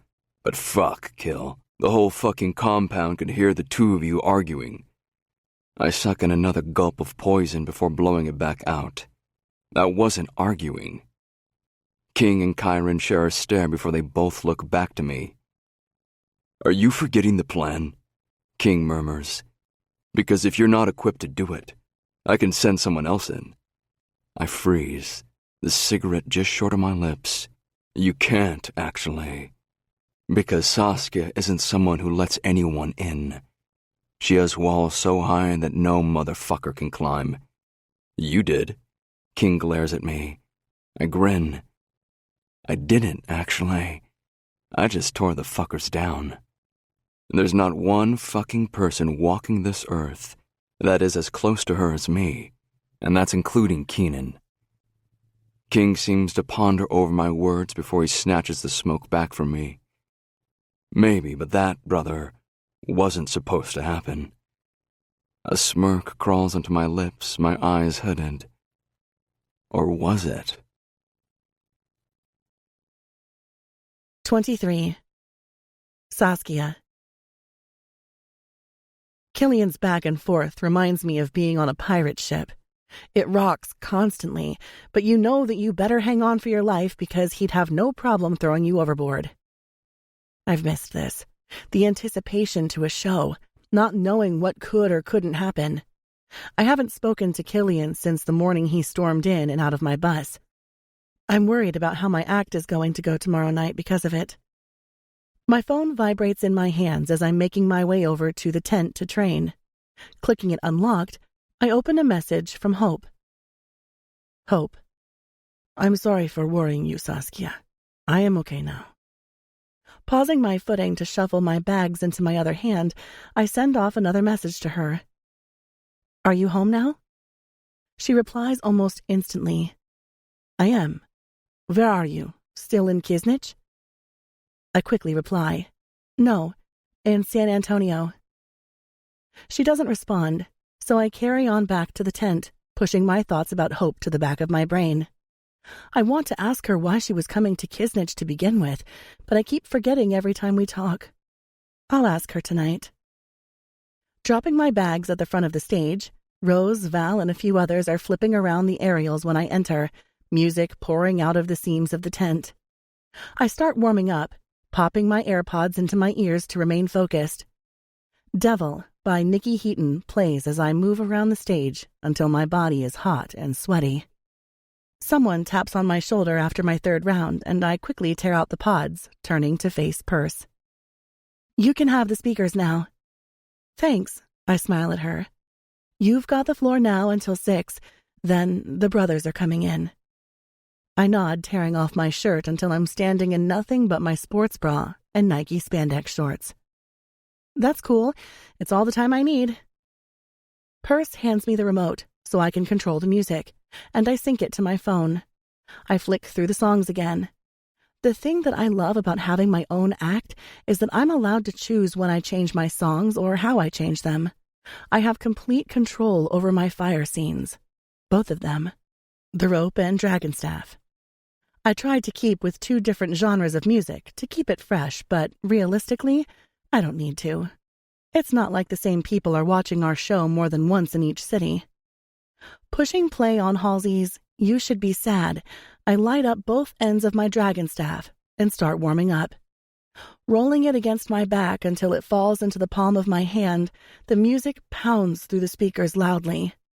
I flip the staff up as the hook exits and the chorus kicks back in. The song is powerful without being loud. The lyrics float on top of the tune, creating a perfect balance of synchronized harmony. It's too much. Too close. Too much. I snatch up the remote and change the song. After practicing for the final 2 hours that I have, I pack up my things and head backstage to put everything near my compartment and mirror. I know the songs that I'm using for my solo act tomorrow, and I'm almost certain that we're doing the same routine for the group and Keenan and I tomorrow, since Perce hasn't said anything. And also, the bikes have started up, so I just want to get the fuck out of here. The smell of gasoline and burning rubber fills up the tent almost instantly, as if the vast space of it means nothing. As if the sheer opulence that constructs all of Midnight Mayhem's tents means nothing as soon as these boys ride their Harleys up in the arena. Making a beeline for the exit out the back, I quickly scrub up in the shower and get changed. I know that there's a cookout happening tonight, like there is every night, before and during shows. And aside from the fact that I don't particularly enjoy too many social settings, I do want to make more of an effort with the people I genuinely care about here, like Perce, Val, and Keenan. I run the brush through my hair, allowing natural waves to fall down my back all the way to my tailbone. Swiping my lips with red lipstick, I quickly dress in jean short cutoffs and a Harley-Davidson crop top that's torn in all the right places. Slipping my feet into a pair of red Chucks, I push my phone into my back pocket and make my way down the stairs and into the kitchen. The door opens behind me, and I stop short, just as the bottle of tequila grazes my fingers. "Oh shit, you drinking tonight, boo?" Keenan chuckles, walking in with a joint hanging out of his mouth. "Actually, no," I chuckle, shaking my head. "I'm bringing it for Perce because she is." Keenan hands me the lit joint. "I don't know how that girl never has a hangover." I take it from him and put it between my lips. "She's crazy, that's why." I take a few puffs before giving it back to him. "You coming tonight?" He nods. "Yeah, I'll be down after a shower." He pauses and then grins. "Seen Kaiser?" The pot instantly relaxes me. Shaking my head. "Nope, not since this morning." He chuckles. "Wait for me, and we'll go down together. Here." He throws another joint at me. "Take a seat and chill." I take it, pulling out my pack of smokes from my back pocket and placing them both on the table. Flicking my Zippo around my fingers, I watch closely as the light hits the edge of the silver casing. The embedded patterns engraved in the steel. The shower turns on. I continue flicking it. Biting a cigarette into my mouth, I blaze the end and open my phone. I don't need extra drama, or drama in general in my life. In fact, I hate drama and do my best to stay away from it. But since being in Midnight Mayhem, it's proving difficult to not get caught up in it. 5 minutes later, Keenan is shuffling down the stairs, doing up his belt with freshly showered hair. He runs his hands through the ends. "Blaze that joint and let's go." He takes the tequila as I light the end, and we make our way out of the bus and towards Val's RV, where the parties usually are. The fire pit is in the middle, and a small makeshift bar to the side. It's almost identical to how it always looks, no matter what town we're in. I wonder to myself if they do this as a false sense of stability. "You're here!" Val comes crashing into me, her arm swinging over my shoulder. It's crowded. Way too crowded for my comfort. Good thing I'm high off my face. I drop into the chair opposite her and sip on a cup of juice that Keenan brought over to me. He grins, pressing a kiss against my cheek. Just drink juice so they think you're having alcohol. I smirk up at him, tipping my head back and taking a long sip. I'm stoned as shit. In fact, when I try to look Val in the eye, everything is moving around her in slow motion. The flames from the fire lick through the dark night, morphing into faces and objects. I shake my head just as Perce reaches for my hand and tugs me to my feet. I drop my cup, the bright orange liquid spilling out against the fresh green grass. Perce and I start dancing with Val coming in the middle. A couple of angels slip in with us too, with the demon standing. We're all wasted or drunk or high, and all around, it's a good vibe. I look up slowly to see all 4 brothers sitting in their chairs right near the fire. Killian is wearing a leather jacket with no shirt underneath and dark, ripped jeans. His combat boots are loose around his feet, his legs spread wide. He stretches them wider with a smirk on his mouth as his eyes drop all the way down my body before coming back up to meet mine again. I hate the way he makes me feel. How can someone hold so much power without physically holding any? The chemistry between us seems to only get hotter and hotter the more time we spend around each other, whether we like it or want it. Nonstop by Drake starts playing loudly. Killian's tongue slides out and dampens his bottom lip. He curls his finger. I fight it, ignoring him and turning around to face Keenan, who's watching me carefully from the other side. Keenan and I are completely platonic. We talk a lot of shit, or he does, but we both know nothing would ever happen between us because we mean too much to one another. I spin back around. Killian gestures to his lap. Now, he mouths. A harsh dose of adrenaline takes over me, and before I can stop myself, I find my feet going straight to where he is. Once I'm within arm's reach, his hands squeeze around the backs of my thighs, and he yanks me down onto his lap, so I'm straddling him. His hand comes to the back of my neck, and he shoves my face down, my lips barely touching his. He groans, smirking. Kinda wanna punish you right now. Heat rushes through me, and like a crack addict, I absorb every single drop of it. Why? I ask, though my mouth feels like it's moving slowly. He leans forward and sucks my bottom lip between his teeth. Because you've been a pain in my fucking ass, and now I sort of want to make yours hurt. He pushes up from where he was sitting, taking my hand in his. With his other hand, he downs the rest of his drink and then tosses his cup to the ground, reaching into my pocket to grab my smokes and Zippo. He lights one and puts them into his pocket before dragging us behind Val's RV. It's strange, because even though we're only behind the RV and everyone is right there, it feels like it's far enough away. I can hear the song Stargazing by Travis Scott playing loudly just as he slams me up against the bus with one hand latched around my throat. Do you want Kaiser? And there it is. What? I breathe out, or attempt to. Killian tilts his head, studying me as if I'm a science project. Some freak that he's captured and attempting to decipher. There's something frightening about being manhandled by a killer. The very hands that make me come are the same that end lives. But then there's the power that comes with it, because he hasn't hurt me. Killian! I tap his hand, and just when I think he's not going to release any air, he slightly loosens his grip. Pushing the smoke between his teeth, he hisses, baring his teeth, and I swear, if it didn't put the fear of God in me, I would orgasm by the animalistic sound that vibrates out of him. He smirks, but his eyes remain feral as he wraps my hair around his fist, spinning me around. My face slams into the side of the RV. He shoves me harder, keeping one hand secured around the back of my neck, holding my face against the metal. Arch your back, little dragon. I do, leaning over more. I've become accustomed to how Killian fucks. He has such a violent grip on my neck and hair that I didn't expect him to be so gentle when I feel the palm of his hand run up the inside of my thigh. My eyes close.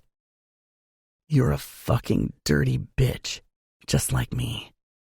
His fingers dip into my panties from the back, and I clench around his invasion. Take your jeans off. He releases me, flicking his smoke to the side as I unbutton my jeans and they drop to my ankles, along with my panties. His hand comes back to my neck, and he bends me forward as his other hand comes up to my mouth. Spit. I try, but because of all the weed, I'm dry. Open your mouth. I do, and his fingers go down my throat, reaching for my tonsils. I gag, spitting on his hands. Good girl. He brings his hand to my pussy from behind, and I groan at the slick touch of him. He rubs me back and forth slowly, his finger pressing against my clit with every thrust before it disappears, and the tip of his cock presses against my opening. He slams into me roughly, and I scream out, my back arching and my hair flipping back. Heat flushes through me, sweat beading on my forehead. Shit! His cock touches the tip of my cervix every single time, and I cry out as tears pour down my cheeks. He pulls out just before I feel myself start the climb. Kais, he calls out, and my eyes flash up in a panic. Everything south turning down a notch. My heart thunders in my chest as Kaiser comes forward out of the shadows, a smirk on his mouth and the bottle of whiskey hanging from his 2 fingers. He's wearing a white shirt and blue jeans with Nike high tops on his feet. You still want to play, little dragon? Killian coaxes behind me. What's the game?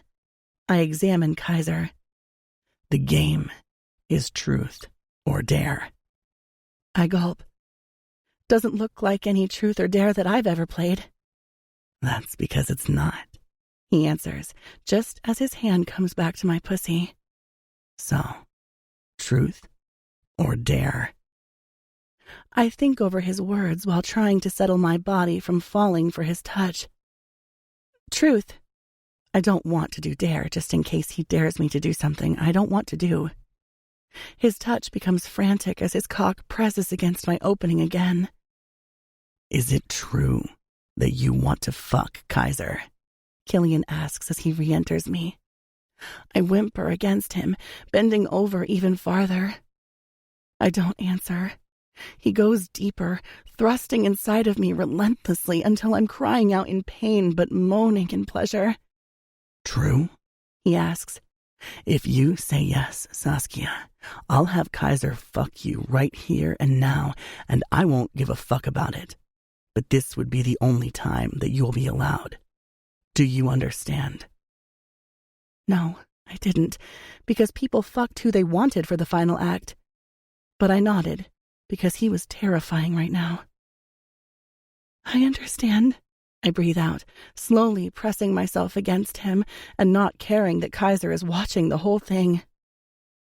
Killian slams into me. So, do you want to fuck him? I shake my head. No, I cry out as he slams into me forcefully, not fast, just hard. Then stay the fuck off his dick. His hand grips my hip as his other hand yanks on my hair, forcing my head back. I scream out when he pounds into me. Oh, come on, cuz. Come, cover her mouth, Killian calls to Kaiser. With my dick? Kaiser jokes, coming closer. I freeze, stilling beneath Killian's grasp. It was small, but Killian's thumb circles over my hip bone, and I don't know if that was his way of reassuring me that he'd never let that happen, and that he was just being exactly who he was, a fucking trickster, or if I was reading too much into it. But the motion went straight to my heart. Bring it anywhere near her, and I'll fucking cut it off. Kaiser chuckles, bringing the rim of his bottle to his mouth. Damn. Well, that's new. Killian pushes into me harshly again and picks up the pace. With every thrust, my cervix shakes and screams, the life being torn out of me. Little dragon, he's going to cover your mouth. I nod, just as my core tenses. Kaiser's hand comes to my mouth to shut me up as Killian continues to drive into me from behind. Within seconds, I can't take the onslaught of pleasure anymore. My muscles lock up, my legs liquefy and turn to jelly as I groan, biting down on Kaiser's palm. Holy fuck, Kaiser smirks, looking down at me with hooded eyes. She fucking bites? Killian groans, pulling out of me as hot liquid shoots out on my back. Yeah, she does. I slowly stand, fighting my shaking limbs and dizzy brain from the weed. I snatch the bottle off Kaiser and bring it to my mouth. I didn't intend to drink tonight, but I need a shot. One shot, just to calm my nerves. I ignore the drip of Killian's cum slipping down my spine as Kaiser turns to make his way back to the party, shaking his head. Fucker, Killian calls out, tucking himself away as I pull up my panties and shorts. Get it now? Kaiser pauses, looking between Killian and I, as if we're both crazy. Oh, loud and clear. Literally. Then he turns and disappears back into the party. My Love from Justin Timberlake starts playing. I lick my lips, reaching for my smokes in his pocket and grabbing one out. Killian blazes it up with my Zippo and then lights his own, blowing out a thick cloud of smoke. "Why'd you do that?" I ask, confused. I partly don't want to look at him. The song is loud, corrupting the atmosphere, trying to shift it deeper than what it is. You know that I haven't been with anyone here, Kill. You know that I don't just open my legs to... He pushes into me until I'm backed up against the RV, his legs coming between mine with his finger pressed against my lips. Shut up. I'd never let anyone lay a fucking finger on you, much less their cock. His eyes search mine, and I'm momentarily paralyzed by the way he makes me feel. Why? He puffs on his cigarette, bringing his lips to mine and blowing smoke between my lips. I inhale it slightly before puffing it back out. His hand comes to rest on the side of my head. Don't know. I guess I'm a fucking idiot. You're not an idiot. I shake my head, dropping my smoke on the grass and pressing it into the blades with the sole of my shoe. Nah. Killian chuckles, but it's not sinister. I am. He pushes up from the bus and releases me. Hey! I reach for his arm, but he rears away from me. What's wrong? He looks right through me, but I notice it this time. The flash of pain that bears itself to me briefly. I'm a fucking idiot. He turns, leaving me fucking speechless, and with his cum dripping all over me. 24. Killian. My father leaned down. Put your hand out, son. I did. I always followed orders from him, even when I knew it was uncomfortable for him to give them to me. My father wasn't like Caius. He had too much heart to be a father. I remember my grandfather scolding him for it. How could you be a Cornelii and not want to make people hurt? You're an embarrassment. I felt bad for my dad for a while, but then I slowly realized that my pops was right. This was what we were. The brothers were savage, but we did the things that the forefathers didn't need to do anymore. We were at their beck and call. Our hands would get dirty for their sins. We wore the blood of their enemies as a fucking Brioni Vanquish suit, and we wore it fucking well. What is this? I asked, shooting him with a look. I was 14. I fucking knew why he was giving me the blood of the blade. I knew he had failed the blade a lot. The blade that was carved from our ancestors' bone and blessed by the Kisnich witch. It's all fucking dark magic that existed in our world. Only you'd never see it. You'd just know that it fucking existed from the mere fact that this kind of evil didn't exist in a normal world. The blood of the blade. It was your grandfather's when he was a brother. And then when he became a father, he gave it to me when I became a brother. And now it's yours. I squeezed it in my hand, feeling the power seep into me. That's when I knew for sure.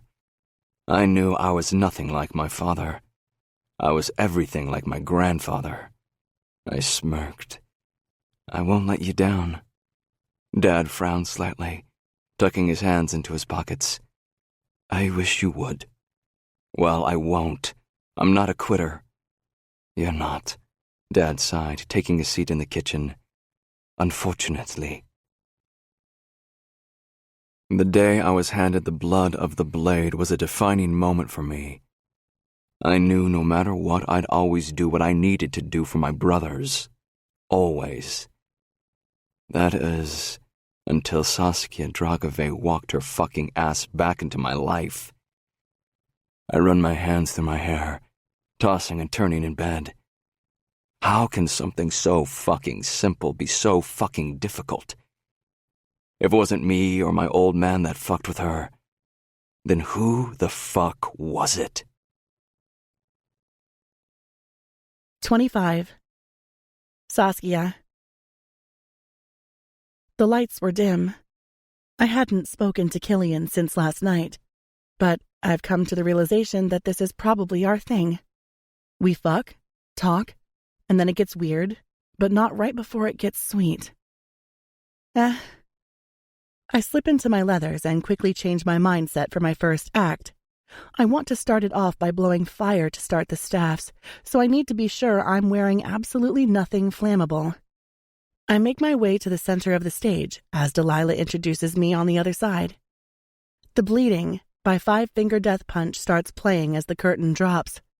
I already have the liquid in my mouth, so I blow out until the flames ignite the end of the staff, before I light the other end with the remaining liquid in my mouth. Thankfully, I didn't catch on fire, so a surge of adrenaline spikes through me as I flip the staff around and the crowd erupts over the song. I spin it around, moving my body around the stage to the music with the flame following me. When the song ends, I sink into the background as the curtain drops. I'm so hyped up from feeling the fire around me again in Midnight Mayhem that I don't realize Delilah is glaring at me from across the room. She yanks me back into my cubicle, where Purse and Val are getting ready. You weren't ready to blow. Why'd you do that? I was ready, I protested. I wouldn't have done it if I wasn't. Delilah sighs, massaging her temples. I swear, all of you are going to kill me. The next act up was the rope, my favorite. Not because Killian is with me during it, but because I feel like it's what I excel at, and what comes most natural. This time, it opens differently. Delilah doesn't introduce us. I begin swinging the rope with the flame burning on the end. I slow the turn as Killian revs his bike loudly in the back of the audience. I close my eyes and inhale, slowly breathing out as I allow the loud pulsing of his Harley to soothe my erratic heartbeat. 11 minutes from Halsey starts playing loudly as I swing to the beat, sliding the end to the bottom of the ground so the circle of gas that's around me ignites. I start flicking it around my legs and doing my same routine as Killian rides up the stage. My eyes meet his Joker face makeup doing nothing to calm me. The audience is hyped, standing and clapping as I swing the rope around my neck and kick it back out with the end of my foot. Killian rides his bike into the fire and revs the engine until his back tire is kicking up smoke and putting out the flame. He spins it in a complete circle until the whole flame is out and reaches for the rope, snatching it back and kicking up the stand on his bike. He makes his way toward me, gripping onto my hair and forcing me to the ground. He forces his thumb between my lips until my mouth is wide, and that's when I realize what he's doing. He wants me to put the flame out with my mouth. Slowly, he lowers the tip down into my mouth, and I'm praying that the paraffin that I used to ignite the flames isn't still toxic in my mouth. Fire eating is difficult, more difficult than fire breathing, and I've got to admit, breathing and blowing fire is hard in general. If you so much as suck in any air, you're lighting your entire insides on fire. But fire eating is hard for other reasons. One being that a great fire breather should never blister themselves. And two, being that there has to be a quick reaction as to cutting off oxygen in your mouth, which is essentially what puts out the fire, not so much your saliva. I wrap my lips around the flame that's burning upward now, just as Killian squeezes his hand over my mouth, cutting off all oxygen. The fire goes out, and the audience once again erupts into fits of applause. I'm breathing so hard, with my heart pounding in my chest, that I don't even realize I'm still on the ground, and the curtains are being drawn. Killian helps me up. You good? I nod. Yeah. You're a natural. He kicks up his bike and wheels it to the back and back out the exit. I want to talk with him about last night, but I don't know how to approach it. I just know that I want to. Their act isn't for another 2, so I make my way outside, coming face to face with him. He was obviously coming back in. Can we talk? I ask nervously. Before your act? Hours. I still need you. But yeah. He pulls out a smoke and lights it up. About last night. Instantly, he drops his smoke on the ground and puts it out. He turns to leave, but I reach out for him. He pulls away. Don't think into anything I say, Saskia. How could I not? I ask. And my hands are up doing the dramatic dance that girls seem to do any time they're trying to drive a point home. You say these things and act a certain way. Sauce. Fucking stop. He sighs. I knew I shouldn't have gone there with you, but I fucking did, because I'm an idiot. For so many reasons other than the ones that you're aware of. It won't happen again. He turns, leaving me outside with a confused fucking brain and anger simmering so deep inside of me that I can't fucking think straight. I knew I shouldn't have gone there with you. My phone vibrates in my pocket, and I reach for it aimlessly, pulling it out to see a text from Hope. Hope. I'm in San Antonio. Can you meet with me? I ignore her text and hit dial. When she doesn't answer, I type out a reply. I'm in the middle of a show. Tomorrow?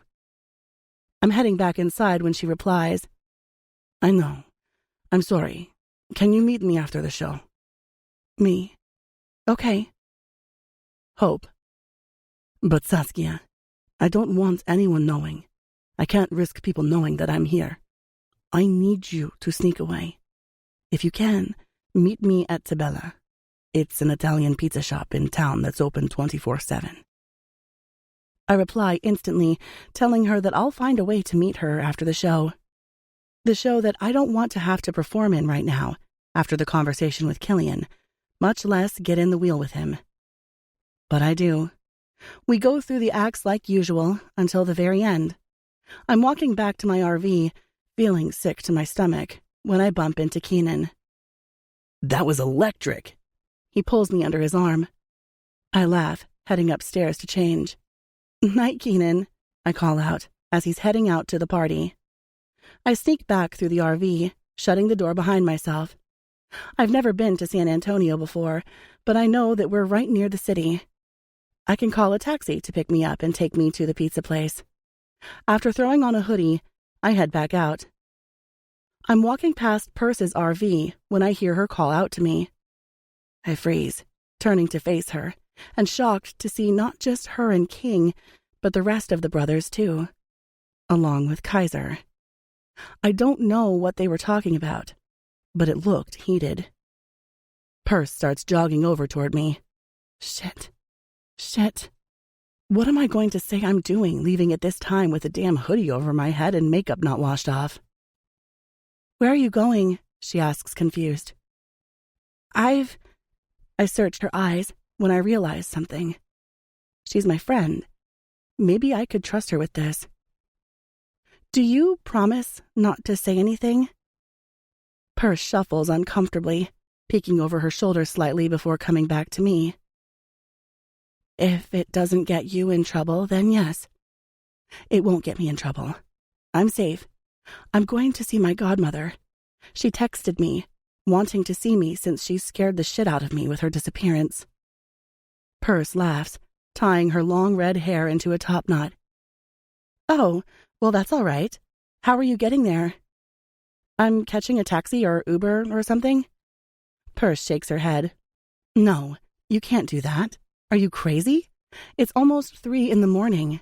It's not safe. She looks over her shoulder again, and we both catch them all watching us closely. She hooks her arm in mine and leads me back the way I came. Come on, you can take Killian's truck. I know that they bring a couple of cars on the road, not their fancy ones, but the bigger ones. I don't have a key, I whisper to Purse, and honestly, we're not in a good place right now. Purse ignores me, picking up her pace to a jog and directing me through an opening of trees that lead to the parking lot, where all the vehicles are. She drags me to a big black Chevy, ducking behind the driver's side and reaching under the wheel. I put the key here this morning because I didn't have time to take it back to his RV. When the sound of metal dangling fills the silence, I realize now that she's serious. You want me to steal his truck? I want us to steal it. She slides into the driver's seat. No, I pull her arm until she's falling back out. Ouch, you're freakishly strong for a small thing. You can't come. I jump into the driver's seat. Why? She whisper yells. Because I told her that I wouldn't tell anyone. I need you to go back and keep Killian occupied so he doesn't know I've stolen his truck, too. Purse sighs. Do you have your phone? I nod, flashing it to her. Yes. She snatches it off me and opens up Snapchat, tossing it back onto my lap. She points. I turned on your location so I can see where you are. Don't look at me like that. Anything could happen, even if you're in Killian's big scary raptor. Okay, fine. Thank you. I shut the door and turn the key, putting in the restaurant to Bella in the GPS and reversing out of the parking area. The way Persephone came into Midnight Mayhem was a little savage, and the things that happened to her during her early initiation wasn't kind either. But I admire her tenacity to remain soft and kind. That's Purse. Her heart is too good for this world. Too fucking good for Kingston Axton, too.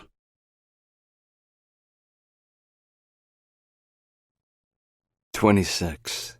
Killian. You know that feeling in your gut when you know that something bad is about to happen? Yeah, well, that is basically my fucking constant right now, especially as Purse walks back to us without Sauce beside her. Where's Sauce? Purse ignores me, looking straight at King. It's a new thing she does whenever I'm in the vicinity of wherever she is. I'm almost certain it has to do with Saskia and the whole Callan thing. I know that Purse isn't a fan of guys fucking with other chicks. She got enough of it from Val. Can someone remind me why Saskia got a house in New Orleans? Her eyes twitched. She rubbed the palm of her hand against her legs. She couldn't look me in the eye.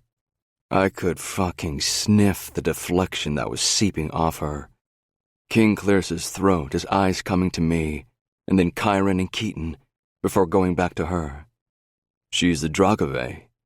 Meaning? Purse hurries him up with a wave of her hand. Meaning she's a Dragove. I'm not doing this with you right now, little bird. Did she go to bed? King obviously picked up on the same thing I did. He and I are similar in that aspect.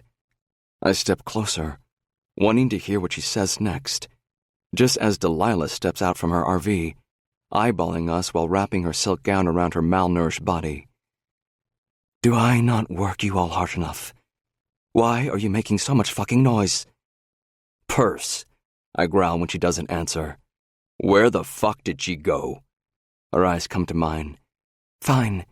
She's gone to see her godmother, okay? Leave her alone, Kill. I freeze. My blood turns cold, and my hands ball into fists. What do you mean? I pull out my phone and hit dial on her number, ignoring the photo I took of her back in Kisnich when it's ringing. She ignores the call. Wait, Delilah raises her hand. Before you do anything drastic, Killian. What are you both talking about? Purse yelps in the background. It's my turn to bring my eyes to her. Saskia can't be going to see her godmother. Purse massages her temples. Oh, really, Killian? How do you know that? I smirk. Because I killed her. 27. Saskia. Pulling up to Tabella after searching it on my phone, I'm surprised to see that the parking is underground. The truck is even louder with the concrete walls barricading the sound waves, confining them to such a vast space. I pull into a parking slot and take out my phone.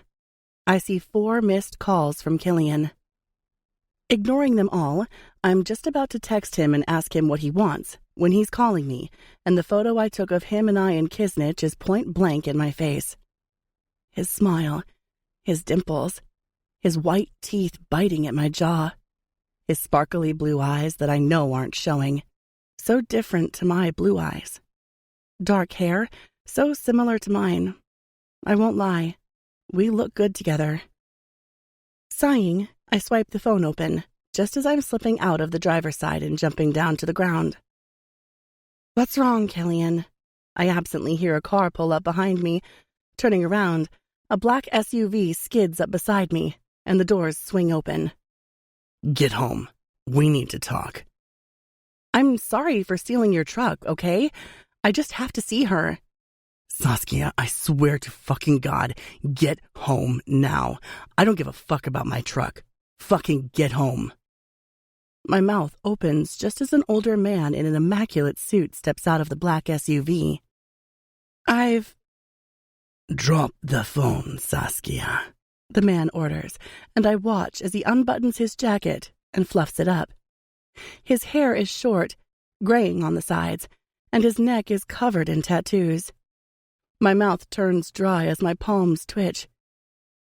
Who are you? And where is Hope? I ask, forgetting that I have the phone still pressed to my ear. Fuck, Killian curses in the background. But before I can say anything, another man steps out from the front of the SUV and slaps my phone out of my hand. I watch in slow motion as it skids to the side. The old man smirks. Get in the car, Saskia. Now. I look to the side, and then to the truck, where the keys are still in the ignition. I could run. I'd have to jump up high, but I could run. Maybe if Killian didn't have a fucking lift kit, I'd have a chance. Don't try it, doll. You're coming with me. I try it. Spinning around, I reach for the handle, and just as the door pulls open, something hits me in the back of my head, and everything goes black. I wake to the sound of a circus tune playing in the background. It resembles a Jack-in-the-Box tune, something I don't want to hear first thing waking up. Waking up, getting hit over the head. Killian's truck. I groan, pressing against the cold tiles on the floor. Instantly, I freeze, recognition slamming into me at 100 miles an hour. I shuffle back, but the chains that are locked around my ankles restrict my movements. The room is a gentle pink with a crystal chandelier hanging from the ceiling. There's a metal bed and a dresser to the side, but that's not what catches my eyes first. It's the dollhouse that's sitting in the corner, tucked away from view. Dragging my eyes away from that and needing to find an escape route, I find the door. One entry in and one entry out. It's warm. Too warm. Sweat swallows my flesh as it pours over me, and I'm thankful that I have just enough slack to swipe it all away. Where the fuck am I? The door opens, and a man dressed in a gray suit steps in. The same man. You're the one who took me? I ask, tilting my head. Let me fucking go. The man grabs the rocking chair that's on the other side of the room, taking a careful seat and rocking back and forth. He's old. Has to be pushing late 50s, judging by the way his hair is graying around his scalp. He has angry features, but gentle eyes. A complete contradiction to himself. Who are you? I ask, although I'm almost certain that he will not answer me. He kicks his legs up, resting his ankle on his knee, reaching into the front of his suit jacket and taking out a cigar. His lips wrap around the end as he rolls it between his lips. I'm your worst nightmare, Saskia Dragavi, but I'm also your destiny. I ignore his words as my name rolls from his tongue and latches around my throat like a vice, threatening to choke me. I scatter back farther, confused. When I look down, it's the first time I notice what I'm wearing. A hot pink crop top made from vinyl and a short hot pink skirt. I reach up to touch my face, feeling the oily makeup slide onto the cushion of my fingertips. He fucking dressed me up? My anger flares. What is going on? Why am I here, and why am I dressed like this? I fluff up, my long dark hair curving around my body. He ignites his cigar and puffs on it softly. I'm going to be real with you. I was a little skeptical on how this would work, but I'm convinced. He agrees, licking his lip. Do you know what this is, little doll? I take another look around the room. No. He smirks, and when he does, the gold front teeth flash. Well, since you have no patience. I suck in a deep breath. Patience? Ah, you've heard of us. He leans forward again until his elbows are resting on his knees. Tell me, what have they said about us? Just that you're disgusting, I sneer, and instantly regret it. How did I get here? He leans back, sighing. Nope, you're not ready. You need more time. He stands, swiping the dust off his suit. Wait, I say, desperate for him not to leave me here without any answers. Not ready for what? He glares at me, his lip curled. The truth. I watch as his back disappears through the front door, and that same melody plays over and over again. I sit back, and then lay down, desperate to find a comfortable position that will allow the shackles to not bite into me. Fuck, I curse, squeezing my eyes closed. The light flashes out, and then, slowly, I watch as pink comes to life in the middle of the dollhouse. It casts off shadows for the windowsills and ornaments inside. The bedroom door opens, and a girl walks in. She's in a red pleated dress and thigh-high boots. Her hair is blonde and braided into 2 fish braids that fall down both shoulders. She leans down in front of me, placing a tray on the ground. Eat. I glare up at her. She's so close that I can see the flecks in her eyes. I can't make out the color from this angle. Not hungry. She doesn't flinch. Eat. Then she stands, swipes her dress, and almost robotically walks out of the room. I don't eat. I shove it away and curl into a ball, hoping that I will wake up, and this will all be some bad, messed-up dream. Tick. Tock, tick, tock. I'm sinking into the soft cushions of the sofa. Tick, tock, tick, tock. My chest is heavy, my eyes closed. Tick, tock, tick, tock. I can't feel anything. It's black, all so black, dark, like death. Tick, tock, tick, tock. Saskia Dragavi, come forward. I jolt awake, my eyes popping open as realism takes hold once again. This time, I'm not alone. The same girl from earlier sits in the rocking chair opposite me, her feet pushing up from the ground to the tune of the song. Please stop that fucking song. She asks, tilting her head. This time, her hair is out of the braid and has been ironed dead straight. Her makeup is thick, with nothing around her eyes and foundation over her eyebrows, hiding the color. She seems strange, but I don't know if she looks it or whether she has been doused in so much makeup and fakeness that it has stripped her from looking human. The song, I repeat, squeezing my eyes closed. Turn it off. She stops rocking. I still at the way her face changes, and her eyes look through me. She looks crazy. That's what she looks like, as if she should have been in the movie Sucker Punch.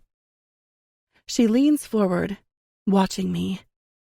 Only she doesn't look at me the way a human would look at another. Her strange eyes look as though I'm a boring object that is not worthy of her time. She leans farther, and that's when I see the flash of her eyes. They're purple, the softest, mellow violet eyes. On a normal day, I'd tell her how much I loved them. But the girl is creepy as fuck, and I'm not here for it. Her hair is silver, borderline gray on the ends, and her roots dark. She's confusing. I inch back, my skin crawling when she comes too close, but she only falls from the rocking chair and shuffles closer to me. Closer and closer, until the tip of her index finger is pressed against my bottom lip. I stop breathing out of fear. This girl reeks of death, if death was a perfume that Tom Ford concocted. Slowly, I watch as her mouth spreads wide and a smile flashes across her face, displaying her clean, white teeth. The diamond on her front side tooth distracts me briefly from the fact that I have a maniac touching me. I shiver. She licks the top of her lip. You're so pretty. The way the letters wrap around her tongue is confusing, muffled, and incorrect. Maybe she has a stutter? I didn't want to insult her. She giggles, standing back to her feet and bouncing toward the dollhouse. She looks young. Very young. Too young. She begins scraping the dollhouse across the floor, bringing it closer to me. I pause, holding my breath. She's weird. She talks funny, and her eyes are those of a corpse. Who is this girl? She kneels down beside me, watching for my reaction, as if a child has just given you something they're proud of, without understanding how to express themselves. That is her. Her eyes are wide, her mouth agape, as if she's fascinated. What? I ask, searching her face. The more I look at her, the more I find her fascinating. I've never encountered a girl like this before. She points to the dollhouse, and I follow her gesture until I look closer. The doll is standing in a bedroom, wearing the exact clothes that I have on. The house looks familiar, but I can't touch the surface of what it is. Is this yours? I ask, still unsure of how old she is. She shakes her head. I look closer. The bedroom where the doll is has a 4-post bed pushed against the wall, with boy band and rock band posters on the wall. My mind wants to reach for the similarities, but just as I squeeze my fist around it, the memories disappear in a cloud of fog. Do you know what they want from me here? I try my hand at asking the question I want to know. She smiles again, nodding her head. What is it? She shrugs. You. The girl leaves not long after that, and I'm back, curled in a fetal position, my eyes closing. The door opens again, and I slowly raise my eyes up, hoping to see the girl from earlier. Only it's not. The same man dressed in the suit is back in my room, wearing a different suit, and 2 armed guards on either side of him. He kneels down in front of me. Saskia, such raw beauty, the finest, so untouched. I flinch away from the way his finger runs down my cheek. He laughs smugly. Oh, it's too late for that, little doll, for I already took you when you were of age. The man stands, clicking his fingers to the shackles around my ankles. Unleash her. She will not leave me. And I have a gift for her. I don't move as the men unlatch my ankles and handcuffs. I squeeze my wrists and stand to my feet. Why are you letting me out of the shackles? He leans forward. Because the gift that I'm about to give to you will ensure you remain here. I don't answer. I can't. What is going on? He grins, walking out of the room as the two men step behind me. They shove me forward when I don't follow him. Black walls and red trimmings. It's a rude awakening from the soft pinks of the room I've spent however long in.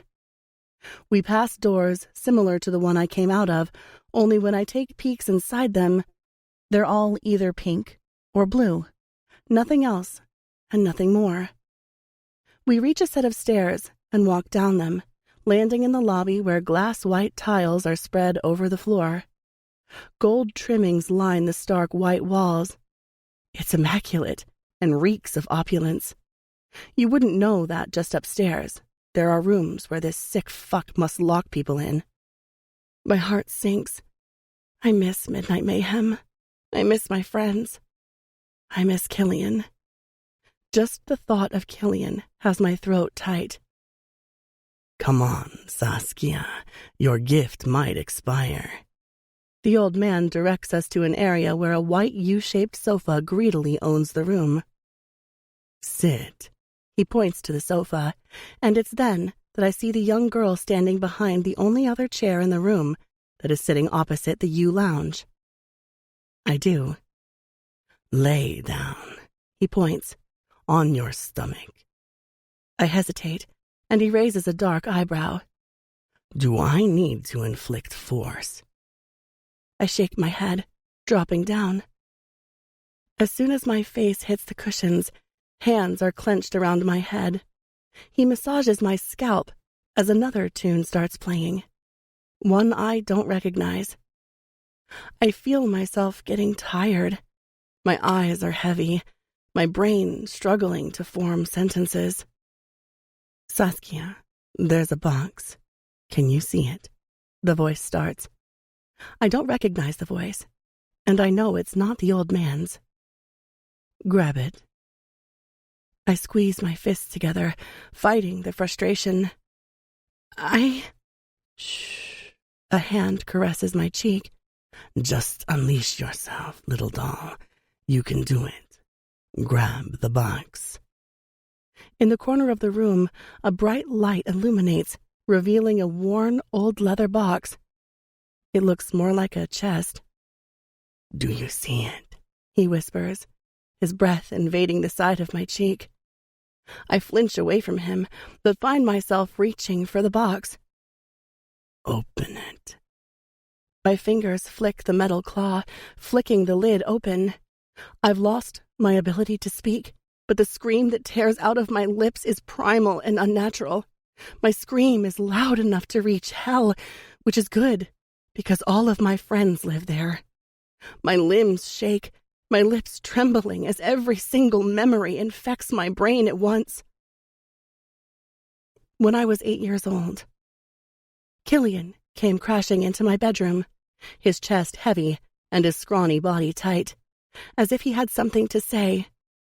I wanted to tell him to spit it out, because I wanted to go back and check on Mommy, but I knew Killian and the type of boy he was. He was a bad, bad boy. Papa didn't like me around him. You weirdo, get out of the house. Killian, I whispered, fighting a whimper. I can't. My mom, she's sick and needs me. Killian walked up to me, closer and closer, clutching his shirt in his hand. Did I fucking ask? I flinched at the use of a curse word. Why? I backed up until my head smacked against the kitchen counter. Because 1, it's my fucking house, and 2, my mom needs you. Now. I sighed. I hated being told what to do, especially from Killian. But Papa always said that I had to do what the Corneliis wanted, that they saved him and our family, whatever that meant. Fine, I'll go tell my mom. I rushed upstairs where my mom was lying asleep on the bed, wires and drains hanging out of her. Her pale skin was getting worse with each day, as death slowly sucked the life from her body. My lips trembled. I would not cry. I would not cry. I would never cry. Forcing the tears back down, I squeezed Mama's hand. I will be back, I promise. I scribbled a note and left it on her bedside table so that if she woke up and I wasn't there, she wouldn't panic. Papa was at work until late tonight, so I knew that she would freak out. Hurry up, this is fucking important, Killian yelled from the door, shocking me out of my slumber. I shook off the emotion from seeing my mom the way she was and followed him down the stairs and out of the house. You fucking owe me, since you live on my property. I looked back at the pool house that we lived in on his parents' property. I knew this. I knew all of this. My papa worked for Mr. Cornelii, and my mama used to be their cook before she got sick. She would also make sure that the grounds were kept up to standard, and the cleaning too. This hasn't been the case for some time. A black limo pulls to a stop, rounding the fountain. Why would a 10-year-old be wanting me to get into a limo? Get in, Killian grumbled, shoving me into the car. We weren't the only ones in the back. King and Keaton were there too. Why am I here? I asked, confused. Because it's King's birthday party, and we all have to be there. I shook my head. I don't want to come. I thought you said your mom wanted me. Killian smirked at me, for the first time ever. Not a scowl or a snarl. A smirk. It was alarming how uncomfortable that made me feel. I don't give a shit what you want. That night, my mother died. I wasn't there to watch her take her final breath. I wasn't there to kiss her warm cheeks one last time. I wasn't there. Because of Killian. Because he's a stupid trickster who likes playing games. Because of the stupid brothers of Kisnich. When I was 8 years old, my father packed up a suitcase, shoved us into a beat-up Honda, and drove us away from the property I once called home. My home housed my enemy, but at least I always knew where he was. I was raised in this house, conditioned to endure the cruelty of Killian Cornelii. I didn't know any other way. Papa, I yelled when his frantic eyes wouldn't hold still for longer than a few seconds. What's happening? I would never cry. Not ever. Not when my mom passed, not when my father looked as though the devil was chasing us. Never. He swerved onto the freeway, sweat dripping from his temples. Papa, you're scaring me. My father looked over at me, finally with tired eyes. They found out, Zakia, Papa said. I never liked my name. I thought it was weird. Found what out? He shook his head, going back to the road. You're strong, Zakia. I have so much I need to tell you. So much.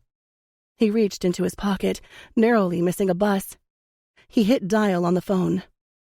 Hope. He cleared his throat. It's time. I know she's not. She's too young, but I don't have a choice. Silence, with a woman yelling in the background. Hope, we will be at the meet in a few hours. He hung up the phone and squeezed my leg. Everything is going to be fine, because you're strong. Just like your mother. Nothing like me. He exhaled. Your mother and I have not been honest with you, Zakia. He struggled to say before turning to face me. Your mom and I have been working for other people as well as the Corneliis. What? How? You work so long as it is. He nodded, taking an exit. I know, but the other people we work for. He paused, turning around to face me as much as he could, without losing track of the road. They're my family. Kisnich is your mother's family. My eyebrows drew in, my blinking rapid, My muscles tightened at the information he was about to lay out for me. Your mom is a real-life princess, Zakia. Well, at least she is with Kisnich. She's a Dragavi. She has dragon blood in her. When your mom was 10 years old, she ran away from Kisnich after her parents disowned her, and she found herself with my people. We took her in and raised her. That's how she and I met. I gulped. My throat was tight, and the air felt hot. When we were both 15, we returned to Kisnich. But when your grandparents met your mom again, they didn't want anything to do with her anymore. More your grandmother. And she hated me more than she hated your mother. We were on the street when Mr. Cornelii took us in. He was not like the other fathers. Nothing at all like them. He was kind and allowed us into his home, which was more than what we could have ever hoped for. Your mother and I. Because we were back in Kisnich for a reason, and that reason was a group called Patience. I sat, stunned, my mouth agape and my fingers tingling. My thoughts were fuzzy, but I knew Papa was about to drop a bomb. Patience is the arch enemy of Kisnich, Zakia. They are very, very bad people. When your mother and I figured out that we actually liked the Cornelii, we cut off contact with Patience. We tried to dodge them, and we knew that as long as we were with the Cornelii, they wouldn't come near. Until the Cornelii found out who I was. They know? I asked, just as he pulled into an abandoned playground.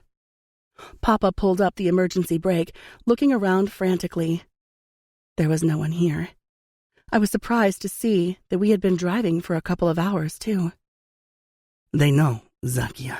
Oh, they know everything. But Mr. Cornelii isn't a bad man. Maybe he will talk to you. Papa searched my eyes. I could see that he wanted to rage at my naivety, but he suddenly sagged back, rubbing his hands over his face. No, baby. He may be a touch better than the rest of them, but they are the four fathers, Saskia. They rule with an iron fist and have no problem eradicating people, especially Patience. His eyes flew over my shoulder as a dark SUV pulled up beside us. I panicked, but he hushed me. It's all right. That's Hope, your godmother. I have a godmother? I asked, confused. Well, she's actually my sister. I guess I can say that now.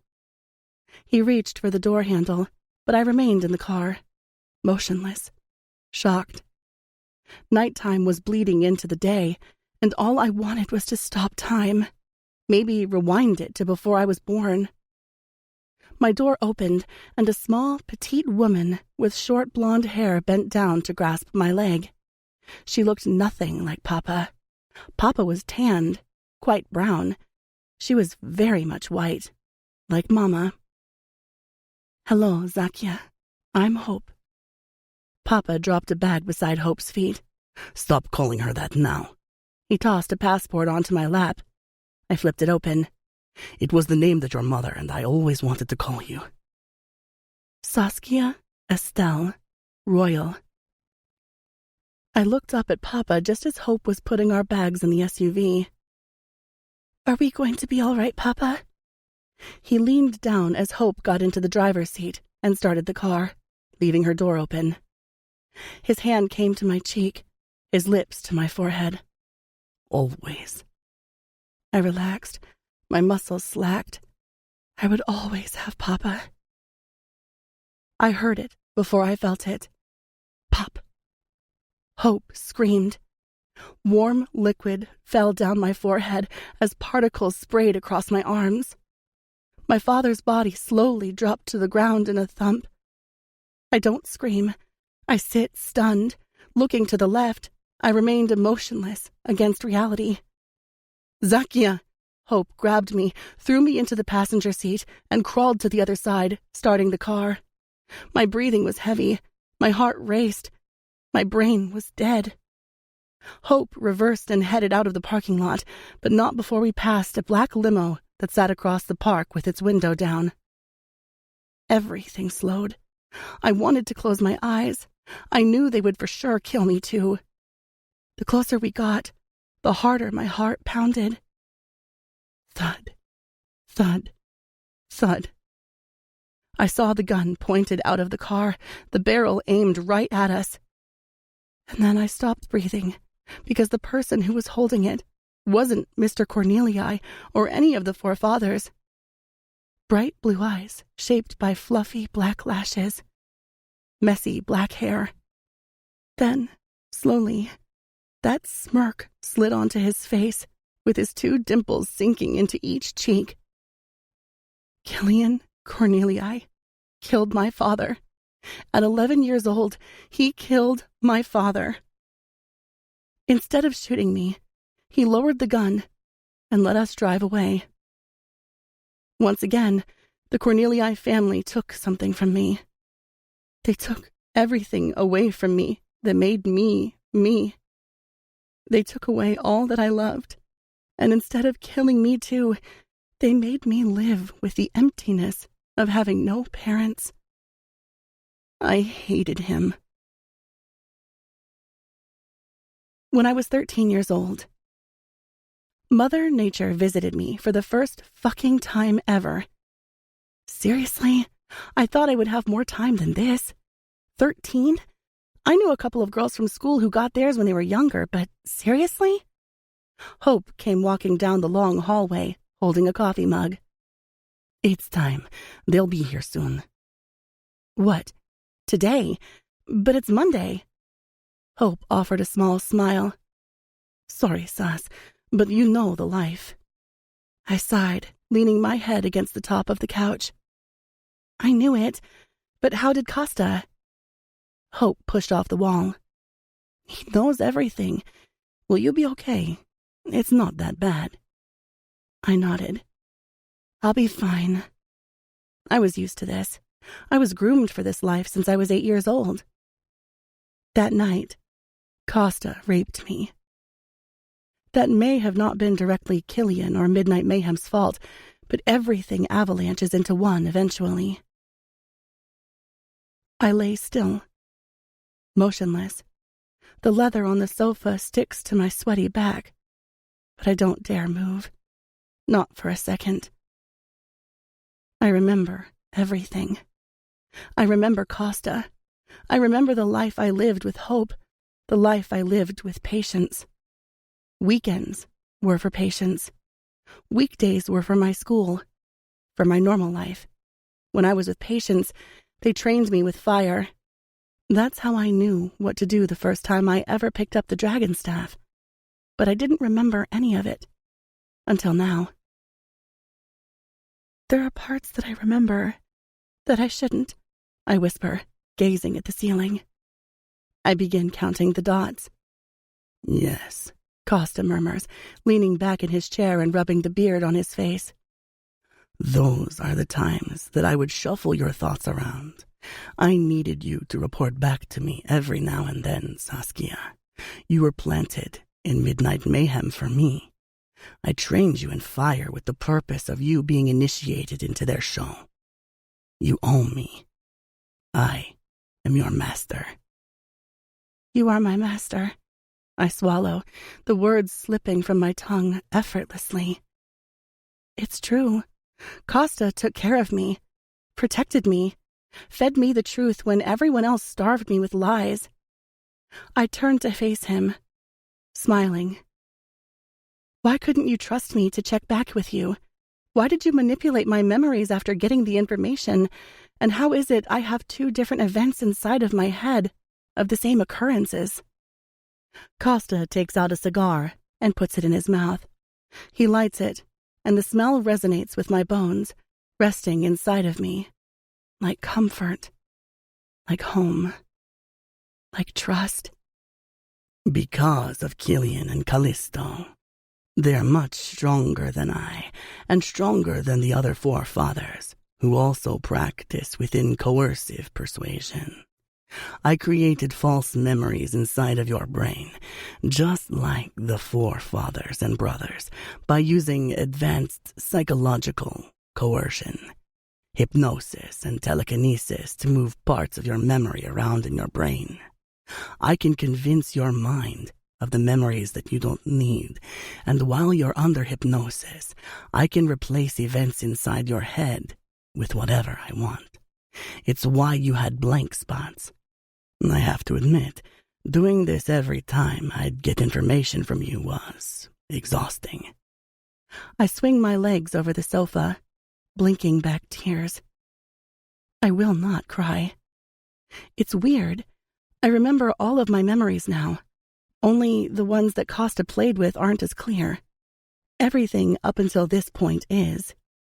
The initiation, Delilah coming to my house. Everything was some sick trick to get back into Midnight Mayhem because I was a Dragavi. But if that's the case, Delilah would have had to know that I was a Dragavi before she put me in. Zakia Royal had no ties to Midnight Mayhem. Delilah knew who I was all along. Hope gave you your family crest just in case they never found out who you were. We needed you in as a Dragavi. Killian killed my father? I asked, which was more to myself, but came out loud. Now that I remember who she is, Lilith steps forward, running her tongue over her straight teeth. He did. We have to end him.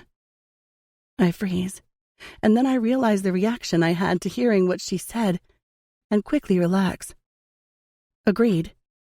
What is he to you, little doll? Costa asks, reaching forward as his hand disappears up my skirt. My stomach coils. Nothing. He is nothing. I wash myself internally, blocking out his touch. Where are we? Costa leans back in his chair, and I instantly relax, with his grip no longer against my sex. Patience. 28. Killian. Emotions are fucking annoying. That was something I learned at a young age, so my father and uncles taught me how to switch them off. Emotions are a liability, not a necessity. Learning that Saskia was Zyka wasn't a shock. I mean, fuck, it was, but not as much as the shock of her father being born Patience, or finding out that she was the rat all along, feeding shit back to Patience. And I fell for it. I fell for all her bullshit. So we conducted a new plan. I pull her in to keep her shut out. It's easy to sniff out the snitch when your face is buried between her thighs. The thing that they didn't teach me, though, is the power of one girl. No motherfucker told me that there's always an exception, and no one has the power to choose who that exception is. What's the point of trying to be the good guy in someone else's story when they've opened the book knowing that you're the villain? That's what's going to happen with Saskia now, and it goes both ways. Killian, are you okay? Delilah asks from the passenger seat as we start maneuvering through traffic. 47. That's how many cars we have loaded up, ready to take these greedy motherfuckers down once and for fucking all. Fine, I snap, glaring out the window. Kyron shoves me. So you were fucking the villain all along. Good thing we don't fuck to be the hero. I ignore Kyron. We have 7 snipers already set up, scoping the scene out, and 12 men on foot. The cool metal of my gold Desert Eagle presses against my hip as she says the words. We drive down a bumpy road, the gravel loose, kicking up dust until we're pulling into an industrial building that's attached to a house. I mean, really. Coming back to Patience was dumb, but I give them props for their lack of creativity. As soon as we're sliding out of the car, with others skidding up behind us in a kick of dust, the guards that are standing at the front of the mansion fall to the ground. Cohen is at the top of a tree with a smirk on his face. He's right in his element. I fucking miss the unhinged maniac. Cocking my gun, I begin weaving to the front of the house as people spill out behind us. Keaton and Kyron behind me with Kaiser. King is up in the back tree, popping off people as they come into view. This is what the fuck we do. I feel rage burn at my fingertips, stirring the side of me that's trigger-happy. She fucking fooled you. My jaw clenches. A young boy bursts out from the bush, charging toward Delilah. She raises her arm and shoots the kid right between the eyes without even flinching or looking. I chuckle to myself, shaking my head. "Shut up, trickster." "Just saying," I joke. "Pretty sure that kid was your youngest. You're getting savage with old age." We shove through the door, and by the time I'm there, the soldiers from the other side, including my old man and Kings, are standing in the lounge area with motherfucking Costa sitting on his chair. There's a small blonde girl standing behind him laughing. Laughing? The fuck? Harley Quinn's psycho-looking bitch. Everything slows down as I turn my head to face Saskia, who's perched on the sofa unfazed. Her hair is long, dropping to her hip bones, and her slender legs crossed. Fuck. 29. Saskia. They all poured into the room with guns raised. I knew this was going to happen. I'm pretty sure we all did. Well, if it isn't the notorious crew. Costa grins around his cigar, blowing out a cloud of smoke. Gotta say, you took long enough. He glances down at his watch. Lilith breezes past him, taking a seat on the sofa beside me. She leans into my ear. Did you get to play with all of them? My jaw tightens. Contain yourself. No. A shame, she whispers, her eyes flying between Killian and Kyron. She settles on Kyron. A real shame. I want to laugh at her. Don't bother with him. He's the devil's favorite pet. Well, then call me the devil. My eyes roll to the back of my head as I reach for my pack of smokes on the table, placing one in my mouth. A Zippo lands on my lap with a heavy thud. I focus on the pattern that's engraved into the metal. A distorted dragon. Knowing it was Killian who threw it at me, but not willing to face him yet, I flick it open and light the tip, leaning back into the couch with an exhale. Killian, Keaton, and Kyron walk to the back of the sofa Lilith and I are sitting on, giving them a direct view of Costa. I can almost feel Killian breathing down the back of my neck. He will know by now. Know why I was put in Midnight Mayhem. Movements shuffle behind me as lips brush the back of my ear, but he says it loud enough for everyone, including Costa, to hear. You deserve a fucking Grammy for your performance. My heart squeezes in my chest. I want to say that I didn't know, but I can't. Delilah takes a seat on the sofa beside us, closest to Costa. You've been quite the pain in my ass, Costa. When will this shit stop? She crosses her legs, flicking the rings around on her finger. Oh, Dee, still so naive. She raises her finger. Not so much anymore. I mean, here we are, ready to kill you with enough power to make you and all of your team disappear. And yet, here you are, with your saggy nuts and loose morals. Raping girls? You are disgusting. I would say you're the one who is naive, not me. Patience has been doomed from the very beginning, Costa.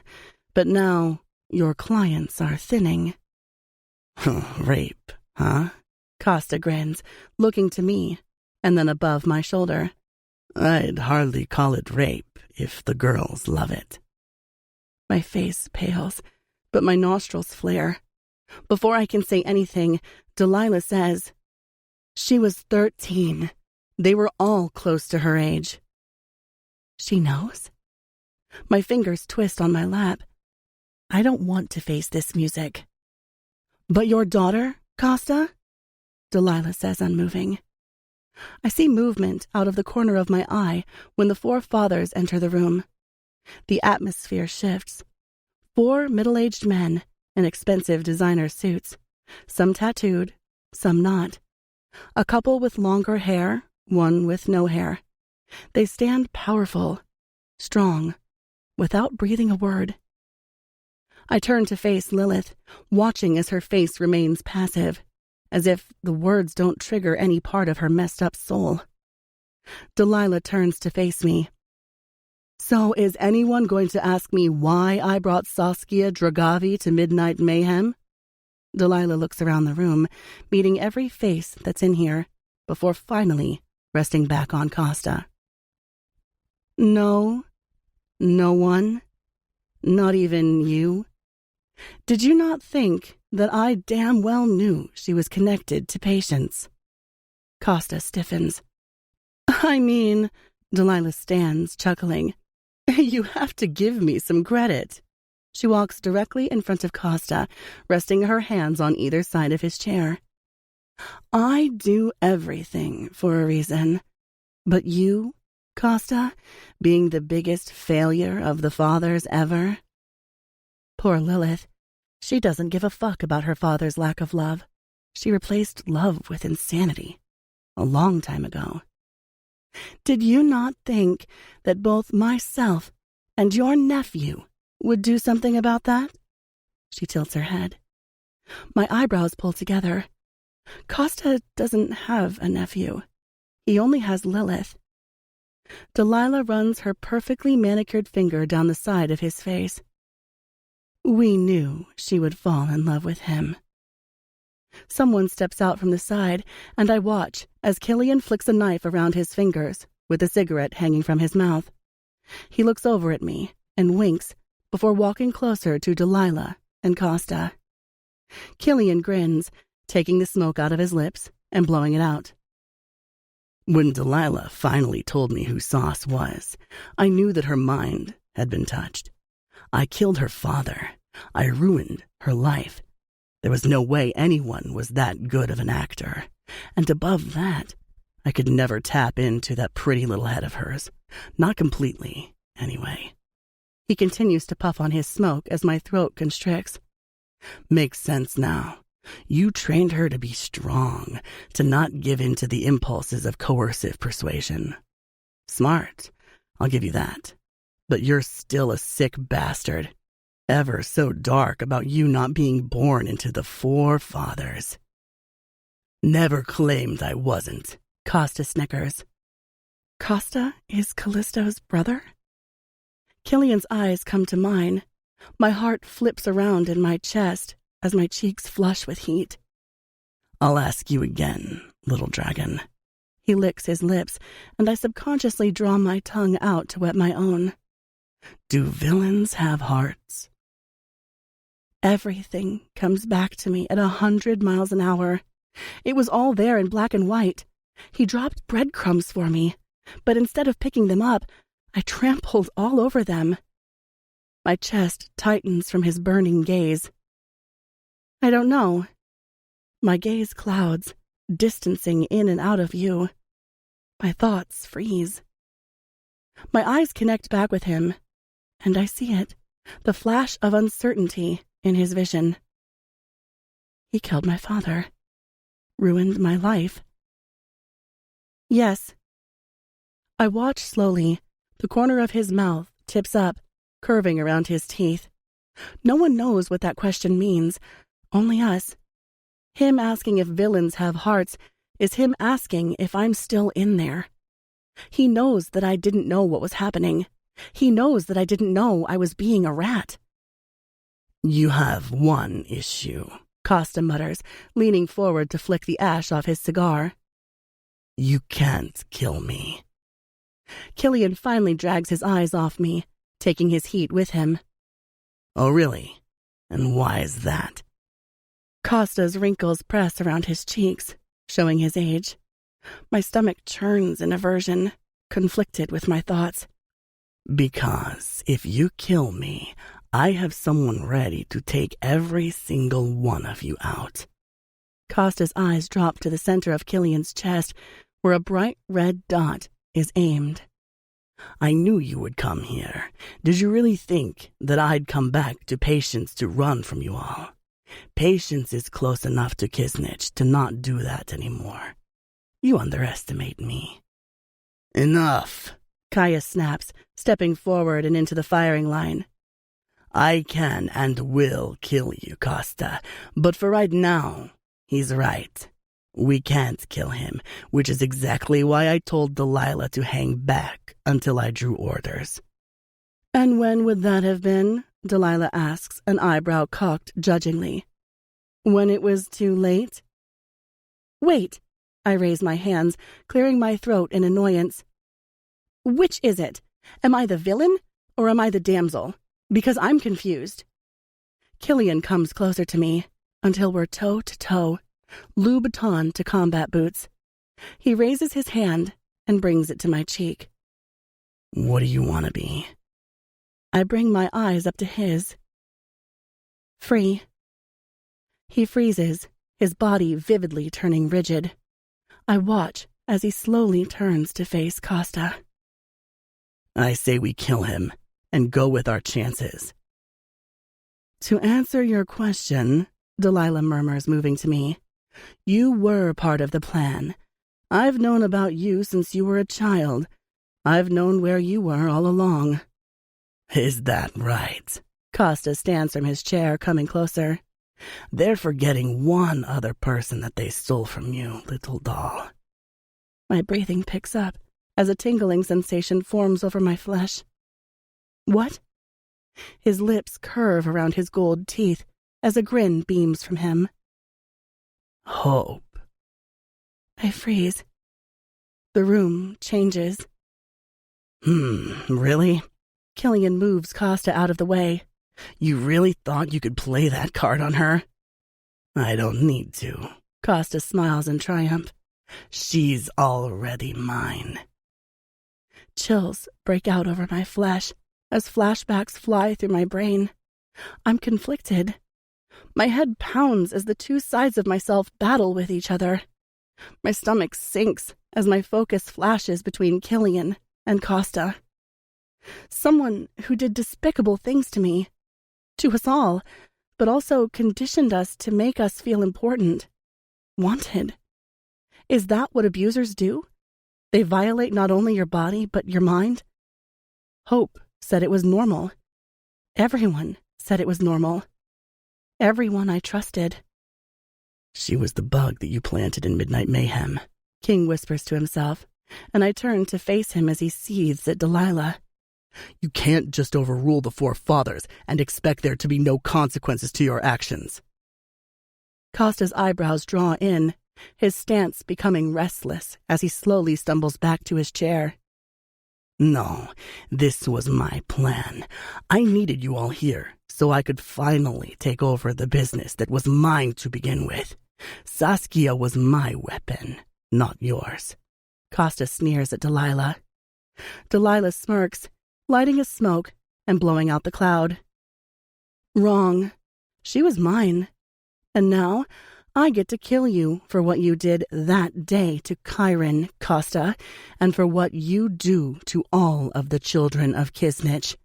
I brought her in with the intention of bringing Patience down. This has been planned for years, but I had to wait. Always wait until the right timing. In order to have the Dragavi back in her home, we knew we had to get her in a different way than we usually do. We knew she wouldn't just leave you, so we decided that we would make you think that you had her. Delilah smiles. We made you think that it was your plan, but really, it was ours. So the 7-point star is complete again. Aside from that, you were the reason why we had to close down Mayhem in Kisnich. There are years and years of bad blood between us. And finally, I get to fucking spill some. Patience will be no more after a gun fires, and I flinch, shooting up from my chair. Silence rings out loudly. In slow motion, my eyes fly to Killian and his to mine. I did a quick search over his body as his eyes dropped down mine. Spinning around, I grab onto Lilith's hand, pulling her down to take cover on the ground. I flinch when I see Delilah on the ground, blood spilling out of her ear. I quickly spin around to face Lilith just as shots fire off behind us in fast waves. I start crawling toward Delilah when someone grabs me by the ankle and yanks me backward. Killian is glaring down at me as I lay flat on my back. If you fucking die, I'll kill everyone here. Don't fucking move. I pull away from his touch. You killed my father. I did. His lips curl. You killed Hope, I yell right in his face. His nose presses against mine slightly as his eyes frantically move between mine. I fucking did. Why? I choke out. My throat is tight, unwilling to let any other words through. You will not cry. You will not cry. He brings his hand up to my cheek. Because they're fucking bad people. The shots firing off in the background, and the smell of spilled metallic blood soon drifts into the background, and it's just Killian and I having an argument in the middle of a damn war. You're a bad person, too, I whisper, as a small tear slips from the corner of my eye. Fuck, he grunts, catching the tear with his thumb and bringing it to his mouth to lick it off. Yeah, babe, I am. I'm the fucking worst. But to beat the monsters, one must become one. Killian, get them out, Callisto screams from the background. I spin around to see Chiron throwing a feisty Lilith over his shoulder. Get up, Killian murmurs, but I don't. I have to check on Delilah. Spinning around to face her one last time, I see she hasn't moved, and there's more blood on her face. She's gone, baby. Get up. We need to get you out of here. I pull away from him. I don't trust you. I don't trust you either. He glares at me. So why are you helping me? I'm a lost cause. He pauses, searching my eyes. People are only lost because they don't have anyone willing to find them. I'm so lost, Kill. I remember everything, Killian. What he did to me. I'm stuck with him. This is all I really know. Killian presses the cushion of his thumb to my lips. Fuck what he did to you. You were a victim, just like all of the others, which is why we needed to bring them down. You think you're the only one who has been on the end of his dick? You're not. And he's had younger. If he's not selling them at his shows, then he's got them under him. I went to his show a few times. My eyes close as images flash through my head. There was this one time when someone asked if I was for sale. Yeah, Killian asks, his eyebrows raised. Tell me, what do you remember about that night? I chew on my lips. Dig deep. Tell me what you remember. The red light? What else? Gunshots pound off in the background as my mind slips back into a memory. I walk down the long corridor, the cold, damp walls leaking with mildew and the smell. The smell would be something that I would remember forever, like damp concrete and fermented flesh. Squeezing my hands into fists, I knew what it was that I was supposed to do. Play with fire. I was 13 years old, but I had been practicing for years now, almost having the poi and staff down to perfection. But this would be the first time that I would be performing in patience. Hope said it's okay and that it's normal. I wasn't for sale. I was a child of patience, and we're not for sale. We put on a show with the people who are to be sold. Hope said that they're willing, wanting this life. I chose not to listen to anything and keep to myself. I was Costa's favorite, and he liked to share me out whenever the right time came. Saskia, you're up. The doors opened, and I was met with a dark room and a single red light bulb hanging from the center of the ceiling.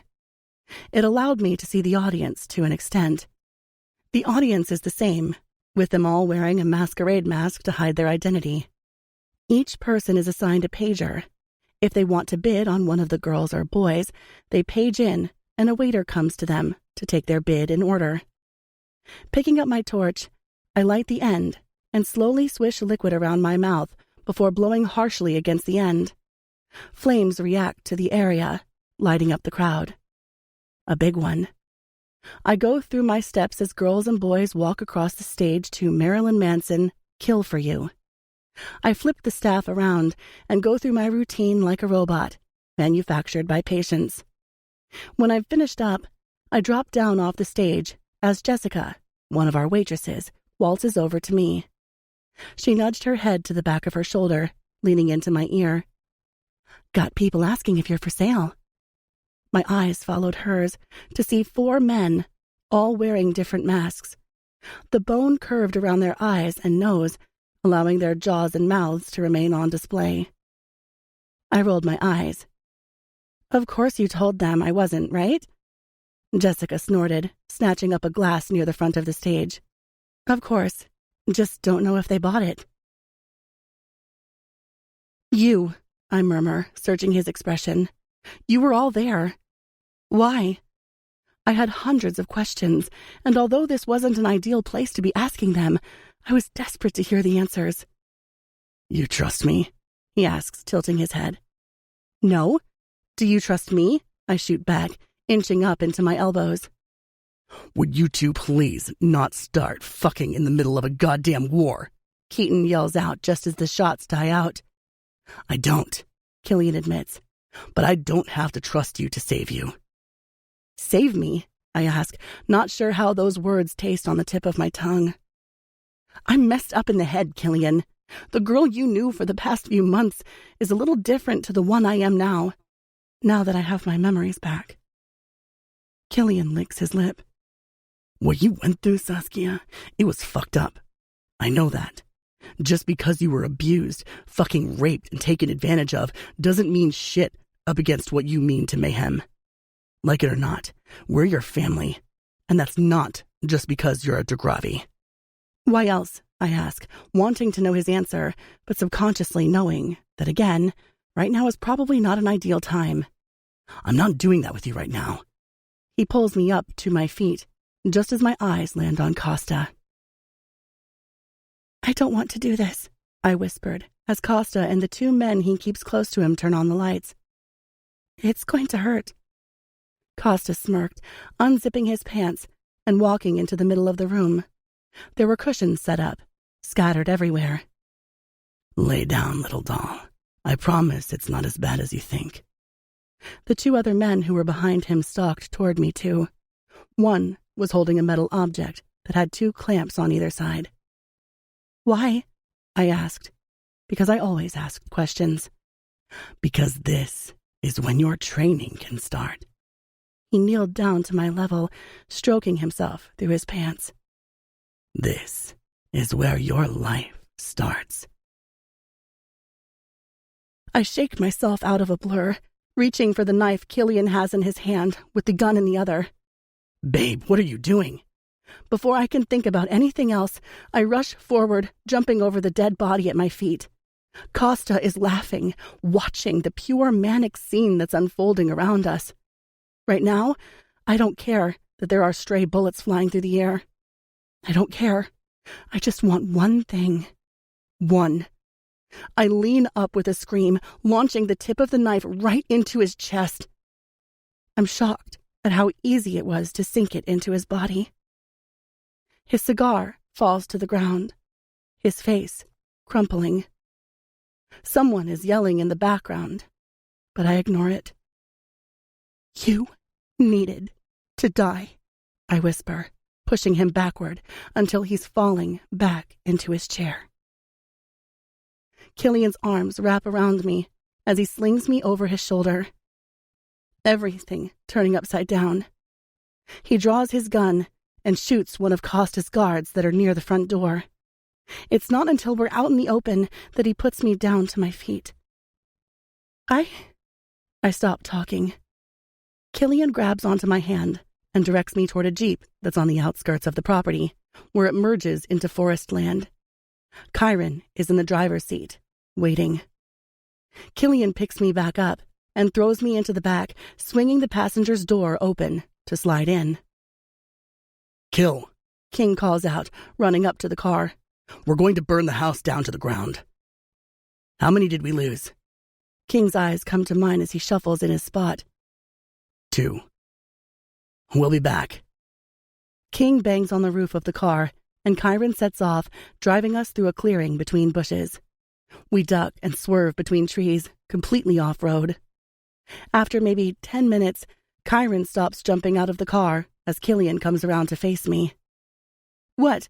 You're going to kill me? I ask, knowing that was probably going to happen. I've caused a lot of drama. I was a snitch without realizing I was a snitch. They didn't care about that, though. All they know is that I was a patient's child. I had to go. You think we're going to kill you? Killian laughs, pulling me out of the Jeep. I need to show you something. Chiron follows closely behind us as we head through 2 small trees. A cabin comes into view. Wooden walls constructed by rusted metal fittings. There are no visible windows, and an aged rocking chair at the front. I know this place. Why am I here? I scrunched my eyes as if to block out the memory.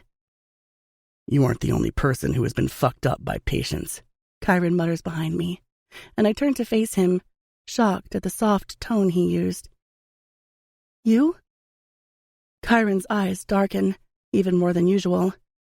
There's an air of danger that hovers around Chiron, and I get the feeling that I'm about to finally get my first inhale. He starts walking toward the cabin, and I follow behind him, with Kill next to me. I know it looks stupid, and if this was a movie, I know that everyone would be screaming at the stupid girl walking into a random cabin in the woods with 2 killers, but I do anyway. Is that trust? Who knows? We all stomp up the stairs, the heavy weight squeaking beneath us as Chiron opens the front door. He pauses at the threshold. Haven't been back here since that day. I think over what he's saying. I know what they used to use this cabin for. I remember. It was when Mayhem and the forefathers thought they got patients out of Kisnich, but they didn't.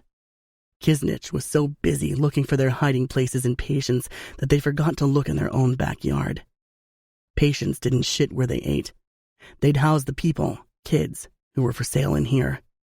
The kids were always snatched from Mayhem before it shut down. In the bedrooms, there are shackles, beds, old urine stains on the floors. Chiron freezes, and I inch my way in beneath his arm. I was here once, too. I know. Chiron looks up at me from beneath his lashes. I saw you one day, coming in here and being tied to the table right there.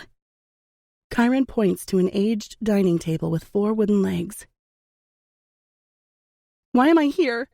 I yelled, desperate for an answer but unwilling to show any weakness. You need to train.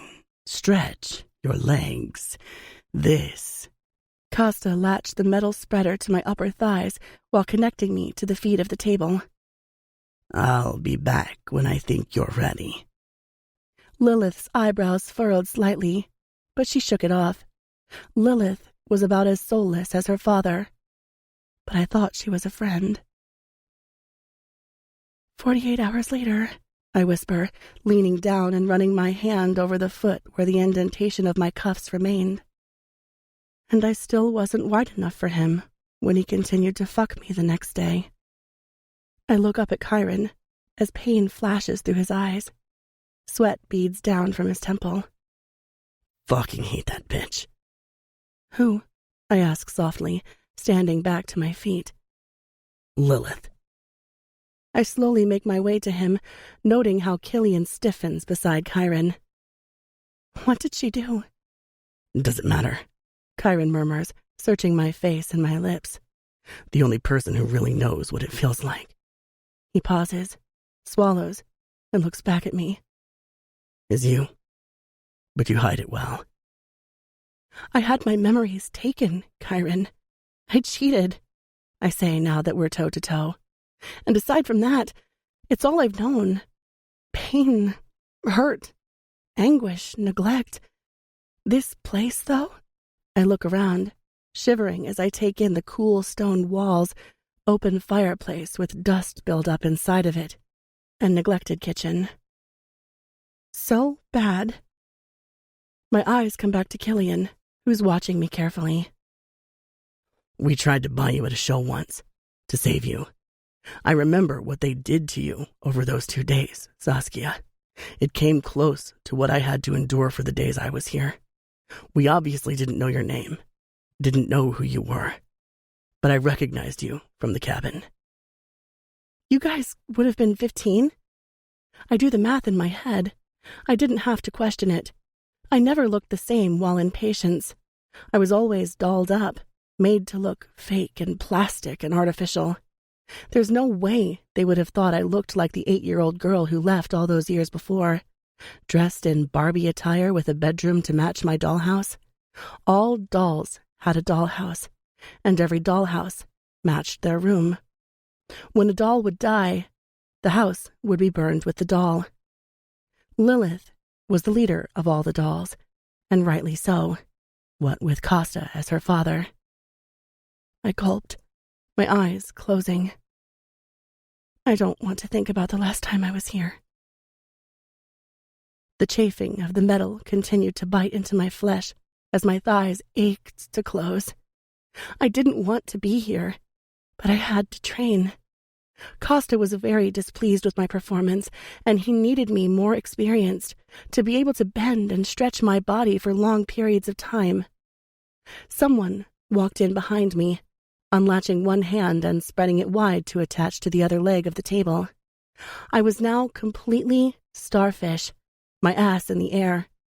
Before I could protest, someone entered me from behind. Raw, hot. I ached. I was dry, completely dry, so I screamed out in pain as the sting started to dissipate. It had only been 1 week since I had been taken by Costa. 1 week. I was still inflamed by the brutality of him. He was upset that I couldn't do something so simple as to keep my legs open for him. My inner thighs felt bruised. I was weak, so now I was here. To do better, get better. The spreader for my arms and legs were now wide enough for my muscles and bones to protest under distress. He continued, in and out, in and out. You're going to be punished for your weakness in the very place your kind resides, little doll.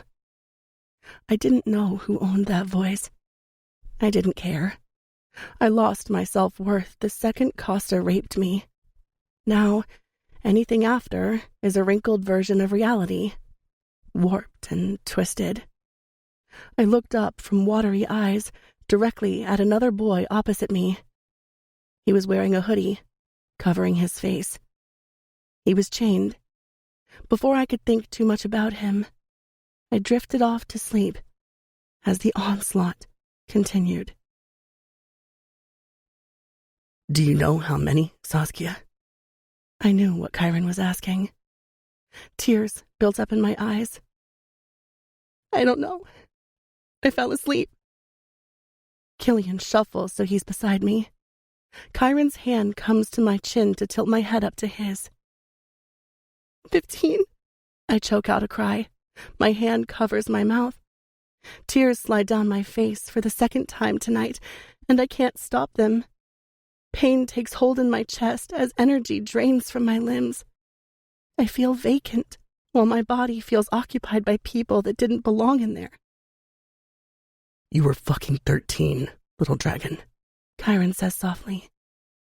Baby, Killian whispers into my neck, his lips softly rushing over my flesh. I'm here. My eyes flash open to find Kyron's on mine. I can't trust anyone. Ever. No one. But for right now, I want to put my trust in Kyron and Killian. Kyron has displayed more emotions than I have ever or would ever think he could. And now, we share a common ground. This ground. The ground of this cabin. My mouth opens, but Kyron's phone starts blaring in his pocket, and he reaches in, bringing it to his ear. What's wrong? He hangs up the phone. I'll be back soon. They need my help. With? I ask, though I'm not sure I really want the answer. Kai smirks. Ever seen a face with no flesh? I cringe. Ew. Kyron chuckles. I'll try not to be too long. When Kyron leaves, I swallow past the pain that's throbbing in my throat, my pulse increasing. I need to know. I need to understand. Before I can stop myself, I'm reaching up to Killian's face when my finger touches the curve of where his cheekbone meets his jaw. I stop breathing. It hurts. Killian steps forward, sucking my finger into his mouth as his other hand circles my lower back. What do you want from me? His lips come to mine, and I open for him as his tongue dips inside my mouth. My arm hooks around the back of his neck as I feel my tears roll down my cheek, falling from my lips. I pull back slightly, my heart aching and my vision blurring slightly. I don't care what they did to you, Saskia. I care what you feel. My eyes squeeze closed. I need to. This cabin. His hand slips beneath my pants, the cushion of his thumb pressing against my clit.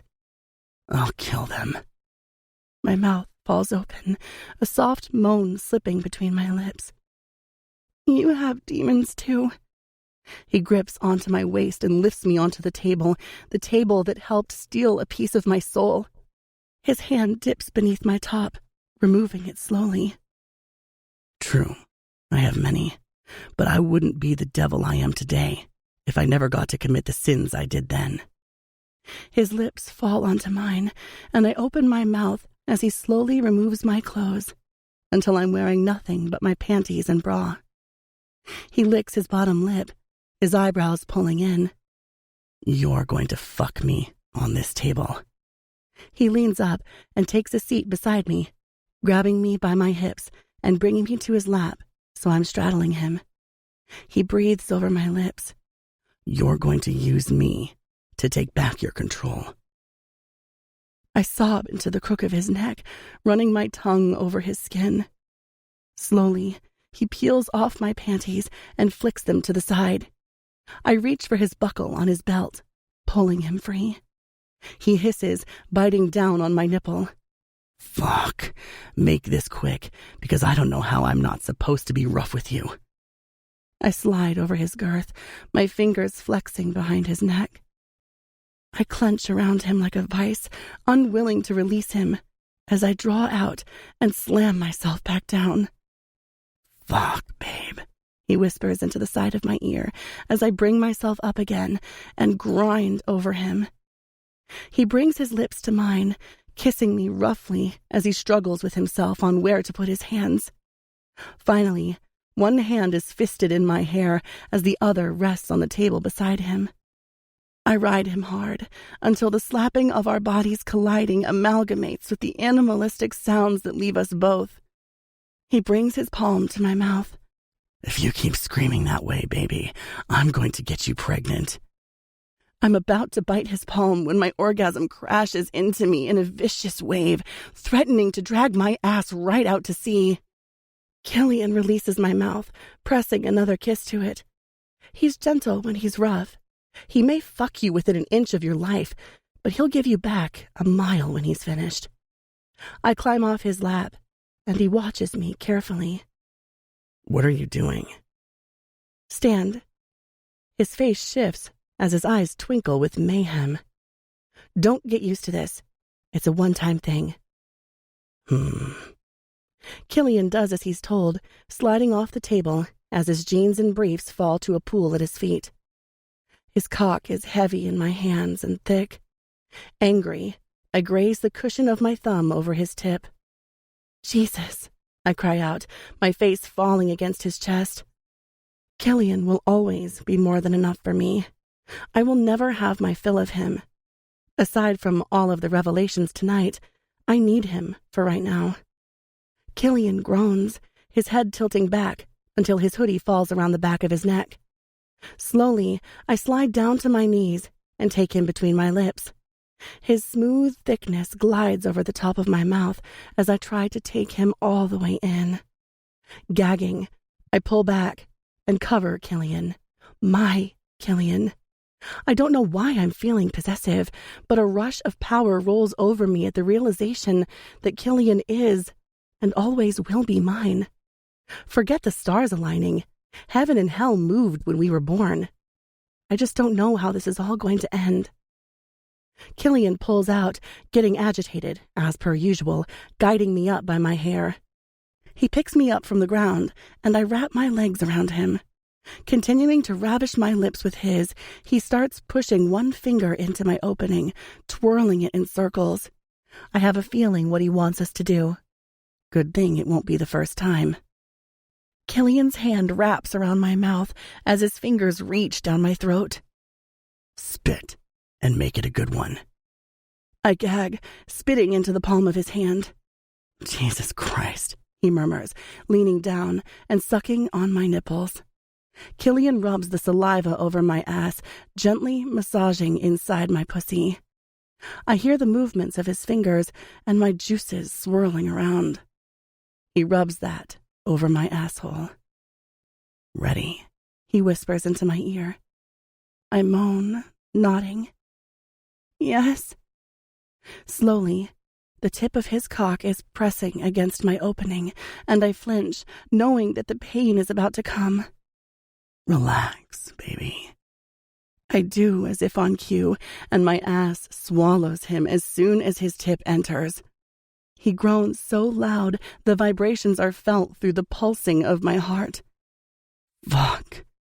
Biting down on the side of my neck, his teeth graze over my collarbone, sending tingles to explode all over me. Holy fuck! I scream when he pulls out, holding Killian into place by his neck. I need to feel in control. As if reading my mind, he searches my eyes. You're in control. You want to stop? We'll stop. I nod, licking my lips, just as my body relaxes with the fullness it's experiencing downstairs. I don't want to stop. Good, because fuck that. He draws out just as he slams back into me. I'm coming, shamelessly coming after one thrust, but he doesn't stop. Killian's sweaty face is against my chest, his teeth biting into my flesh as he pounds into me relentlessly.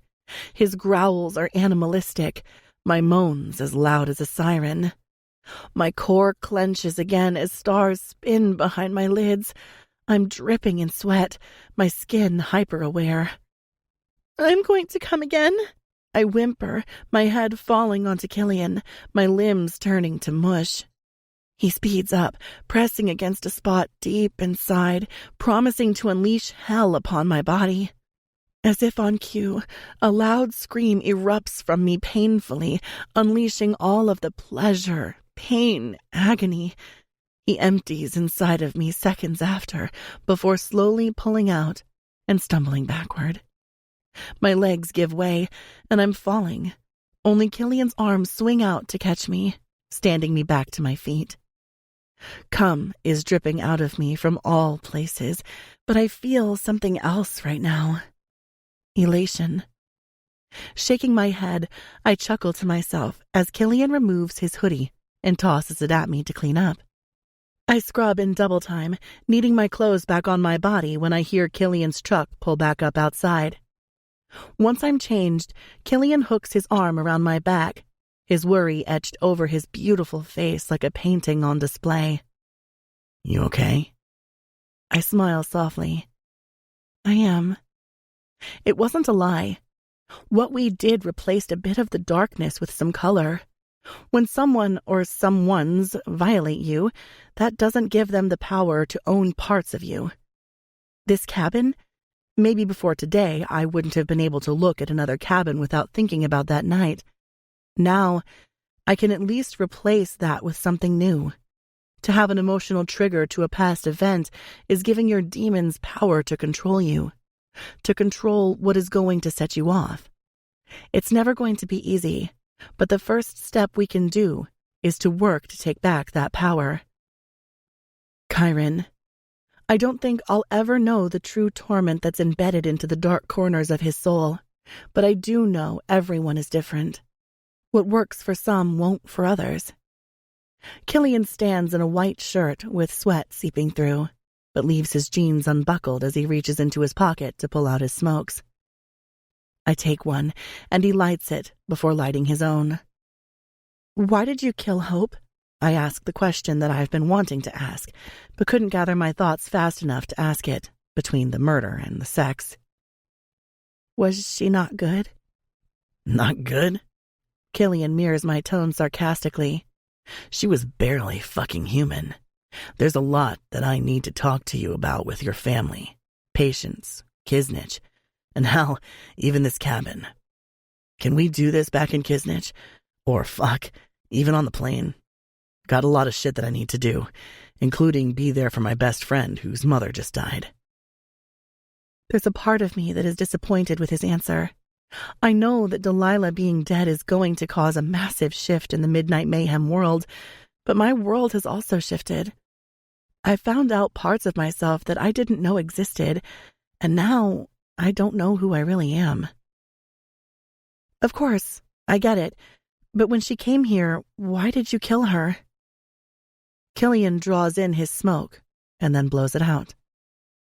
She tried to cut a deal with us, wanted you out, said that she couldn't have you as a liability anymore, and that she was worried you'd flip on patients. She wanted you dead, so I killed her instead. I admit, Delilah was pretty pissed at me for doing it. You know, what with my impulses. He smirks at me. There were a few of us there, and the whole thing was caught on video, so if you don't believe me, I have proof. I couldn't tell you at first because we were still trying to figure everything out. Could you imagine if I had told you then and there?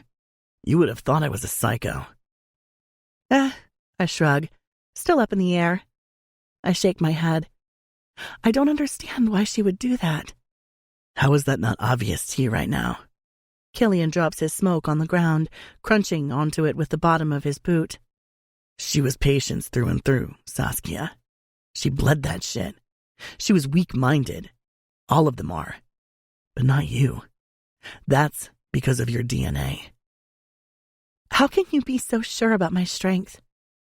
Killian steps closer to me, bringing his finger up to my face. Me and Maya rescued Kyron the day he was brought in here. We stumbled upon the cabin when Maya was running me around the woods. They tried to take him, a fucking up-and-coming brother, but they failed.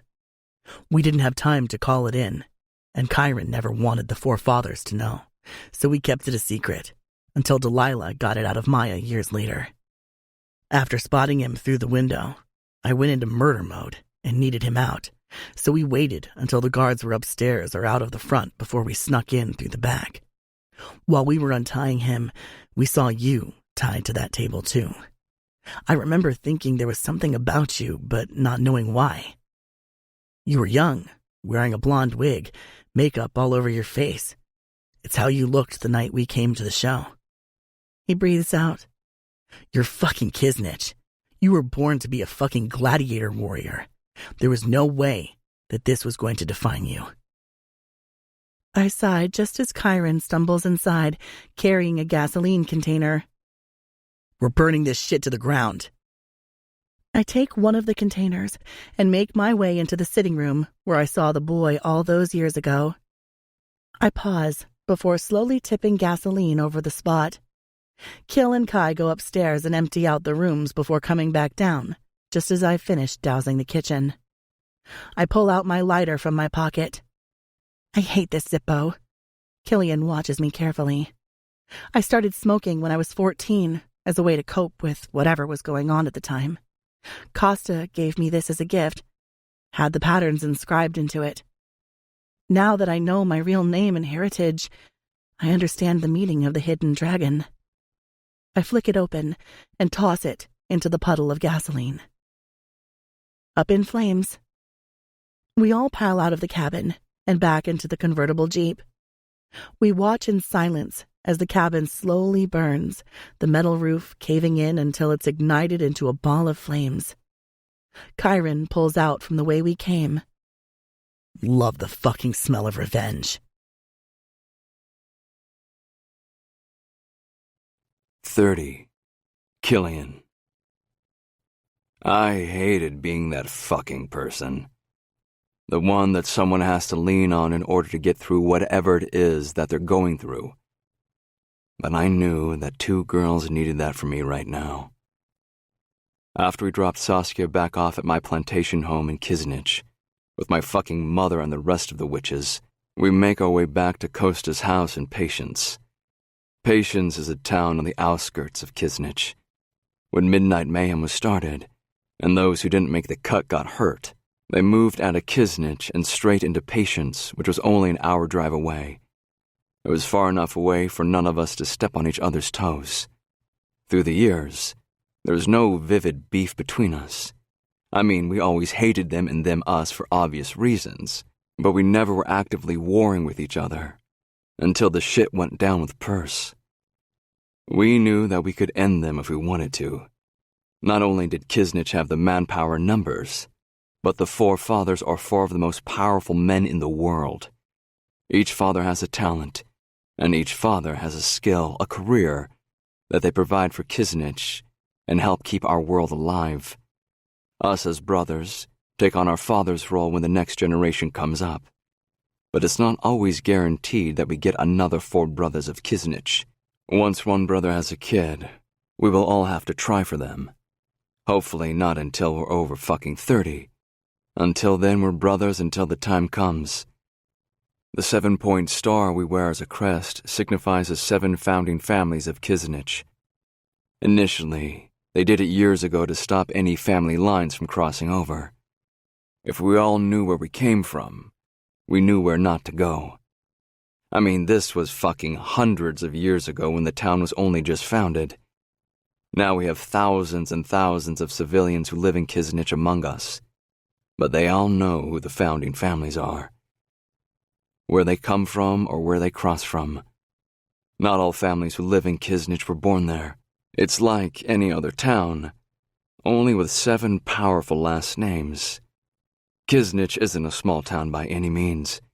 It's only small if you're one of the 4, or one of the founding families. Axton, Cicero, Nero, Cornelii, Petrova, Kornikova, Dragove. All 7 founding families, fucking Kisnich royalty. Now one of the greatest has fallen, and not just anyone. Fucking Delilah. She has been the rock of Midnight Mayhem since before I can remember. Maya and Delilah didn't have the best relationship, but they loved each other as much as either of them could love. You going to go to Maya? Kyron asks, as we make our way back into the war zone. When I get home, yeah. Everyone is quiet when we walk in, blood spilling out over the affluent marble floor in the lounge room, right where everyone drew guns not long ago. Our fathers are still in here, along with King, Keaton, Cohen, King's twin brother, and Kaiser. Delilah is in the same spot, unmoving. Her body has obviously started to shift into rigor mortis, with her skin pulling to an unnatural shade of purple and her body swelling. I count the bodies. 7. Thought there'd be more than that. Caius, King's dad and the leader of the forefathers, shakes his head. There would have been, had the rest of them not submitted. I shuffle farther into the room, taking a seat on the sofa where Saskia once was. By submit, are you saying that we're going to invite them into mayhem? Dad sits down beside me, drawing his ankle up to rest on his knee. No, they will need a transition. Weed the bad ones out. I shake my head. No, I don't fucking want any of them near. I pause, searching for the right words. Saskia? Caius asks, leaning against the wall farthest from me.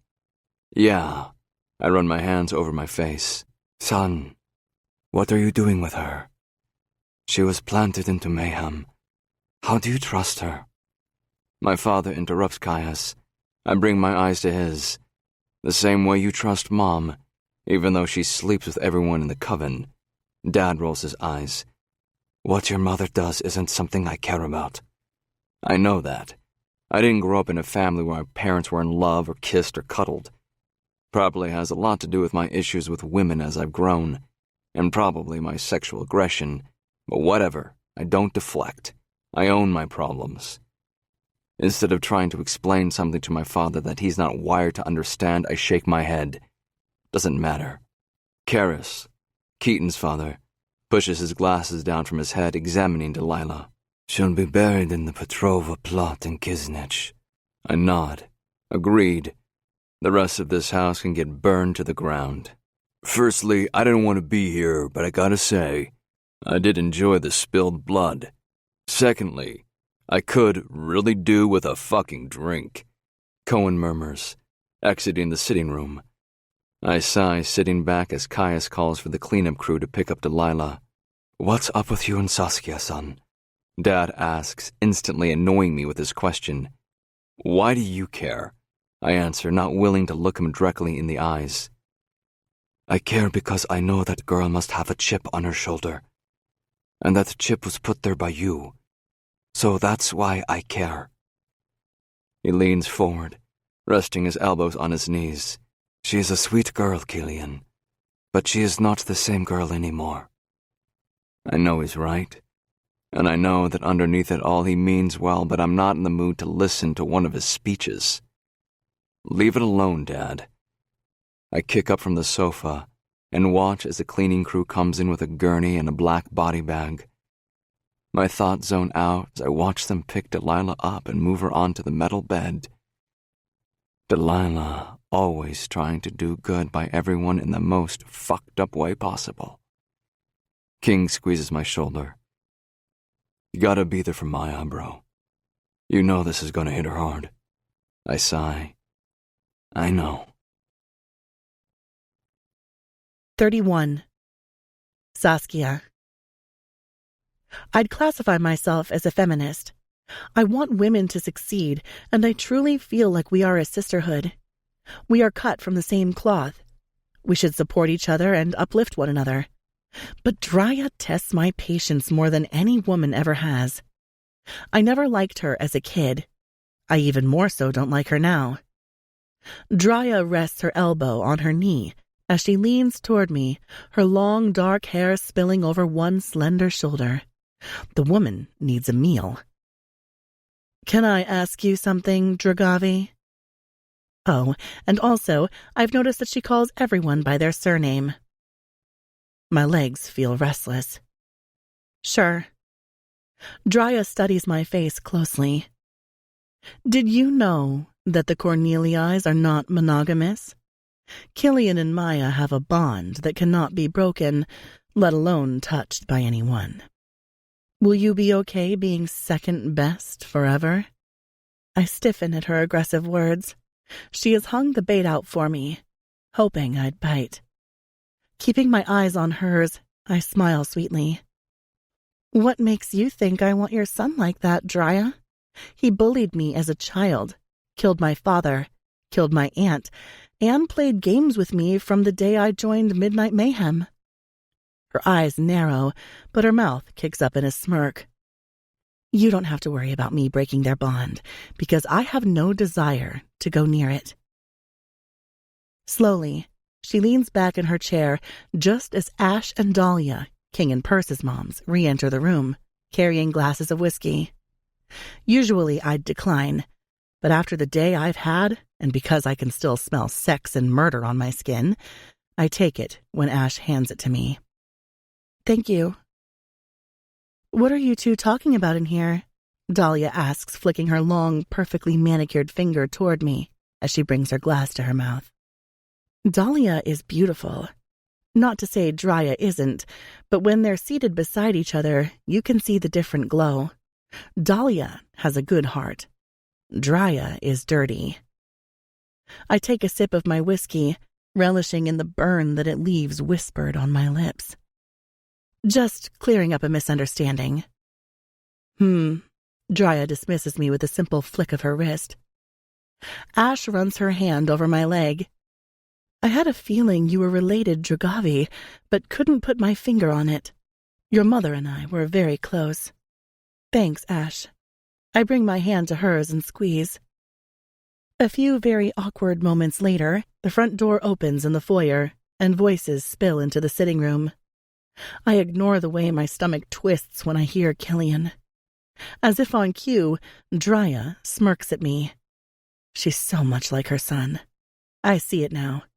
Killian is his mother's boy, not his daddy's. Killian drops on the sofa beside me, and I suck in a breath when his thigh presses against mine. I wasn't kidding when I said that I wasn't interested in him. I am not. He has caused me too much chaos for me to just allow him in. He may be in my life, but that doesn't mean he has to be in my heart. I appreciate him for giving me the closure at the cabin, but now I have to think rationally, or at least try to. The thick aroma of smoke, ash, and cologne swiftly seizes the room, and I know what they've done. Burned the damn house down. Delilah.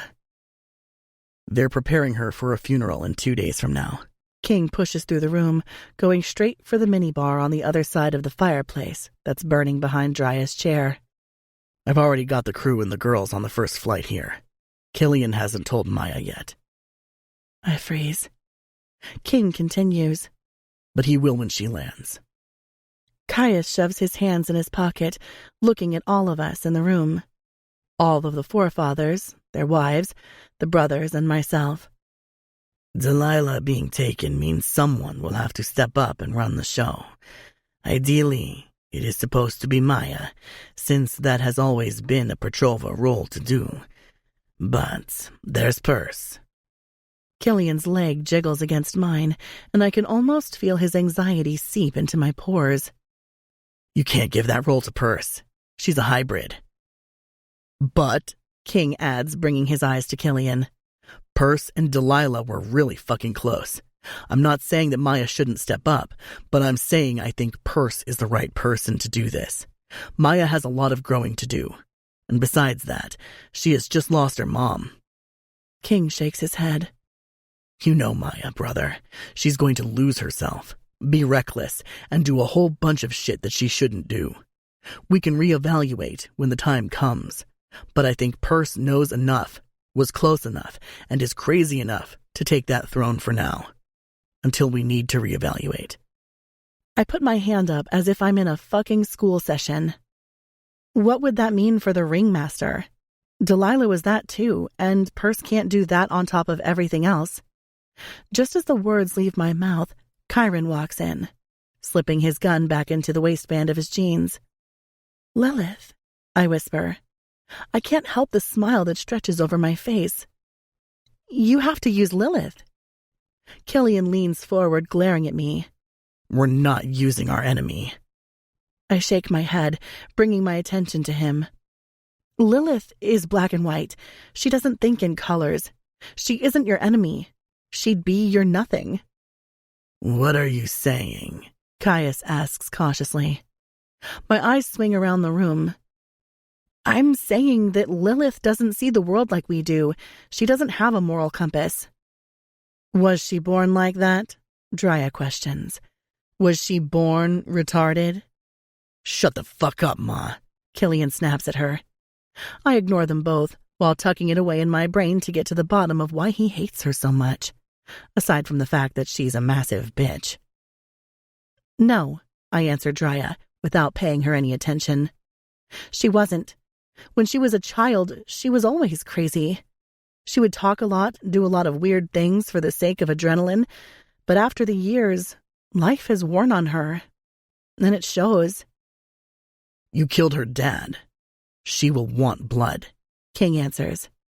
I chuckle, shaking my head. You guys still don't get it, do you? When no one answers, I take a sip of my whiskey and clear my throat.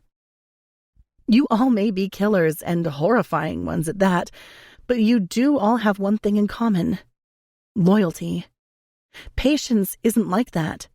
We don't have loyalty as a morality. We have the killing, the rape, the human trafficking, the, at times, incest. But we have no loyalty, no brotherhood, no friendships. Lilith doesn't know any of those things. She would come in and be a reliable asset to Midnight Mayhem. How so? Chiron is the one to ask a question now. I bring my eyes to his.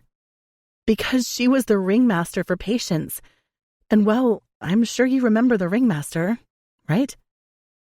Chiron's face flashes with recollection. That was her? I nod. Yes. So, I think... She's right. Lilith should be the ringmaster. Callisto steps forward, watching me. This will be on you if it fails, Saskia. I wouldn't have mentioned it if I didn't already know it. Killian grabs for his hair and tugs. Still, not with this idea. You want to plant a goddamn enemy and put her in the center of our show and give the rest of the responsibility to Perse, who is herself new to this?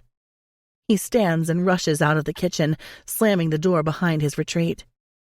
I feel everyone's eyes turn to me, as if I hold the answers, as if I hold the key to Killian's frustrations. I don't. No one does. That's a key that doesn't exist. 32. Saskia. The funeral was dark, and King was right. Maya isn't handling it well at all. We flew home from Kisnich yesterday, after staying for 2 days for the funeral. Killian and I haven't spoken much at all, and any time he tries, I find myself moving away from him. To be honest, I've been battling with a lot inside of myself since finding out about who he is and his role in my life and who I am. I can't just forgive him for all that he's done, but to make it worse, I don't think he can either. He didn't just save me. I saved him too. We saved each other through a complete calamity. Saskia. Killian snaps from the entryway to the practice tent back in New Orleans. We're setting back off in a couple of days, with Perse running the show. What? I don't turn to face him, bending over to stretch my hamstrings. I think a big part of the tension between Killian and I is that we don't trust each other now. Trust is the complication that delays love. It's the bridge that joins two people together, so when that bridge burns down, it takes time to rebuild it. And that's fine. You spend time rebuilding it, laying down the foundation again and putting all the time, blood, sweat, and tears into it. But here's the thing. If you rebuild it, you better make sure the other is willing to cross it for you. I don't think either of us can say that we can. From the beginning, I struggled to differentiate what was real and what wasn't. What part of Killian did he show me was real, and what part of me that I showed Killian wasn't? Where the fuck is Lilith? He snaps at me, rocking me out of my deep and meaningful solo therapy session.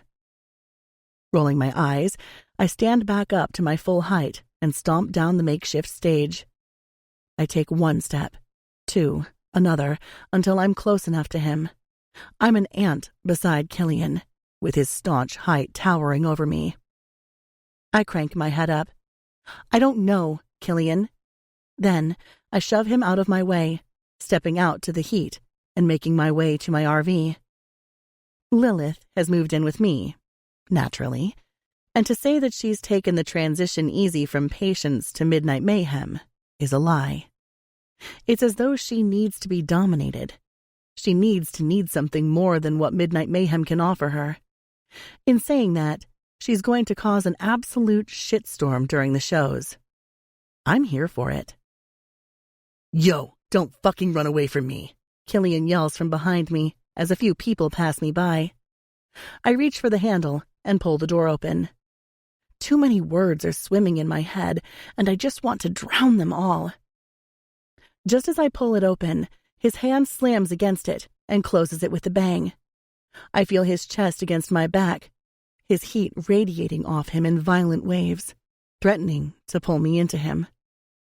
What the fuck is this, little dragon? Thought we were over this shit. I close my eyes to reach for some self-restraint as I feel the fog from his breath whisper over the back of my neck. He killed your father. He killed Hope. He bullied you as a kid. He tricked you while you were here, and you believed him. You will always be second to Maya. Leave me alone, Kill. Fuck that, he growls. I'm not leaving you alone, Saskia. You're not winning this one. Winning what? I yell, spinning around as rage takes hold of me. I search his eyes, the brilliant flecks of blue a deadly reminder that not all that glistens is gold. He gestures between the two of us. This. You're not fucking winning this. What do you want from me? My throat swells as defeat slowly bleeds into my veins. My shoulders sag as the release I'm fighting begins to win. The rope from the tug of war that we've been struggling with, finally about to snap. He presses against me until my back slams against the RV. Isn't it obvious?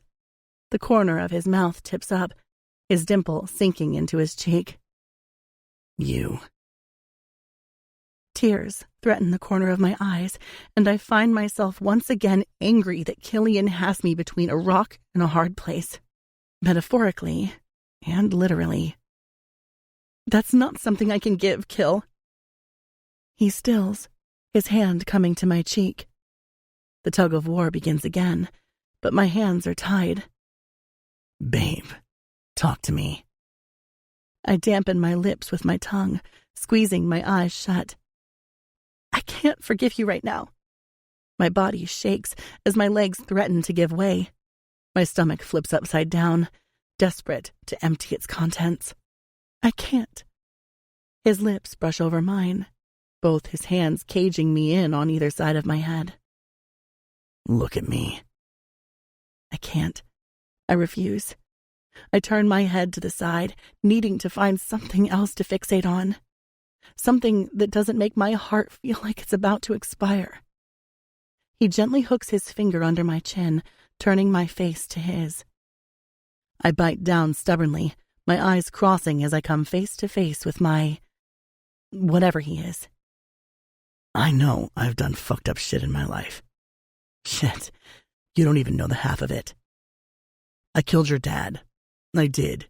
But I was a fucking kid that was being raised with an AK as a damn pacifier. I was born a killer. We all were.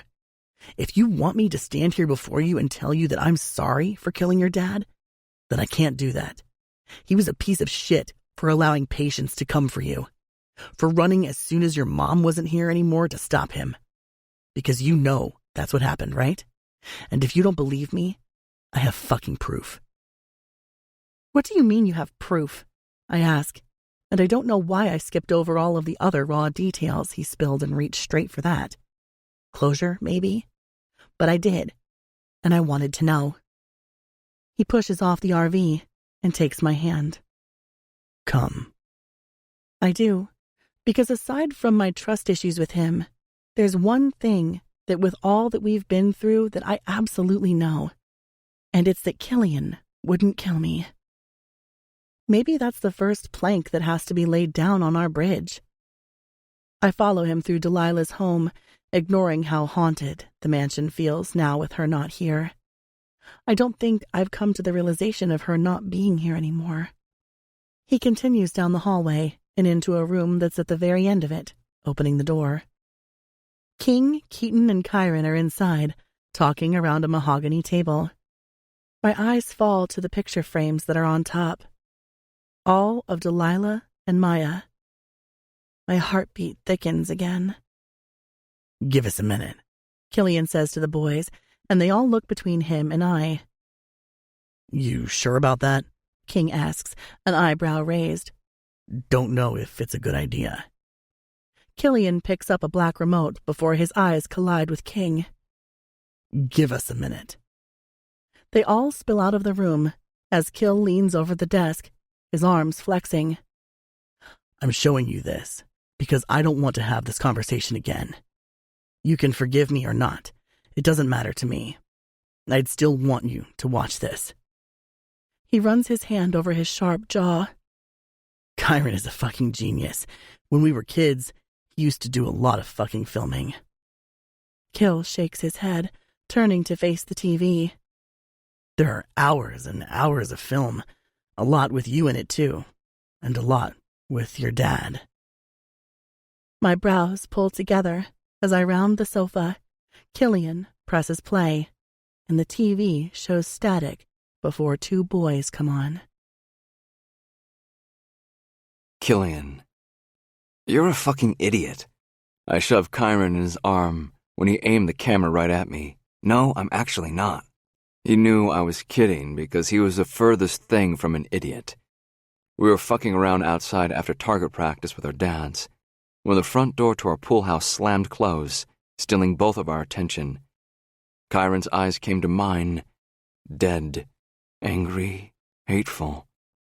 That's Kyron. I smirk. Let's go. What the fuck are you doing? Kyron asks but follows me. Everyone knew to follow me. My ideas were always bad, but they always followed. I brought my finger to my lip, signaling for him to be quiet. He glares at me before stomping up the stairs. I hit him with the back of my hand. Shut up and film, asshole. I don't give enough of a fuck about this world to be an asshole. I rolled my eyes while slowly pushing open the front door. No. Peter hushed into the phone that was pressed to his ear. I can't. She's not gone yet. There was a pause as Kyron lined up the camera to be pointed directly on Peter. Peter sighed. I don't know when. Soon. She's not got long. And then it's done. And I'll be back in patience. Pause. Yes, I will keep up my end of the deal. You grant me back into the trust, and I will allow her to become a little dull. What the fuck does he mean? Kyron whispered from behind the camera, shocking me out of my trance. Don't know, but we're going to tell Dad. Saskia. My ears buzzed. What else happened? I ask, my throat dry. It's silent for a while, before Kill clears his throat. I went and talked to Dad. We concocted a plan. We knew that your mom was sick. I was angry. Killian whispers, and I turn to face him. He falls down onto the chair that was tucked under the table, running his hands through his hair. I didn't know why, but I remember that I was angry. His eyes came to mine and sucked what little life I had inside of me out with it. I wanted to protect you as a kid. It was 3 weeks later that your mom died. And sure enough, your father packed up and was heading to Hope to drop you off. He glares at me. You know what family does, Saskia? He asks, his tone a notch softer. I swipe the stray tears that have fallen down my cheeks away angrily, annoyed that I'm once again crying. Fuck, he whispers, pushing up from his chair, making his way toward me. He pulls me into his chest, and for a very brief second, I allow myself to be healed by him. In this moment, it didn't matter that the same hands that had caused so much carnage were the only ones that could tame my sadness.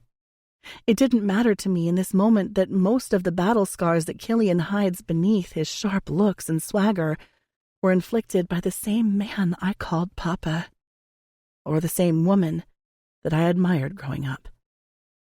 He kisses me on the top of my head as I breathe in his scent. The biggest fucking lie that this world tells us is that family is what matters. Fuck that. Blood only stains the way you see toxicity. Your mom was good, baby. She was good and pure and smart. She stayed with us to protect you. I swipe my tears away and step out of his hold. I need space, because if I don't get it, Killian will possess every part of me. She was? I ask, relieved. The memories I have of my mom are pure, so to hear that she was good is a relief. Killian nods his head, just as a voice booms from behind me. It's true. I instantly freeze before turning to face Drya. She looks me up and down. Your mom was good, but I still didn't like her. She picks at her fingers, crossing her legs. You're fucking hateful. That's why. And people who are filled with hate start spreading it all around them when it becomes too much for them to contain. Drya laughs, her head tilting back briefly before her eyes land on mine. Maybe, but let me tell you one thing, little dragon. I may be a hateful bitch, but I love my son. Are you saying that she didn't love me? Drya brings her eyes to mine. Yes, because if she did, she would have fought harder to keep you away from the monsters, knowing full well that you would become one. I take a few slow breaths. Why are you here? Killian snaps from behind me. When her eyes shift to him, I see them soften around the edges. Maya is looking for you. Killian exhales. I'll be up soon. I find the door that she snuck in from, leading out from the back of the office. I could hear music spilling down the stairs loudly as the silence in the room stretches for too long. Dryas stands, walking back to the door she just came from. Just when I think she's about to go upstairs, she turns to face both Killian and I. I tried so hard to keep you both away from each other. I was friends with your mother, Saskia, and though you may think I'm a bitch, that is only because I, unlike my son, tend to have stronger family values. We didn't want you two to become like this. Why? I ask, the question I've been so desperate to ask since I noticed her animosity toward me. Her head tilts. You would both comfort each other as kids. You were actually a restless baby. You struggled to sleep some nights, so I would come to the pool house to help your mom while your father was off working for Callisto. Of course, I'd have Killian with me during those times because he didn't let me leave his sight. She smiles softly, as if the memory comforted her in some way. Deep down, I know why. Killian can be cold toward her at times, but I'm thinking that has more to do with her sexual relationships within Mayhem and less to do with his childhood trauma. It happened at random one night.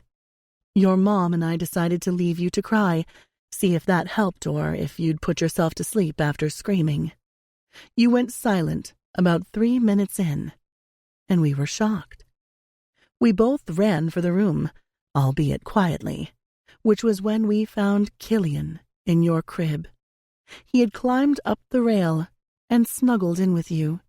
He was just over 2 years old, and you were weeks old.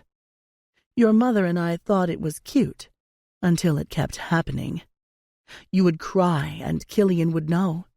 It was as though you were a siren for him, singing his very own song.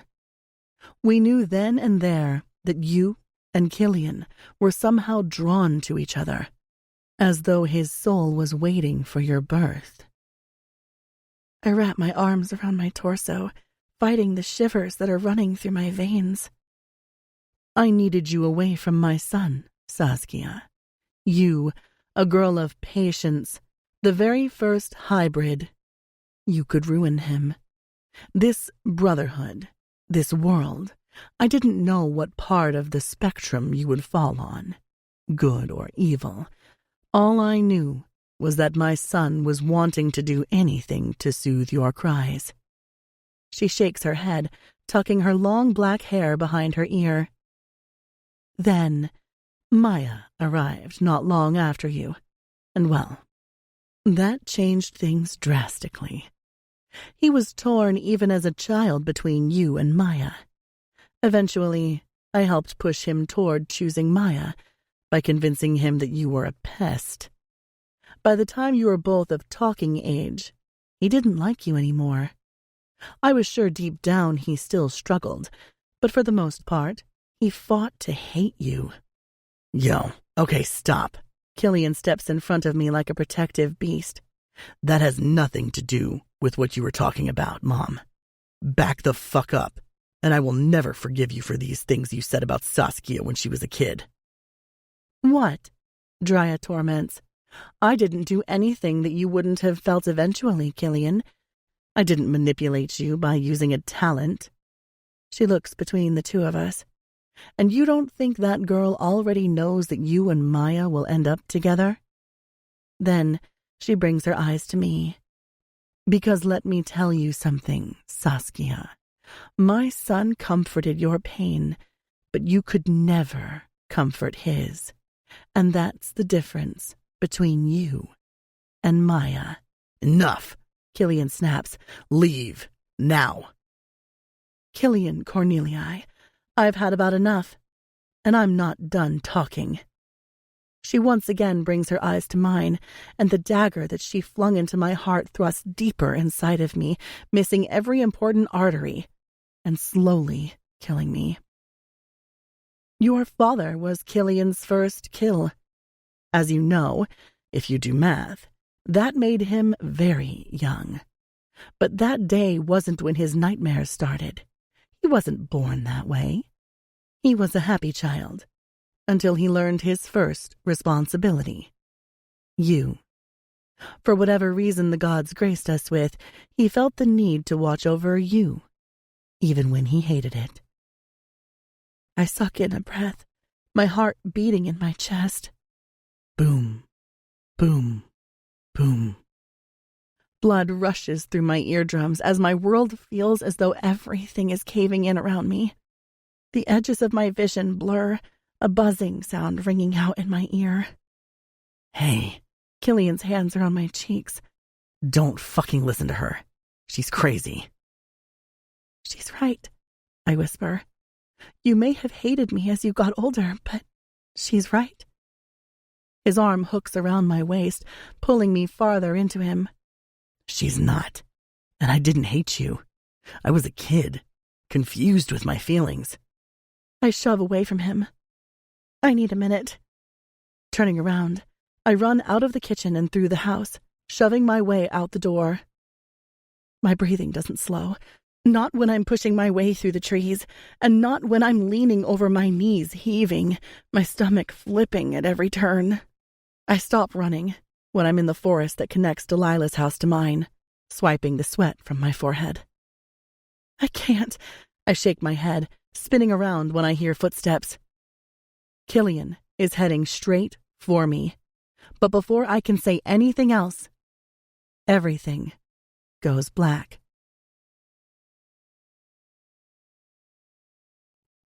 "33. Killian. She's going to be fine. She fainted. Can't say I blame her. She was bound to snap sooner or later." King gestures to Sauce, who was stretched out on my bed. "After she fainted in the forest, I carried her back to my bed at the house I have on the property." "I told you all to leave her alone," Perce mutters, brushing her hair back from her face. "She has just found out all this information. Way more than I had to. And you expect her to also stand up against your mother?" I flinch because she's right. I didn't think about everything being piled on top of what she already knew. "Is it true, Kill?" Perce asks, turning to face me. The sun hits her red hair from the back, beaming through the binding doors that open out onto the patio. "Is what true?" I ask, even though I half know what she's about to ask. "That you're stuck between her and Maya." I can't help it. My head tilts back and a laugh erupts from my mouth. "Let me ask you something. If I wanted Maya in that way, would she not already be mine?" "But Saskia isn't exactly either." "Saskia was mine the day she was born, Perce.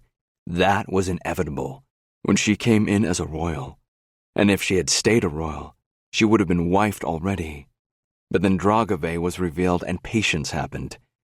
I tried to fight my impulses at every turn because, to be honest with you, I didn't trust her, her intentions. Patience is manipulative and toxic, and I wasn't sure exactly how much of that was sewn into her. But the day I found out that she was my Saskia, it all made fucking sense to me, even if I didn't trust her." Perce grins. "So, she's yours." My eyes snap to hers as a round of chuckles sound off behind me. I flip them all off. "Don't act like you didn't already know." "Oh, we knew," Keaton mutters, "but we weren't sure you did." There's a knock on the door, and I make my way toward it, swinging it open to see my mom on the other side. "What?" I love my mom, and I hate disrespecting her, but every time she does something to hurt Saskia, it's my impulse to rear my back up and protect her. Because I know what my mom is like. I know how she plays. I know that she doesn't just play a game, she owns the whole board. "Maya needs you." My grip on the door handle tightens.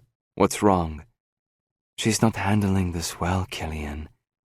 I get that you want to be here for Saskia. She looks over my shoulder and I turn, following her sight. Sauce is awake, watching me across the room.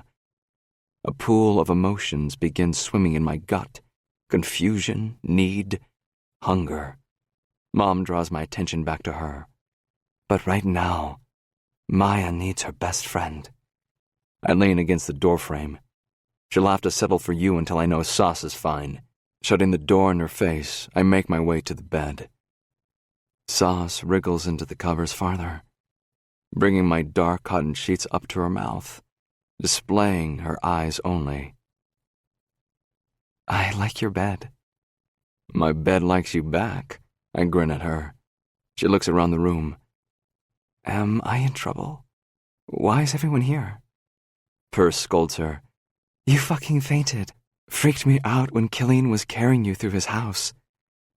The only reason why I brought her back here was because my house is the closest to Delilah's, and I didn't want to take her back there with Maya on some next-level shit. I'm sorry, she says, flipping the sheets off her body and swinging her legs over the bed. She turns, looking at me over her shoulder. Thank you for bringing me back here. Where the fuck else would I take you? She rolls her eyes at my outburst, standing to her feet. Over the months, I've come to learn how well Saskia takes my personality. It ain't an easy one to handle either, but she takes it in her hands and fucking owns it. It's the sexiest shit in the world when a woman knows how to handle a troubled yet defiant man. She stretches her arms just as Keaton and Kyron pile out behind King. Perce pauses, watches me, and then brings her eyes back to Sauce. I'll be out there if you need me. We're just getting the last-minute things ready for the road. Sauce nods her head, piling her hair into a knot on top of her head. I'll be a minute. Dropping down onto the foot of the bed, I run my hand over my face as she takes a seat beside me. You need to make sure Maya is all right. I still, shaking my head, wish people would shut the fuck up about that. Killian? She whispers, and I bring my eyes to hers over my shoulder. I hide my mouth behind my shoulder, looking right into her bright blue eyes. Saskia, I reply in the same tone she used. She turns to face me, her hand coming to my cheek. It all makes sense now, right? The you and I, the bond, but I can't help but think about the same bond you also share with Maya. I'm a jealous person, Killian. I can't share anything. I open my mouth. First off, I'm not done. Her thumb presses against my lip, and I have to fight with all of my instincts that are telling me to suck the fucking thing into my mouth and bite on it. On top of that, you need to be a good friend to her. She needs you. It's not in my nature to be selfish and take you away from her. Fuck that. I stand from the bed, unable to contain my anger. She searches my eyes from her seat, and I step closer, bringing my hand to her chin and slowly slipping my thumb between her teeth. Fucking be selfish, baby. Take me. Hell, just tell me where the fuck to go and I'll follow willingly. You don't have to be selfish with anything else, Saskia, but you will always be selfish with me. How so? She asks, tilting her head. I feel when she twists her fingers into mine and my heart pounds in my chest. Because I'm yours. She flushes, sucking her bottom lip into her mouth. Thought you weren't into monogamy. I keep my eyes on hers. I wasn't, until I met someone who made me not want to be with anyone else. Her eyes squeeze shut, and I lean down to face her. Look at me, baby. She doesn't open her eyes, so I bring my lips to hers and kiss her softly. The electricity that shoots through from her to me is electric, fucking hypnotic and damn earth-shattering, but she doesn't pull away. I don't pull away. I bring my hand to the back of her neck and slowly massage the skin between her hairline and her spine. Look at me, I murmur over her swollen lips. Slowly, she opens her eyes and sucks the oxygen out of the room while doing it. I can't promise you that I won't make mistakes. I've never had a girlfriend before, and well, my relationship with my mother is fucking fragile. Those are red flags alone, and I know that, but... I need to fucking breathe, but my chest isn't working. She inches closer, waiting for my next words. And I know that I've done some fucked up things. And I will do more fucked up things in the future too, because this is who I am, and I won't change. I can't change. You don't have to forgive me right now for your dad, or even for Hope. But I still need you to know that I'll wait. Slowly, I hear her release air from between her lips. I continue. I'll fucking wait for you for as long as I need to, because time doesn't tick unless you're in my arms. Tears slip from her eyes. I'm sorry. Don't, I whisper, kissing her softly on her lips while swiping away her tears. You wouldn't be the girl I fell for if you didn't make me work for it. My lips curve up in a smile, and I notice the exact moment she caught my words because her eyes pop open, shock flashing over her flawless features. What? What? I pretend that I don't know what she's asking. Now's not the time to play with me, Killian. Did you just admit that I'm in love with you? Yeah, fucking I did. What? You think I go through all this trouble for a chick I just want some ass from? Have you seen this face? I can get ass anywhere. Killian? She whacked me with the back of her hand, but the smile on her face was well worth the banter. You love me? I roll my eyes. Yes, Saskia. Of course I fucking do. Wouldn't put up with your shit otherwise. She ignores my jab and stands with me. Do you trust me? My lips curl between my teeth. Do you? Her eyes narrow. I asked first, and I second, so? Do you trust me? My heart has ADD. She swallows. I trust that you would never hurt me, and would kill anyone who did, I add. And that, she nods. But we've been through so much inauthenticity that I need a minute. What?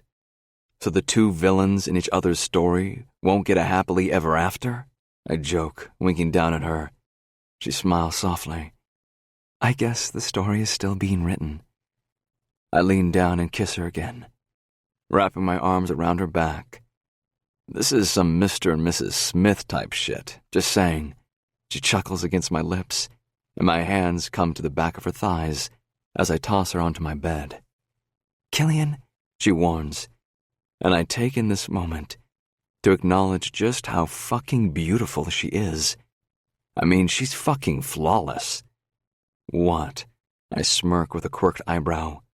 One more, once more, and then I'll leave you alone and give you that space I told you I would give you. She giggles, and the laugh was enough to render me fucking speechless. I'd never heard her giggle, and fuck me. What I would give to hear that sound for the rest of my goddamn life. You know, when she's done being stubborn. She grins, curling her finger toward me. I pull off my shirt and unbuckle my belt, licking my lips while crawling up her body. She opens wide for me to settle between her legs, her eyes searching mine. It's intimate, and I feel the room shift around me until everything is black except this girl. This fucking girl. The fucking villain in my story who stole my black fucking heart. She leans up and kisses me. I want to say the words back to you, but I don't want to until I feel good. I shake my head, grinding my dick against her pussy. I didn't say that I love you for you to say it back. That's fuckboy shit. I said it because it was true, and I know how you feel about me, little dragon. How? She asks, eyes again narrowed into slits. I smirk, my eyes heavy. Your eyes tell the explicit story that your soul tries to hide. Her lips crash onto mine, and my hands are all over her again. I strip her down, enjoying the way her nipples swell beneath the palms of my hands. Leaning down, I bite down on one and suck it into my mouth. Her back arches off my bed as my other hand reaches for her button, and flings her jeans and panties off. I look down at her, eating up every single fucking inch of her beautiful skin on my way up. The tattoo on her back. I didn't need to ink her to claim her. She smells of me, bleeds of me. Everything that she is me. But damn, that tattoo is sexy as fuck. Bringing my body back down to hers, I push into her as her walls clench around my length. I groan, savoring the feeling of me being wrapped up in her. Pulling out, I slowly grind inside of her, keeping the same pace as I kiss her. Hard. I don't think I stop kissing her. Not when I push her over the edge from her third orgasm. Not when sweat drips off my forehead and onto hers as I ride her out further. Only when she looks up at me pleadingly, screaming that her body hurts from the pleasure, do I slightly pull away. But then my lips are back on hers, my tongue against hers, flicking and sucking her lips between mine. "Killian," she whimpers, "please." I bring my forehead to hers and grind against her, the slapping of our bodies filling up the space between us. "Can't. Don't want to let you go." She brings her face up to mine, her fingers hooking around my neck. "Always yours, no matter what." I groan as my cum shoots out from me and spills inside her pussy. Her hair is wet and matted against her face, her lips opening as she screamed out one final orgasm. Her walls clench around my thick cock like a fucking vice. She doesn't want me to leave either. I smirk as we both allow our bodies to tumble down together. I press a soft kiss against her lips, and then against her neck to the side. I'm still inside her when I bite down on her neck. "I'll give you space," I say breathlessly. "But if you try to fill that space with another man, I'll kill him, and then fuck you over the top of his rotting corpse, before sending him back to his family members piece by piece. Comprende?" "You already know that's not me, and it really should be me saying that." I pull out of her reluctantly, loving the way our cum is dripping down my balls. I reach down and swipe some of it up before rubbing it over her swollen tits. "Mine." "Yes," she nods. 34. Saskia. We were on the road for 3 days before we finally arrived in New York. Our first stop without Delilah. I knew this was going to be hard for Maya, not that I had seen her much. She has withdrawn a lot from everyone, but attached herself even closer to Killian. Justice is dealing with it better than I would have expected, and I think that has to do with him trying to be strong for Maya. Killian and I haven't spoken much at all since his house in New Orleans. I've made my decision, and I know that I have forgiven him. But now I don't know how to go about making it known that I have. I don't want it to look like I'm taking him away from Maya, who needs him more than I do right now. So I'll wait, at least a little longer, until Maya is looking healthier, or at the very least, she's not using drugs anymore. I'm walking through the crowds of people that are hanging around the front of the tent, ready to enter for our first show when I feel someone watching me in the line. Spinning around, my eyes fly all over the place as shivers rack my body. I don't like that. Knowing someone is watching me and feeling that it's not in a good way. "Damn," someone grunts under his breath, and I turn to face where it came from. I'm wearing what I'll be wearing for my first fire scene, so the metal bralette, leather skirt, and Cal, the snake. I feel bad naming it that now that she's no longer here. But Keenan has heard from her, and he has said that she has moved somewhere in the Pacific Northwest. My hair and makeup are done to perfection, as per usual, and my body is shining with glitter. When my eyes land on 3 guys and 1 girl, who has epic pink hair and is holding a small belly in front of her, I smile at them all to be polite. They're all very attractive and would probably fit into this life had they been given a chance. "I wouldn't touch that," King says, walking up behind me when he catches the guys staring at me. I thought he was talking to me, until I notice he's looking right at the guy who said, "Damn." "Oh, come on. When did the brothers get so fucking greedy?" the guy says, and I can't help but chuckle. They obviously know the brothers to be able to say that statement out loud. Ignore Eli. The pink-haired beauty rolls her eyes. He hasn't had any pussy in months. Eli's face falls, shocked at the pink-haired girl's admittance. You are getting way worse in your second trimester. The pink-haired girl looks at me. I'm Tilly. This is Eli, Nate, Brantley, and Bishop. I try not to look at all the guys for too long, knowing that she's obviously with one of them. I'm Saskia, I say, bringing my hand to hers. No way, Tilly smiles. I love that name. Oh, here we go, the guy closest to her grumbles. So why is she out of bounds? Eli asks, and I can't help but smirk at him. He's cute, very attractive in a pretty boy way. Very pretty. She's Killian's, King laughs, shaking his head. Ah, but Killian shares. Eli starts walking toward me, and King shakes his head, his hand coming to Eli's chest. Not this one. Shock flashes over Eli's face as his eyes swing up to a couple of his friends. Wow, really? Am I going to be the last one who is not pussy whipped out of all you motherfuckers? This time, I can't contain my laugh, and I bring my eyes back to Tilly. When are you due? She rubs her hand over her belly. I've just started my second trimester. We're having a boy, so I'm low-key panicking that he's going to turn out like the rest of these assholes. I snort again. Well, I can't imagine. I freeze. Panic seizes my muscles as realization comes crashing into me in waves. Shit, I whisper, but not loud enough for anyone to hear. Hey! Tilly brings her hand to my arm, and I peer up at her. Her face falls. Oh, shit. The unspoken horror must have been displayed all over my face. She steps closer to me. My car is here. Do you want me to take you to grab one? I can't muster any words, so I nod my head without saying anything. She starts pulling me away when King's voice breaks through my panic. Where are you going? It's 45 minutes until the show. I chew on my bottom lip. I have a Ferrari. I can get her back in 20. What the fuck? The pretty boy covered in tattoos snaps at her. Tilly glares at him pleadingly, and I watch as something falls over his face, and he nods, allowing us to leave.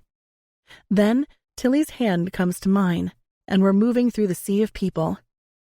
I don't know who this girl is, but something inside of me says I can trust her. That may be her pregnancy, or getting there wasn't as easy as it looks. She beeps a black Ferrari, and I slide into the passenger seat, my knees jiggling beneath my weight. Listen, she says as she starts the car. First of all, what's the relationship with the could-be father? Rocky, I answer, clearing my throat as she floors it onto the freeway. When I say Rocky, I mean he's a bad man. She chuckles. I know all about those kind. Shaking her head, we pull into the next 7-Eleven, and in double time, we run through the store, ignoring the cashier's raised eyebrow at one already pregnant girl buying a pregnancy test, and me dressed like a hooker. I don't think I want to take it back at the bus. I need to know now. I clutch the box in my hand, and Tilly's long pink hair swings around as she searches for a bathroom. Hey, she points to the cashier. The young boy with glasses and teen acne freezes under her gaze. Yes? He looks behind himself before looking back to us. Where's your staff bathroom? He shakes his head, shoving his glasses up his nose. Sorry, I can't let you back there. You will have to use the McDonald's down the road. Tilly walks closer to him, and the poor kid cringes beneath her glare. Unless you want me to drop my fluid all over this floor, I would advise you show me your fucking bathroom. She's actually scary when she changes her tone, and I find myself wanting to know her. Her story. The poor kid flicks his finger to the side of the store. It's right there. Please don't. I'm not good with blood. Tilly rolls her eyes and takes my hand, shoving us through the doors and locking it behind us. It's one toilet, so we're both in here. Okay, take it. I nod, ripping the box apart and taking out the test. What are you guys doing here tonight? I need a distraction, so I hope she can give that to me while I pee on a stick in front of someone I've never met before. Well, she says, double-checking the lock, My man and his pack of wolves have been friends with Killian since they were babies. Something about our world and your world being best pals. I guess they always visit every time the show is here in NYC. Finally, I pee and breathe in and out. This is scary. I'm sorry we had to meet like this. Oh, please. You should hear how I met my best friends. She laughs, but I hear the seriousness in her tone. After wiping, I put the test on the counter and wash my hands. How late are you? I cringe. I think only around 2 weeks. Tilly nods. I'm sure everything will work out. I bring my eyes to hers.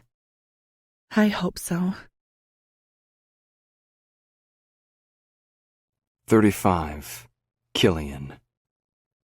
So, Tilly and Saskia ran off somewhere. King runs his tongue over his teeth, smirking. Gotta say, I'd be worried about that if I was you. I still, my hand over Maya's hair as she spills her guts out the back of the tent. I'm not worried, I murmur. I would if it was Madison because, 1, Madison isn't pregnant, and 2, she's crazy as fuck. Tilly isn't exactly sane, but she runs in a different race. Every time Dad and I were in New York, we'd meet up with Hector, Bishop's old man. As I got older, I learned just how closely our worlds spin together. King snorts.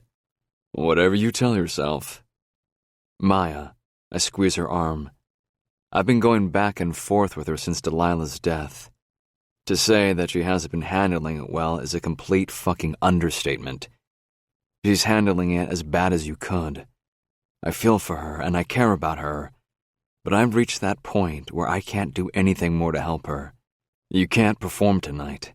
She shoves me away and I clench my jaw. I'm fine, she snaps, swiping her mouth with the back of her hand. Her pupils enlarged and dilated before she stumbles toward me, shoving me in my chest. Why, Killian? Why her? My eyes narrow. Shut up about shit you don't know anything about while you still have a fucking friend. I'm not patient, but I feel like I have been very with her. I can tolerate anything said about me, but you go after Saskia and I'll lose it. Just why her? Why? I ask as Kyron's hand comes to my arm in an attempt to stop the next words that he no doubt knew were about to come spewing out of my mouth. I breathe in and out. Reasons that you couldn't count. Headlights beam up behind us, and I turn around to see my old man climbing out of a limo. He's unbuttoning his suit when he comes closer to Maya. Her eyes fall on him, and then come back to me in shock. She shakes her head. No. Everyone knows that my dad has connections in the medical field, being a surgeon himself in the real world. Obviously, Maya put 2 and 2 together. She was right. Yes, I answer, swiping at the makeup on my chin. Sick of your shit, Maya. You need to get better. And when you come back, you better have a better attitude toward Saskia or this. I gesture between her and I, just as my father's guards are latching cuffs behind her back. Is over. Her lip quivers. I don't want to go to rehab. Tough fucking shit. I realize I'm being meaner than usual with her, and my heart twinges. I step closer and caress her cheek. Get better. Not just for me and Mayhem, but for Delilah, Maya. She wouldn't want this for you. Her shoulders sag and her head drops between her shoulders. She knows I'm right. I watch as I lead her toward the limo with Val helping them open the door. Val's somber expression meets mine as she nods her head with a sad smile. Thank you, she mouths, and I nod my head back. Where the hell is Saskia? Perce comes storming out of the curtains. I have Lilith being a crazy bitch, and Saskia nowhere to be seen. My lips curl between my teeth. How's the new job? Perce's eyes snap to mine. Let me just say, I now have a new understanding of Delilah. But seriously, Killian, Lilith is a little scary. You don't say. Kyron grins from beneath his makeup. I raise an eyebrow. How the fuck would you know?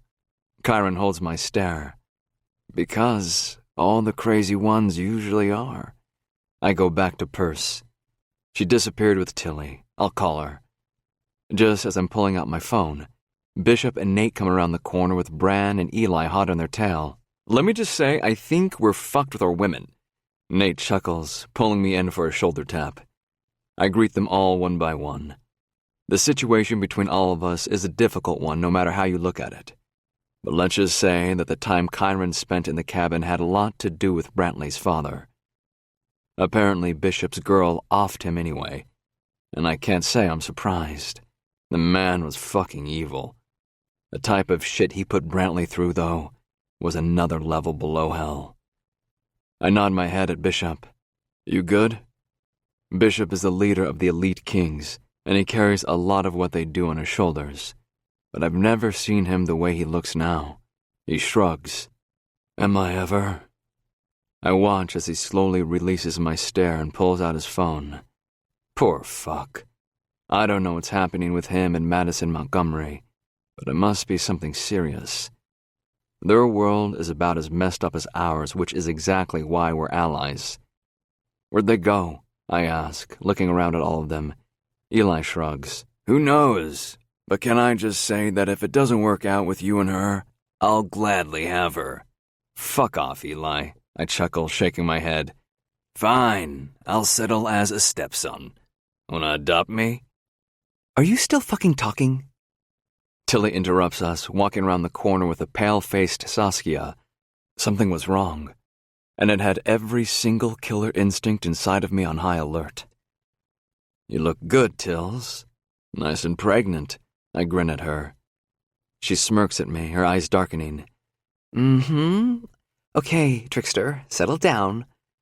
Nate pulls her under his arm. My eyes come back to Saskia. She clears her throat. Can you guys give us a minute? They all spill out, the kings probably going into the tent to their seats. You okay? I ask, walking toward her closely. I feel like shit that I haven't checked up on her more lately, especially after New Orleans, but I've been trying to organize Maya into the best rehab clinic in NYC. There was a reason why we came here first and not somewhere else.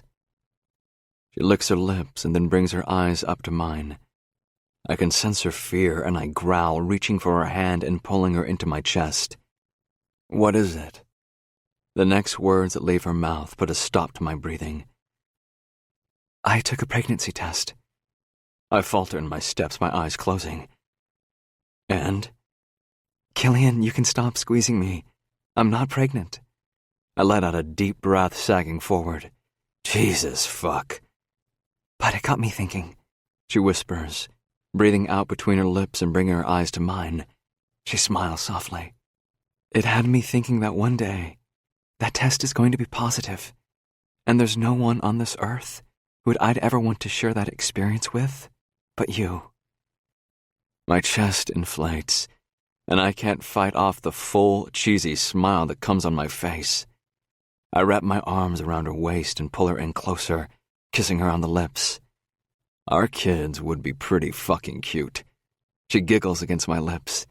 Little villain babies with black hearts? Hell nah. I smirk, biting down on her lip and sucking it into my mouth. They have better parents. Oh, so you believe in nurture, not nature? She smiles. After her giggling dies out, she sighs, resting her head against my shoulder before bringing her eyes to mine. I don't want to come off as greedy with you because I know that Maya still needs you. But I love you, Killian, and I forgive you. I think I forgave you a long time ago. It was me who needed to forgive me for forgiving you so easily. My hands wrap around the backs of her thighs, and I carry her toward where the cage is, pressing her against it and pinning her there with my hips. I love you. She smiles and then runs her tongue up the side of my cheek. I love you too. Epilogue. Saskia. So I know that some may be asking, how? How could two people who wanted to destroy one another at one point in their lives come together and be content? Well, they don't. That's the short answer. Killian and I will never be placid. It's not who we are. and we're okay with that. Love is a destination that not many have the opportunity to find. Everyone's road is paved differently, and we all have dissimilar paths that lead off of it. Every choice you make will be the deciding factor on whether you reach your destination or not.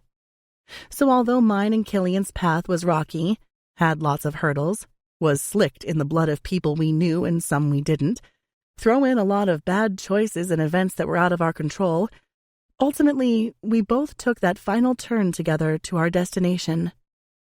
I found out that I was the last Dragavi, and I don't know what that will mean for our line if I end up marrying Killian. I guess we will have an Ashley Kornikova situation on our hands.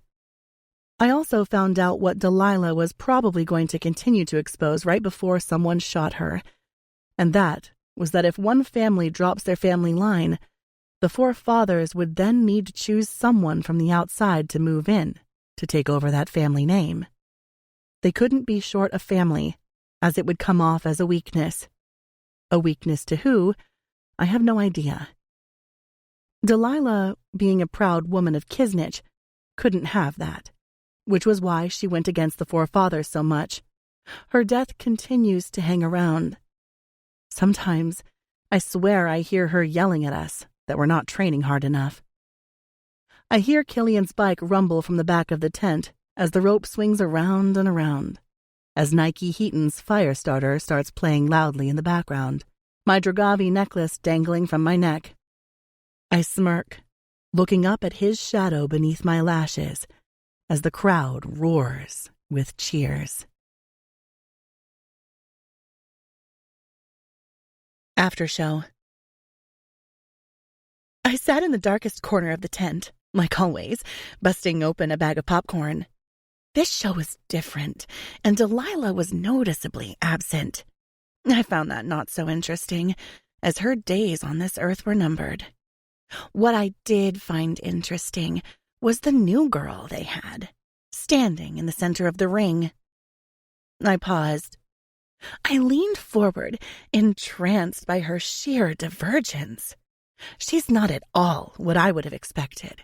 Not that she doesn't fit in with the rest of the beautiful faces in Midnight Mayhem, but more because there's something about her that is frightening. The way her eyes look into the crowd as if she's not doing this to please anyone. She's soulless. She's a corpse. Her long blonde hair swings around as she dances out onto the stage, holding a mic to her mouth as she sings through the lyrics. The audience stops talking when they hear her sing, with good reason. Her voice is beautiful, but it doesn't match her energy. She looks empty, dark. She could be a problem. After the demon and angel show, the firebender comes out with a dragon staff on fire and moves through her routine. She's very pretty, I think. The kind of pretty that makes other girls instantly hateful. The kind of pretty that makes me hateful. She works the fire like a pro, and I toss some popcorn into my mouth, enjoying her selection of music and her dance moves. So talented. When I hear a bike start behind me, I watch as Killian and her share a stage. So intimate for people in Mayhem to share a stage with someone. Just like Dove and King. So intimate. My time is limited. So very limited. I want so badly to run into the center of this stage and tear the whole world down. But for now, we wait. This has been In Fury Lies Mischief, Midnight Mayhem.